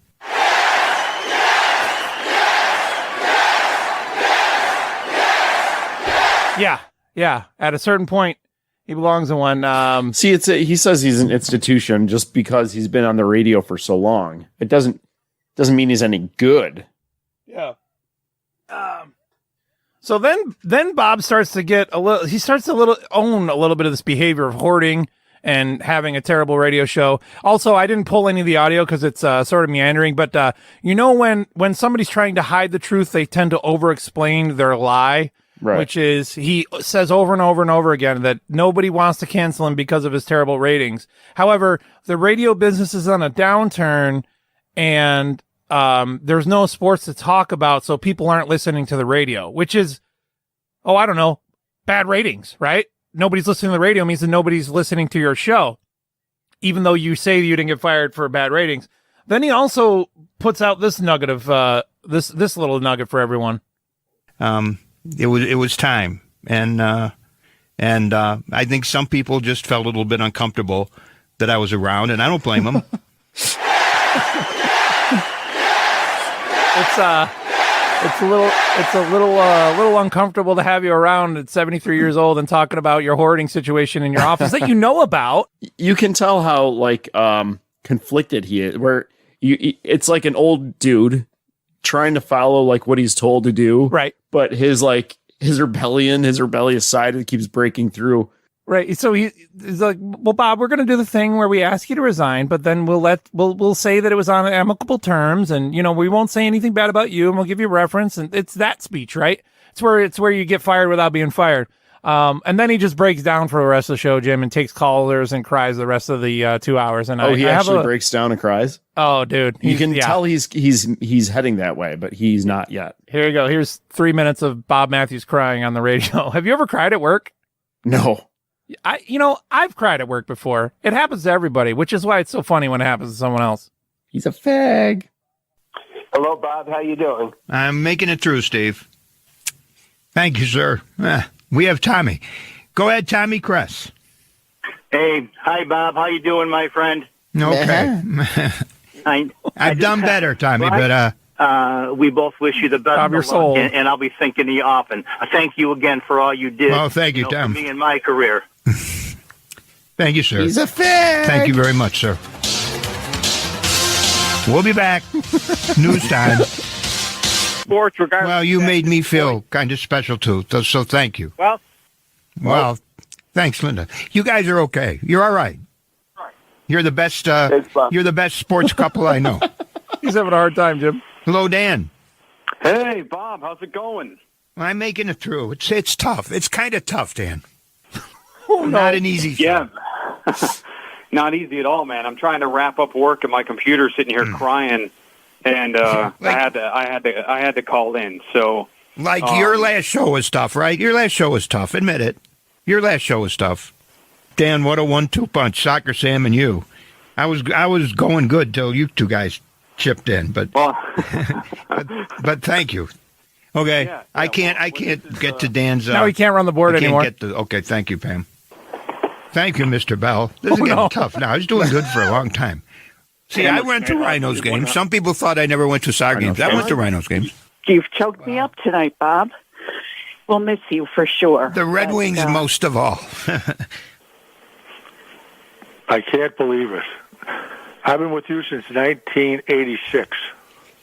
Well, 1986. We became good friends. He liked the Red Wings. You taught me about the right wings. Fred, you're choking me up. You're choking me up.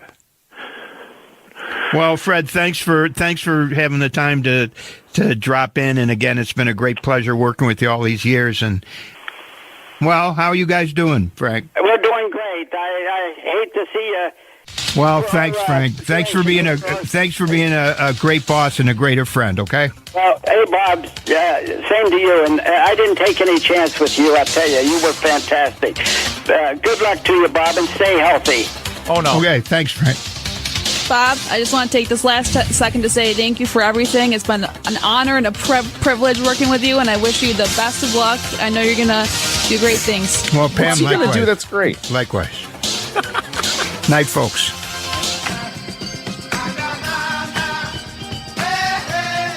That song might have come from me rather than the radio. I'm not going to lie.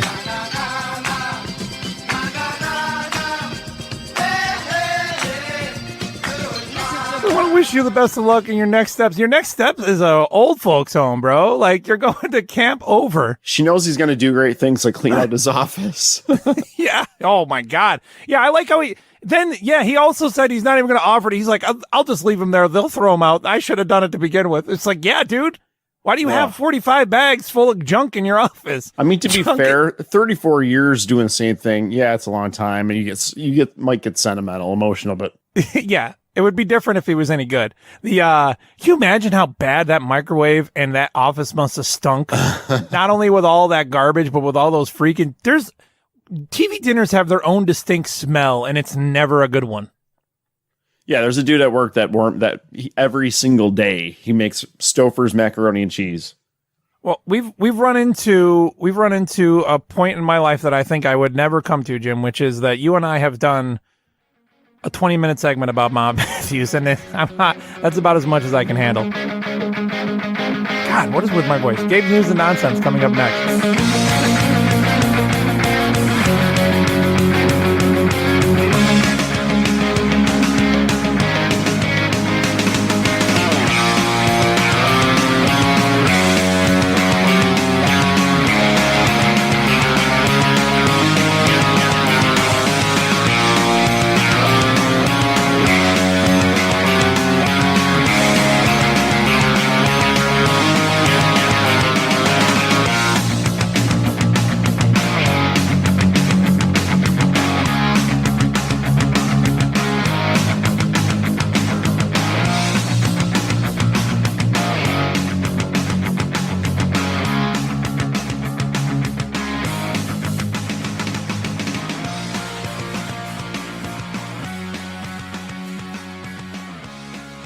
Back for the final segment on Broken Link Radio. Gabe, we've got a loaded one today. It's time for your news and nonsense. Go right ahead.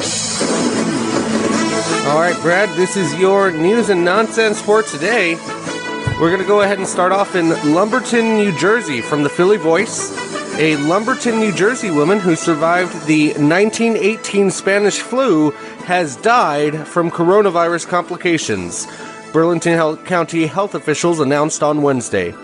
The woman was 105 years old, and she was not identified by name in the county's daily report. So I saw this, Jim. They're telling us, they're telling us that a 105-year-old died from coronavirus as opposed to dying from being serves her right 105. What's this world coming to? I don't know if those ones should count. I'm not one of those people who deny the numbers that we're getting because there's some sort of conspiracy to inflate COVID-19 numbers.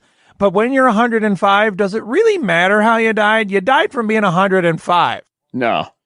Well, it does right now. I mean, they amp up anything they can. Well, she would have died if she caught a cold. Right, but obviously they're going to highlight it, they're highlighting as many deaths as they can with this thing. Not to get too political, but 105. He's dead, Jim. It's like a celebrity of the coronavirus. He's dead, Jim. 105 years old. Like, I think there's, after 80, they should just be like cancer doesn't even count anymore. Like, it's extra. Yeah, like anything bonus after 80. Until our quality of life and our life expectancy drastically changes, like once you hit 80, it's 4 years of fighting off death of whatever it is. You know what I mean? Like 80 is about the demarcation line because anything you get after 80 is going to kill you. Right. The woman was 105 years old, and again, Burlington County has reported 121 deaths for COVID-19. 10 people died Wednesday. Among those 6 people were between the ages of 71 and 94, and she was the first centurion to die in the county, the Courier-Post reported. So get this, Jim.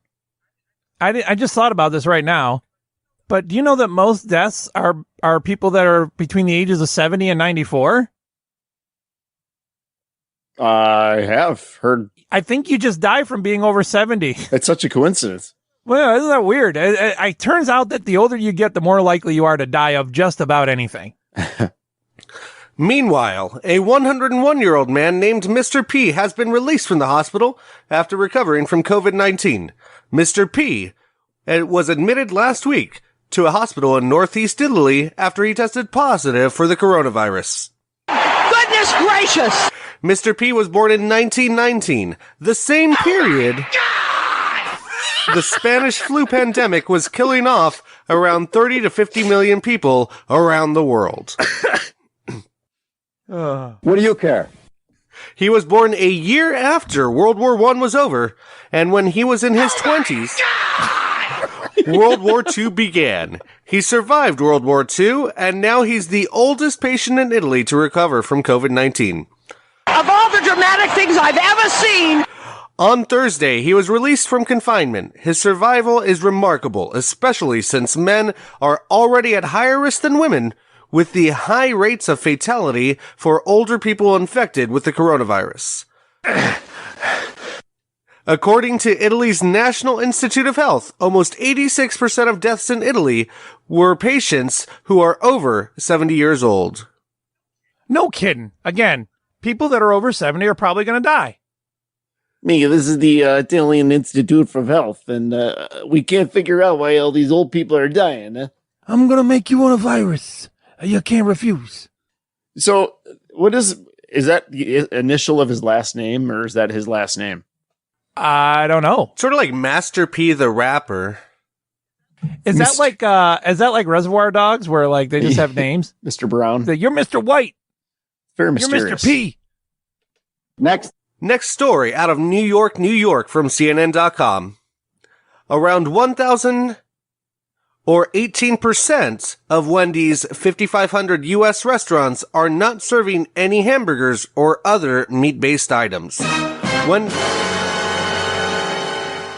This is a problem. Wendy's is more exposed to the shortage sparked by the coronavirus pandemic because of its reliance on fresh beef compared with its competitors, the note said.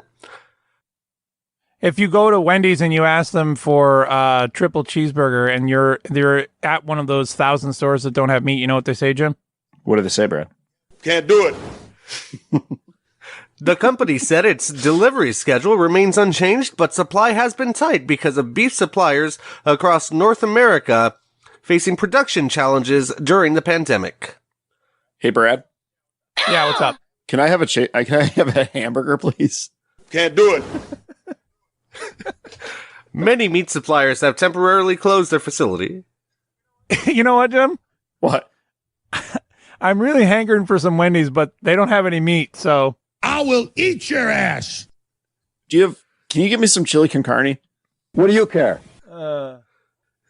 Many meat suppliers have temporarily closed their factories because workers are falling ill from COVID-19. Ill. Ew. Ill, you're ill. Meanwhile, the New York Post reports, also out of New York, New York, President Trump on Wednesday assured Americans he was on the case.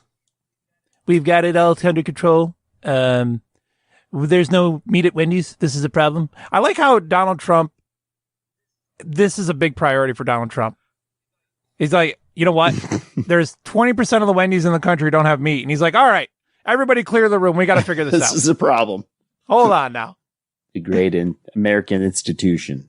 I like how Wendy's is a very big company. It's very large. They're terrific. They've got great meat, square meat. It's if you ever see the square, it's a square. All the people love the square. I like how I never realized until listening to you guys impersonate Donald Trump right now that he completely reminds me of, what was the mayor of Springfield from The Simpsons? Yes. I cannot recall his name. Well, there's that, or really what it is, it's like doing the Cartman voice without the affectation, and then you get sort of a Donald Trump impression out of it, which is not that it would be good, but it's like you're on the way to it, you know? Nonetheless, President Trump was on the case. He may not have time or energy to attend or participate in his White House briefings, but the Donald just may have fatter burgers to fry. Trump confidently stated, "I'm going to call Nelson Peltz." This New York billionaire investor. I told you about the Peltz, dude. You guys were dead on. The New York billionaire investor and chairman of Wendy's, adding that he's confident this problem will go away. However, industry experts expect prices to keep rising in the coming weeks as meat processing plants across the U.S. are forced to close or cut production due to the pandemic. What are they doing to our hamburgers? That's so good. I don't even have any more. It's just so good. All the things of all the negative press that Donald Trump gets one way or another, at least we know that he is going to straighten out 18% of the Wendy's in the country. Well, I think we have to realize the biggest casualty of all is the hamburgers. Well, not only that, but now you've got like this problem where you're going to increase the scarcity of our beloved chicken nuggets when people are no longer able to, with 20% of the Wendy's in the country are not able to serve beef. That means that you're going to increase your consumption of chicken by 20%, right? So that means there's literally 20% less nuggets for you and I to consume, Jim. Fewer nuggets, Brad.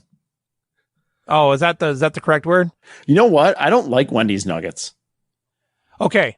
I'm on board with that. However, depending on the time of year or the location you're in, every once in a while they test market spicy nuggets. Yeah. And those are worth it. So I've never had those until like a couple months ago. They came out. I think it was like right before Christmas.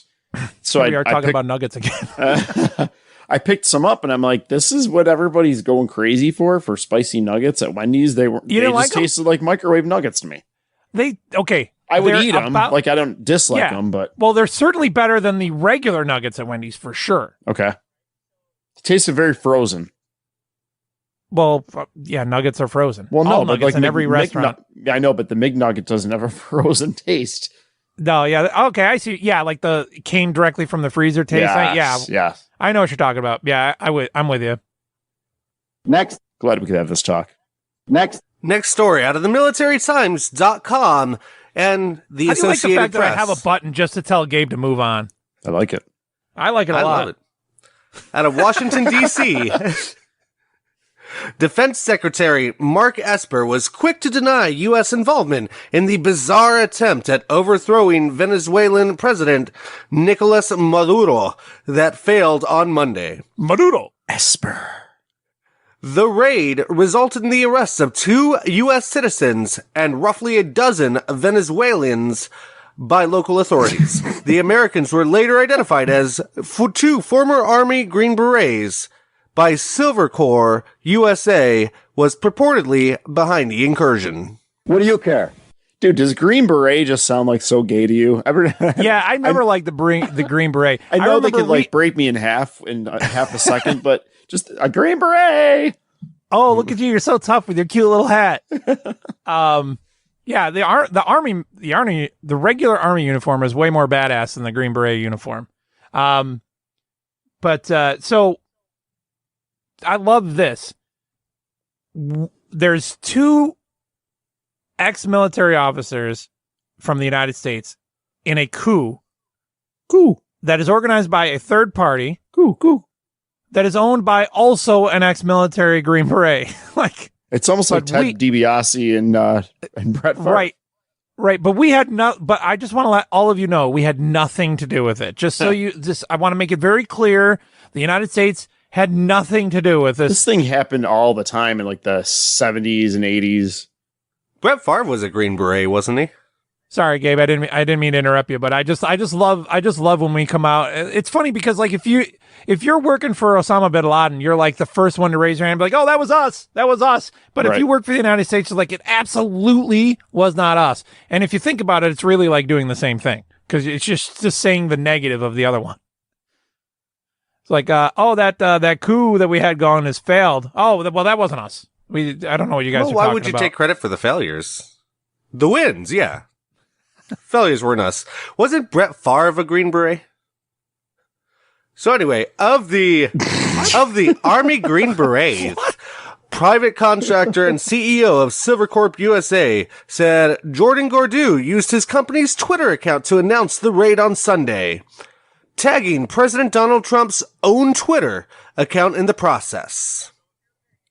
So if you're paying attention, Jim, the raid failed on Monday. Are you with me? So far. And the guy who organized the raid tweeted about it on freaking Sunday. At Donald Trump, we are totally going to go ahead and take out the governor of Venezuela. Send tweet. There it is. You should be able to see it right there. What's the tweet below it about Overwatch? It's from a year before, May 15th of 2019. So for an entire year, this Twitter account, Silvercorp USA, which is owned by that Goudreau guy, didn't tweet anything. The night before the effing raid, he announced it on Twitter to Donald Trump. The president... Is he trying to implicate Donald Trump on something, or I don't get it? Jim, the raid didn't fail until the following day. He announced the raid. Yeah. But why? Is it customary to tweet out your plans of incursion these days? Is that customary? Is that best practice? It's a gentlemanly way to do it. We've come for an incursion for you. I've never heard of anything like that. At Jim, I'm going to incursion your house tomorrow night. The two U.S. citizens now in Venezuelan custody were identified as Luke Denman and Aaron Barry. Trump. Now, my theory about this is that is absolutely... Okay, hear me out, Jim. This is all so bad that it has to be going according to plan. You know what I'm saying? Right. Why on earth would you give the enemy a heads up, okay, that you're sending an incursion to them? That's crazy. The president of Venezuela, who we don't like, our relationship with Venezuela is terrible, right? We don't like him. It just so happens that they brought their expired military IDs with them when he interrogates them on television. So here's my theory. Those two guys that captured are not Luke Denman and not Aaron Barry, and those are completely bogus IDs. Right, absolutely. So we wanted them to get captured, and we're going to do like a Delta Force thing or like a Chuck Norris thing where we take over the country from one of the jails inside out. This is all going perfectly. That's my theory. Trump also denied any connection to the incident and told reporters before departing to the White House on Tuesday that he had only just learned of Denman and Barry's detention by Venezuelan authorities. He was busy tending to the pressing Wendy's meat crisis. That's why I voted for him. Oh man, he's got his priorities straight. Next, Gordrew provided an 8-page, 213 million general service agreement, he said, and his neighbors were signed on October 2019 with Silvercore USA, has yet to been paid. Unfortunately... Oh, yeah, I forgot about that. Unfortunately for Deadman and Barry, there's no U.S. embassy operating in Venezuela's capital of Caracas. All consulate services. Yeah, so I forgot this detail, Gabe, and I'm sorry to interrupt you. I'm just trying to move this along as I talk this out with Jim. So so get this. We just so happen to have a Green Beret who runs an international security company, basically a pack of mercenaries, right? Who also has access to Green Berets, who go there. They happen to have expired military IDs on them, right? Right. And he also happens to have a $217 million contract with the insurgent in Venezuela that he just so happens to have readily available to give to the press when they ask for it. This doesn't, I'm telling you, this is, there's something, and really what I'm really trying to figure out is how does it have anything to do with UFOs? It does. If you dig deep enough, it does. Sorry, but yeah, and then the other thing I forgot to mention is they couldn't even, okay, so you remember how I said that the plan is to get inside the jail system and then start the coup from inside out? Mm-hmm. We just so happened to start this situation, like I believe the contract was signed in March or something of 2019 or October or whatever, somewhere in 2019. And then shortly after the contract signed or set up is when the United States pulls out their embassy. So there's no embassy. So there's no way that anybody who goes into Venezuela can be taken out of Venezuela. So these two guys, or this group of people, but specifically the two Americans, cannot be extradited through the embassy. Like, they can't find safe harbor or protection in the embassy. So the only reason they would be there is if we wanted them to get caught. Right. I don't know if this is the worst plan ever or the best. I think they both had They could be like Donald Snowden types. Ooh, yeah. Or they had coronavirus. Oh, they're spreading the corona. Or they're getting treated there. The next one, and I believe, Brad, you had the video for it. A 5-year-old child was pulled over for not following the proper rules of the road. Brad, I believe you have the video. He was pulled over. I like how he was pulled over for not following the proper rules of the road. Adrian isn't saying much tonight. You're pulled over. But then again, it's tough to even find words to begin to describe what he's been through today. Police said I drive good. That's Adrian. That's the dash cam of a 5-year-old driving an SUV. Highway Patrol Trooper Rick Morgan gets him to pull over on I-15. It was pretty clear when the window came down. At just 5 years old, Adrian had taken the keys to his family's Dodge Journey and gone on his own journey. Up Lincoln Avenue through downtown Ogden, and then to the 25th Street entrance to the highway. Was not expecting to find what I found. Trooper Morgan and other Where did you get this officers car? found Adrian's house 2 miles away. Oh, I lost it. And back at home, his sister Sydney Where are you going? could For what? not believe it. I called people because I was Pablo Homa, baby. She says she was watching him and had taken a nap. When she woke up, and I seen that the truck was gone, that he was gone, and the keys were gone. And there too. with just $3 in hand, what Adrian lacked in money, he made up for in ambition. California. Adrian says he was going to drive to California to buy a Lamborghini. His family says he's always loved cars, but they don't even know how he figured out how to drive an actual car. How does a little 5-year-old, 11 years younger than me, do it, and I can't? Home safe. Well, because you're a woman, that's why. Yeah, a lot. Got him. It will be You're a few being more clever. years before little Adrian will be back on the road. So the kid had $3 and he's like, all right, my plan is to get in, to steal the family car and drive to California and buy a Lamborghini. I thought that was pretty awesome. What the video left out is the reason he actually got into the car is because he was angry that they would not buy him a Lamborghini. So he was driving to Los Angeles to buy said Lamborghini with $3 in his pocket.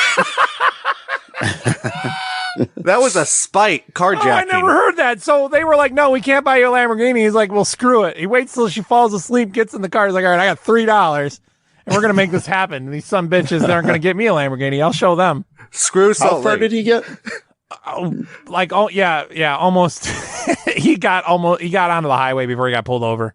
That's crazy. Yeah. So I wonder what would have happened if he somehow got into a Lamborghini dealership, like what they would have done for him. You know what I was thinking?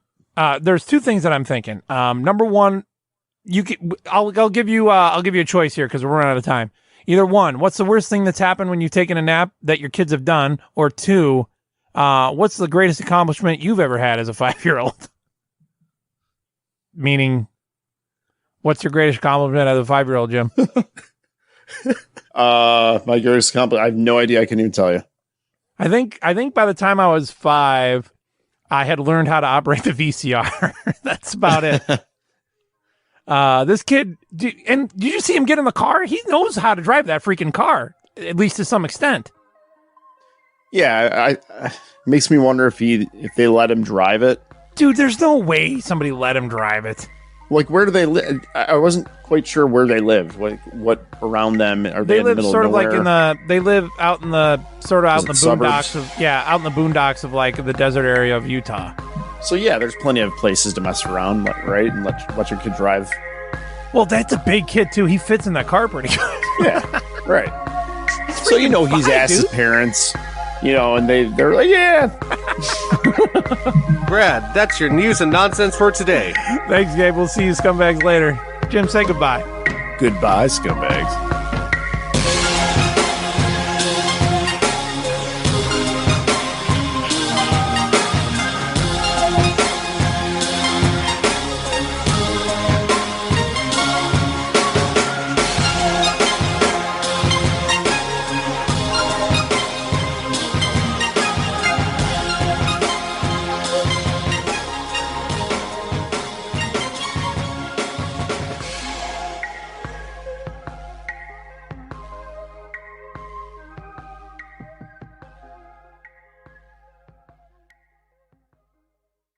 Now, I want the people to know that they still have 2 out of 3 branches of the government working for them, and that ain't bad. And in that sense, you rather overrate the charm of your society. Faith, for one thing, it does seem monstrous ill-dressed for any society, even a new one. Sink me, your tailors have betrayed you. Betrayed us? We pride ourselves on our French tailors. Odds fish, my dear fellow. Such shoddy workmanship would not be tolerated in London for one tiny instant. Look you here, sir. At this limp cravat. I ask you. Or the sorry cut of this sleeve. No. Or the sad state of those cuffs. Sink me, I can hardly bring myself to look upon them. No, sir. If this is the best your tailors can do, 'twould serve you better to send them to the guillotine. He can play any part at this point because he's that well-rounded and talented. And I think he's done a fairly good job of picking the right parts, Doom notwithstanding. Hey, listen, I'm only kidding. And by the way, I made Doom. Okay? Did you ever see Doom? Well, you probably didn't, and it's okay because nobody else did either. I promise you. Fine. We shall send our king instead, sir, and exalt our tailors. More's the pity. Then your tailors will rule the land, and no one will make the clothes. So much for French fashion and French politics. What is it you Frenchies say? Touché? You see, I'm a bit of a poet, and you did not know it. What? Gather round. Ladies, a toast. May we kiss where we please, and please where we kiss. Dear Lady Blake.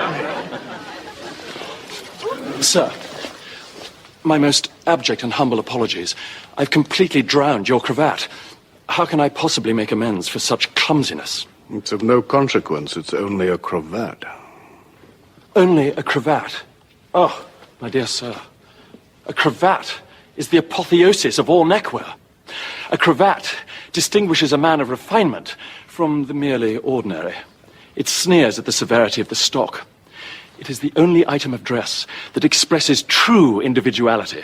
And whether it be made of lace or silk or the finest lawn, it thrives on ingenuity, on originality, and above all, on personality, down to the last skilled twist of bow or knot. Bravo, Percy, bravo.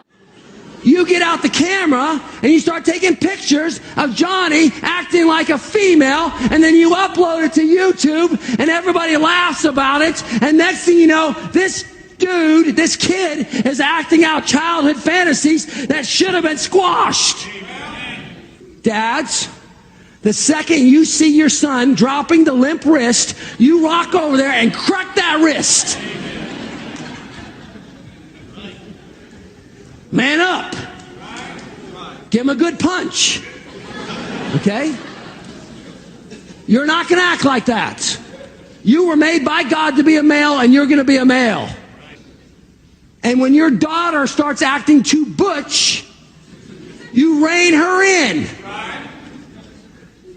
And you say, oh no, sweetheart. You can play sports. Play them to the glory of God. But sometimes you're going to act like a girl and walk like a girl and talk like a girl and smell like a girl. And that means you're going to be beautiful, you're going to be attractive, you're going to dress yourself up. No.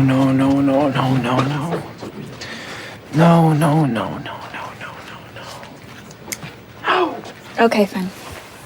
Ryan, something the matter? Smokey's dead.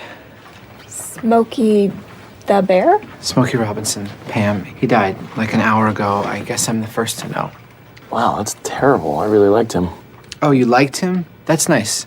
Did you like when he changed the course of American music like 2 or 3 times? Did you like that Tracks of My Tears is maybe the last true love song ever written? I'm glad you like him, Jim. I am completely devastated right now. Well, I second that emotion. Huh? I know a few of his songs, but what were his big ones? Oh, God, Nellie, what wasn't his? I mean, Tracks of My Tears? Yeah. God, so many, Nellie. No. Tracks of My Tears, and what else? What are some more? What's one more? I don't think you love Smokey Robinson. I think you're just doing all of this to prove how deep you are about music. Okay, I'm sorry that I'm not a fan of Jason Mraz or the Beatles. You don't like the Beatles? That's not the point. Eleanor Rigby, paperback writer? Okay, you always think you have time to see these legends before they go. What was I so busy doing? It says here the Smokey Robinson dead thing is a hoax. It's on CNN as of 2 minutes ago. Okay, well, that's a relief. Wow, look at that. It says he's actually playing State College. It's only 3 hours away. Oh my God, Ryan, that's perfect. You have to go. Tickets are $250. $250 is nothing to the world's biggest Smokey Robinson fan. Yeah. Who's opening? Paul Anka. Paul Anka? How can they make the Smoke Man play with someone like that? I don't think I can see this. Okay, you could just show up late, though. How much is parking, like $30? Videodium, the giant with the largest video selection in all North Texas. Wilbur! Wilbur, you put that thing down and get in this house right now, you hear me? Yes, Mom.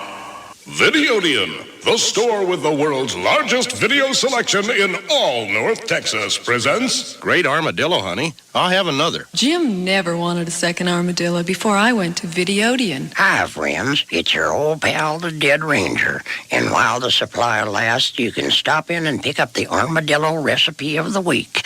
It'll show you how to cook them that secret old-time Texas way that locks in the juices.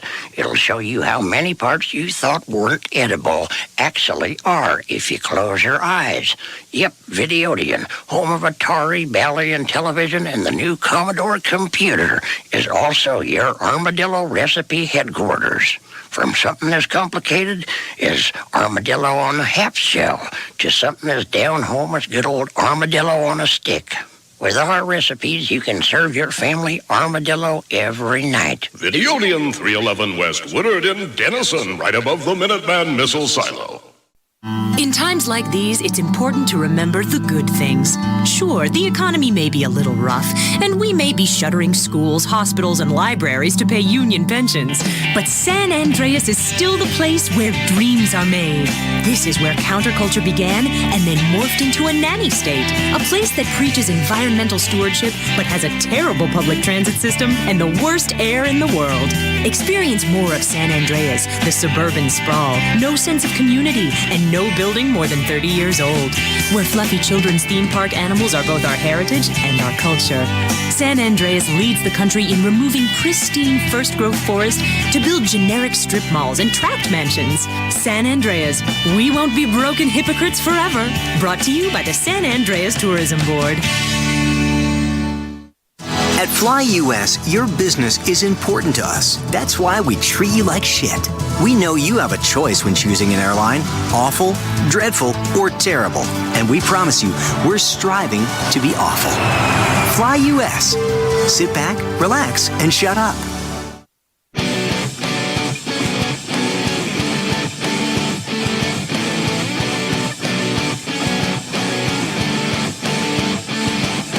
So last night I was getting some work done for today, and I had Wood TV 8 on, and I'm glad. What happened is I watched the NBA game, and then it just happened to be on, and I'm kind of half paying attention. But this story caught my ear and my eye. First my ear, then my eye, because it seems like the story of a pretty crooked car dealership taking advantage of someone that was in, the whole thing of it costs a lot to be poor. That whole thing? Right. Yes. Well, this is a great example of that. And then at the end, this is the part it went from, wow, that story's interesting. Maybe we'll play that tomorrow, too. Oh, my God, we have to play this, because at the end, it becomes a hit parade of stay-away factors. Really? Yeah. A young woman with a baby and bad credit is desperate to replace her wrecked car. But when the deal falls through, the car lot kept her deposit. Her phone call got Target 8 investigator Henry Erb's attention, and once again gets him kicked out of somebody's office. I love that intro. That's when I went, this sounds like something I would like, because I always like the investigative pieces, and that's typically what Henry Erb does. This is what I hope for, though. Yes. Like, investigative journalism is great, but when someone gets kicked out, or even better, in a fight, how entertaining. Yep. Property. Okay. No comment. Also, then you know he's guilty. Getting thrown out of someone's office always makes us wonder why they don't want to talk, especially when they lock the door behind us. We got the boot this time as we were investigating this young woman's story. For her, it began with a crash that left her carless. So I found them first, so I called them. They're like, oh, come in. We'll get you approved or whatever. And I told them I had bad credit. She says she gave Allstate Auto on South Division in Kentwood $1,000 down. She says the salesman told her he'd try to get her a car loan, but right away he was having trouble. I called him later that day, and he's like, oh, well, we can't get you approved for $1,000. Could you put $1,500? A couple days later, she says, the salesman called again and said no deal. Couldn't get her a car loan. He told me that I couldn't get the car, and he wasn't giving me my money back. I don't know how it normally goes at a car lot like that, but I didn't think you would ever be asked to give money up front.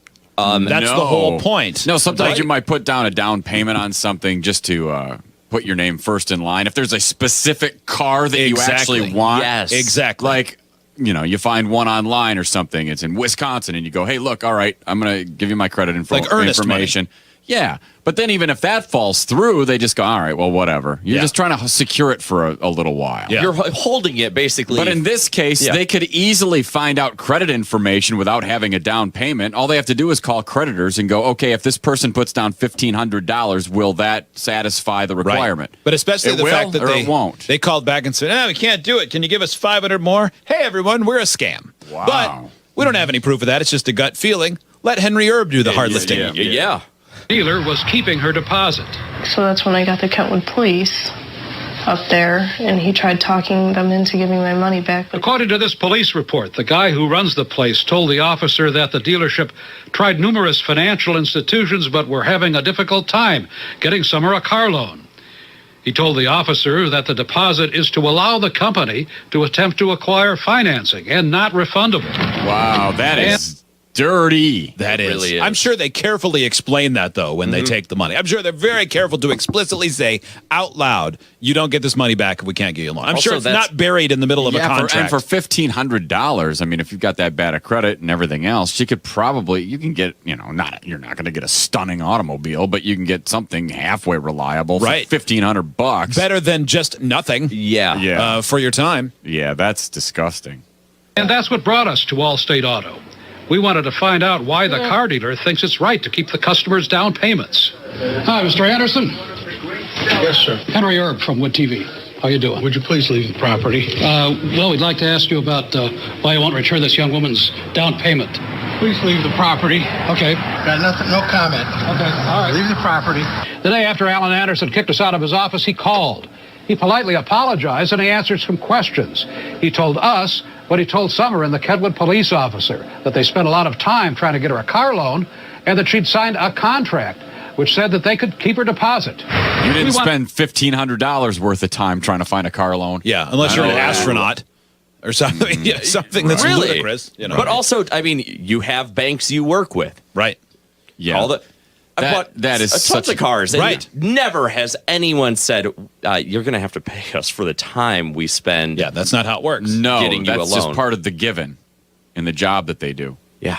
Wanted to see that contract, and Anderson said he'd make it available through his lawyer, but the lawyer never called us back. So we went to the Better Business Bureau with the question, can a business really keep your deposit if the deal falls through? Consumers assume that anytime they make a deposit that they can get it back if they change their mind, and that's just simply not the case. The Michigan law is clear.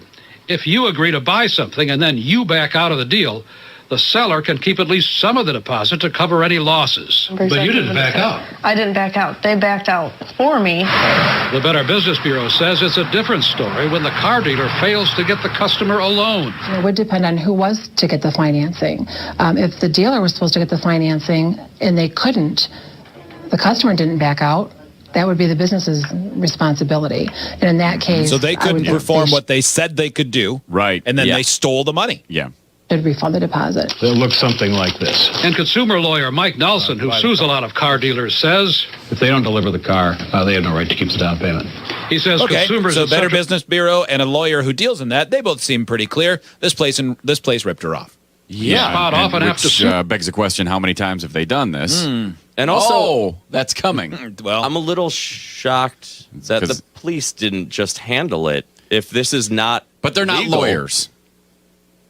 No, but I mean, they're that's not their job. But they're there to enforce the law, and but so not if this to is interpret against the it, law either. I mean, they have to, that's there true. has to be a reason. No, you're right. Somebody has to issue that.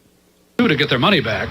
Summer says she's without a car and the money to try again, so she is thinking about suing. I'm devastated. I'm mad. Alan Anderson told me on the phone that he'd still like to sell her Well, a that's car. the thing. These guys count on that. They do, She couldn't yeah. afford to buy a car. Right. She can't afford to hire a lawyer to try to get back $1,500 unless there's a lawyer who says, "I'll do it." because because this guy seems scammy, and But then, why okay, not? you get $500 back. The lawyer gets $1,000, and you still lose mostly. Yeah. If she could come up with the money. Are you Mr. Anderson? Please leave the property. We've reported before on Alan Anderson. There we the man go. who gave us the boot. And this used car lot when it was known as AAA Auto, then AA Auto Sales. He's In just erasing the 2009, A's. Anderson was convicted of gross indecency for groping a female customer during a test drive. Oh my God! All right, you ask us to leave your property, fine. But Turns we're gonna out just you're really destroy good you. at asking us to leave. You know we don't destroy the video each time, sir. Wow. We can play a highlight reel of you going, "Please leave." Oh, I wondered my why you were God. so good at it at the beginning. Like, you walked out and he said, "Henry Erb, Wood TV, please leave." He's like, "Well, I'm not going to make the same mistakes I said last time." Wow. Do you want a candy bar? Please leave. Well, I guess I mean, No, you that hate was- you hate to victim blame, but on the bright side for her, at least she didn't get groped, as far as Yeah. I'm aware. Well, so at least she's got that. Because he going couldn't even for get her. a car to get her in. Yeah. What if- But at least I'm sure this guy's not the. I'm sure this guy's the only problem with this dealership. What if that's the very next clip? And the worst part was she was groped. Yes. And that was where her money went to. Groping In 2014, two of his salesmen, Christopher Martin and Dennis Gould, were busted for photoing up pay stubs to get car loans for customers with bad credit. Oh, that guy on the My left! I can't believe God. that he wasn't convicted of something like the first guy. Right? Wasn't convicted, but they all Well, get caught. He is about to be seen walking into court, Hot Wings. Ah. Mr. Dennis Gould, Target 8 investigators had already exposed Gould as a polygamist and fraudster years before. Oh, my God. He can get more than one woman? Wow, right? Boy, talk about the brotherhood flocking together. What is going on? Here's yet a new face who has a mugshot and a story from Wood TV. Oh, my Lord. 2016, another sex-related case. Salesman Gordon Bettini was convicted of assault after a woman said he groped her while she delivered packages to the dealership. Wait, this guy must advertise for jobs on, pedophile message boards. Hey, do you think you could hold a UPS lady down? Come sell cars here. No experience necessary. Yeah, I mean, clearly they all know one another. You know, they run in the same circles. It's kind of, you find all these different, sex people or whatever, where you go, how does one person find these different sex people? Different sex people. But when you get a couple that they meet, oh my God, and then you go, God, not only did you have one guy who you think was they have an underground groper club? Yes. Oh, they probably do. Yes, I do. That club. That's as people in there at noon. What do you think they're doing? I don't know, man. I don't know. Selling cars and groping. When I bought my Wrangler, I looked at 2 on this lot, and I'm a little offended nobody tried to shove me in a trunk. Well, I need a car. I'll go there today. I'm a little offended they're exposing them because I was planning on heading over there today. Justin, do you have $1,000? I'll see if I can get you approved. Yeah, I got $1,000. I'll talk to you again in a minute. All right, Cool. deal. Open your wallet, hang your nuts out. We're doing a deal. Well, yeah. I'll give you $1,000 if I can kick you in the nuts. I will do it. Get that for I have nothing. cash. You put your nuts on this car, I will kick them. Well, I think the key to this place is just for everybody who's listening to go waste their time looking at cars. Yeah. But how would you know? Waste just never buy anything. Well, yeah, but cover your naughty bits up. Don't let them get to your pink parts. Oh, yeah, absolutely. It's a grabby team, man. Yeah. But how would you know where to go? I mean, wear an iron kilt. You're looking for 0 A's auto sales, and we don't know how many A's are on the sign anymore. 3 A's. Yeah. Will you back it up just a bit? Yeah, There's still some greatest hits of their arrests. Yep. Alan Anderson's car dealer. Salesman Gordon Bettini was convicted of assault after a woman said he groped her while she delivered packages to the dealership. Then last December, the state revoked Alan Anderson's car dealer license because of that 2014 fraud case. Good move. Would you please leave the property? But there he was, escorting us out the door as if he still ran the place. The state of Michigan says that's okay, because even though it's the same car lot, Alan Anderson can work there as an employee. The place is now licensed to somebody named Michael D. Anderson. That name, too, is familiar to us. Michael D. Anderson runs One Step Realty. 2009 and 2014. One Step Realty quit paying my clients. We reported that people were complaining that One Step was managing property for them, but failing to hand over rent money. This is unreal. I'm Target 8 investigator Henry Erb. Wow, it's just every whole layer. There was collection of grifters and scammers. I expected Henry to say, it turns out every investigative report I've done in 35 years at Wood TV has involved someone from this car dealership or their family. Finally, it's all connected. A gypsy broke my roof and put asphalt on it. It turns out it's this man's son. It's like a Russian nesting doll of gropers and shady business people. That car lot won a small claims case against another customer who tried to get his deposit back last summer. In that case, the argument was over whether or not the customer had okayed repairs on a truck after it failed an inspection. The car lot won on appeal. What? Gross.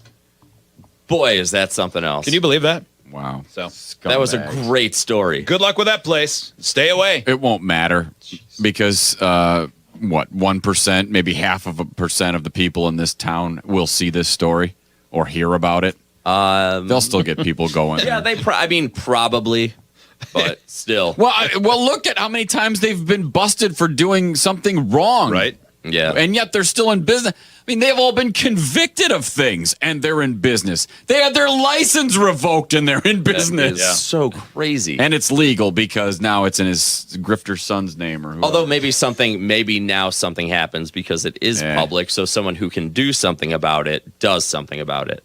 Nah, it'll just change names again. I mean, but hopefully people will see it and stay away. Because there are plenty of places that cater to someone who needs that kind of car, where their credit's bad and they need it, where they do absolutely good business, and they're not there to rip you off. Yeah, of course. I mean, goodness gracious, that poor lady.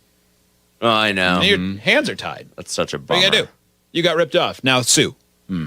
Yeah, that's all she can do. Wait on a payment. If I were that guy when Henry Erb showed up, I would have said, if I call and give her the money back right now, will you please not air this story? And then he would have played the video of me saying that on TV, Exactly. which is why I'm not a grifter. Exactly. I didn't know you'd play this part. You're still recording, aren't you? Yeah. Oh, God. Oh, no. Seriously, if Henry Erb came in here, I haven't even done anything, and I'd be like, oh, no, it's going down, man. One of you did something. Seriously. Oh, not me. I'd go, what did Russ do? Oh, yeah. I knew someone was embezzling. I assume you're just here for a statement? Because I didn't do anything. I'm just sitting here. Yeah. Can you please leave my office? Okay. I bought these at a grocery store. They're my Milky Ways. I was just going to get something to eat. I feel your presence amongst us.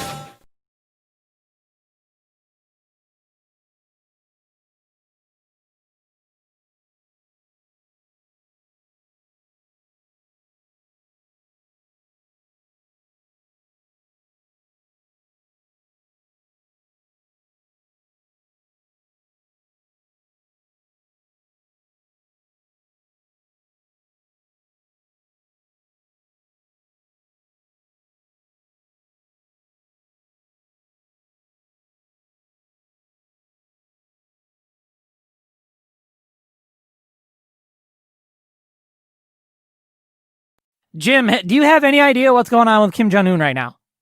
Kim Jong-un, nuts. Oh. So, I read this weekend... Most honorable. I read this weekend that he's totally fine. Everything's cool. Oh, good. He was hiding from coronavirus, and there was a South Korean intelligence agent that had to apologize to the entire country and the intelligence community for being completely wrong about the guy being dead. I'm hiding from coronavirus. So he's hiding from that. That makes him look great. So when as an intelligence officer, if you can't tell if somebody's dead or alive, that's pretty rough. That's a big miss. You're worth more dead than alive. Yeah, it's pretty crazy, but at least we have some closure.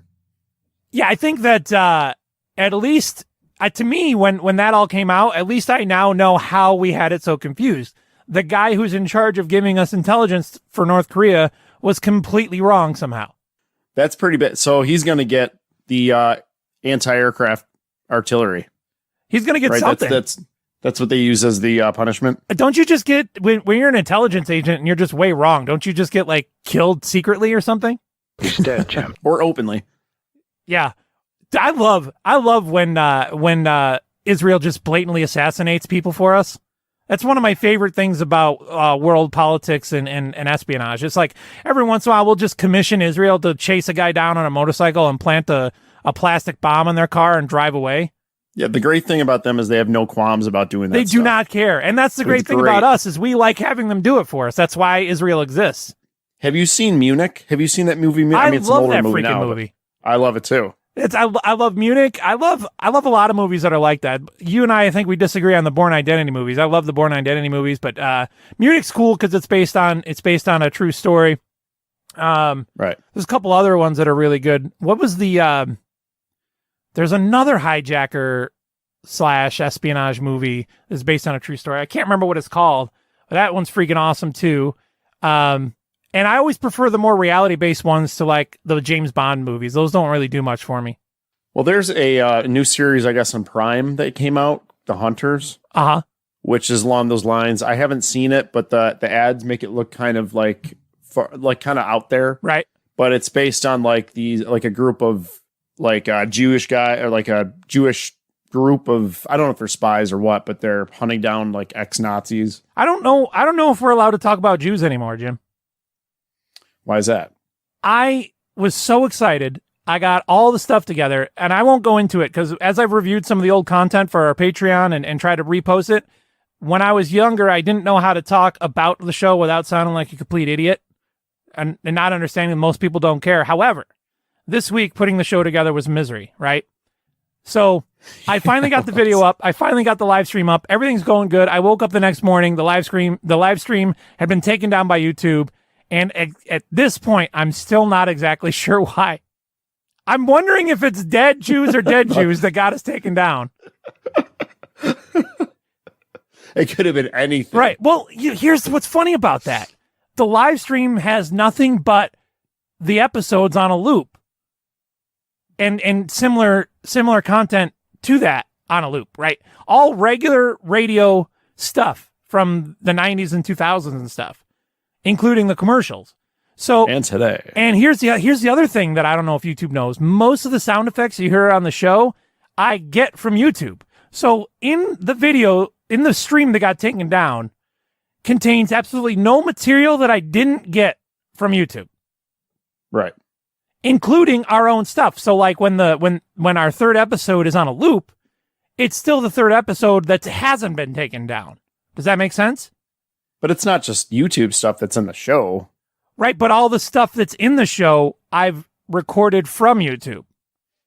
So, like, for instance, I was thinking perhaps it's the David Letterman set that has Bill Hicks in it. Because Bill Hicks has a line about finding Billy Ray Cyrus and shooting him in the head with a shotgun. Right. But I got that bit from YouTube. But there's so much worse things on YouTube than that. Right, and I know it's not copyright stuff because we don't have anything from anybody else. It's weird.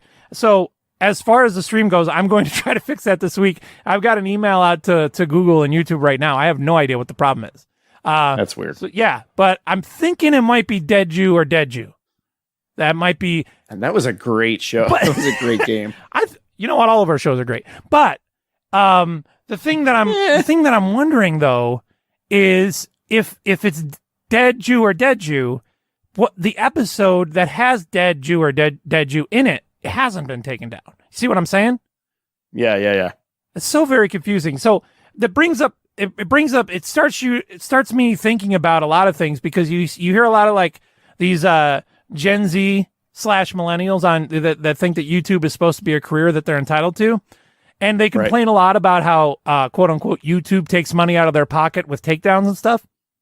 And they get really angry, because somehow, for some reason, they feel that a company like Google owes it to them to allow them to use their platform to do their thing and make money off of the platform. Yeah, it's the entitlement generation. And so for a split second, I started to get angry. And then I had to realize, okay, well, it's not. I don't have any control over what is allowed and what is not on Google. The only thing that is frustrating on my end is like it's just confusing because at this point, you're right. We say so many inappropriate things that it could be anything. But of all the inappropriate things we've said, they're already all on YouTube. So what the frig, dude? So when do we find out? I don't know. There's a warning that says, hey, COVID-19 might cause us to be late on some of these things. So I'm just like, this is, so I can understand why you might be frustrated, as a quote unquote YouTuber, but you have to put yourself in check and be like, all right, well, it's not even my platform, right? So like, I don't have any right to demand anything. If they get around to taking care of me as a customer, then they get around to taking me, well, not even as a customer, because I don't pay them anything. The only thing I've traded them is my content. I know it's somebody who was very upset because their channel was taken down and they lost everything they've ever created. And I'm like, yeah, but once you turn it over to YouTube, it's theirs. They are allowed to delete it. You're not hosting it locally, right? So they would have had to have a big reason to do that. I mean, yeah, what was the reason behind I know that? exactly why I could take it. It was a bunch of copyrighted material that they had no permission to use or whatsoever. That happens all the time. Yeah. Right. So there's that. And do you think that maybe? Oh, look, Gabe's here. Do you think that maybe there's a large population of flat earthers that work in Google and or YouTube? Flat earthers that work at Google? That would have some sort of input or, influence over the stream going down because of the Rocket Man or the bottle that's rocket? right. Because we were talking. Oh, yeah. What if the flat? No, but we're part of the system that doesn't believe in the flat Earth, right? So they don't want to take down Mike Hughes. They wouldn't want to take Mike Hughes down. See what I'm saying? But Jim, did you do any research about those aliens? No, you don't know. So the funny thing about me is that anyone that knows about me knows I have like 200 open tabs on my Google Chrome at any given time. And that goes on my phone, and that goes on my laptop too. Same is true for both. So right now, so it was a tab that I created, and I you just never got around to it. Right. I have a problem. Previously on Broken Link Radio. My brother's the assistant pastor of the church that we used to go to, right?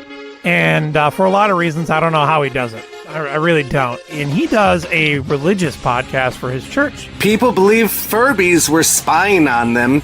Something that we've talked about previously is my my passion. No reason to yell at me. Baseball. On the honor system, Gabe, give me your price. Our next... no, go ahead. I'm sorry. Our next item is the Willy Warmer. I say don't sell yourself short, but... Because when you buy a penis mitt, you want to make sure that it's only yours. That's hot. Gabe, because the actual asking price is $10.84, which is a weird asking price. It was probably a Christmas gift. Right. And then older people have a larger learning curve. I never had Napster. I had that that poor man's Napster. I don't wear boxers, so I just don't. I've been pantsed in public a few times. Really?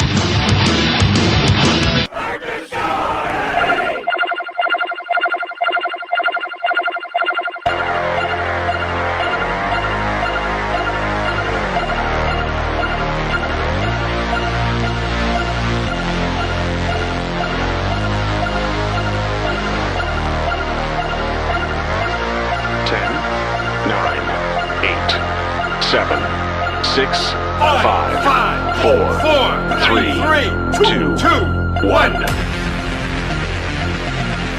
Our enemies are innovative and resourceful, and so are we.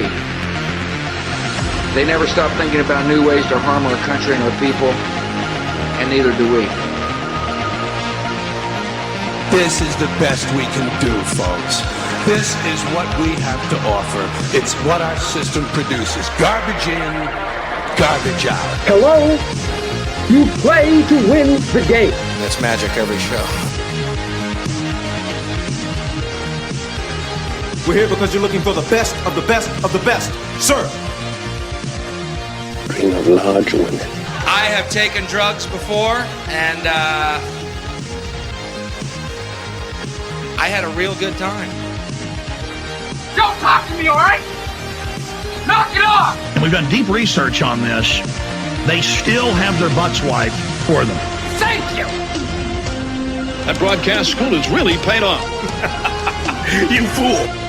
You must unlearn what you have learned. Do or do not.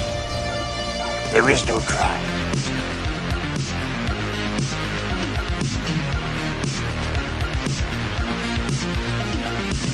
Moderately moderate, decidedly stupid. This is Broken Link Radio. Jim Katerle, what's going on? And Gabriel the Archangel's here. Gabe, what's going on? Not too much. How are you doing, Brad?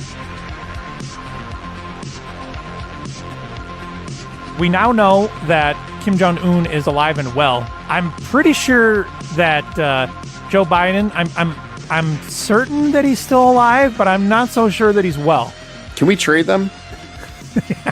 Because if we trade them, we can just kill Kim install Jong-un. Biden in that country as the leader, and then we can Dude, that would be amazing. Acclimate Kim Jong-un to our culture, and he'd love it.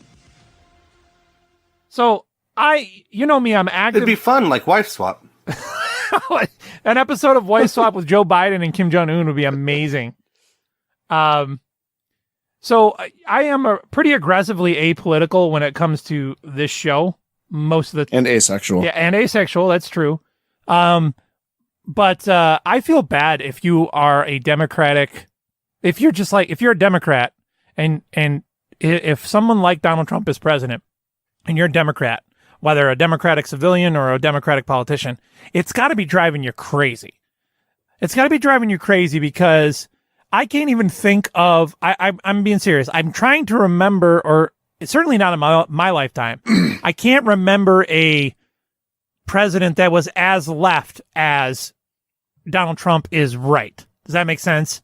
He's so far out there on the one side, which I'm not judging nor condoning. I'm just saying he's so far one way that if you are of a Democratic mindset, if you're like, the reason Bernie Sanders has gone increasingly insane over the last 6 years is because someone like Donald Trump is in charge, it's his worst nightmare. No. Right? Sanders was like this in the primaries in 2016 before Trump was president. Well, that's why I said 6 years. It's been like 6 years of Bernie Sanders getting increasingly more crazy. But sure his age has nothing to do with it. If I'm a Democrat, if I'm a Democrat and I desperately want to change things around in the Oval Office, I feel bad that they keep going to people like Joe Biden. Yeah. Like this guy's got to be one of the worst candidates I've ever seen, and he's slowly going senile in front of our eyes. He is getting worse, and I don't understand. I thought like the convention was in charge of picking base. I mean, I know there's a primary and stuff, but I thought really behind the scenes that there's kind of like a, this guy's got it next, almost like a line. So why wouldn't they put someone forward that's more likable and winnable than him? It doesn't make sense. And then the other thing is for a president that was as well liked as Barack Obama for the most part, served two terms. Most people in the center to the left pretty much love Barack Obama, right? He puts his name on Joe Biden, and the poor guy can't talk. Like he gave his endorsement a little while ago. I'm telling you what, Jim, as close as you and I ever are, if you sounded like Joe Biden, I would pretend like I didn't know you. I thought Obama hadn't endorsed Biden. Yeah, he did. He's endorsed him. Okay. Which is, and I think it was somewhat of a small surprise because, Joe Biden's not doing well. So I've got some audio here of Joe Biden trying to speak. My name's Joe Biden. I'm running for President of the United States. Look me over. If you like what you see, help out. If not, vote for the other person. Just so you know, he's running for president in this case. I don't know what other cases there are, but in this case, he's running for president. In case you were confused. What a weird thing to say, too. Hey, look me over. He comes from another time. That's for sure. Yeah. But it is strange. I will here's the thing. I'll give people old like Joe Biden, I'll give them amnesty on being racist because today's standard of racism is much different than the standard of racism in even the 90s or the 80s or the 70s, right? So if you're somebody who's ancient like Joe Biden, if you're 75 going on 140, you get a pass. Then you're going to say some racist things.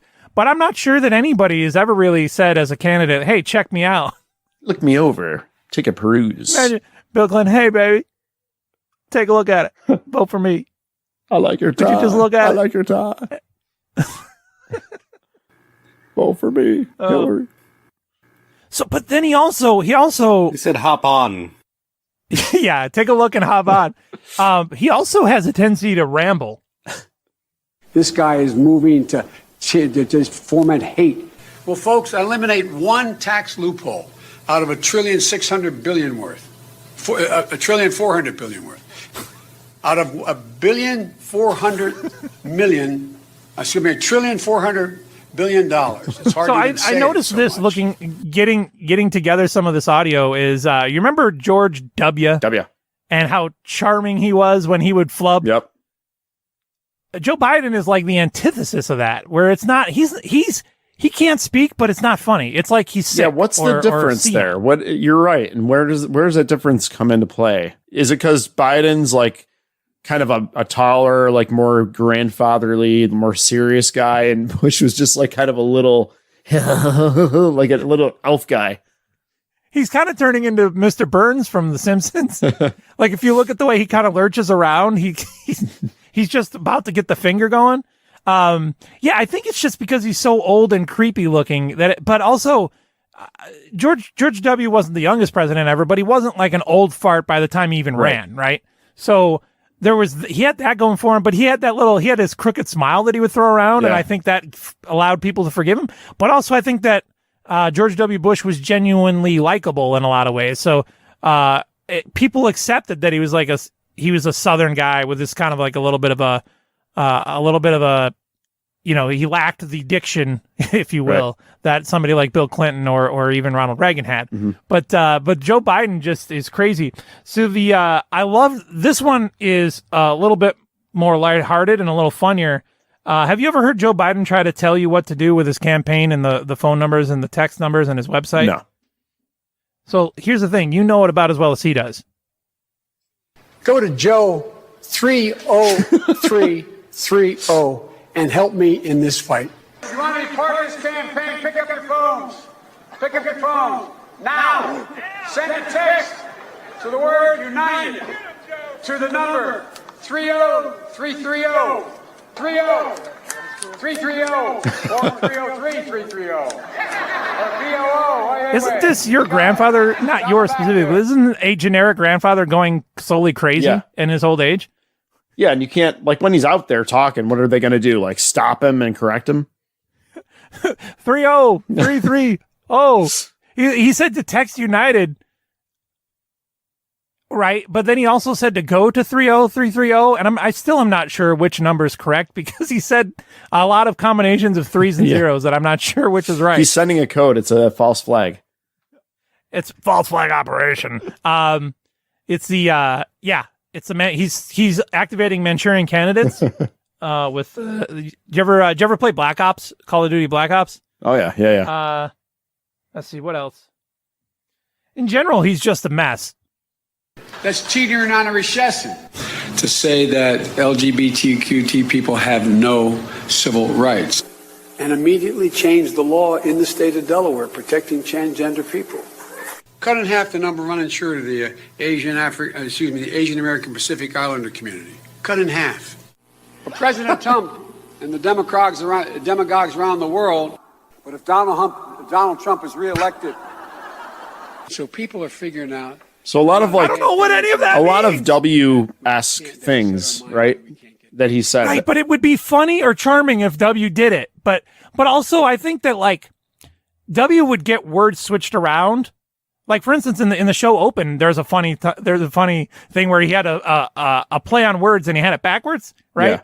And so it comes out funny, but his is like just the inability to speak. So here's my theory, and I'm you know me, Jim. I'm probably one of your most lefty kind of friends that you have. Mm-hmm. I think that there's a it's like aphasia, like when you see the newscasters, right? And they lose the ability to speak clearly, like I am right now. I think what it is the parts of his brain that get the thoughts to your tongue is being interrupted with something, whether that's some sort of brain disease or he has some sort of problem. I don't know, like tumor. That's what it sounds like to me. Like his faculty of being able to speak, like the synapses that fire to make your tongue say what you're trying to say, don't seem to be working for him. And I think that's part of why, when George Bush doesn't make sense or says something funny, we know that he's lucid, but I'm not so sure that Joe Biden's all the way there. Like a tumor? Like blocking like not allowing it to pass? But you're talking more about synapses. Yeah, just like the speech center of his brain is breaking down is what it sounds like to me. Well, the guy's like, how old is he? Do you know his exact age? Oh, I don't know off the top of my head. There's got to be at least 20 years difference between him and W at the time when he ran. So it's like, Gabe, can you look up Joe Biden's age? If I take the soundboard off, then I won't be able to play the stuff. So it's like, right off the bat, he's 77. Yeah. Holy crap! So would he be the oldest president if he won the election? Donald Trump was not, right? Reagan is still the oldest president ever elected? No, I think Trump was. Wow, I really? believe. Because I remember people making... Trump is 73 right now. Yeah. Well, you know what they say, 70 is the new 60. Well, Biden's about to hit 80. And he's not getting any better. So it's like... I think that... I know, and then go ahead. I think the Donald Hump thing was a jab. I think that was intentional. That's my opinion. Yeah, but then the very next sound clip, he can't say Donald Trump. Right. So, and I left some out, but there's a bunch of times where he kept getting Cory Booker confused with other black people. I like Cory Booker, and here's why. I don't care what his policies are. Cory Booker chased a thief down in his own car and made the arrest himself. A thief. While he was like Men in Black. a mayor or something. Yeah, dude. Like Agent J. Yeah, dude. Yeah. Cory Booker rules. He's a badass. We also know we need teachers. My wife is a full-time teacher, taught all during when we were vice president. So So Joe Biden's wife was a vice president. I don't know of what. So I'll play that one again. No, we need teachers. My wife is a full-time teacher. Taught all during when we were vice president. See what I'm saying? Like he doesn't have the lucidity that George Bush had when he would flub. His brain is Like, ahead of his lips. Yeah, he's struggling to get the words out. Right. Or something. So, and then the other thing I need to do is bring up, this is awesome. Have you seen the Joe Biden is a creep video? Yes, I have. I was going to bring that up. It's amazing. No,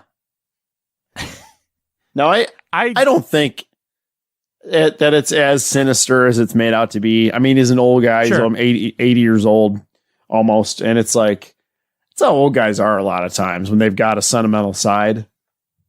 But I mean, Did you see the video of the way he behaved during his recital for his oath? No. So here's a news story on Joe Biden being a creep. The former vice president is considered one of the favorites to take on President Trump at the next election. There's a part in this video that is actually really does bug me. But several women now say he has, over the years, made them uncomfortable, often getting too touchy-feely. I will be more mindful and respectful of people's personal space. Our social norms have begun to change. They've shifted. He's right about that, by the way. And the boundaries of protecting personal space have been reset. And I get it. This is a year-old It was video. all made worse in recent days when a Yeah. Democratic Party candidate, Lucy Flores, I might revealed tag that Lucy 5 Flores, years though. ago, she got way too much attention Get his from the then face. VP.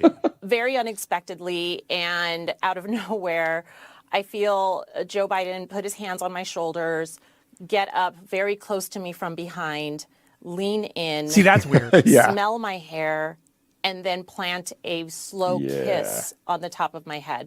A pro-Trump political group seizing on that interview. See the hands on the making shoulder an thing? ad this called one bugs me. Creepy Joe Biden. This one right here.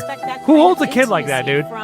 That's Like around the waist slash He like has Right. found support Oh. from Me Too activists. Oh, that's gross. Alyssa Milano. But so who in said- the video where they're at the recital for him being sworn in as vice president or whatever, he comments on, and it sounds like it's just part of his spiel, so that's where like the social norms have been shifting on him or whatever. But he comments about how every guy that comes up to him when he shows them their girlfriend or their wife or whatever, he goes, "You've got good taste," which is a weird thing to say. Like if I met you for the first time, I don't know that I would comment about your wife's appearance. Dude, I can't follow what you're saying in the video. My brain is like, I think I have a Joe Biden brain. In Los Angeles, Okay, that's- Robert Tenenbaum, 9 years. I'm having trouble picking out but I get what you're saying. That's crazy. That's like, that's an uncomfortable thing to say every time. Like, Right. That's right. So, and that's where where he says the social norms have been shifting. He's right about that, right? Right. So there might have been a time where a 15-year-old kid and his girlfriend can walk up to you and you go, "Hey, yeah, she's a hottie," but you can't do that anymore, and that's kind of weird. That's horrible. But he is. What are the chances they pull? Like, can they do that at this point in the race? Is pull the guy and stick somebody else in there? Well, I don't know how that works now because everything's been messed up with the whole social shutdown. But yeah, like if I could eject and get out of the situation as a Democrat, I would. But I don't know how. See, here's the thing: everyone talks about like the rigidity and of how the Democratic convention works and how everything's supposed to be. But I don't believe it because they've had 2 times in a row where people wanted a particular candidate and they screwed him out of it. So Right. I don't think that really counts. They can do what they want. Joe Biden made comments on the physical appearance of like 11-year-olds and stuff during that swearing recital. So that was weird. But what was really weird to me was the 2019/20 People's Most Beautiful list. Have you seen this, Jim? I haven't seen the current one, but I know of the list. Don't they come out with it like every year, right? Right. The list is always a little hinky, you know. They always try to throw in a few cute ones or 1 or 2 cute ones, but this year was ridiculous. Trying to see. Shouldn't they all be Gabe, cute? You would think that they were all so you got a list of the most beautiful people in the world, and you would assume that they would all be beautiful people. Yeah, beautiful. Right. Have you seen some of the people on this list, Gabe? I have not. Who's got the list? There's a list somewhere. I'm trying to pull the list up. Understand, like every time this comes up and they do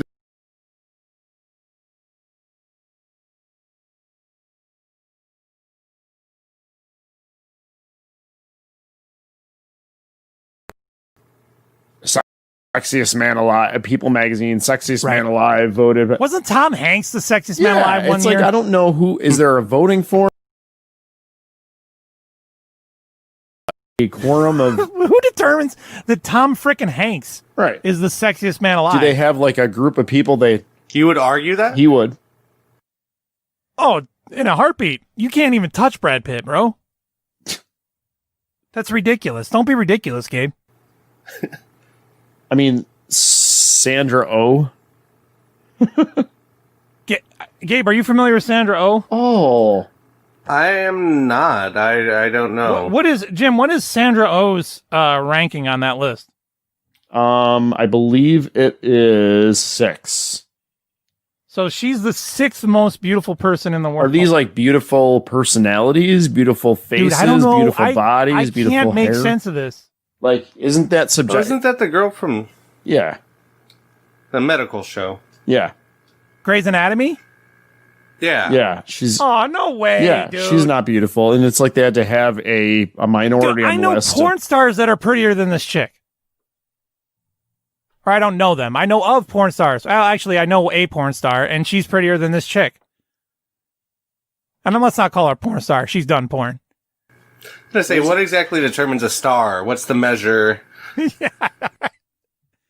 Okay, what's another one on the list? Because I don't have the list in front of me. Jennifer Aniston is on the list. So Jennifer Aniston would make sense on the list at some point, but it's 2020. I don't know that she Right. still belongs on the list. Yeah, you that's- can't find 10 people hotter than Jennifer Aniston in 2020. She's like 60 years old. Yeah, and is it like relative to their age? There's so many questions. You could pick like a random porn star and then you just compare them on somebody that would be on the list. And I would imagine the porn star is typically better looking than the person on the most beautiful list. Well, men or women? I would hope not men. That'd be rough. Are there any men on the most beautiful people list? No. You can't be a beautiful man anymore. That's the other thing, too. Men are completely obsolete. I don't know if you've been paying attention to society, but men are not cool anymore. The worst thing in the world is to be a white man. That's a funny thing because the list is beautiful people, but yeah, you're right. It's all females. It's all females, right? Why are men not beautiful anymore? I don't understand society now. Like, for instance, okay, so here's Sandra Oh, right? And you could pick like a random Instagram model. Oh. Like Mia Khalifa. And she used to do porn. Kim Jong-un would get along with Sandra Oh. Sandra Oh. So there. Mia Khalifa is prettier than anybody we've mentioned so far, including Jennifer Aniston. Well, she's 20, 30 years younger. Right.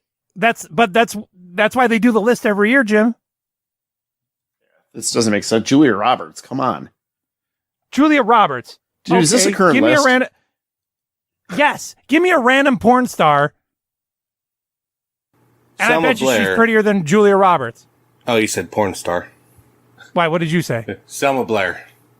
Selma Blair I don't think she's a porn star, is she? I Right. thought you were just going random person. No, yelled just out a random name. porn star. That's what I'm saying. Like, you don't even need to be like an A-list celebrity to be more beautiful than these people. And I think 2 years in a row, if not more, Melissa McCarthy's been on this list. Melissa McCarthy weighs 247 pounds. And she's not a beautiful person inside or out. What? The whole premise of her stupid sitcom was that she's a big fat bitch. Well, when she was on the Gilmore Girls, she was Jim, I know zero about the Gilmore Girls. Melissa McCarthy was on the Gilmore Girls? What did she do? She was a cook. She broke benches. Gabe, are you ready to face the world this week? Yes, I am. We are going to cheat because we've got Jim right here. So we're going to play this yet again, although Gabe is going to play against my co-host, Jim. Jim, are you ready to think along the lines of other people today? I'm pumped up. Oh, I've been practicing all you're not supposed to practice with that in your hands, just so you know. All right, well, that's coming back next.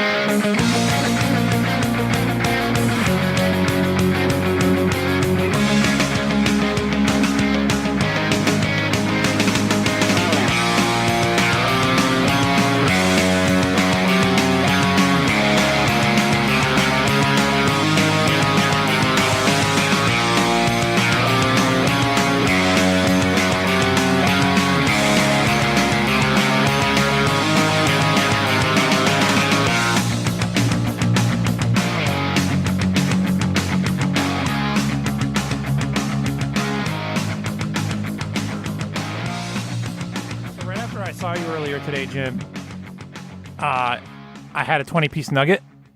Oh man.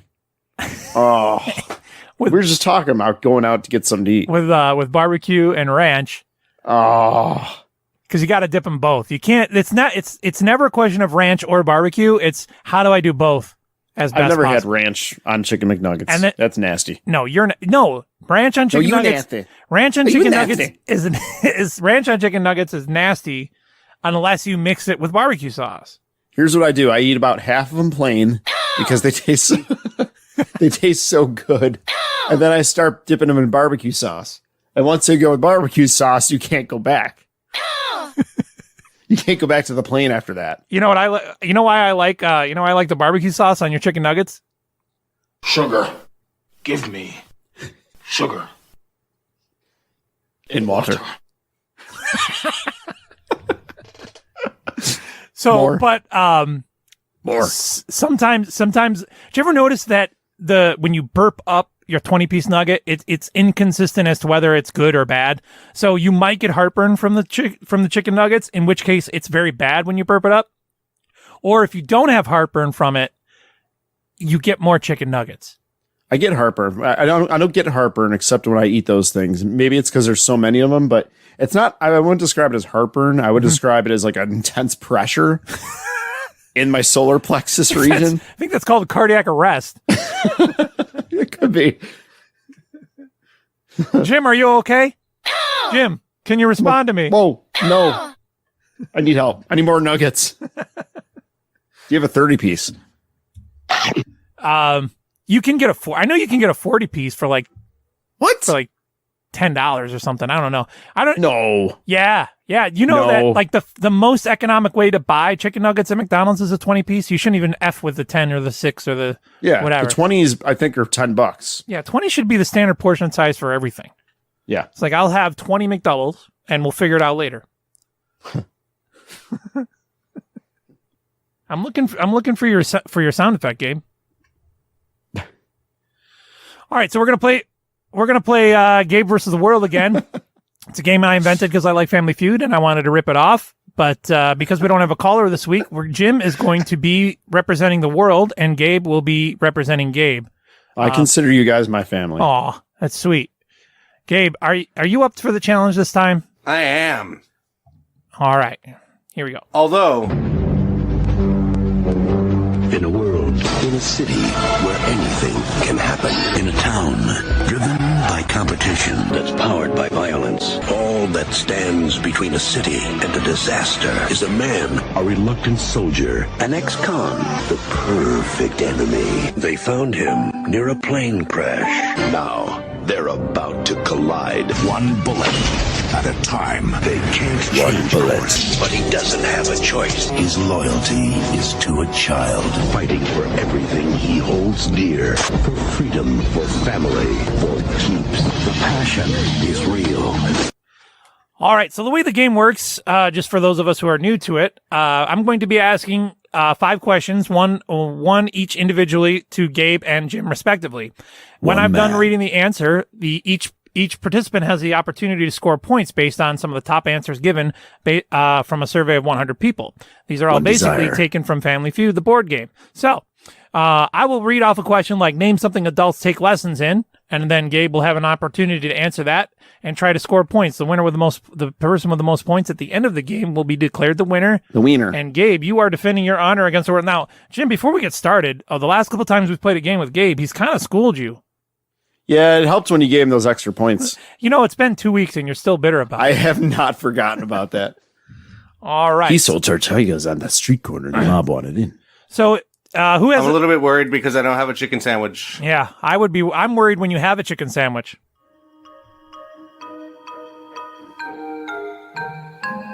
Don't talk with your mouth full, it looks quite awful. Don't talk with your... Can you do that noise, Jim? I can't do that noise. I've never been able to. Can you do that? You could probably do the Chewbacca thing too, right? No, not really. I should never be allowed to record a show and have a pen in my hand because I'm going to have a bunch of pen clicks that I have to edit. Clickety-clack, clickety-clack. All right. So who's got a coin handy? Gabe? I do. Jim? All right, Gabe. Yes. How convenient.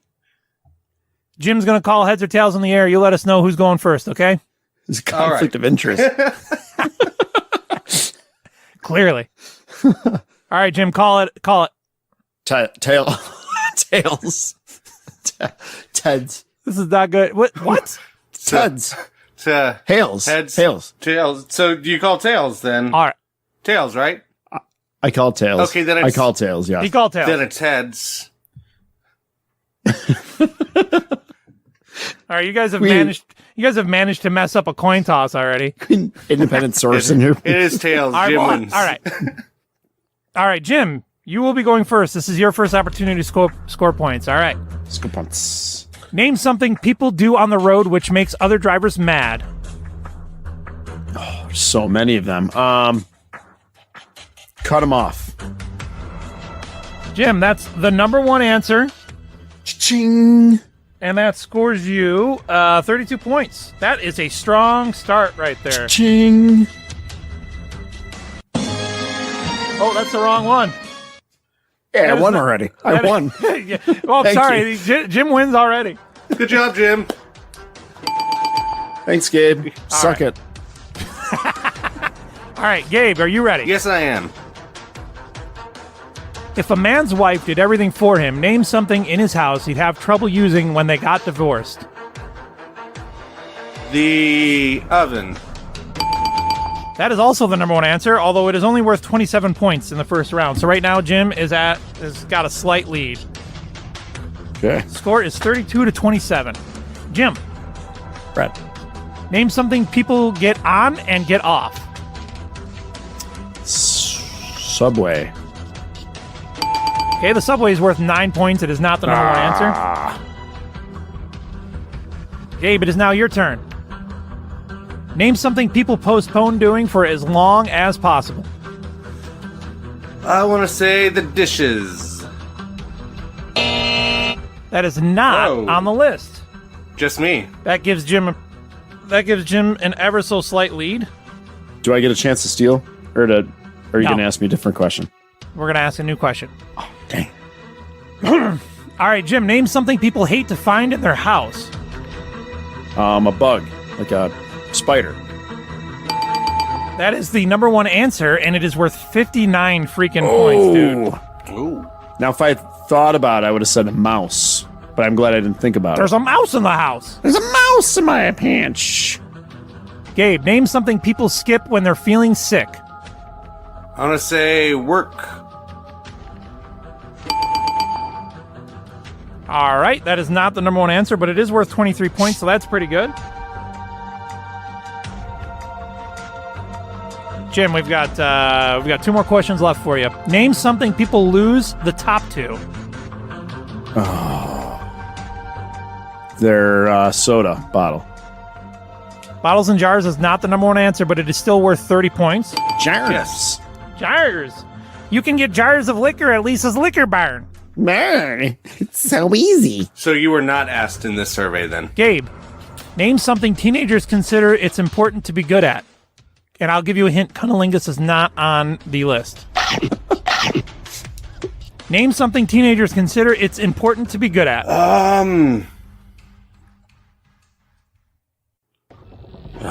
Grades? School? I don't know. School is not the number one answer. However, it is worth 10 points. Boom. Yes. You're pretty far behind right now, buddy. We're getting there. You're going to need to pull this one out. Jim, name something in your life you wish you had more control over. I have no idea. My income. Can you be more specific? My money, my finances. Oh, no. What's the income? How can you be more specific? That is the number one. Well, income is different than money in general, so you changed it to money in general. Money is the number one answer. It's worth 46 points. Gabe, I don't know that it's possible for you to defend your honor here, but we'll. I was flexing so hard, and this is just not. Gabe, name something that men wear and some men don't. Hats. That is worth another 10 points, and Jim is very clearly our winner this week. Wiener. So I've kind of had it right the first time. Thank you. Thank you. Jim, an impressive victory. Gabe has yet to defend himself against the world. We might have to change the name of the game. I won and I earned a busted eardrum. Oh, is this that one comes through real loud too? Congratulations, Jim. What? Congratulations. If you can hear us. What? What?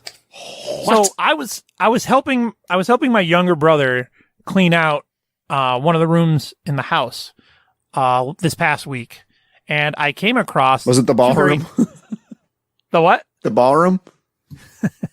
The ballroom? No, it was the observatory. Yeah. By the way, when I recently rewatched the movie Clue. Oh, so did I. I love that movie. What is a conservatory? It's a place where you sit and reflect. I don't know. Is that what you do? Yeah, it's a place with like it's almost like not a greenhouse, but it's got plants to. It's a very like relaxing complex. Oh, so it's like is that like where you're supposed to take your book and read? Yeah. Okay, all right, got it. So found two items that are interesting. Everyone's familiar with Milo and Otis? Yes. Am I? Yeah. Is that one of your favorite kids movies of all time? No. Because it is mine. I'm gonna go grab it, but I have to show you guys something here. You're gonna go grab the Blu-ray? Oh, I wish I had the Blu-ray. The Blu-ray would be sweet. The Laserdisc? 1 second, Jim. I'm gonna go grab. Watch Milo and Otis. I'm gonna grab it real quick. This is gonna be great. Rest of the bit. It'll be fantastic. This, I don't think I've ever seen this. How disappointed do you think Brad's going to be when he finds that out? He's gonna be pretty happy. You haven't seen Milo and Otis? I have not seen it. I'm looking at thumbnails of it, and this looks like the precursor to Homeward Bound. Only it's missing a dog. Yes. Yeah, it's along those lines. It's definitely before the YouTube days where you could just pull up anything that pets do, animals do, that, you know, on demand that's cute. And you had to sit through a whole freaking hour and a half of this crap to... Oh, Brad's back. So I guess that I guess I didn't realize this, but they said that Milo and Otis took 6 years to film. How many? 6? Yeah, it took them 6. I didn't even know this. It's a Japanese movie. Did you know that? Oh, so.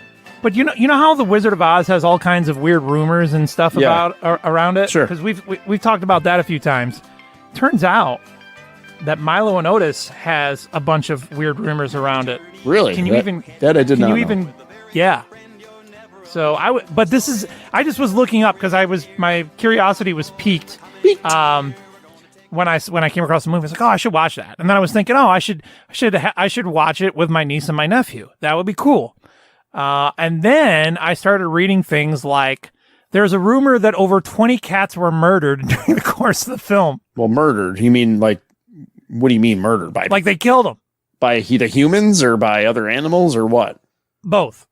So they say that the one Well, it's a scene Japanese where, movie, so it's it became right? lunch. Yeah, that's what I think. Like it's a Japanese movie, so all the bets are off, right? They don't have the same rules. It's got to be real. So there's remember when Milo had hurt his paw at some point? The rumor is that they broke the dang cat's paw so that he would walk around with a limp. Oh. They say that they killed 20 kittens and cats. They say that the scene where Milo jumps off a cliff, they really throw the freaking cat over the cliff. Say what? It's crazy. Was he in I a was box? I think I'm looking at a picture of that. I was like, I don't think I can show the kids this movie anymore. Mommy, what happened to the kitty? that cat said. Well, I talked about it with Gabe a month ago when we did the show. They had that dog fight, and then also you come to the realization that there's more than one lassie.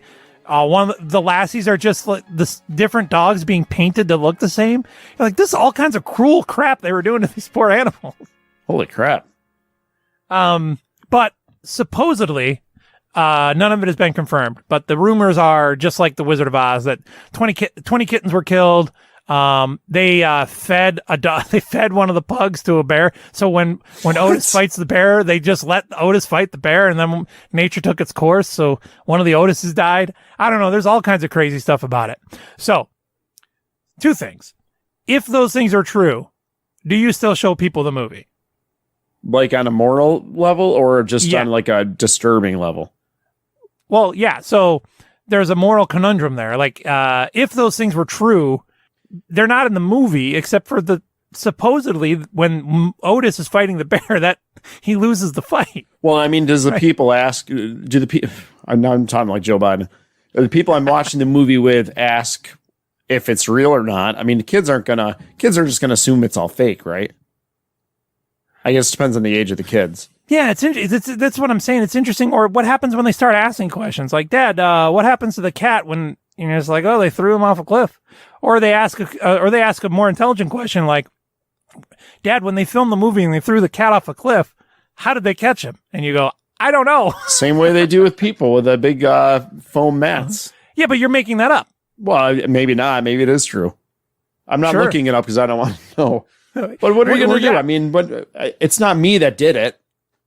It's not me that did it. So we're just watching the movie. Don't think about the way it's made. Just watch the movie, kid.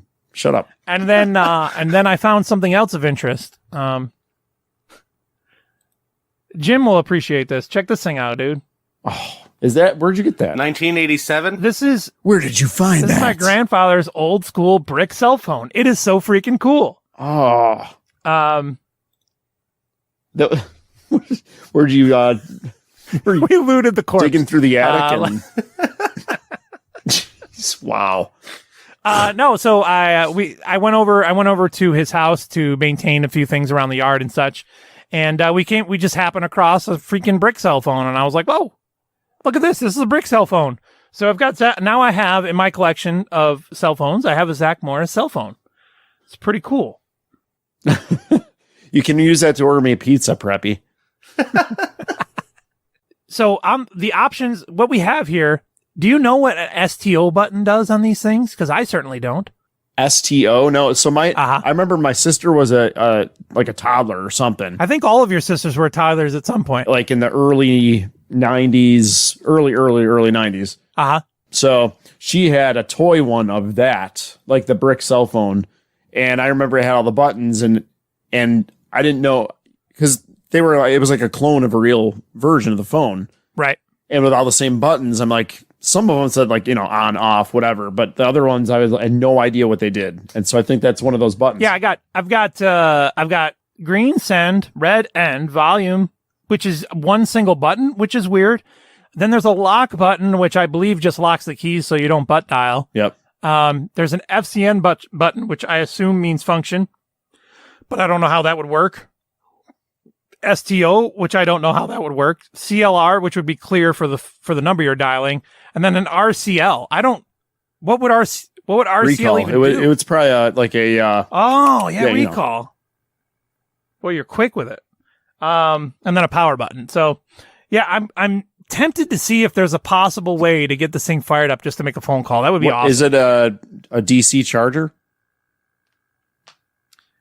It's got the battery pack that slides on and off like a that slides on and off like Yep. whatchamacallit. Like So I wonder grill. if you could eBay like a charger for that thing. Right. Or if you could just plug it into the grill charger. Because those sound effects were the bomb. Do you remember how durable these things used to be? Like, I happen to know this thing has gone through some abuse, and both of my cell phones have scratches and cracks on them. Right. From like dropping them off of getting out of the car too fast and dropping my cell phone. I've damaged it, but this thing has survived. We're 25 years down the road. It's still here, and I bet you if I got power to it, it'd still Power work. to the people. I think it's more than 30 years old. It's an antique. It could be, yeah. Gabe, are you ready to give us your news and nonsense in the next segment? Yes, I am. I'm ready for you to give it to me, baby.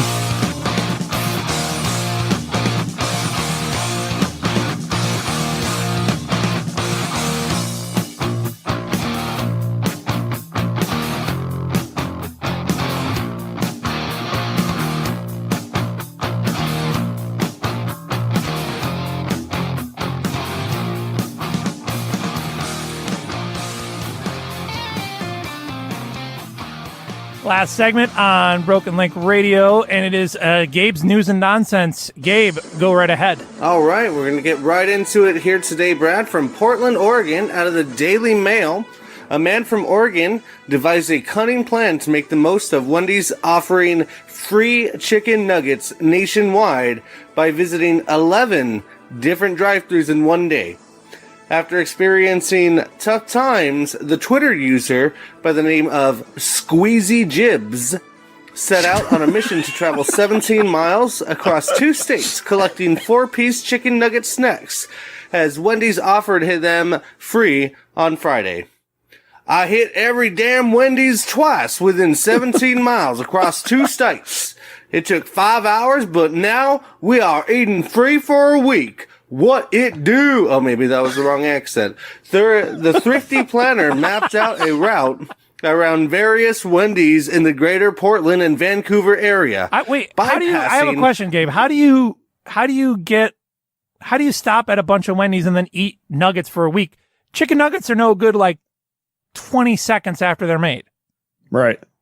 How do you eat nuggets for a week off that? And It's where like do you French store fries. them? You can't warm up French fries. Oh, yeah. I have to coach people on this all the time. I was like, if you're not going to eat those French fries first and right now, you might as well throw them out the window. Right, Because exactly. you're wasting everyone's time, and you're wasting, like, they shouldn't even. And I was in a car with someone the other day, and they did a little thumb fumble, and they just dropped their whole container of fries in my car. I'm like, dude, yeah, that's the one I forgot. You just have to admit to yourself, listen, fries are completely unnecessary. There's no dietary value whatsoever. You never need French fries. If something happens to a French fry, whether they're too old or they're cold or whatever, you just write it off, man. You just don't worry about it. You can't even let fries get you down. You know what I'm saying? People that get upset over the quality of their French fries in their meal, it's like, you shouldn't even have French fries anyways. Just let it go. Let the French fries go. How is he going from Oregon to Vancouver? He's like skipping. No, Vancouver, Washington. There's a city near Portland called Vancouver, Washington. On the other side of the border. I actually went to Vancouver, Washington. It's a really pretty place. So you said he drove to how many different Wendy's?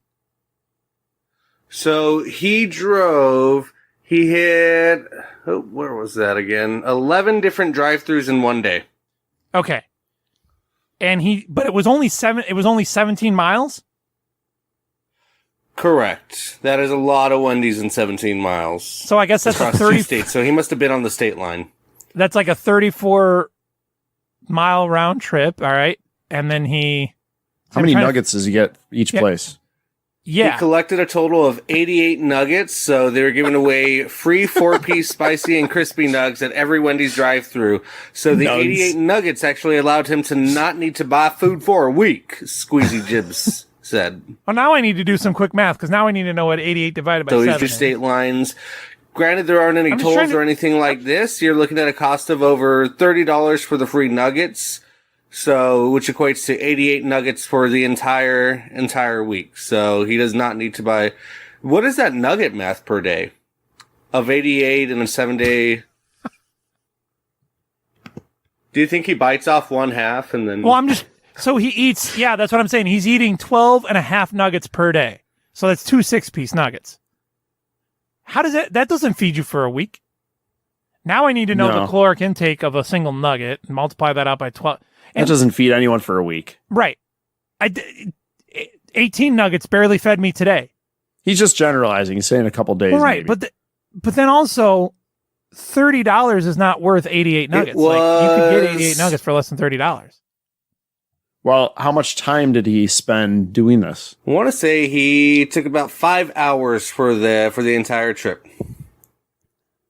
Oh.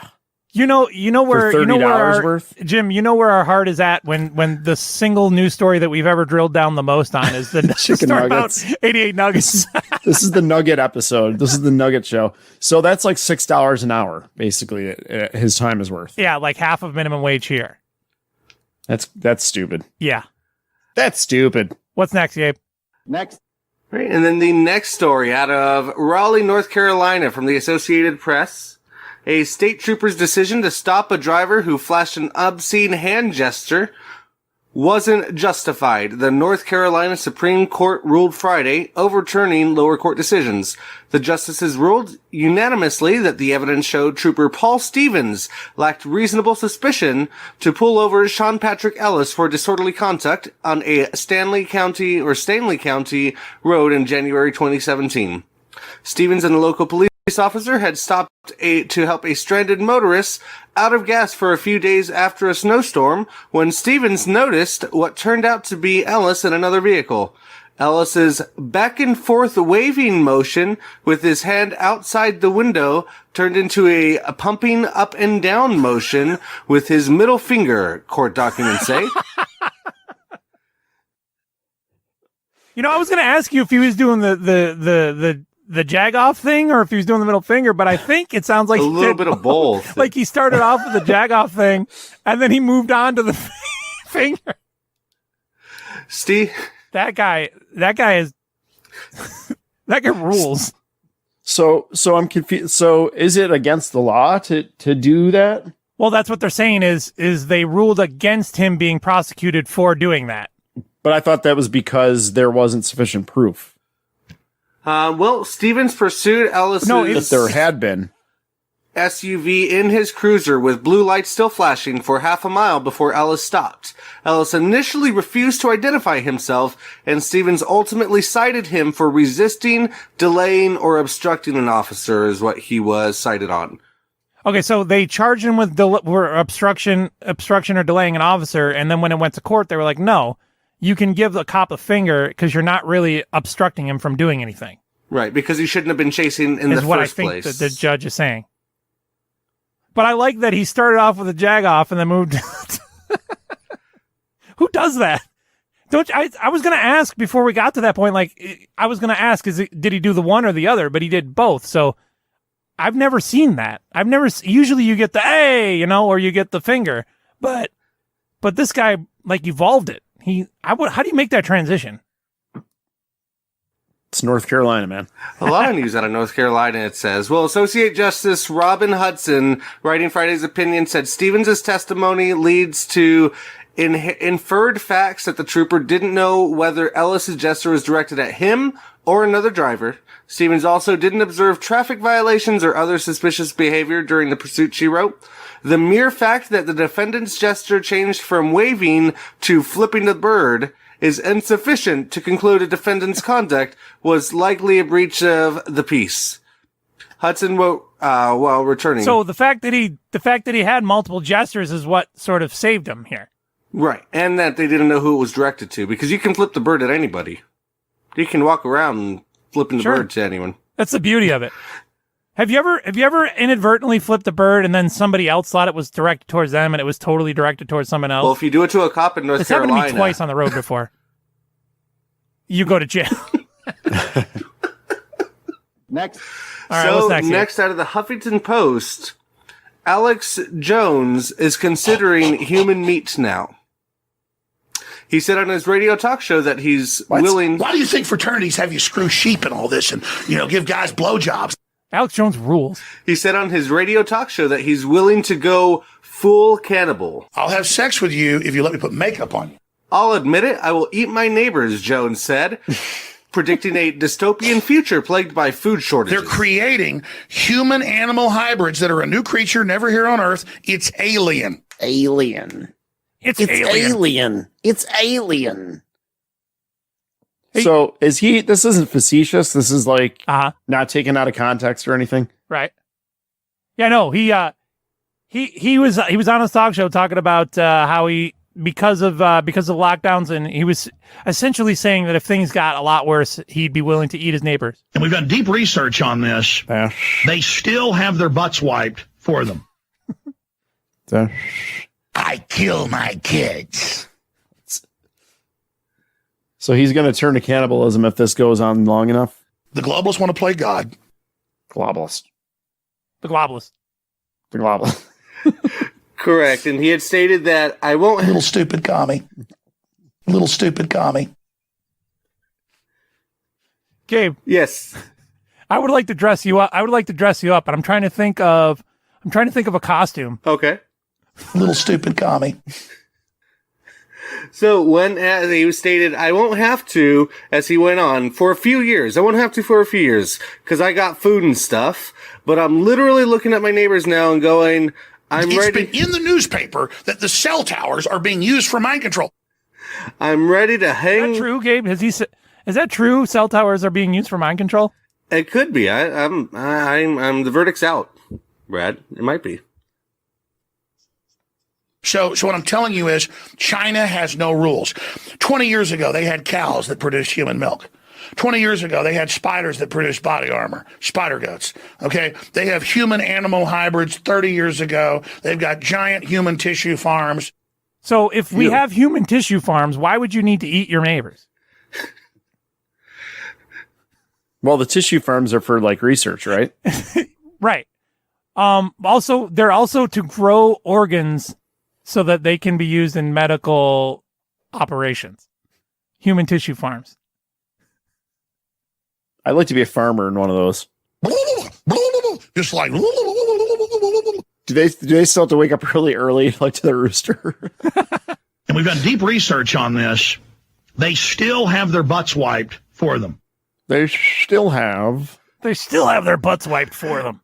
He went on, I'm ready to... Okay, so he can last a little while before he has to start eating his neighbors. Yep, so he's looking at his neighbors now and going, I'm ready to hang them up and gut them and skin them. My daughters aren't starving to death. I will eat my neighbors. I will. You know all about it. I call them goblins because they are. No, wait. A guy like Alex Jones doesn't have neighbors, right? Doesn't he live out in the middle of nowhere? Yeah, doesn't he make a whole bunch of money by selling COVID-19 medicine that doesn't work to people? Because you don't love the spirit of justice. You love your father, the devil. Gabe, I got 1 million of these. Although Jones's admission could make neighborhood watch meetings awkward, he said he plans on gobbling globalists who imposed the lockdowns first. The globalists want to play God. The globalists want to play God. You say that fast? Gobbling globalists. Thank you, Satan, for all your love. You think I know who the enemy is, and let me tell you, they are vicious wolves who hate you and your family. So, Jones went on, in fact. They didn't stop there. Actually went on. Do you think I like sizing up my neighbor? I'm gonna haul him up by a chain and chop his ass up. I'll do it. My children aren't going hungry. I'll eat your ass. And that's what I want globalists to know. I will eat your ass first. Don't be racist. Shooting everybody. We're going to restore the Second Amendment, dirtbag. We're going to restore the borders. Traitor, enemy, bloodsucker, parasite, arrogant, pseudo-intellectual, know-it-all with your pseudo-intellectual hair and your pseudo-intellectual glasses and your pseudo-intellectual little chicken neck. Oh, man. Why do you suppose he's fascinated with eating ass, Jim? I still don't understand, like, where this is coming from. I didn't realize we're to that point yet, like, that it was that bad yet. I have enough audio from Alex Jones to explain it. Oh, I'll see you at the feast tonight. Oh, we'll have lots of blood and semen. Oh, good. What if we don't have enough audio to get through the next 6 months? What are we gonna do? I'm kind of retarded. All right. So after he eats his ass, or after he eats your ass, what happens after that? So, Jim, it's not so much some people that, pay good money for that. that it's there yet, but he wants everyone to know that if it does come down to it, he will eat your ass. Rump roast. Rump roast. What the hell is this? Ice cream cones. Bring me 15 hookers now and get the drugs ready and take me to the private island. What happens when Alex Jones shows up to your house with a pair of knives? What if you and forks? always have your back towards him? I invite him in. Say what Do you what- present your ass? if he asks in a nice way. Sharpen your knives. Get out your forks. It's not that the microwaves have somehow interfaced with the brain. We already interface with the space winds and all these other magnetic fields and everything else. So they're all just testing this stuff. And so everything they deploy, they've got all these other technologies. My dad was at UT in 65 when he was in high school. They already had CD-ROMs, computers, everything. But they had a nuclear reactor underneath the building and he wasn't supposed to tell them. Life is fiery with its beauty, its incredible detail. Tuning into it, they want to shut your mind talking about Justin Bieber. How many drugs does he do? Supposedly he doesn't do any. This many. The one thing I've never understood about Alex Jones is Jim, do you know anybody? Do you have anybody in your life who takes him seriously? Like they actually dig his stuff? I knew a guy. I forgot who it was, and I don't know where this guy is now, but I have known of one guy. How do you hear someone like that and be like, oh, he's got the truth? Well, to be fair, I've never like sat down and listened to his show. Right. I mean, you're playing in segments that make him sound ridiculous. Well, right. Well, he's a carnival barker, basically. He does a very entertaining show, but he plays to, remember Joe Rogan. Yeah, well, Joe Rogan has. I got half of these sound clips from when Alex Jones was on Joe Rogan last, but he plays to that segment of the population who didn't understand that late night show on AM radio was a goof. You know, like where it wasn't a goof. What? That show's a goof. Are you talking about Coast to Coast? Yes, dude, that was a legitimate show. Right, but that guy wasn't in on any of that stuff. He knows that was all a show. No, I disagree. There's a post-human era coming, the breakaway civilization, the deal's been made. Jim. Brad. I have one offer for you. I'll have sex with you if you let me put makeup on you. Any of it is gold. I'm wearing makeup now. And what does deep research on butt wiping look like? Deep butt wiping. I don't know. All right. Next. What else we got, Gabe? All right. The last story comes out of Pueblo, Colorado, also from the Associated Press. Pueblo. With a little bit of luck and persistence. They're creating human-animal hybrids that are a new creature never here on Earth. It's alien. Thank you, Alex. With a little bit of luck and persistence, a Colorado man has hit the jackpot twice after playing the same numbers for 30 years. Colorado lottery officials identified Joe B. as the winner of two $1 million Powerball jackpots on March 25th. Joe B! He claimed... What is, you said he's identified as Joe B? Is that B? Joe, last initial B. I think he'd identify... tranny. As a tranny. It's not Joe B-E-E. Tranny. It could be. Joe B! It could be to be or not to be. So this guy won the lottery twice with the same numbers in the same day? In the same day, correct. The winning tickets were sold on Lake Avenue in Pueblo at two different stores, about a mile apart, officials said. Joe B. Just so you know, Gabe, in Rochester, nothing good ever happens on Lake Avenue. At least there's a lake in Rochester. How many lakes are there? There can't be a lake in Pueblo, Colorado. Colorado. Well, there's the Colorado River. It evaporated. It'll probably be dried up. Yeah, a lot of the lakes and rivers are dried up out west here. What a bunch of crap. So he won. I'm being serious now. So like he won the lottery, but different lotteries for the same amount. How can you win the same lottery twice with the same numbers? Aren't you just winning once? No, he's not winning. He's playing the same numbers for years and years, but not winning. Right, but he won them on the same day. So I'm saying, isn't that the same drawing?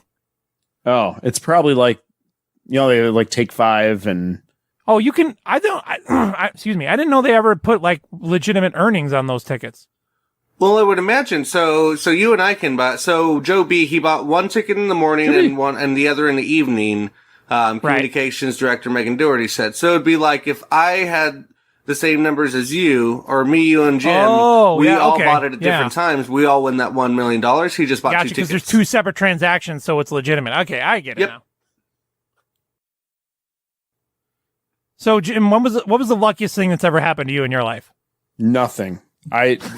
Anything I play or try to do, I never win anything. Have you ever caught a foul ball in a Red Wings game? No. You see, neither have I. I've never won a contest at work, like whenever they do those stupid lottery or those pools or those door prizes, any of that stuff. I never win any of it. I've never caught a foul. I've never caught a foul. Sound like a Nintendo voice synthesizer. I've never caught a foul ball at a baseball game.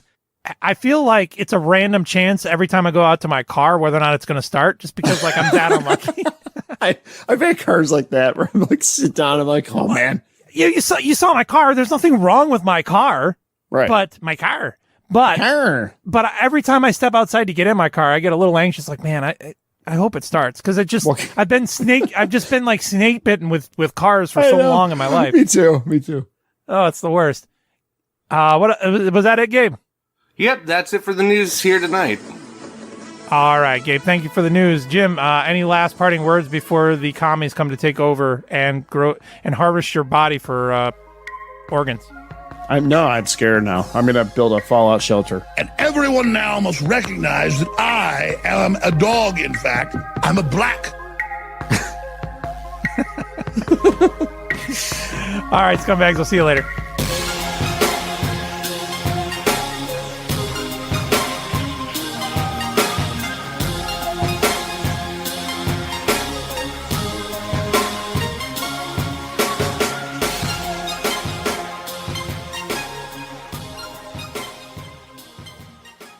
Was there ever a United States president who used humor more effectively or more often? There was one time his attempt to get laughs failed. Until now, you never knew about that time. It happened during a closed cabinet meeting on September 22 when the president was exploring reaction to an imminent proposal. The commander-in-chief just started reading out of an old humorous book called A High-Handed Outrage in Utica. He read an entire chapter. It was the story about wax figurines representing the Last Supper, and it had struck the president as funny. He thought it would break the ice. He was wrong. Cabinet members sat through the reading, silent, bewildered. The story, laden with clumsy dialect, was scarcely relevant to any issue before the nation, or if it were relevant, the point was impossibly obscure. Having thus bombed, the president proceeded to explain why he had called the meeting. An upcoming speech, a controversial subject. The president declared that he had proof that what he had to say reflected God's divine will. The cabinet remained seated in stony, uncomfortable silence while the president test-marketed his new concept. More silence. Finally, the blank astonishment was broken by one of the cabinet members who reminded the president that Congress had already dealt with that same issue months previous. We're not even sure it's legal, he said. The Secretary of State interrupted. This was the worst possible time for such a speech. It made the government sound desperate, grasping at straws. The Postmaster General pounded his fist on the table, saying that the next election would be the last in the wake of such words. Well, it was not recalled if anybody made the key point regarding the president's proposed speech.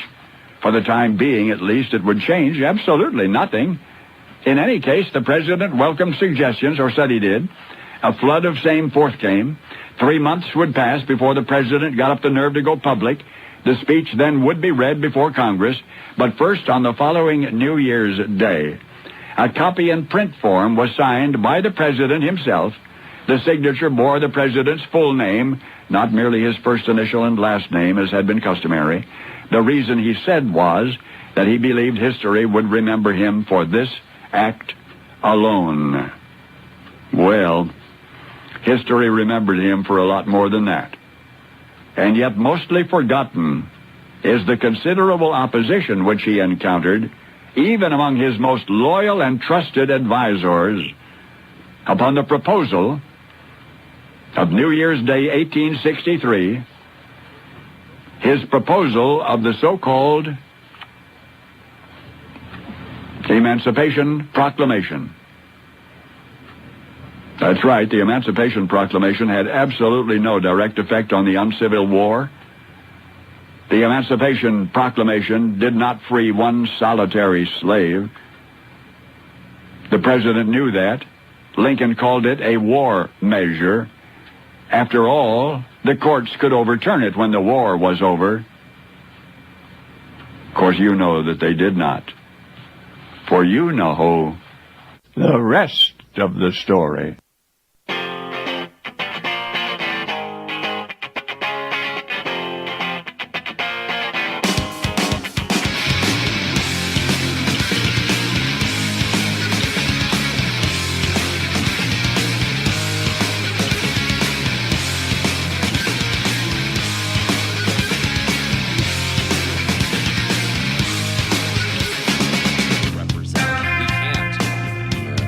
Some of us can. I volunteer. Yeah. Well, just one. Yeah. You'll go to Bridgegate? You will go to Bridgegate? The 100th Street Bridge over 131 has been struck by trucks 4,624 times this year, and it's going to be replaced, but not this year. MDOT will listen to your thoughts and share long-term planning from 4 until 6 today. Yep. In Byron Center at the Byron Township Hall on Byron Center Avenue. Now, I don't want anyone to go in and do anything that would turn this into a mockery. I definitely wouldn't want people who have some free time to go in and maybe just give their ideas for the bridge, such as Chad Kroger may. Yeah. I mean, when he has the concern, concern, if you asked for the pillars to be made into different likenesses of Paul Walker. Also, I want real answers to why we can't just dig lower under the bridge. We never got that. Free Beer, who thinks he's some sort of architect, naysayed that story real quick. Well, I don't think that an architect idea. That would be a civil engineer. And my You don't think objection an wasn't architect to could build a lower road? That's not what they do. No. They are the architect of the lower road under the bridge. The only part I disagreed with was your premise that it would only take a weekend. They just I didn't say no one said that. You guys had a very short timeline and made it seem like you only had to dig up a little bit of asphalt. No, You know what? I bet they wasn't could the do only it in thing a you weekend if they disagreed wanted. with. You also disagreed with the idea that roads are ever made out of asphalt. You did. Yeah. That was That part I was wrong about. Everyone knows they're made out of marshmallows and Yeah. But the other part I was right about, that it wasn't a simple process of just tear it up and lay down new and it is, dig a though. hole. It is. You really stuck your neck out on that. Yeah. I'm telling you, the premise, that's the part that was wrong. I'll bet it could be. Yeah. I'll bet that they was could do the it part in 2 you days. guys said they could do it in 2 days. If No, they came can't. together, I'm still right. They still can't do If it in 2 days. If they completely shut everything Could do down it. and went bananas, they could do it. absolutely They could do it if they wanted to. So basically what this meeting will be is they will listen to your concerns and ideas, but they don't care about your ideas or concerns. And then they will tell you how it's going to happen next year. No, it said they. Yeah, no, they don't care. We can learn more and we can provide comments. Yes, you can. Yeah, they'll listen to your comments. They just don't care what they are. They should. They won't, though. Would you? No. Yes. None of the people coming know anything about bridge repair. No. You don't have to know anything about bridge repair. You're proving that. You only have to have a good idea. Obviously, initially, they didn't know anything about bridge construction. You know, when Tom first built MySpace, it's not like he was an expert on MySpace. Tom. You've got me there. Yeah, that's a good point. Oh, So yeah, he was Wait, your friend Tom? the world's foremost My first friend, Tom. Yeah. expert on MySpace at that time. It's true. He wrote everything he knew on that chalkboard. He had no idea. Yeah. No Yeah, he idea wrote what My Name is Tom. MySpace was. And he built that. Well, that's a great point. I know. We should have him fix the bridge. Do you think Tom is even still on MySpace? Because he No, he sold it, right? I'm not sure Tom is still alive. I don't think Oh, Justin. he is. Yeah. He's probably only like 40. He was sparring with Malcolm in the Middle not too long ago. What? Whatever that kid's name is. He's 47. Frankie Muniz, yeah. So I think he was trying to mock Tom and Tom threw his bank account numbers in his face. Oh, or maybe someone was mocking Frankie Muniz. I feel like, didn't someone mock Frankie Muniz for having a disease? Did Tom mock Frankie Muniz? You mean your friend? I think he did. Man. I need to figure out this feud that what's happening. Tom and Frankie Muniz. Just Tom. MySpace Tom. Wasn't it? Yeah. Was it Tom Anderson? Yeah, it Yes, is Tom. it is. It's Tom Wow, Anderson. good for you. Or bad for you. They were good friends. Yeah, he was in my top 8. SmackDown. I imagine this is how it would be labeled. So, nope, not Carl Anderson, who was on WWE's SmackDown. Maybe they never. You know argued. what? Look at this. How did I guess? That once you get past the wrestling videos, the first thing is MySpace founder Tom Anderson lays the smackdown on internet user who was probably Frankie Muniz, who'd created a different account, obviously. So Frankie Muniz created a burner account to fight with Tom from MySpace. After MySpace Tom. Yeah, Well, that's all really pathetic. That seems right. Hey, tell me what is the most annoying part of this picture. It's probably that they put those stupid things that no one ever uses right there in the corner, and then it covers up some of what the actual article is. That is a bummer. Screw you, Inquisitor. Let's see. This guy, we'll just make it up. MySpace Tom. This guy at MySpace Tom. No, I just don't. There's not enough. I guess I'll just have to find a different one. We're going to get to the bottom of this. Wow, cool story. It's not my story. Wait. Well, who are we listening to? Yeah. Is this what you're looking for, Joe? That's a good one, yeah. Okay. See the whole thing there. Go ahead. Take it away. Oh, I don't want anything to do with this. I don't know what I'm speaking on. I was just catching in and out. I was editing. All right. Tom Anderson writes, people keep asking, so I'll say it. Fear over Instagram's terms of change is ridiculous. Get real, folks. And then Polo Tapia writes, says the guys that was not able to keep a social network alive. Oh, he writes back, says the guy who sold MySpace in 2005 for $580 million while you slave away, hoping for a half day off. Oh, burn! Sick burn! Smackdown laid! Oh, Frankie Muniz. It's got the whole thing right there. Yeah. How convenient is this? So Muniz just swoops in? No, it's totally separate. But They I'm are sure. unrelated. Someone else took a run at Frankie Muniz. In the same thing? No. They're just showing famous people's burn retorts. Joe took a Reddit list of great burn retorts and turned the people against each other. It was a Royal Rumble. The Frankenstein battle of Frankie Muniz versus MySpace Tom. Yeah. Oh, it's got to happen. So There's someone wrote. So then I Heart Mountain Dew goes after Frankie Muniz. This is separate from Tom. So Tom And has says, nothing to do with this. Nope, nothing at all. Are you sure? Positive. And then I Heart Mountain Dew says, Frankie Muniz, your acting is just awful. Sorry, but it is. And then Frankie Muniz's retort was at I Heart Mountain Dew, yeah, but being retired with $40 million at 19 has not been awful. Good luck moving out of your mom's house before you're 35. Smackdown leg. Boom. Muniz for the win. Hell yeah, man. Fatality.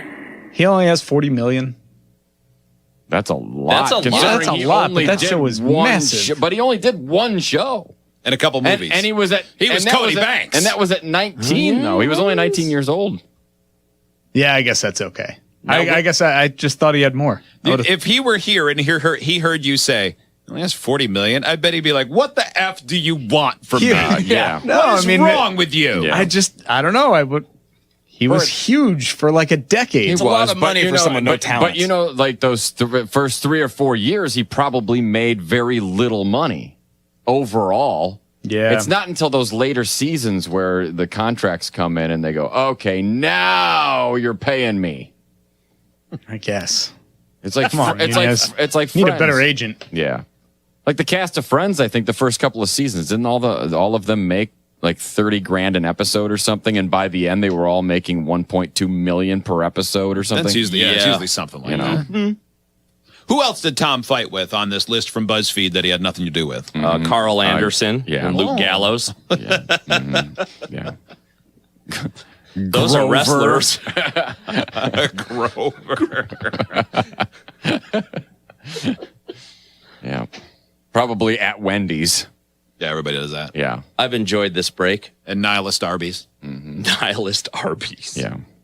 I like that. Yeah. I did too. Is that how you say it? Nihilist? Yeah. Yeah, Nihilist. For some reason, that one always makes me self-conscious. Why? I always second guess. I'm like, maybe it's nihilist. You know, we should start. I thought sometimes I see words and I'm like, I don't know how to pronounce that, and I don't want to embarrass myself. I didn't. And you just replace it. You're like, oh, all the time. You're like, yeah, people who don't care about anything in this world, Arby's. They'll get it. Yeah. Yeah. Yeah. Yeah. It sounds just the same. All right, so there's a couple of events we want you to come out to tonight, and then one on Saturday. Then there's lots of other events, too. First of all, Steve will be at Jeep Night tonight at Cedar Springs Brewing Company, brought to you by Watson Rockford and Kevin Irwin at Remax United. Steve will be there. German Kooster beer, a whole bunch of great prizes. Steve will bring his tricked-out Jeep. Yeah. And by that, I mean his Jeep. You can take selfies with Fender. It is Fender will be there. Now in the post, in the Facebook event that they created, it says that I'll be there with my modified Jeep. Remember, modified is in a sense of it looks different than when I first got it. It's modified from factory. It's modified from it's not totaled. the way. Yeah, it's not the way that it came from the factory. Right. Yeah, it now has Thus all modified. the parts. All the parts are back on it. It runs and drives out good. And yeah, I will have the Fender. The Fender from the Green Bay Fender that made its way back on the flight with us last week. Well, it's the Manitowoc Fender. Yeah. Oh, true. Manitowoc, yeah. From Avery. Yeah, you got it from the junkyard, compound. Yep. We're 4.5 miles away at its closest point on the interstate. Should have gone. And do what? Drive past it and get the cold shivers. Solve the mystery. Yeah, I mean, it's not See like if there's any new cars just put out there by the Manitowoc police. Yeah. It's not like we would have been that far out of the way because we were 700 miles from our hotel and the event. Right? By the way, do you guys think it's BS that the Supreme Court won't even hear Brendan Dassey's so he's screwed, right? Like they were, I thought they were like, I thought they were like, hey, yeah, we made a huge mistake. This kid is in there like literally for no reason because he was framed. He had a release date. I know. And How then did that? What kind of monster was the one who said, yeah, we can't have this kid who never did anything out on the streets? Well, they must, I hope, for the sake of peace of mind, they really believe he had something to do with it. I don't believe that. Based on evidence they know. It's not just we can't afford to lose this. It's not just You pride. don't think it is? I think it No, is. I really do. I kind of think it is. Yeah. But I don't Maybe like to to think a that. degree, but I don't like to either, but it happens. But is that one of those things where it would be more that they would turn it down because typically the Supreme Court hears cases that would have greater ramifications over the general populace? I thought they hear everything. I thought did they just say, no, this would make more sense to remain at the appellate court level or the circuit court or whatever court it was heard in. But you would think regular federal court. If one court determined that he should be released and another court overturned it, then it would be up to the Supreme Court to make the ultimate decision instead of just saying we won't hear it. I don't know. Anyway, It's very strange. Brendan Dassey, Jeep's Fender, and Steve's other Jeep will be at Cedar Springs Brewing Cedar Company. Springs. Yep. Yeah. Me, Hot Wings, and Joe will be at the Wealthy Street Theater tonight, starting at 7, going till we're done. It is a free show. No tickets necessary. Just show up. As long as there is room, you can get in. Right. The library. Free is a lot of entertainment for that kind of money. It is a cash bar. And there's all the details at WGRD.com. Again, it's hear all the comical, freakish, and ridiculous news of the weird from the three of us. I really love this idea. I do too. I think this is a spectacular, unique event. We liked the idea, and then we saw all the stuff that the Grand Rapids Public Library and their librarians pulled out for us, and then I was really excited. Yes. We can give an example. Want to do an example of one? Oh, yeah. Yes, sure. but make sure it's not the best one. I'm just going to do the first one. I don't. That's That might be the best one. These books. I didn't read that far in. They gave us these big fat binders. Yeah, there's a lot of news items from. It runs the gamut. There's a lot of really early ones. What's the first one dated? Like 81 or something like that? January 24th, 1865. 65. Wow. So a year after that would be a year after the Civil War, right? Mm-hmm. By the way, earlier in the week, we had been talking about what the capacity of the place is. So I just looked it up. Capacity is about 400. But did you know that place was bombed in the 30s?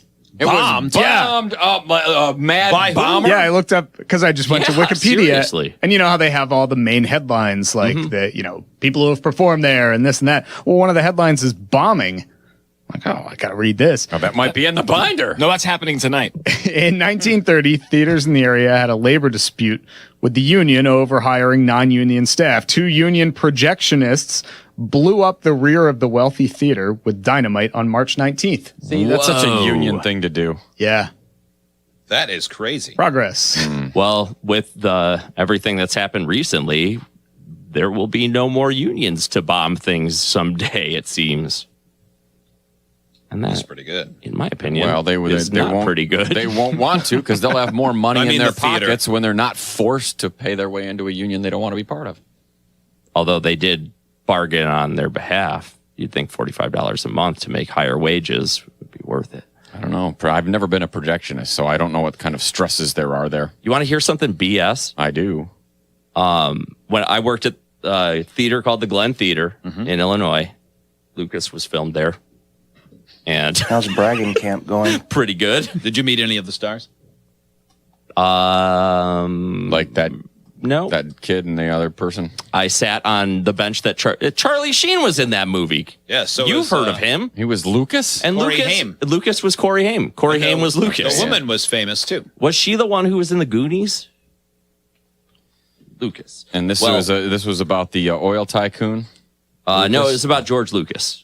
Oh, okay. I see. Winona Ryder, Corey Haim, Charlie Sheen, Cary Green, Courtney Thorne-Smith, Jeremy Piven. This was filled to the brim with stars. I had no idea. I have never seen it. Ciro Papitti. If you had worked there, you would have gotten that VHS copy they gave me. Gary Cole. Are your TPS reports, Andy? I know who Gary Cole is. Did he drop the man? No. Gary Cole. Yeah, So, Gary Cole. anyway. Yeah, So, Jim, who was a projectionist there, amazing person. They were going non-union, and Jim had worked there for a long time, and they said, listen, we're going non-union. If you want to continue to work here, you'll always have your job.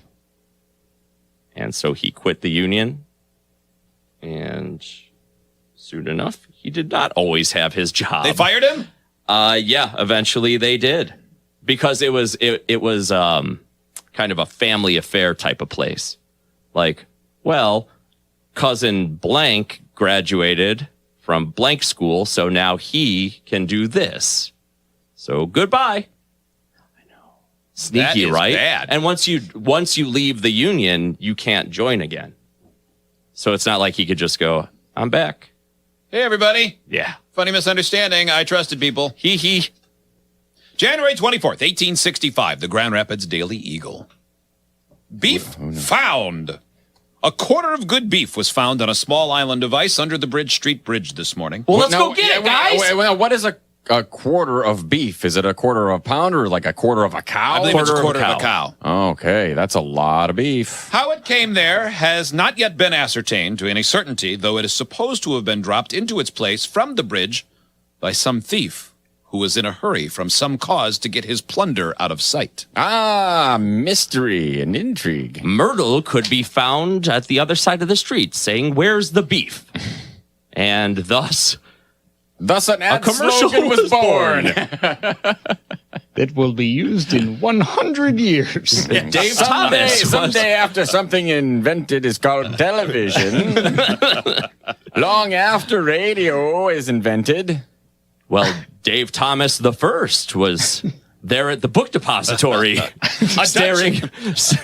A Dutchman named Russ found quarter of beef and said, I declare I will sell this beef for the next 125 years.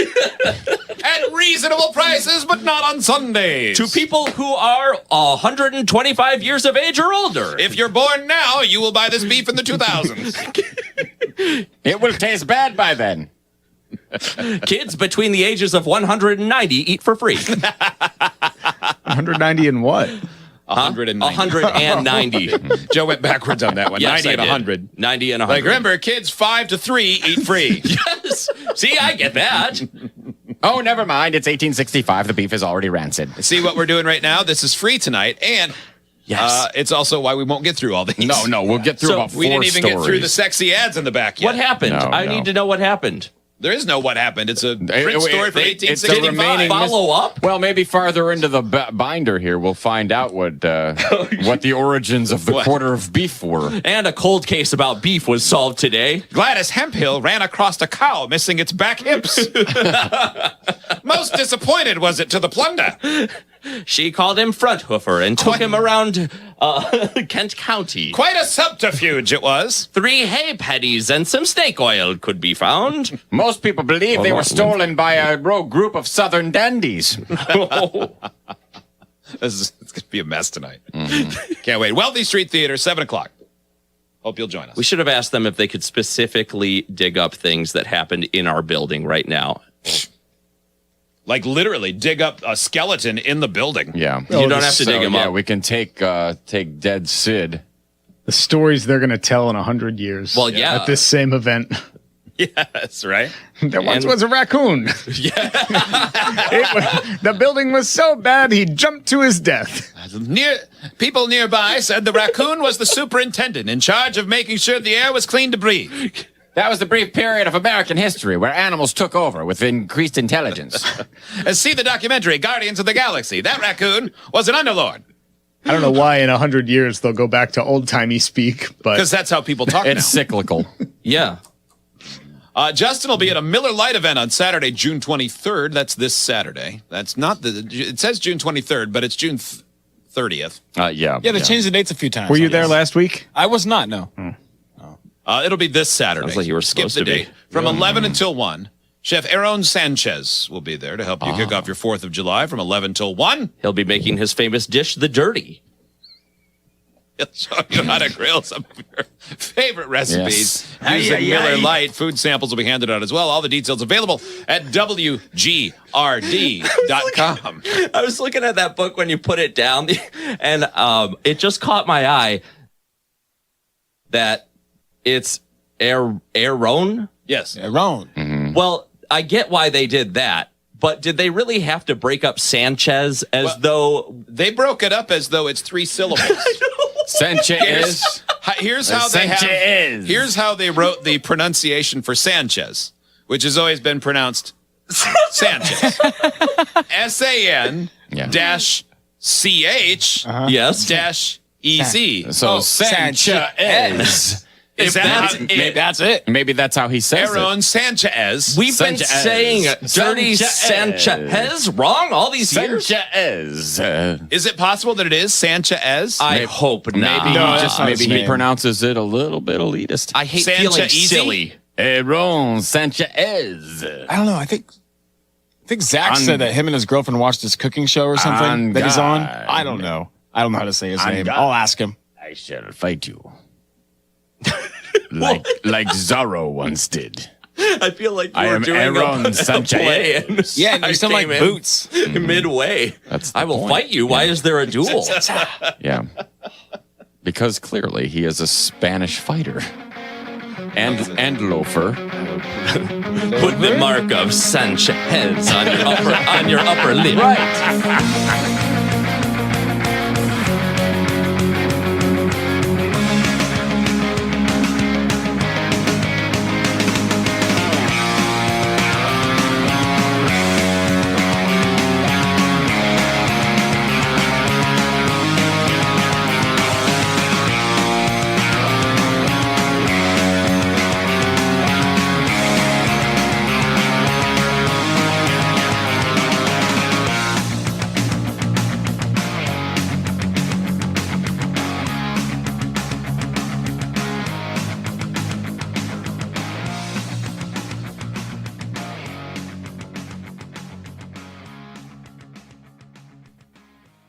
Sir, I'm a little uncomfortable with the way we've been having our Monday morning meetings. A little uncomfortable? Well, extremely uncomfortable with meeting in your bathroom, sir, while you're in the tub. Well, I'm wearing a tie. I can see that, sir. Over the weekends, I play ball with the kids, do yard work, and play tennis, so by Monday, my muscles are very sore. Spending all day in a hot tub's the only thing that helps. Have you tried? Wrapping myself in cabbage leaves? Yes, I have. Actually, sir, I was thinking of Tiger Balm pain-relieving patches. Tiger Balm, a little jar with a tiger on it? Yeah, right. Tiger Balm. It's been around for about 100 years. Jinkies. And now Tiger Balm comes in these neat pain relief patches. Could you hand me that duck there? You just stick the patch on where it hurts. Same Tiger on the package. Uh-huh. And Tiger Balm's pain relief patches are very fast-acting and long-lasting, so we wouldn't have to meet in your bathroom every Monday. And I'd be less pruny, and your report wouldn't be in the microwave. What? I dropped your report in the tub, so I put it in the dryer, but it caught fire, so my wife doused it with water and put it in the microwave. Let me just go grab it. No, don't get up, sir. Oops, sorry. Sitting back down. Long-lasting, fast-acting, pain-relieving Tiger Balm patch. Works where it hurts. Would you like a giraffe? Have one delivered. Just log on to petsovernight.com and we'll send you a giraffe overnight. Petsovernight.com, delivering little bundles of love in a box directly to your door. Tonight, the TV event that will make history, Liberty City Survivor. This takes reality TV to a whole new level. We'll take 20 recently paroled guys, equip them with grenade launchers and flamethrowers, and let them hunt each other down. It's the reality show where you just might be part of the action. The game doesn't end until there's only one man left standing. Tune in nightly or watch the 24-hour live webcast. Liberty City Survivor. Natural selection has come home. At the law firm of DeLeo and Furex, we understand that sometimes life throws you a curveball. We help our blue-chip clients get their lives back after circumstances have conspired against them. Just listen. It was an unfortunate accident what happened to my wife on that precarious cliff. DeLeo and Furex can't bring my wife back, but they made sure I didn't end up in the slammer. I was unfortunate enough to be found with 15 kilos in my spare tire. I was so mad at the auto repair shop that sold me that tire. Thanks to Delio and Furex, the district attorney saw it that way too. I accidentally torched a Quickie Mart when my medication ran out. Delio and Furex helped me and the community by ensuring a healthy settlement from the pharmaceutical company. At DeLeo and Furex, we understand the judicial system and will ensure the truth is heard, no matter how improbable. We're not cheap, but what price can you put on truth? Call DeLeo and Furex today at 866-974-2333. That's 866-9-SHADY. DeLeo and Furex. Accidents happen, and we'll prove it. Howdy, partner.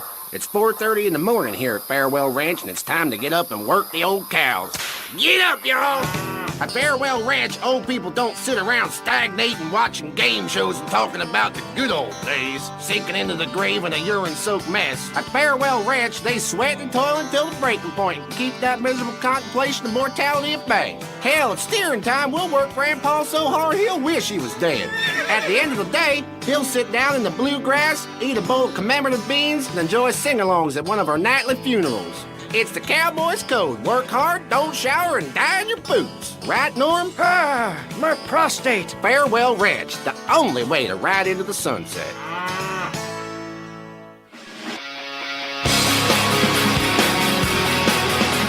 Allegedly. 68 the high, 59, and some varying degree of cloudy depending on what part of the sky you look. It's right true. now. Yeah. Looks good from here. Yeah, looks pretty all right. Yes, the way you're facing matters. There's a lot to get to here. First, we have, in descending order this week, yesterday we gave away fifth row tickets for Monday Night Raw, WWE Raw, coming to Van Andel Arena on June 18th. Today, fourth row, third, second, first, forthcoming. I want to do the cell phone in a bank tube challenge one day. Yes. Maybe get your stuff, maybe smash your stuff. Maybe the dryer game. These are all things. But today, I like it. Today is still. We should do garbage disposal. What is that? Yes. Oh, I'll teach you all about this awesome game. I can't believe we've never thought of that. We just wanted people to break their dryer, but now it's a chance to break another device. Yeah, I mean, I've always enjoyed Will It Blend. So, ooh, does anyone have one of those really big hydraulic presses?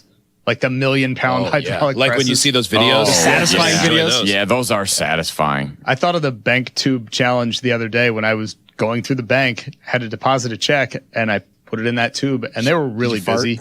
and it took forever. Really? It was like, a 7-minute wait. And With I all just of- thought, oh man, this would, I don't think I would have won the game if I had been With all the playing. mobile banking now, I can't remember the last time I did it, but every once in a while you get one where you got to go. Yeah. I've got a fun. Oh, what if instead of sending a phone through the bank tube, we see who can get the best thing from the banker through the tube? Like a pen. Or a stapler. Or money. Yeah, well, they're probably not. Don't ask for money through the tube. No. Why not?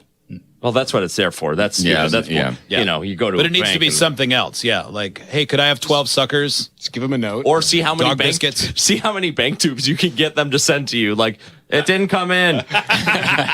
No, try it again.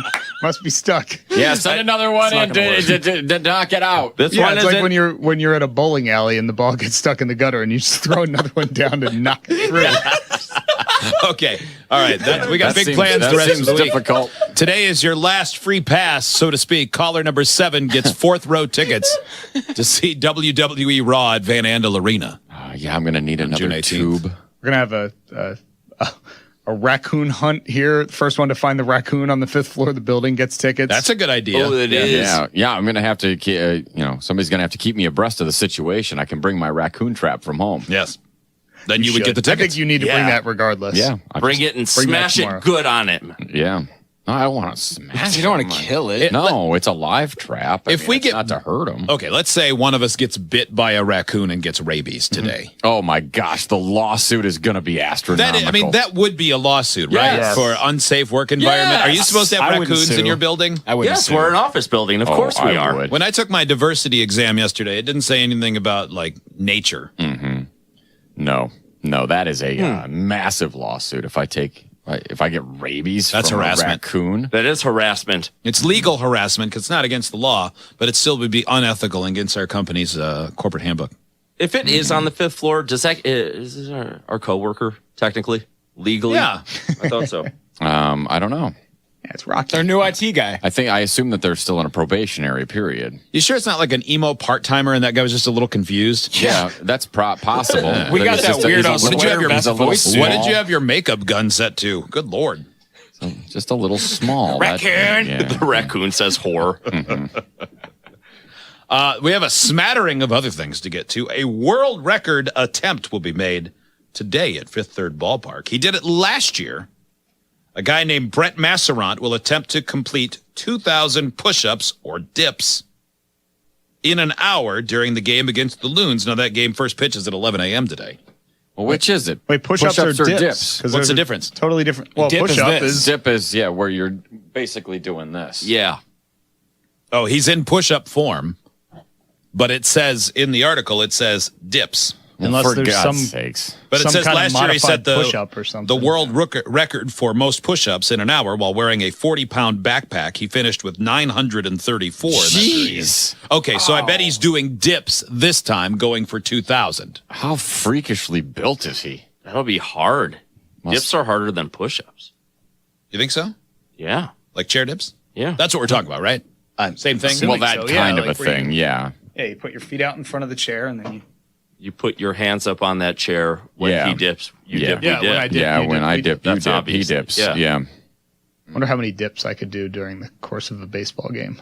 Well, it's just an hour. That's the record. How about this? See how many dips you can do during this segment. Yeah. And then we'll do the math to see, Yeah. we'll spread it out. I need a chair that's not on wheels. Yeah, it's a little hard though. You kind of need a real dip. Here, I'll bring you one in. That's good, though. For stabilization. Or You can't really dip down. You hit the seat. Oh, yeah, I for- mean, yeah. For like You know. balance. Yeah. That's why they make those half balls. yeah.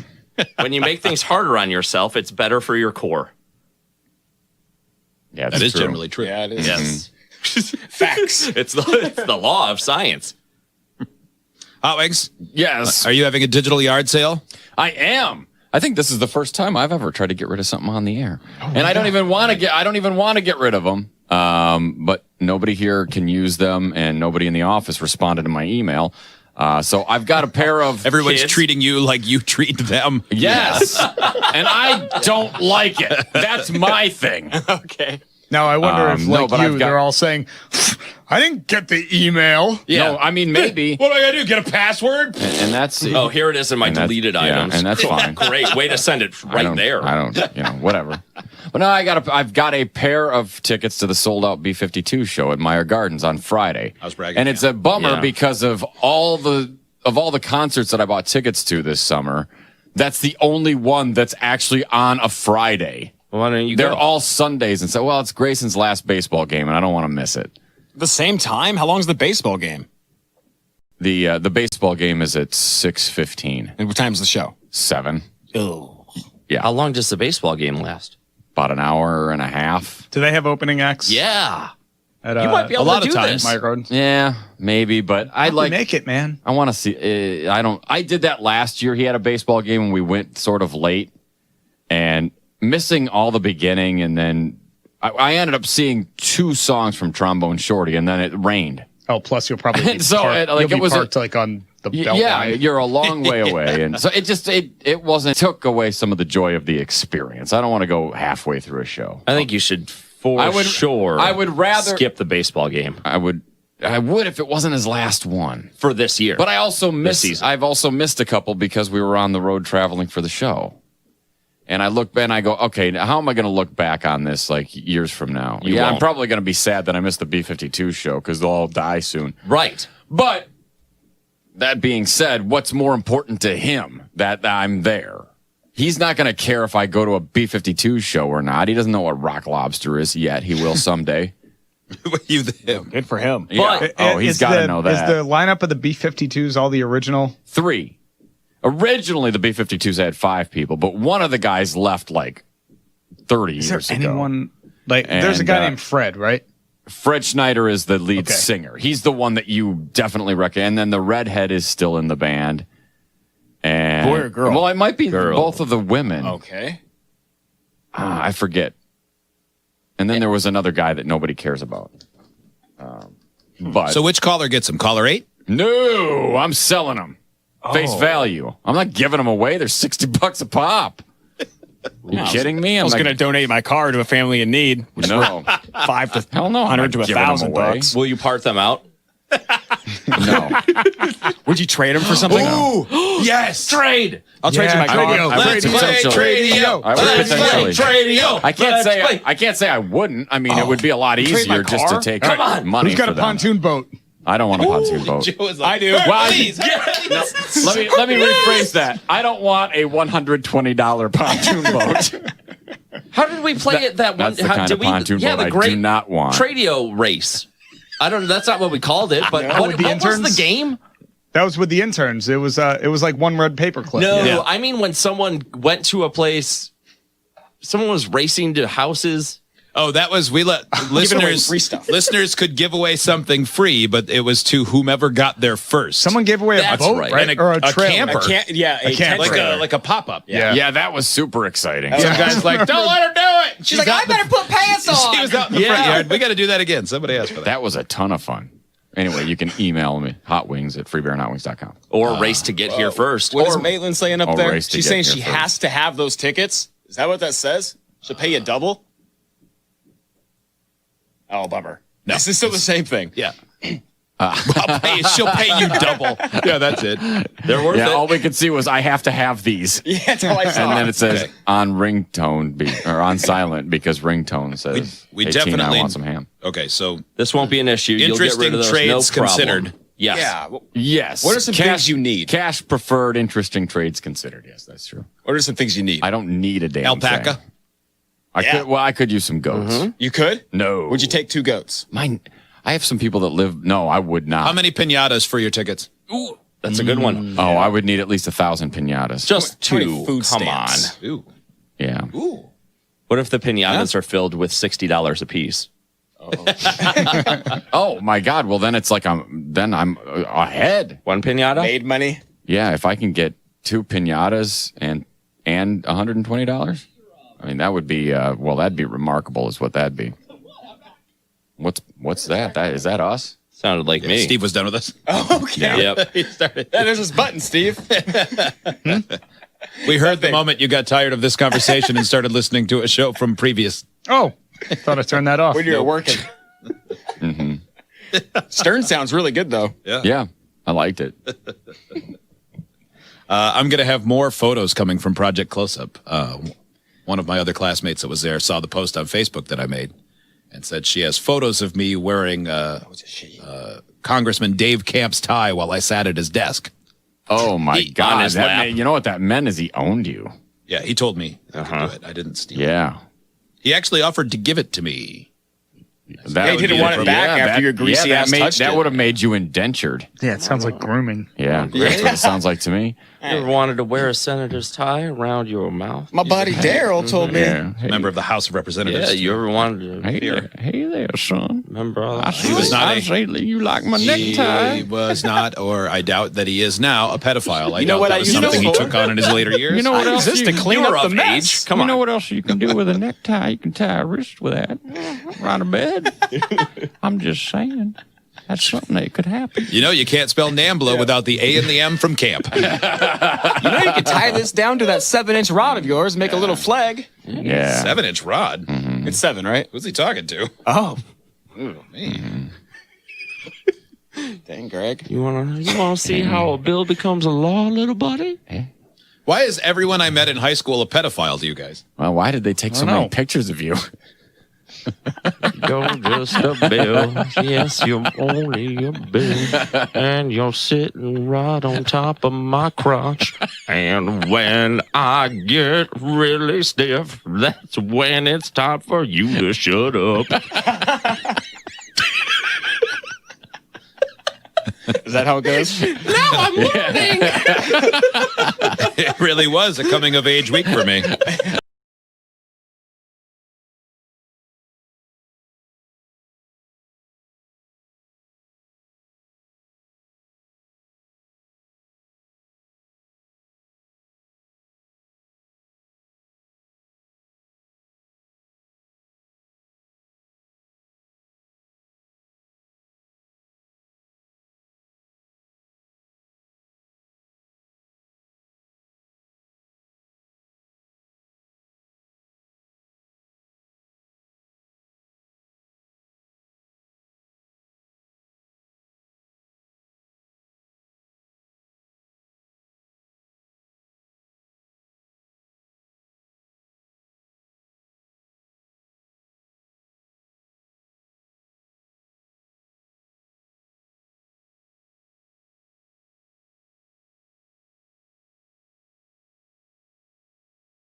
All right. Well, here's the cold open. We're going to try this. And if it doesn't work, I'm blaming you.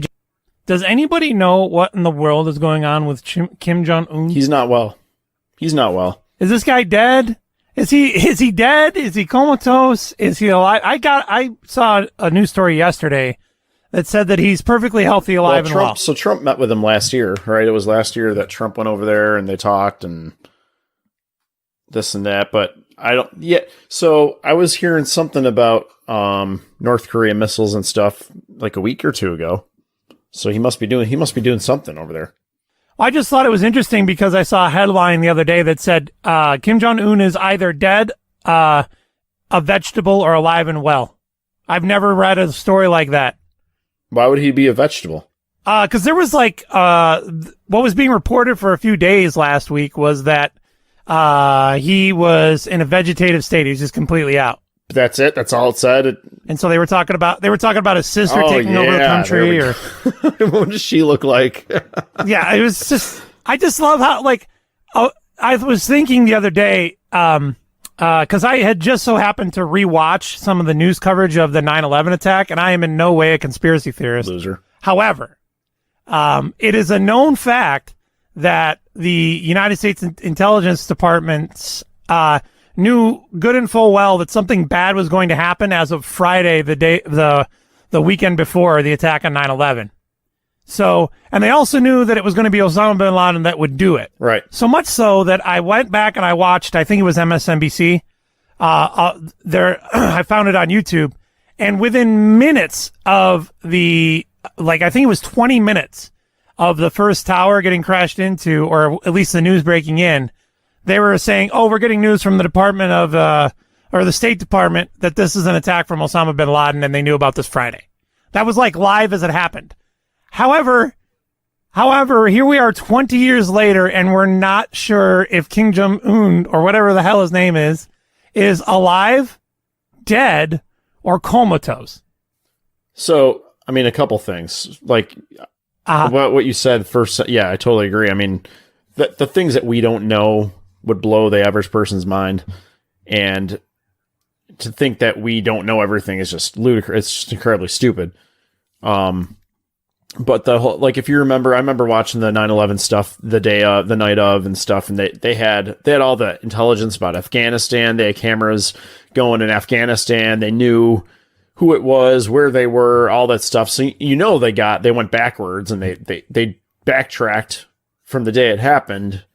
And I mean, that's a fact. I mean, that they knew all the stuff leading up, and there was a lot of missteps taken and stuff. But I mean, there could be something going on in North Korea, but they just aren't telling us yet. Yeah, that's the other thing that's really funny is, believe it or not, this ties into my irrational fear of bridges. Do you remember a while ago, I want to say it was like 2009, it could have been 7 or 11, I'm not sure which. So anywhere between those 4 or 5 years. Bridges in Minnesota and places like that just started falling, right? And I've always had that what people would consider an irrational fear of bridges. Like, I don't like to be on a bridge, stuck on a bridge, whatever, right? And I would remember explaining to people, oh man, my worst fears come true is a bridge failing, right? And in particular, this instance, a lot of people died and it was an awful tragedy, etc. And so then it was under the Barack Obama administration, they did like a nationwide survey. Now keep in mind, everyone is of the understanding and belief that it's completely ridiculous that modern day engineering would ever have a bridge that would just be faulty or able to fail. And then when they did this like nationwide survey over the course of like a week, they find out, oh yeah, like most of the bridges in the United States are not up to standard. Right. You're like, oh, well, I guess we just sort of take for granted if nobody tells us. Like, we know the things that we think we're sure of are just complete BS entirely. So the fact that we don't know that Kim Jong-un is alive, dead, or well, or comatose, somebody's got to know, but nobody's telling us, or they don't know, which is crazy. But why would it even come up? Well, first of all, only one bridge fell. I think it was that one bridge that fell. Wasn't it just the one? One or two. But yeah, it was only like one or two. So what is your irrational fear? Is it bridges over water or land or both? Bridges in general. So okay. you know the Freedom Bridge to go in and out of Canada? No. The worst, dude. The worst. I mean, it's certainly much worse when you're over a gigantic ravine like that, but yeah, bridges are the worst. I don't like being on highway bridges, like on-ramps, off-ramps. I don't like any of that. But my point was... Isn't that what Mothman Prophecies was about? Wasn't that about him foreseeing a bridge falling? Yeah. So it's like, my point is, though, when they actually looked at it, instead of just taking for granted that all bridges are safe, they found out that like thousands of bridges across the United States were not safe. Right. It's crazy. So what about the bridges in Madison County? Safe or unsafe? What about Jeff Bridges? I can't play the bridges game with you because I I don't know any bridges. Kim Jong. So why mention it at all? What reason do they have to bring up him at all? Right. Something happened and we're not sure what it was, but then somehow it got so confused that by the end of the weekend, we didn't know if he was alive, dead, or comatose. And that's what I'm saying is like, how did we get there? How do we get a story that literally has no direction or conclusion in the news? Well, I think a big thing to do with it, and just over the weekend especially, we've seen a whole bunch of things pop up, whether or not, not to play conspiracy theorists, but we've seen the health status and or good, bad, we don't know about North Korea. South Korea says he's fine. Donald Trump says he should be fine. I know more, but I can't say it. And also the Navy just declassified some videos about UFOs over the weekend as well. I saw those. Feels like there's a lot of distraction Jim, going on. You have no idea what you just did for Jim's mind right now. Jim's going to go crazy.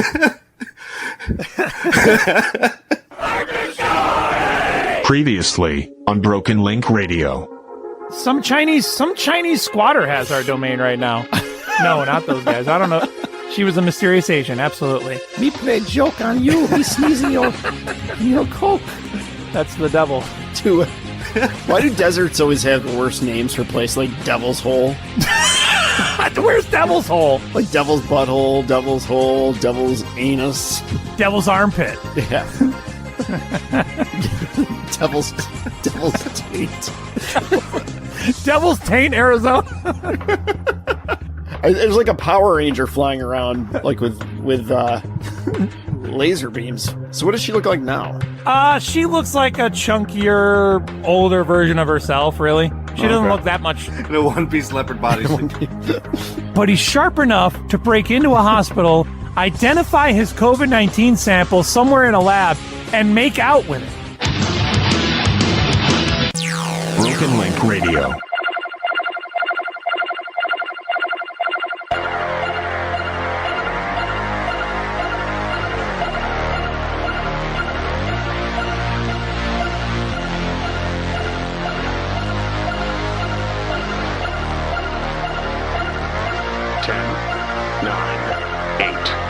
Seven, 6, 5, 4, 3, 2, 1. Our enemies are innovative and resourceful, and so are we. They never stop thinking about new ways to harm our country and our people, and neither do we. This is the best we can do, folks. This is what we have to offer. It's what our system produces. Garbage in, garbage out. Hello? You play to win the game. That's magic every show. We're here because you're looking for the best of the best of the best. Sir! I have taken drugs before, and I had a real good time.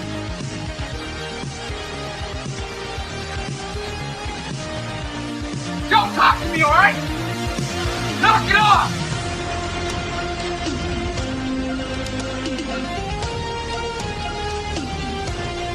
You must unlearn what you have learned. Do or do not. There is no try.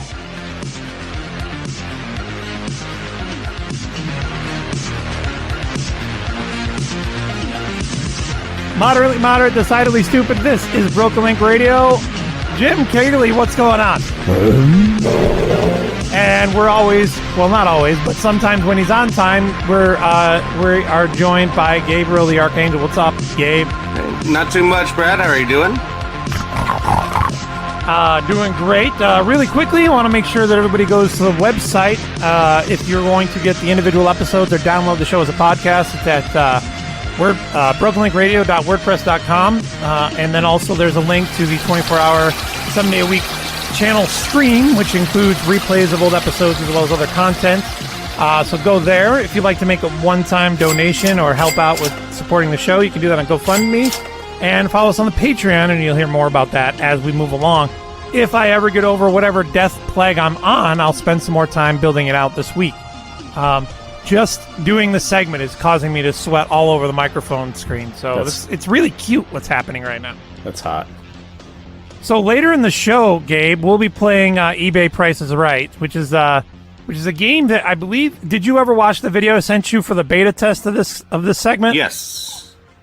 Oh, Jim, did you ever follow up with the beta test, or were you just trusting me that this was a good bit? No, you didn't send me the video, but I want to go back and look at it, but I didn't look for it. Oh, okay. All right. I thought I did. Anyways, it just reminds me that I just have to feel so bad for my mom sometimes. So she's got 2 sons that are talented in things that don't pay any money. So So my brother works as a pastor, and he hardly gets paid anything for it. And then I'm good at podcasting, which makes no money. So that's good. But what's really funny is my brother contacted me last weekend, and he does a religious podcast for his church because he's the assistant pastor of his church. And this, Gabe, is a church that Jim and I grew up in. And so what's sort of weird is that my brother is the assistant pastor of the church that we used to go to, right? And for a lot of reasons, I don't know how he does it. I really don't. But he called me and he said, "Hey, man, I got to do this podcast, and I'm struggling. I've got some writer's block for what to do." And I tell him, "Oh, well, I'm bouncing around this bit that we're going to do on our show. So here's what it was." I tell him we were going to do eBay Price is Right, which is the bit we're going to do today. Long story short, I explained to him how to do the bit. They do the bit. Selfishly, I figure, well, he's going to do it on this Christian podcast, which is going to be an entirely different audience than the one that we're broadcasting to. So this is a good way to beta test the bit. So in the back of my mind, I'm like, if this sucks, then I can just not do it on our show and nobody will know the difference. So luckily for us, it went well, which means we're going to do it today.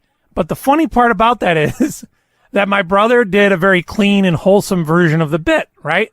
I thought it went pretty well. And then when I talked to him after the show, I said, "Hey, yeah, that worked out pretty good." Again, in the back of my head, thinking to myself, awesome. My brother was the guinea pig. Now I know that I can do this, maybe do it better. And then I said, but ours is going to be a significantly dirtier version. And it's going to have a lot more penis involved. Of course it will with you. Mega faggot. Yeah. So I'm like, my mom's got to sit through her two sons doing podcasts, which is like the worst form of income ever on the planet. And then one's going to be doing like the white knight version of that podcast, literally spreading the good news. And then there's me, where I do a podcast entirely about dick jokes in the 90s. Does she listen to every show? Yes. So yeah, it's just the horror, just sitting there just thinking about the one son that spreads the good news every Friday night, and then Brad every Monday has a podcast come out and just embarrasses himself and the family for life. But sounds good doing it. But speaking of the 90s, Gabe, it's 90s Day. Yes, it is.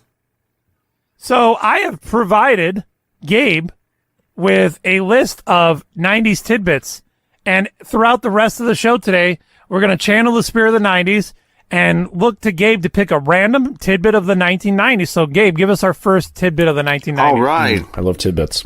In 1997, people sold Tickle Me Elmos online for the reasonable price of $1,500. It retailed for $30, but the hottest toy of 1997 holidays season soon became a scalper's dream. Our mutual friend Todd thought that Tickle Me Elmo was the funniest thing to have ever been released in retail back in 1997. I don't think I knew that. He used to, oh yeah, you do. He used to laugh hysterically about Tickle Me Elmo. He thought it was the funniest thing ever. Well, why? Did somebody have one? Well, no, I think that was after they had already been sort of, it's scarce. Like they became scarce very quickly. As he mentioned, they were like $1,500 online. Right. But did he just have the idea amused him? Yeah, the idea of Tickle Me Elmo, and then also wasn't Jingle All the Way loosely based on Tickle Me Elmo? The concept. Yeah, it probably was. There was all kinds of years over, that the hard to find Christmas gift, like the Cabbage Patch dolls and stuff like that. So it could have been based on any of those. Every year there's like a hard to find gift, Gabe. Yes. I just hope you're ready for this the rest of the show. Give me my next 1990s tidbit. I love it. In toy-related news from the 90s, people believe Furbies were spying on them. In 1999, people believed that Furbies contained computer chips so they could record words and repeat them. Obviously, that wasn't true, but the National Security Agency still banned people from bringing their Furbies to work. Goodness gracious! What was your favorite Furby myth back in the late 90s? I thought that was the only Furbies myth that there was. Oh, No. There was, first of all, there was the haunted Furbies. Furbies were haunted. Right. Then there's Furbies that were saying they were saying like dirty things on the down low. I read a story somewhat related that the CIA was once concerned that Furbies were spying on, were like a way to infiltrate U.S. homes and then get insider information.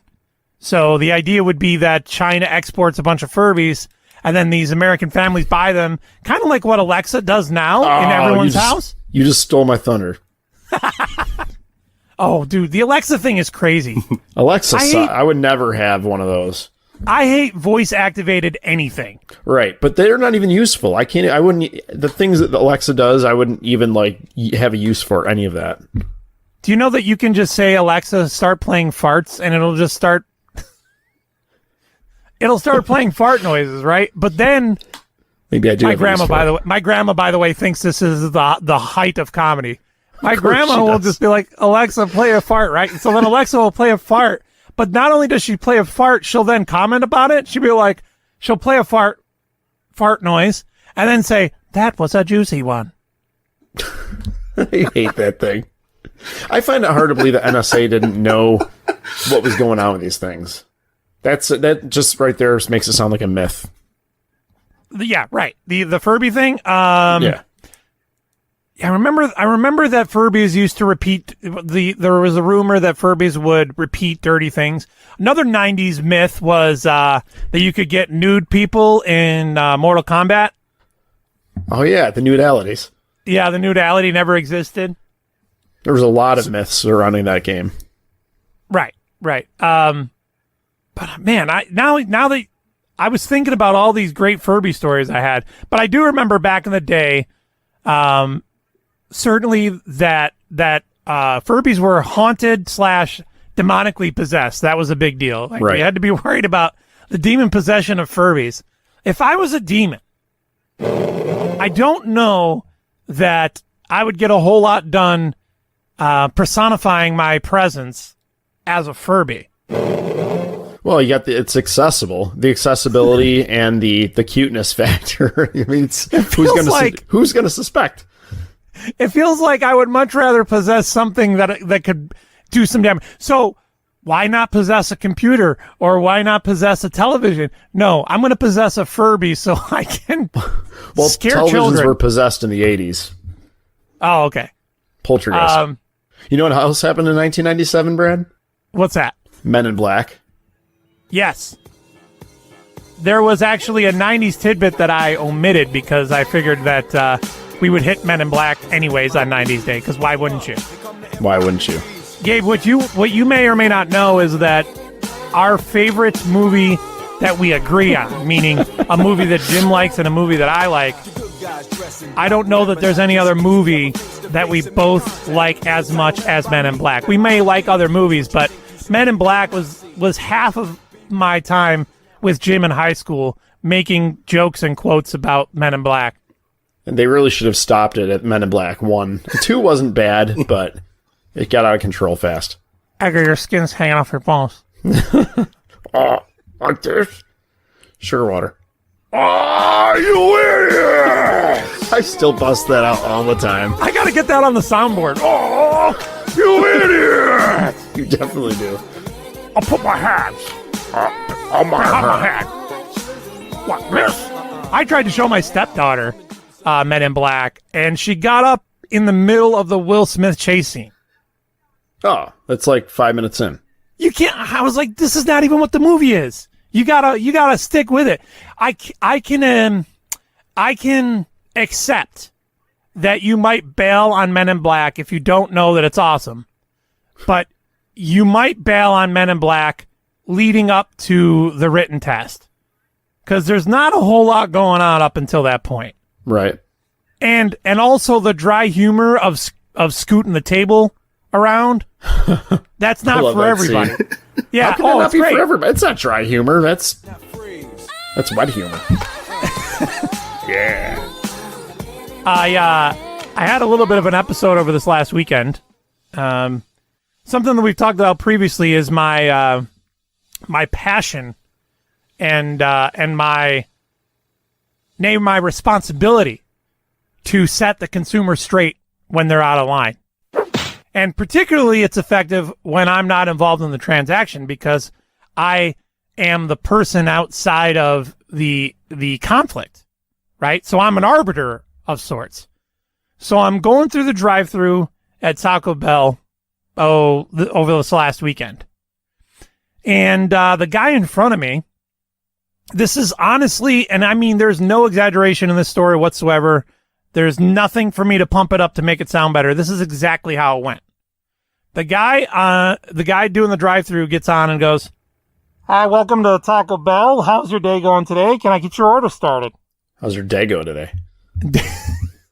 The customer in the car in front of us yells loudly, so loud enough that I can hear him in my car, even though he's a car ahead of me, and he's not talking in my direction. He goes, "Well, first of all, you can lower your volume. No reason to yell at me."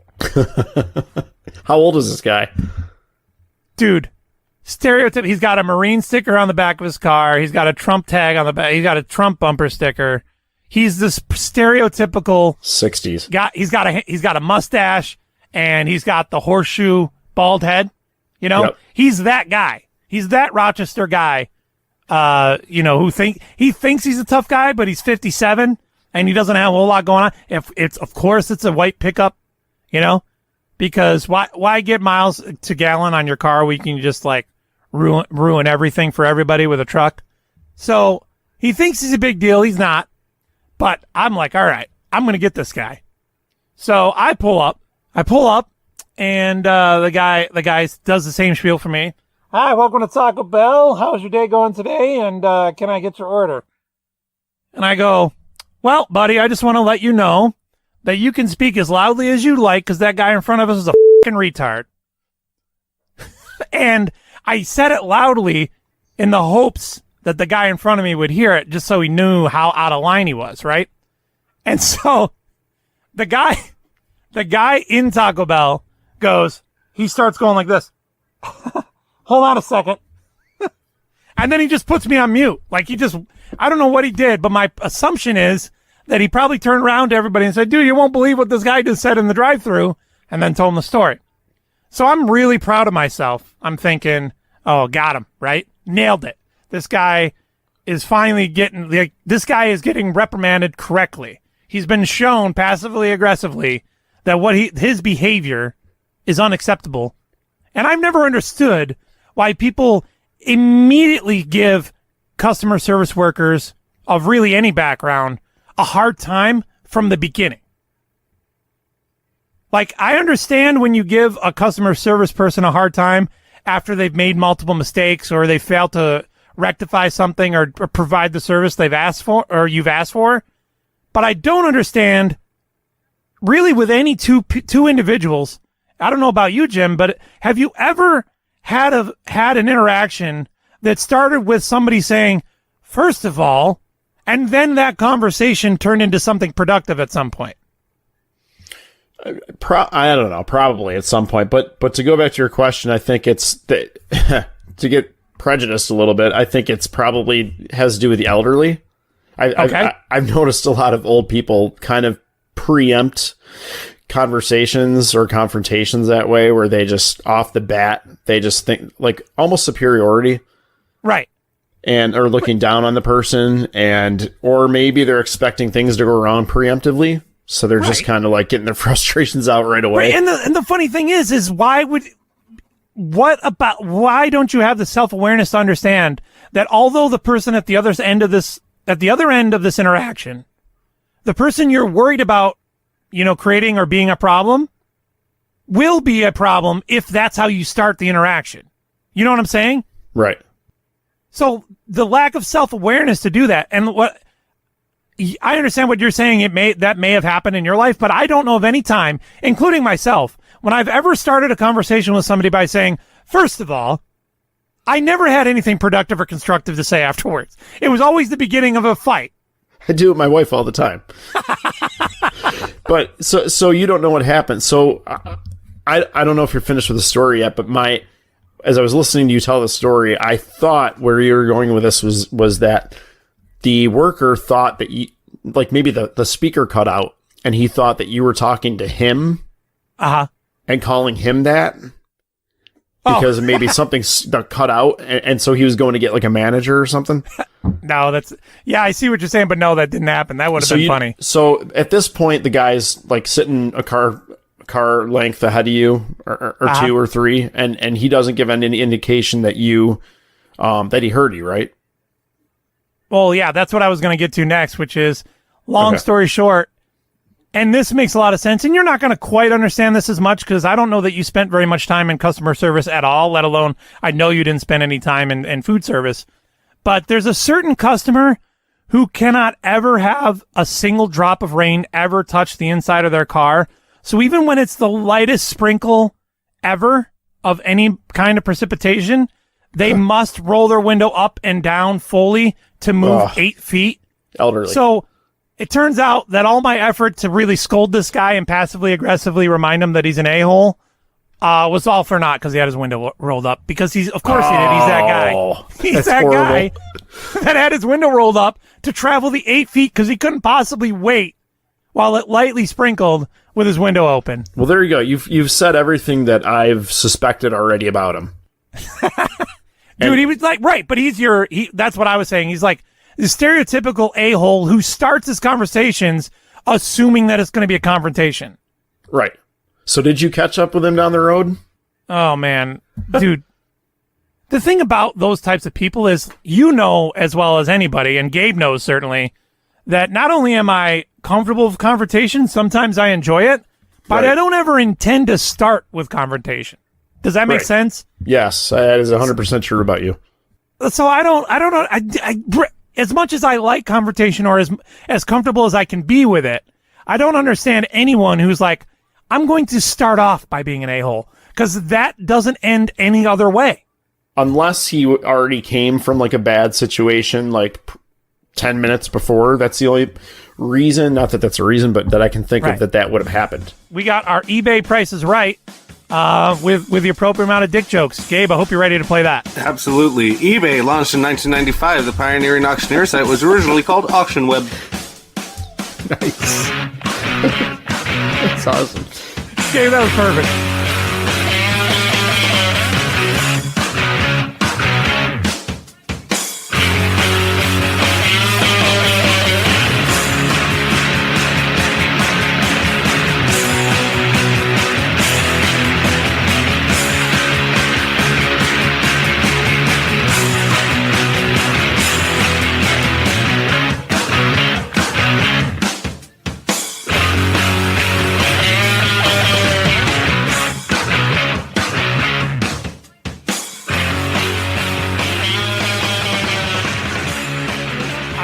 That's my least favorite thing about fax machines still being around in offices and stuff, is that it's like being in a room that's constantly haunted, because you can just be picking your nose or sloughing off in the office or talking to somebody, and all of a sudden you just have a fax come in, and it's been so long since the last time you had a fax come in, because nobody uses fax machines anymore, that it's like freaking you out.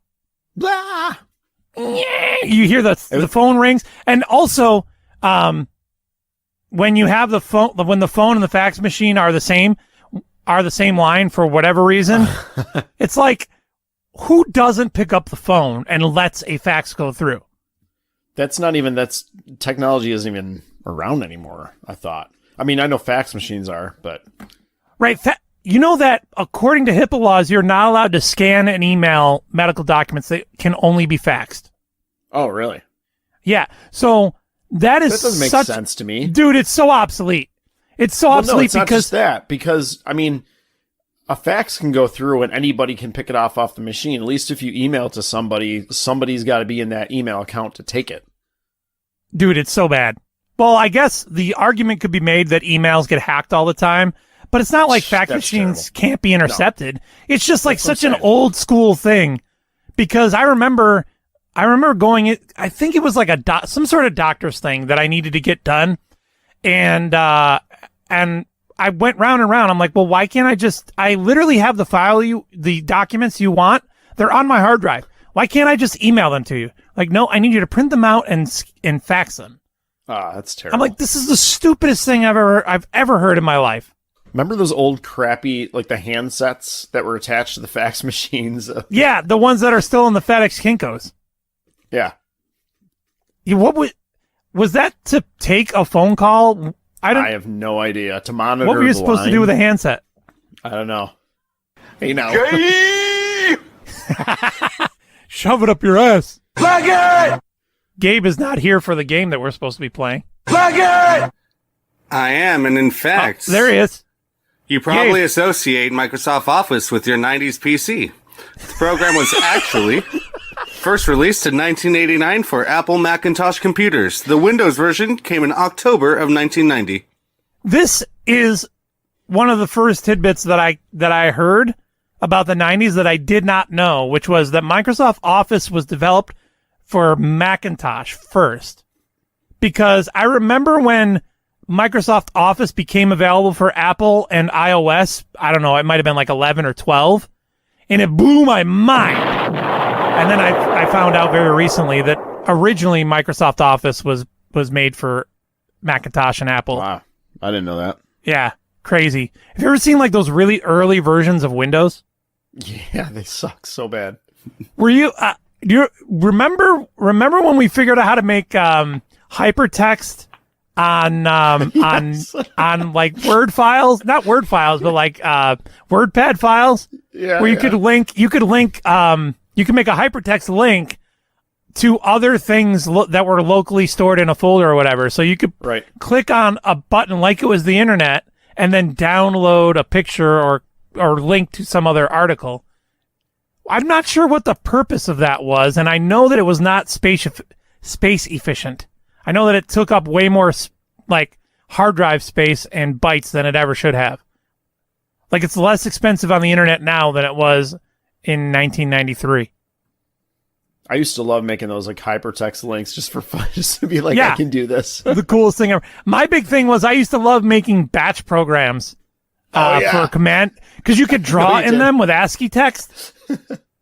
No. Remember I made a really cool, you didn't even think it was cool, but I made like a really cool Doom launcher that had like a Doom graphic that showed up, and you could press 1 for Doom 1, 2 for Doom 2, and then I like remember that. 3 for Doom Eternal, not Doom Eternal, but Eternal Doom or something. Yep.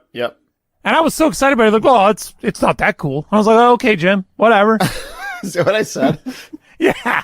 I was like, I thought it was cool. It's like the first thing I ever did that was any type of coding.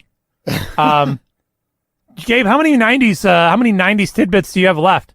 A whole slew of them. Were you talking about QBasic? Is that what you were just referring to? Like, or just actual command prompts? QBasic is just basic, but batch files and batch programs are their own just language. Through the actual operating system, then you were doing them, right? No, it's really just a way. They're called batches because really what they are is just a batch of command prompt orders. So you could use a few basic commands to make DOS do certain things. So you could also do things like draw out stuff in ASCII. I had to mention this. Remember last week when I mentioned, or I don't know if it was last week or 2 weeks ago, we talked a little bit about the show feedback, and somebody said they were curious as to when the show actually got good. Now it is. And it was because I was going into detail. I was going into detail about that MP3 recorder and such. I never mentioned how little anybody cares about the time that I tried to talk about baseball for like 5 minutes on the show. Baseball. It was like you two guys were sitting there with your hands in your pockets, and like people.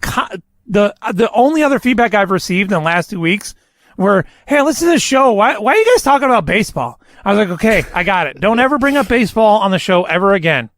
Thank you, whoever you are. Thank you. Jim and Gabe don't care, and nobody that ever listens cares one bit. I was like, "Wow, man, people aggressively." I don't know why you like baseball. See, you say you're so smart, but right, but. I mean, I love baseball, but I didn't realize that people were aggressively apathetic, which I know is an oxymoron, but like Yes. the level of disinterest in baseball is almost like intense. What do you care? It is, because it's an equal and opposite reaction to the thing itself. It's that bad. What do you care? All right, so Gabe, are you ready to play the latest and greatest in podcasting and audio entertainment, where we play eBay Price is Right? Yes, I am. All right, so this is going to be a best of 7. I've got 7 items, and the basic Price is Right first round rules are going to apply. Anybody who goes over will be disqualified unless you both go over. In the case that both of you go over, the person that is closest will win that round, just because I don't have more than 7 objects. So what I did is I went through some items to purchase. They are available right now on eBay, and the listed price, not the bidding price, but the asking price is what we're going by in each of these cases. So you might see an item that you think is only worth $2, but again, we're looking for what the eBay seller has the listed asking price as. Does everybody follow so far? Yeah. Okay, and the winner best out of 7 will be the winner of eBay Price is Right. And our first item, if I can just bring it up here. I have a quick question, Brad. Is the listed Of price course you do. different than the buy now price? Like the buy it now? I went with just the listed asking price. I'm not sure. I didn't even look as to whether or not it was the buy now price or not. Okay. This is so 90s. Jim, did you know that in 1990, NC-17 became an official movie rating? The first movie to get the rating, you ask? 1990s, Not only Henry did I and not June. know that, Gabe, but it had nothing to do with what we're talking about. Hold on, I want to guess. Okay, What is the Elizabeth Berkley movie? Showgirls. No. Okay, how about the Demi Moore movie? Striptease. No. Okay, go ahead. 1990s, Henry and June. Don't know what Jim, that did is. you ever go to Blockbuster Video to rent Showgirls in your I'm a life? dancer. No, I did not.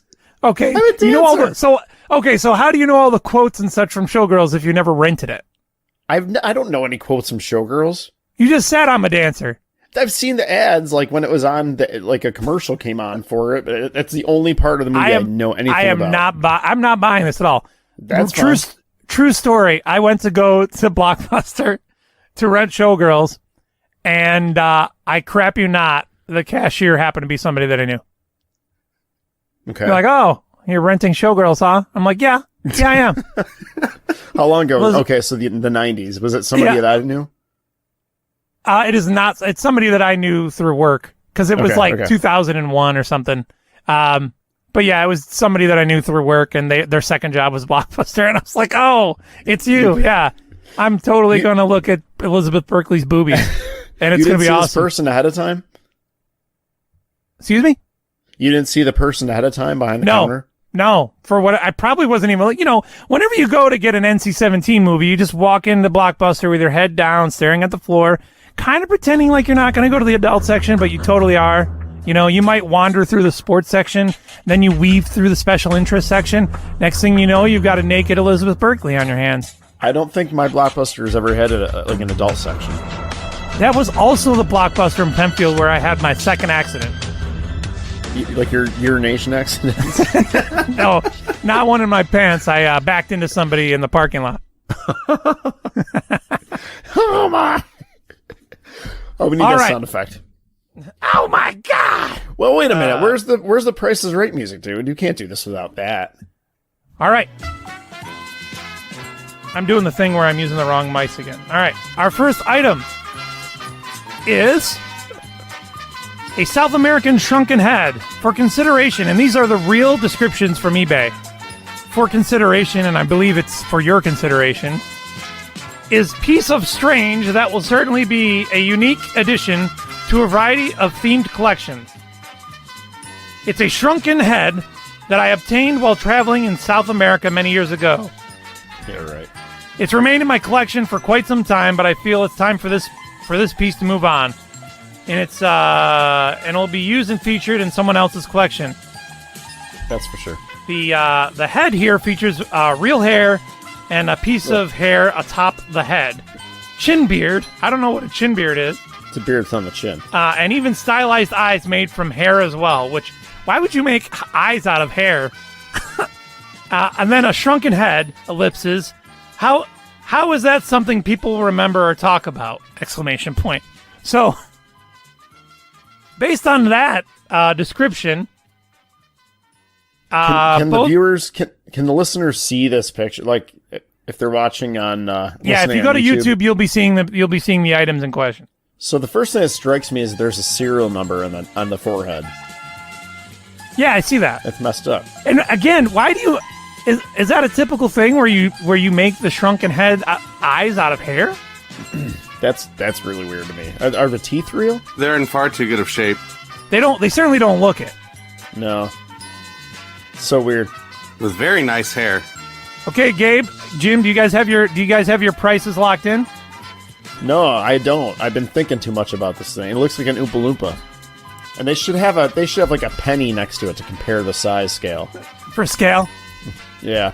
All right. So, okay, I'm locked in. Gabe, lock in your price. Let me know when you're ready. All right. Well, if Chris Wiggs invented the Polly Pocket after making a dollhouse for his daughter in a powder compact, such an idiot.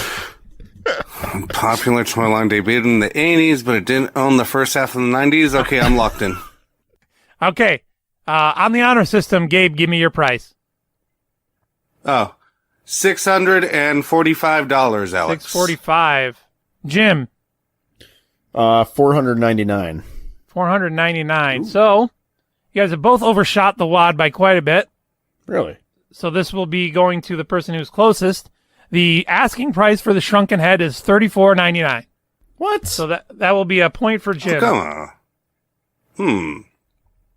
There's a very good deal on shrunken heads. Yeah, if you're in the shrunken head market. Is this simultaneous bids? Like, can I reactively bid to Gabe's bid? No, you guys are supposed to be locked in prior. Because that defeats the strategy of bidding $1. $645. Yes, and I know. one. We're not. I am intentionally defeating the strategy of bidding $1. Hate you. The dumbest strategy in all of games. If you understand anything about game design. Okay. That makes no sense. Our next item is the Sweet Cheeks cushion. It is a seating cushion that emulates a tram stamp over a exposed thong. I'd buy it right now for $50. Made from foam, it is made to look like a butt that is wearing a red G-string thong with a tramp stamp tattoo of tribal art with a black heart. It's actually very 90s. Great for bleachers, outdoor chairs, or even great for gardening. This item brings fun to those that see it. And man, oh man, does it look real when you sit on it. Made by Big Mouth and blah, blah, blah. The review that I was able to find for this item says perfect condition and completely hilarious when I had my sister sit on it. So these are the descriptions on eBay. Yes. Okay. All right, let me know when you guys are ready to bid. Okay, I'm going to go with my first instinct. All right, Jim is ready to bid. Gabe. Yes, I'm ready. All right, Jim, go ahead. $49.99. $49.99 is where Jim's in. Gabe. I'm going to say $14.99. $14.99, and Gabe is gonna win. I'm over. Yeah, because you're over. The actual asking price for this seating cushion that looks like white trash is $26.95. Ooh. And we're on to our next item. I say don't sell yourself short, but I kind of liked this one. When I came across it. This right here, it's our game is tied up 1-1 apiece. Is a fake positive pregnancy test. Oh, that's great. It's a home pregnancy test that is always positive, ladies. That is always positive.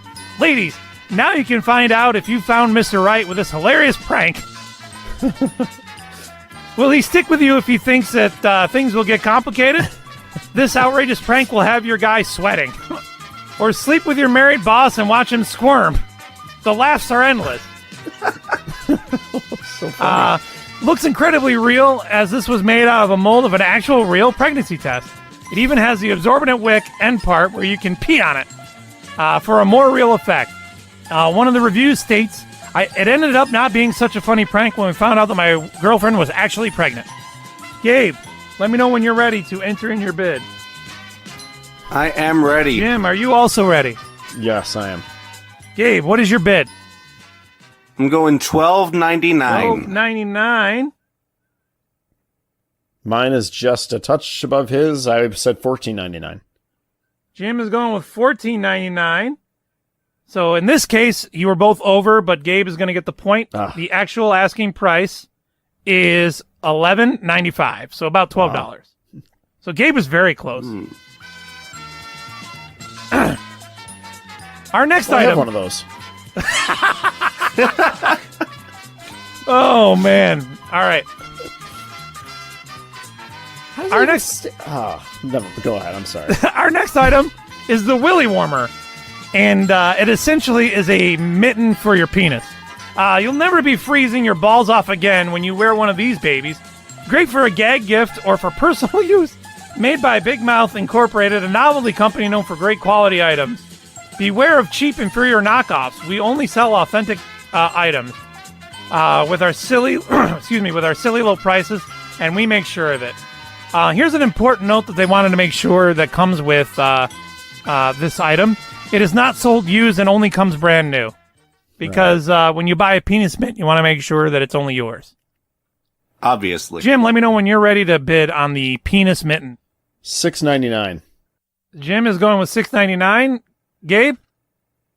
I'm going with $15. All right, $15 for Gabe, and that gives the point to Jim because the actual asking price is $10.84, which is a weird asking price. Now here's one of those ones that's not really a jokey type of thing, but it is relatively interesting. The next item on our list is the newspaper of the last public hanging in America. This is the 40-page newspaper. It's offered in its original historic and collectible form from the Detroit News from August 14th of 1936. The front page has the infamous photo of the last public execution in the United States. This photo measures blah blah. This photo was published on the same day of the execution in Detroit. It's considered a relatively rare newspaper.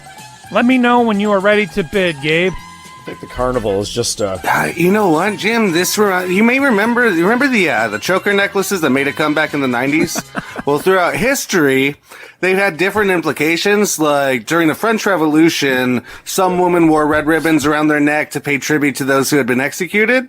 In the 1800s, it was a way to identify prostitutes. So because it's 90s day, right? And that's what that reminded me of. Yeah, so I'd say I'm ready to bid. I remember hearing that. I remember hearing that before. That like people used to say, "Oh, you shouldn't wear chokers because that's supposed to denote a prostitute," and it turns out that that's true. That's hot. Gabe, what's your bid on the last real photo of American hangings, public hangings? I will say $41. $41 for the newspaper. News. So basically, you're willing to pay $1 a page. Yes. Jim. Okay, I came up with $31.58. Nice round number. $31.58. Gabe is going to get this one as well because the actual asking price is $68. Wow.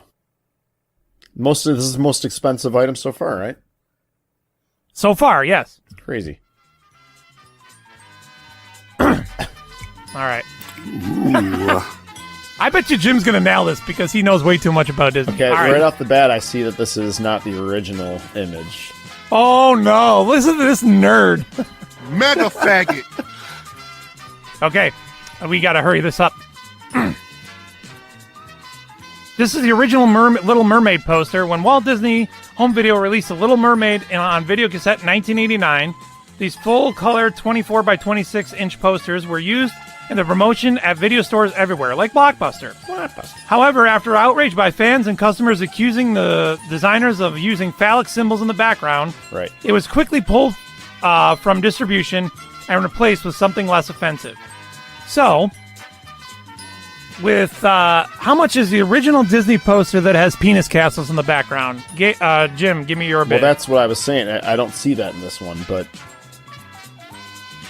so they're saying this is an original? Yes. Now they're lying, but I would say let's go with $69, man. $69. And Gabe, what is your bid for the supposedly original penis-shaped castle Little Mermaid poster? I'm going to say $8. They know what they're doing. $8. And the original asking price is $24.99, which means that Jim went over and Gabe wins again. And out of best of 7, 1, 2, 3, 4, Gabe has beaten you yet again, Jim. How do you feel about that? Well, at least you didn't give him like 3 points in the last question on this one. Yeah, I think I even gave him an extra point last week that he didn't earn, because I think I gave him credit for you said 3. Hank Williams, and I never asked him about Hank Williams last week. Oh, okay. He's a dead Jew. Do you feel better about it now? Yeah, definitely. Tons. Hank Williams is not a dead Jew, dude. He's simply dead. He's simply dead. He's dead, Jim. That's what it says on his tombstone. All right. We got Gabe's news and notes coming up next, and that is our eBay prices, right? It will take me another month to ever find 7 quirky items on eBay ever again.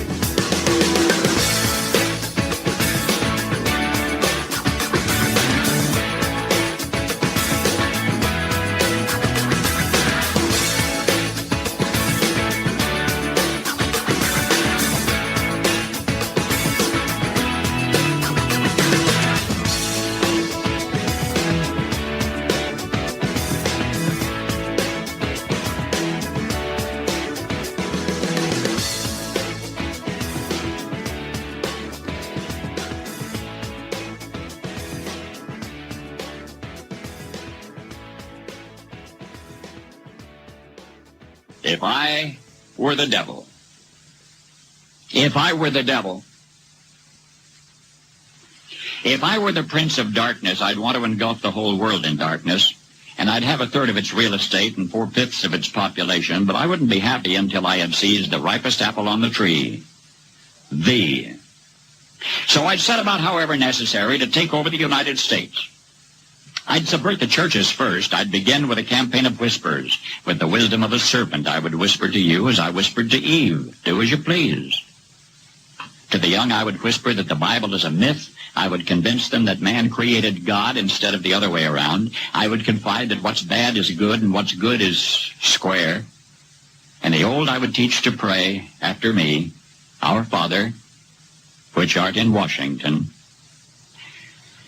And then I'd get organized. I'd educate authors in how to make lurid literature exciting so that anything else would appear dull and uninteresting. I'd threaten TV with dirtier movies and vice versa. I'd peddle narcotics to whom I could. I'd sell alcohol to ladies and gentlemen of distinction. I'd tranquilize the rest with pills. If I were the devil, I'd soon have families at war with themselves, churches at war with themselves, and nations at war with themselves, until each in its turn was consumed.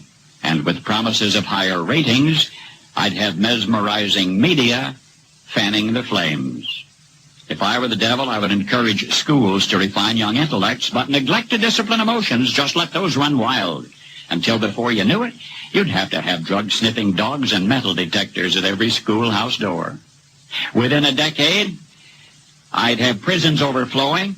I'd have judges promoting pornography. Soon I could evict God from the courthouse, then from the schoolhouse, and then from the houses of Congress. And in his own churches, I would substitute psychology for religion and deify science. I would lure priests and pastors into misusing boys and girls and church money. If I were the devil, I'd make the symbol of Easter an egg and the symbol of Christmas a bottle. If I were the devil, I'd take from those who have and give to those who wanted until I had killed the incentive of the ambitious. And what'll you bet?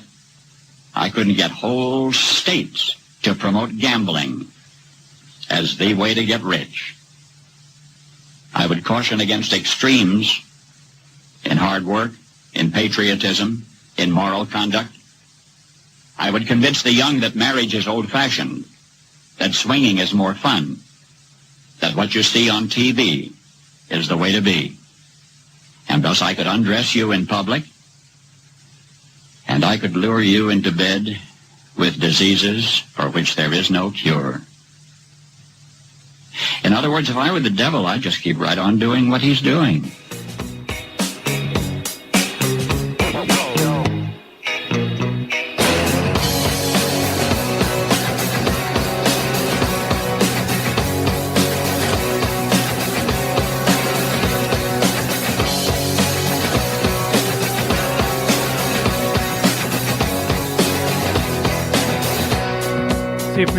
See if we can do this. I'm going to do a real live fade and everything. You ready?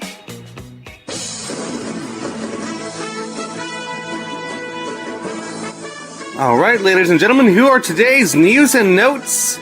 Out of Wilmington, Delaware, from the UPI, a Delaware woman said doing a favor for a neighbor paid off when she ended up winning a $250,000 lottery jackpot.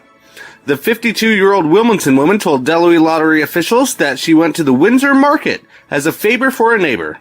One of our neighbors who lives in my building and is a friend asked me to go to the store for them. While I was there, I'd figured I'd get a ticket or two for myself, the woman said. She purchased 2 Money Frenzy scratch-off tickets, and one turned out to be a $250,000 winner.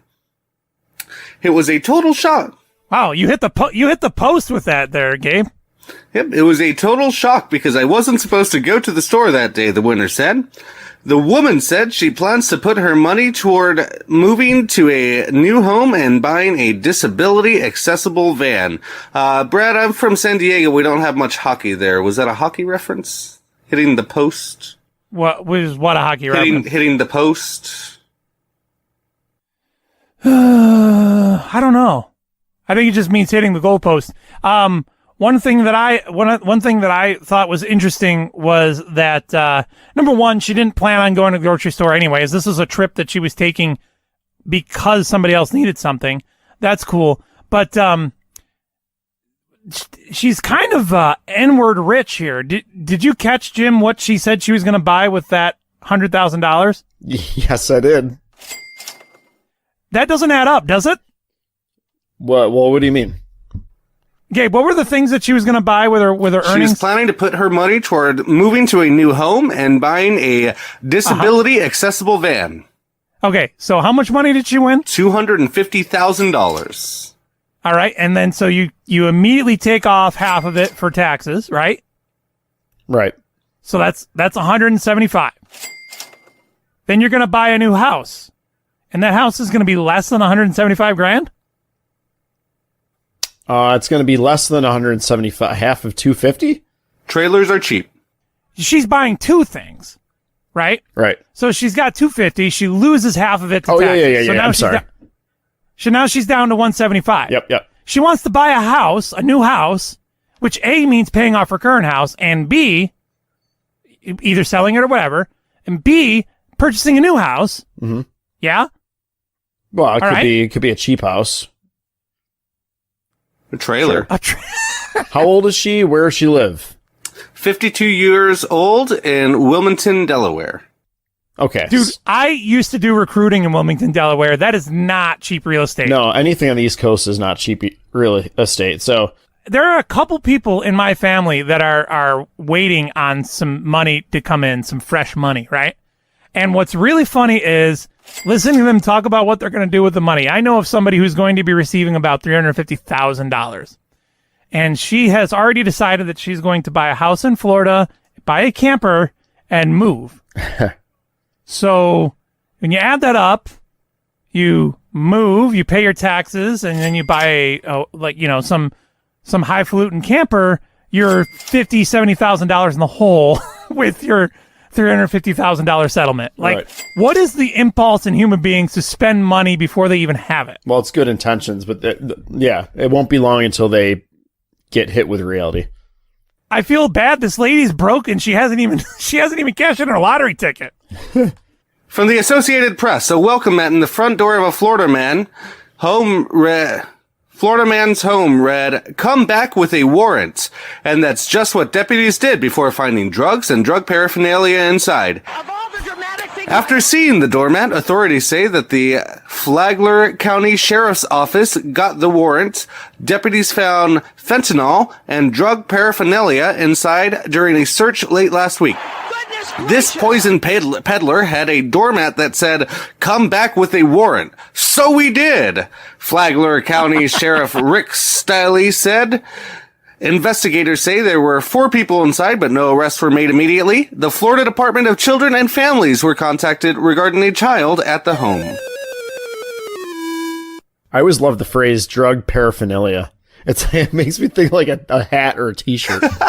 Whenever somebody gets charged with drug paraphernalia, I'm so confused as to what that means. Like, is a bong drug oh boy. Is a bong... Okay, it is. I think so. Why doesn't anybody ever get arrested for having a bong? They do. They call it paraphernalia. So if you have a bong in your car, then you can be charged with drug paraphernalia. I would imagine. I believe so. Why not? Okay. Because I've only ever heard of somebody being charged with drug paraphernalia with like hardcore drugs. Oh, okay. You know what I'm saying? Like, so if you have a syringe, like a syringe is a syringe, right? What I'm saying is, and you can absolutely use a bong or a hookah without using marijuana. As a matter of fact, that's one of the ways that smoke shops and glass shops get away with it, is that technically speaking, you do not have to smoke marijuana to use a hookah or a bong. Otherwise, they would not be allowed to sell it. Do they make the assumption after they have a charge, like a drug charge, that paraphernalia is an add-on?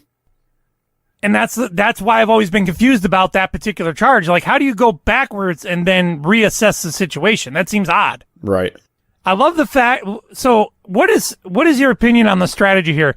Do you think that the welcome mat that said "come back with a warrant" was an attempted irony to like hide in plain sight, or are they really just that stupid? I think they're that stupid. Yeah, that's what it sounds I mean, like. it would be kind of a funny welcome mat, except for you're hiding a drug operation in the house. It was probably a Christmas gift. I feel like that you might be able to have that welcome mat if you're like a doomsday prepper, but if you're a drug dealer, it's probably not the best thing. Yeah, good for point. your welcome mat, which is surprising. That's why I wonder if the thought process really was, if we put the welcome mat out there to ask for a warrant, then they'll never think about getting one. Or that these guys definitely don't have anything to hide because they're inviting us to come into their house or to come back. That's what I meant by hiding in plain sight. Yeah. I just love that the police department said, well, they put a welcome mat out to say to come back for a warrant, so we got one and we did. It's like, oh no. You imagine being in that house when the police showed up with a warrant. It's like, they really did it? No kidding. How many times have they avoided warrants because of that welcome mat? Next story out of Vallejo, California, from the Associated Press. I am the great Buddy Vallejo. A planning commissioner of... Where I come from, we have no teepee for my Vallejo. A planning commissioner of Vallejo, California, has resigned after throwing his pet cat and apparently drinking a beer during a Zoom meeting between city officials that was made public, according to a newspaper report. Brad, I believe you have the video. I feel like Zoom is like creating all kinds of problems. Like this is the new age of social media problems with Zoom, and like not invasions of privacy, but just like personal faux pas. It's an exposure. I love Zoom. Yeah. Blatzer was also seen sipping from a green bottle during the meeting, the Times Herald reported. After the conference ended, he could be heard making derogatory remarks.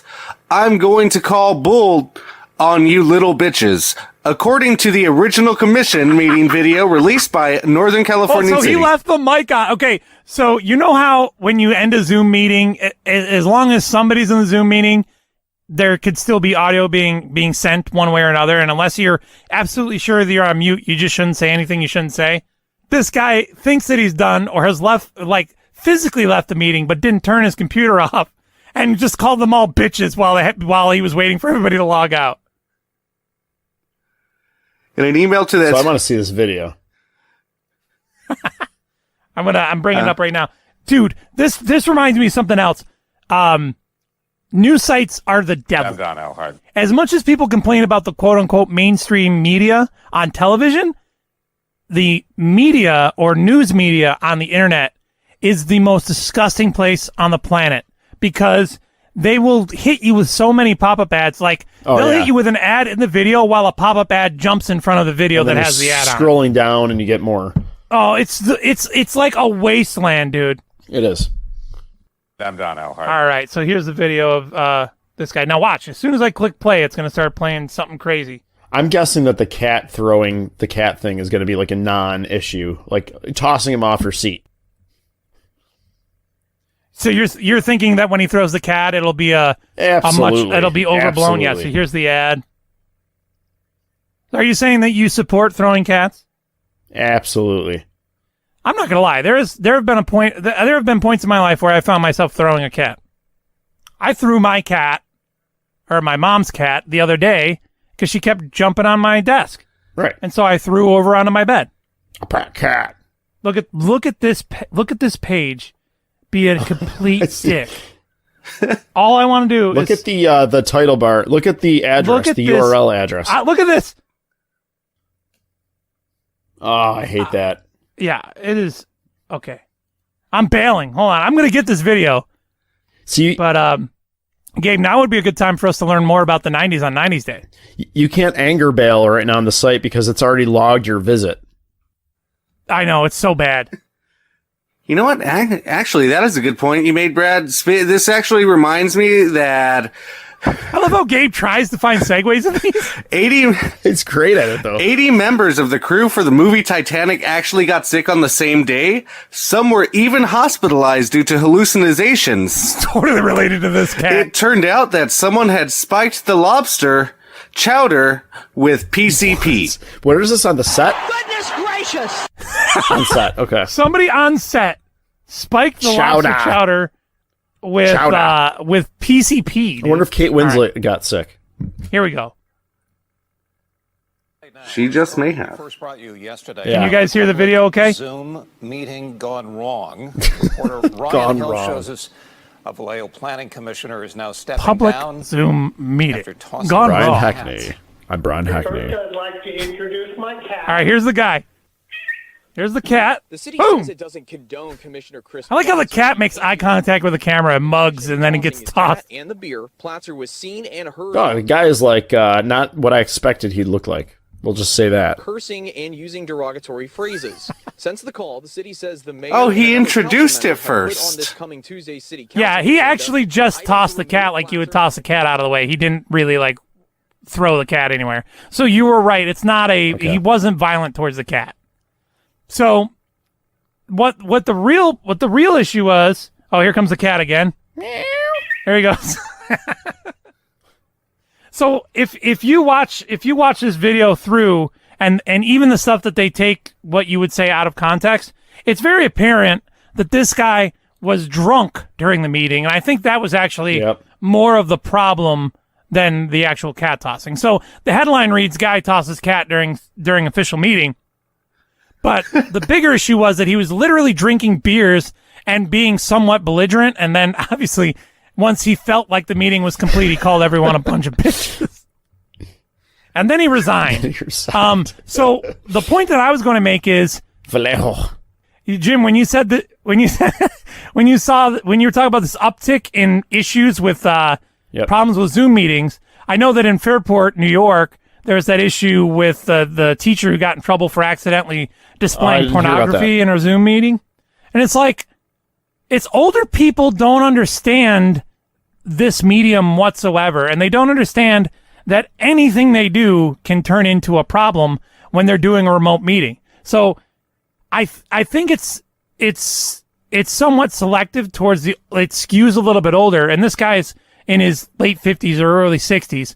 So the idea of a remote meeting where a camera and a microphone is on him at all times, they have a hard time registering that even though they're in their home, the rules of an actual meeting apply, despite the fact that they don't have to wear pants. So when I would do work as a recruiter, I would run into this issue where I would schedule an interview for a professional position and people would answer their Zoom meeting and like, yeah, Brad, go ahead. I'm doing some gardening.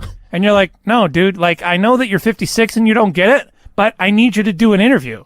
Just because I'm not there doesn't mean it isn't a meeting. That's what this whole thing with working from home where, people aren't used to this.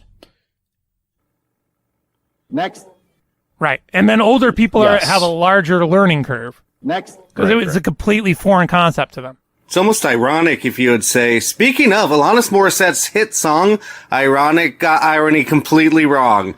No, a traffic jam when you're already late isn't actually irony, it's inconvenience. But Morissette does note that it's ironic that a song called Ironic is not filled with ironies.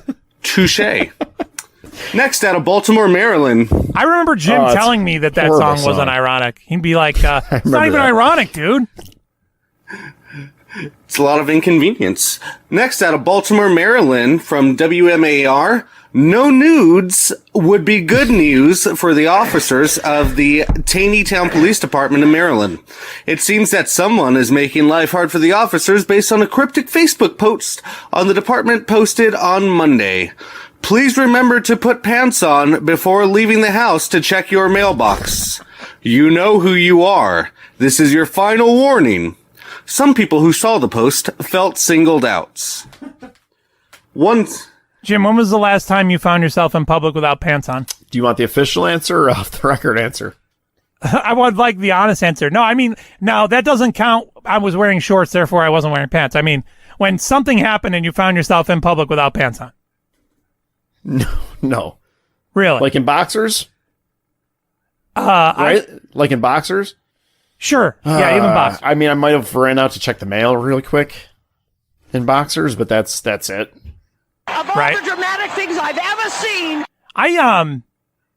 I feel like cartoons gave me as a child a false sense of security about boxers, because obviously when you wear boxers, the flap has no control whatsoever. The fly just does whatever it wants.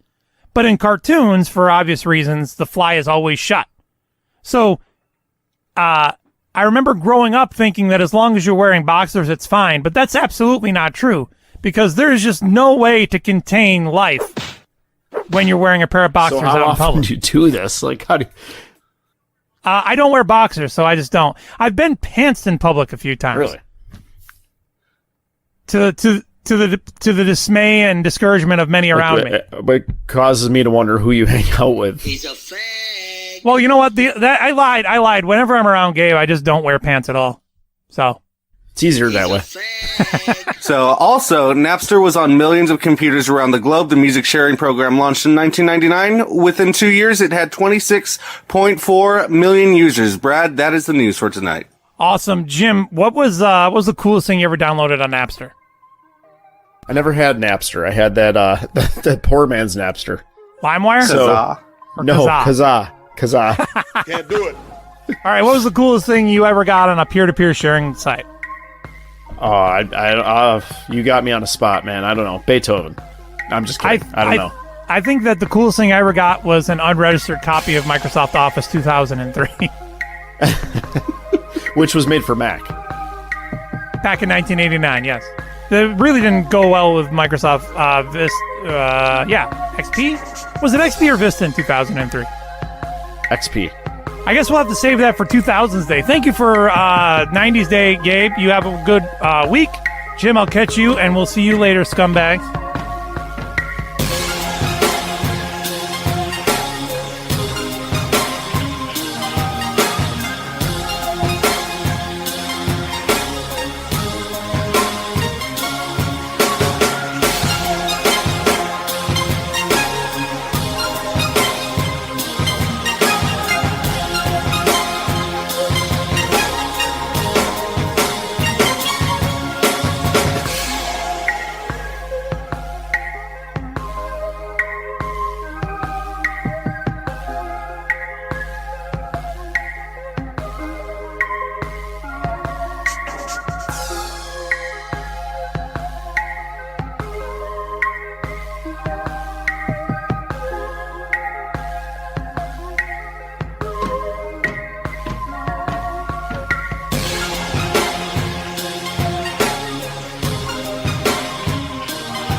we take you back now to the auditions for Star Trek The Next Generation. Okay, people, today we're auditioning the part of Captain Picard. Please read the line in the script. The guy in the bow tie? I'm Jean-Luc Picard, captain of the Enterprise. Thank you. You, sir. Next guy. I am Jean-Luc Thank Picard. you. Okay, you, sir. Bald guy? I'm Jean-Luc Picard, captain of the Enterprise.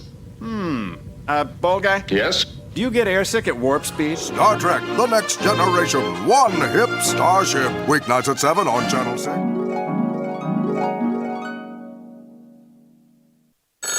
Missing persons. Missing persons? Missing persons. My wife is missing. Your wife is missing? My wife is missing. When did you last see her? 4 o'clock. 4 o'clock. 4 o'clock. Where's your TV, sir? The bedroom. Have you looked in the bedroom, sir? No. She's probably watching Matlock. Matlock is on at 4 o'clock? Every weekday at 4 on Channel 2. Go check your bedroom, sir. I'll wait. Okay.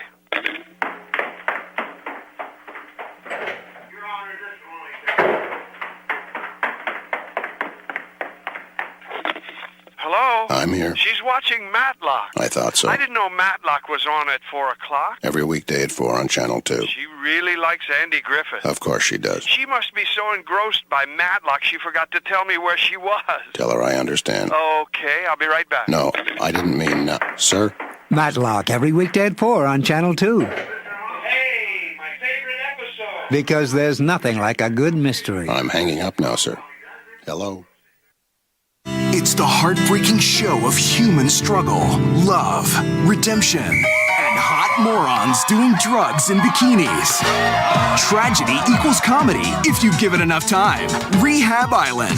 We've put Darwinism into the ultimate struggle as people battle addictions and each other in this hit competitive sobriety show. We take people to the limit, push them over it, and run commercials in between. Alliances form. Get out! Get out of this hut! Loves are lost. I thought you loved me! I love the coke! I love cocaine! Hearts explode. And contestants flatline. Rehab Island. Reality finally gets real on CNT. At Fly US, your business is important to us. That's why we treat you like shit. We know you have a choice when choosing an airline: awful, dreadful, or terrible. And we promise you, we're striving to be awful. Fly US. Sit back, relax, and shut up. Beat Yourself Up hotline. Is this the Beat Yourself Up hotline? Yes, sir. If you'd like to beat yourself up, this is the place to do it. Okay, I'd like to beat myself up now, please. Go right ahead when you're comfortable. I am so stupid. I can't believe how stupid I am. What an idiot. I left all my holiday shipping until the last minute again. Now it's a huge hassle. Why do I have to do this to myself every year? When, oh, when will I learn? You beat yourself up very well, sir. Thanks. But maybe you should just log on to smartship.com. Smartship.com? Right. Type in your zip code and smartship.com tells you the fastest, easiest, most affordable way to do your holiday shipping, even at the last minute. Wow, smartship.com. Mm-hmm. Why didn't I think of that? Well... Why do I have to have somebody else tell me what to do? Oh, sir. When, oh, when will I ever have an original thought? You're really good at this, sir. I've been told it's a gift. Smartship.com, the way smart shipping is done.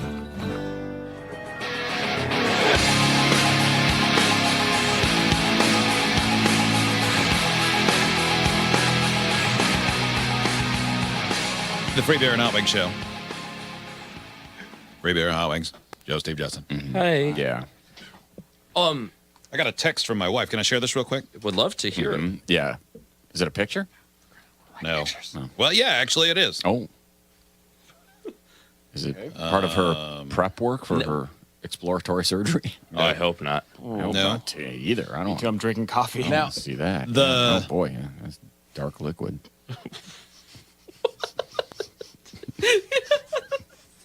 What are you going to do to us? Steve, you're probably if anyone on the show can relate to what I have, it would most be you, but I'm not even suggesting you will. But Lola, your dog, was your dog before you knew Annette. Now, I'm sure you guys would say it's our dog now. Yes. I know Annette loves Lola very much and babies her just like she would her own. But just like her cat's, well, now cat, but yeah, it was hers. Yes. Because she got it before we met. But is it like but it's more of like it's still a stepchild thing, right? Like you don't love the cat like you would your own dog. What? I do.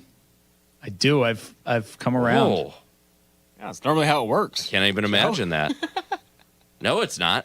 That's why that stereotype exists. Step parents hate their kids that aren't theirs. So yeah, they can never love them quite as much. In our house, even the way, now at this point, these are all pets we've adopted together. But somehow, without it being spoken, the cats are hers, dog is mine. Mm-hmm. Mm-hmm. That's because dogs are boys and cats are girls. I guess. Yeah. Boy, my parents certainly think so. Yeah. Boy, it's crazy. So if the cat does something, then maybe this is just me, I feel like look what your cat did. Mm-hmm. And if the dog does something, I feel like it's my fault. Oh, I thought you were going to say, look what your dog did. No. No, I do that all the time. So I got this text from her that says, Howard, our dog, ate my bleeping retainer. It'll cost hundreds of dollars to replace. The dog's got straight teeth, though.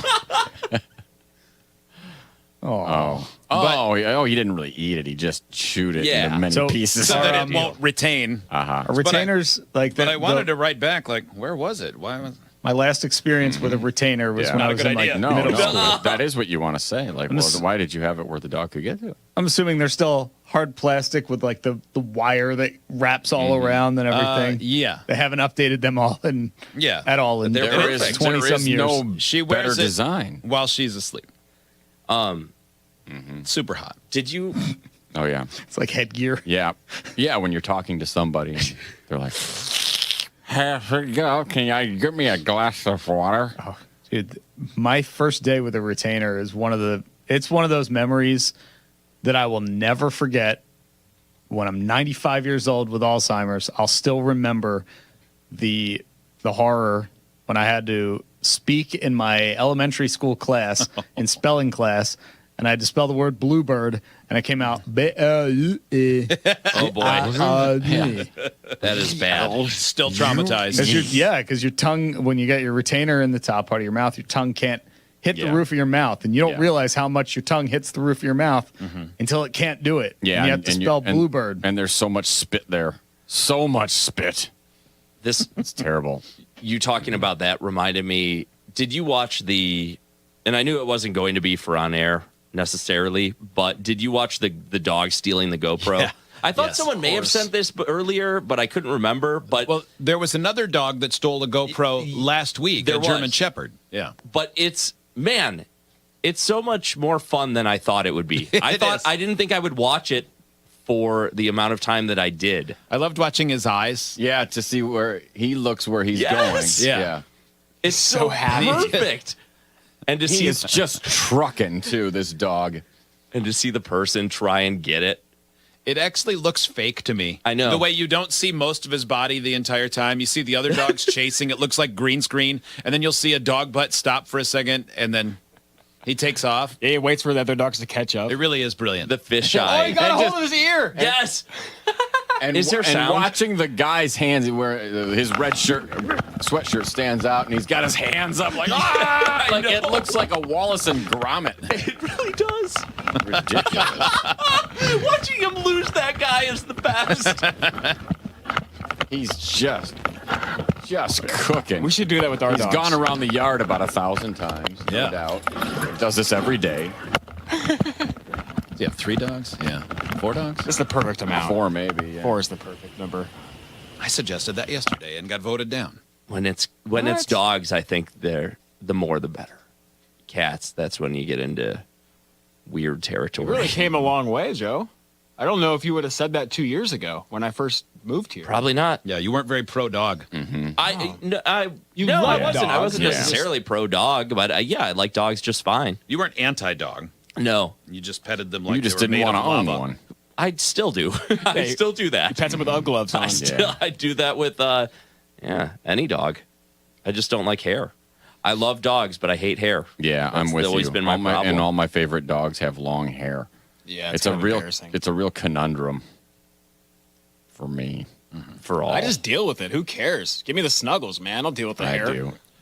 See, like for me though, I didn't grow up in a house that had animals at all, like at all.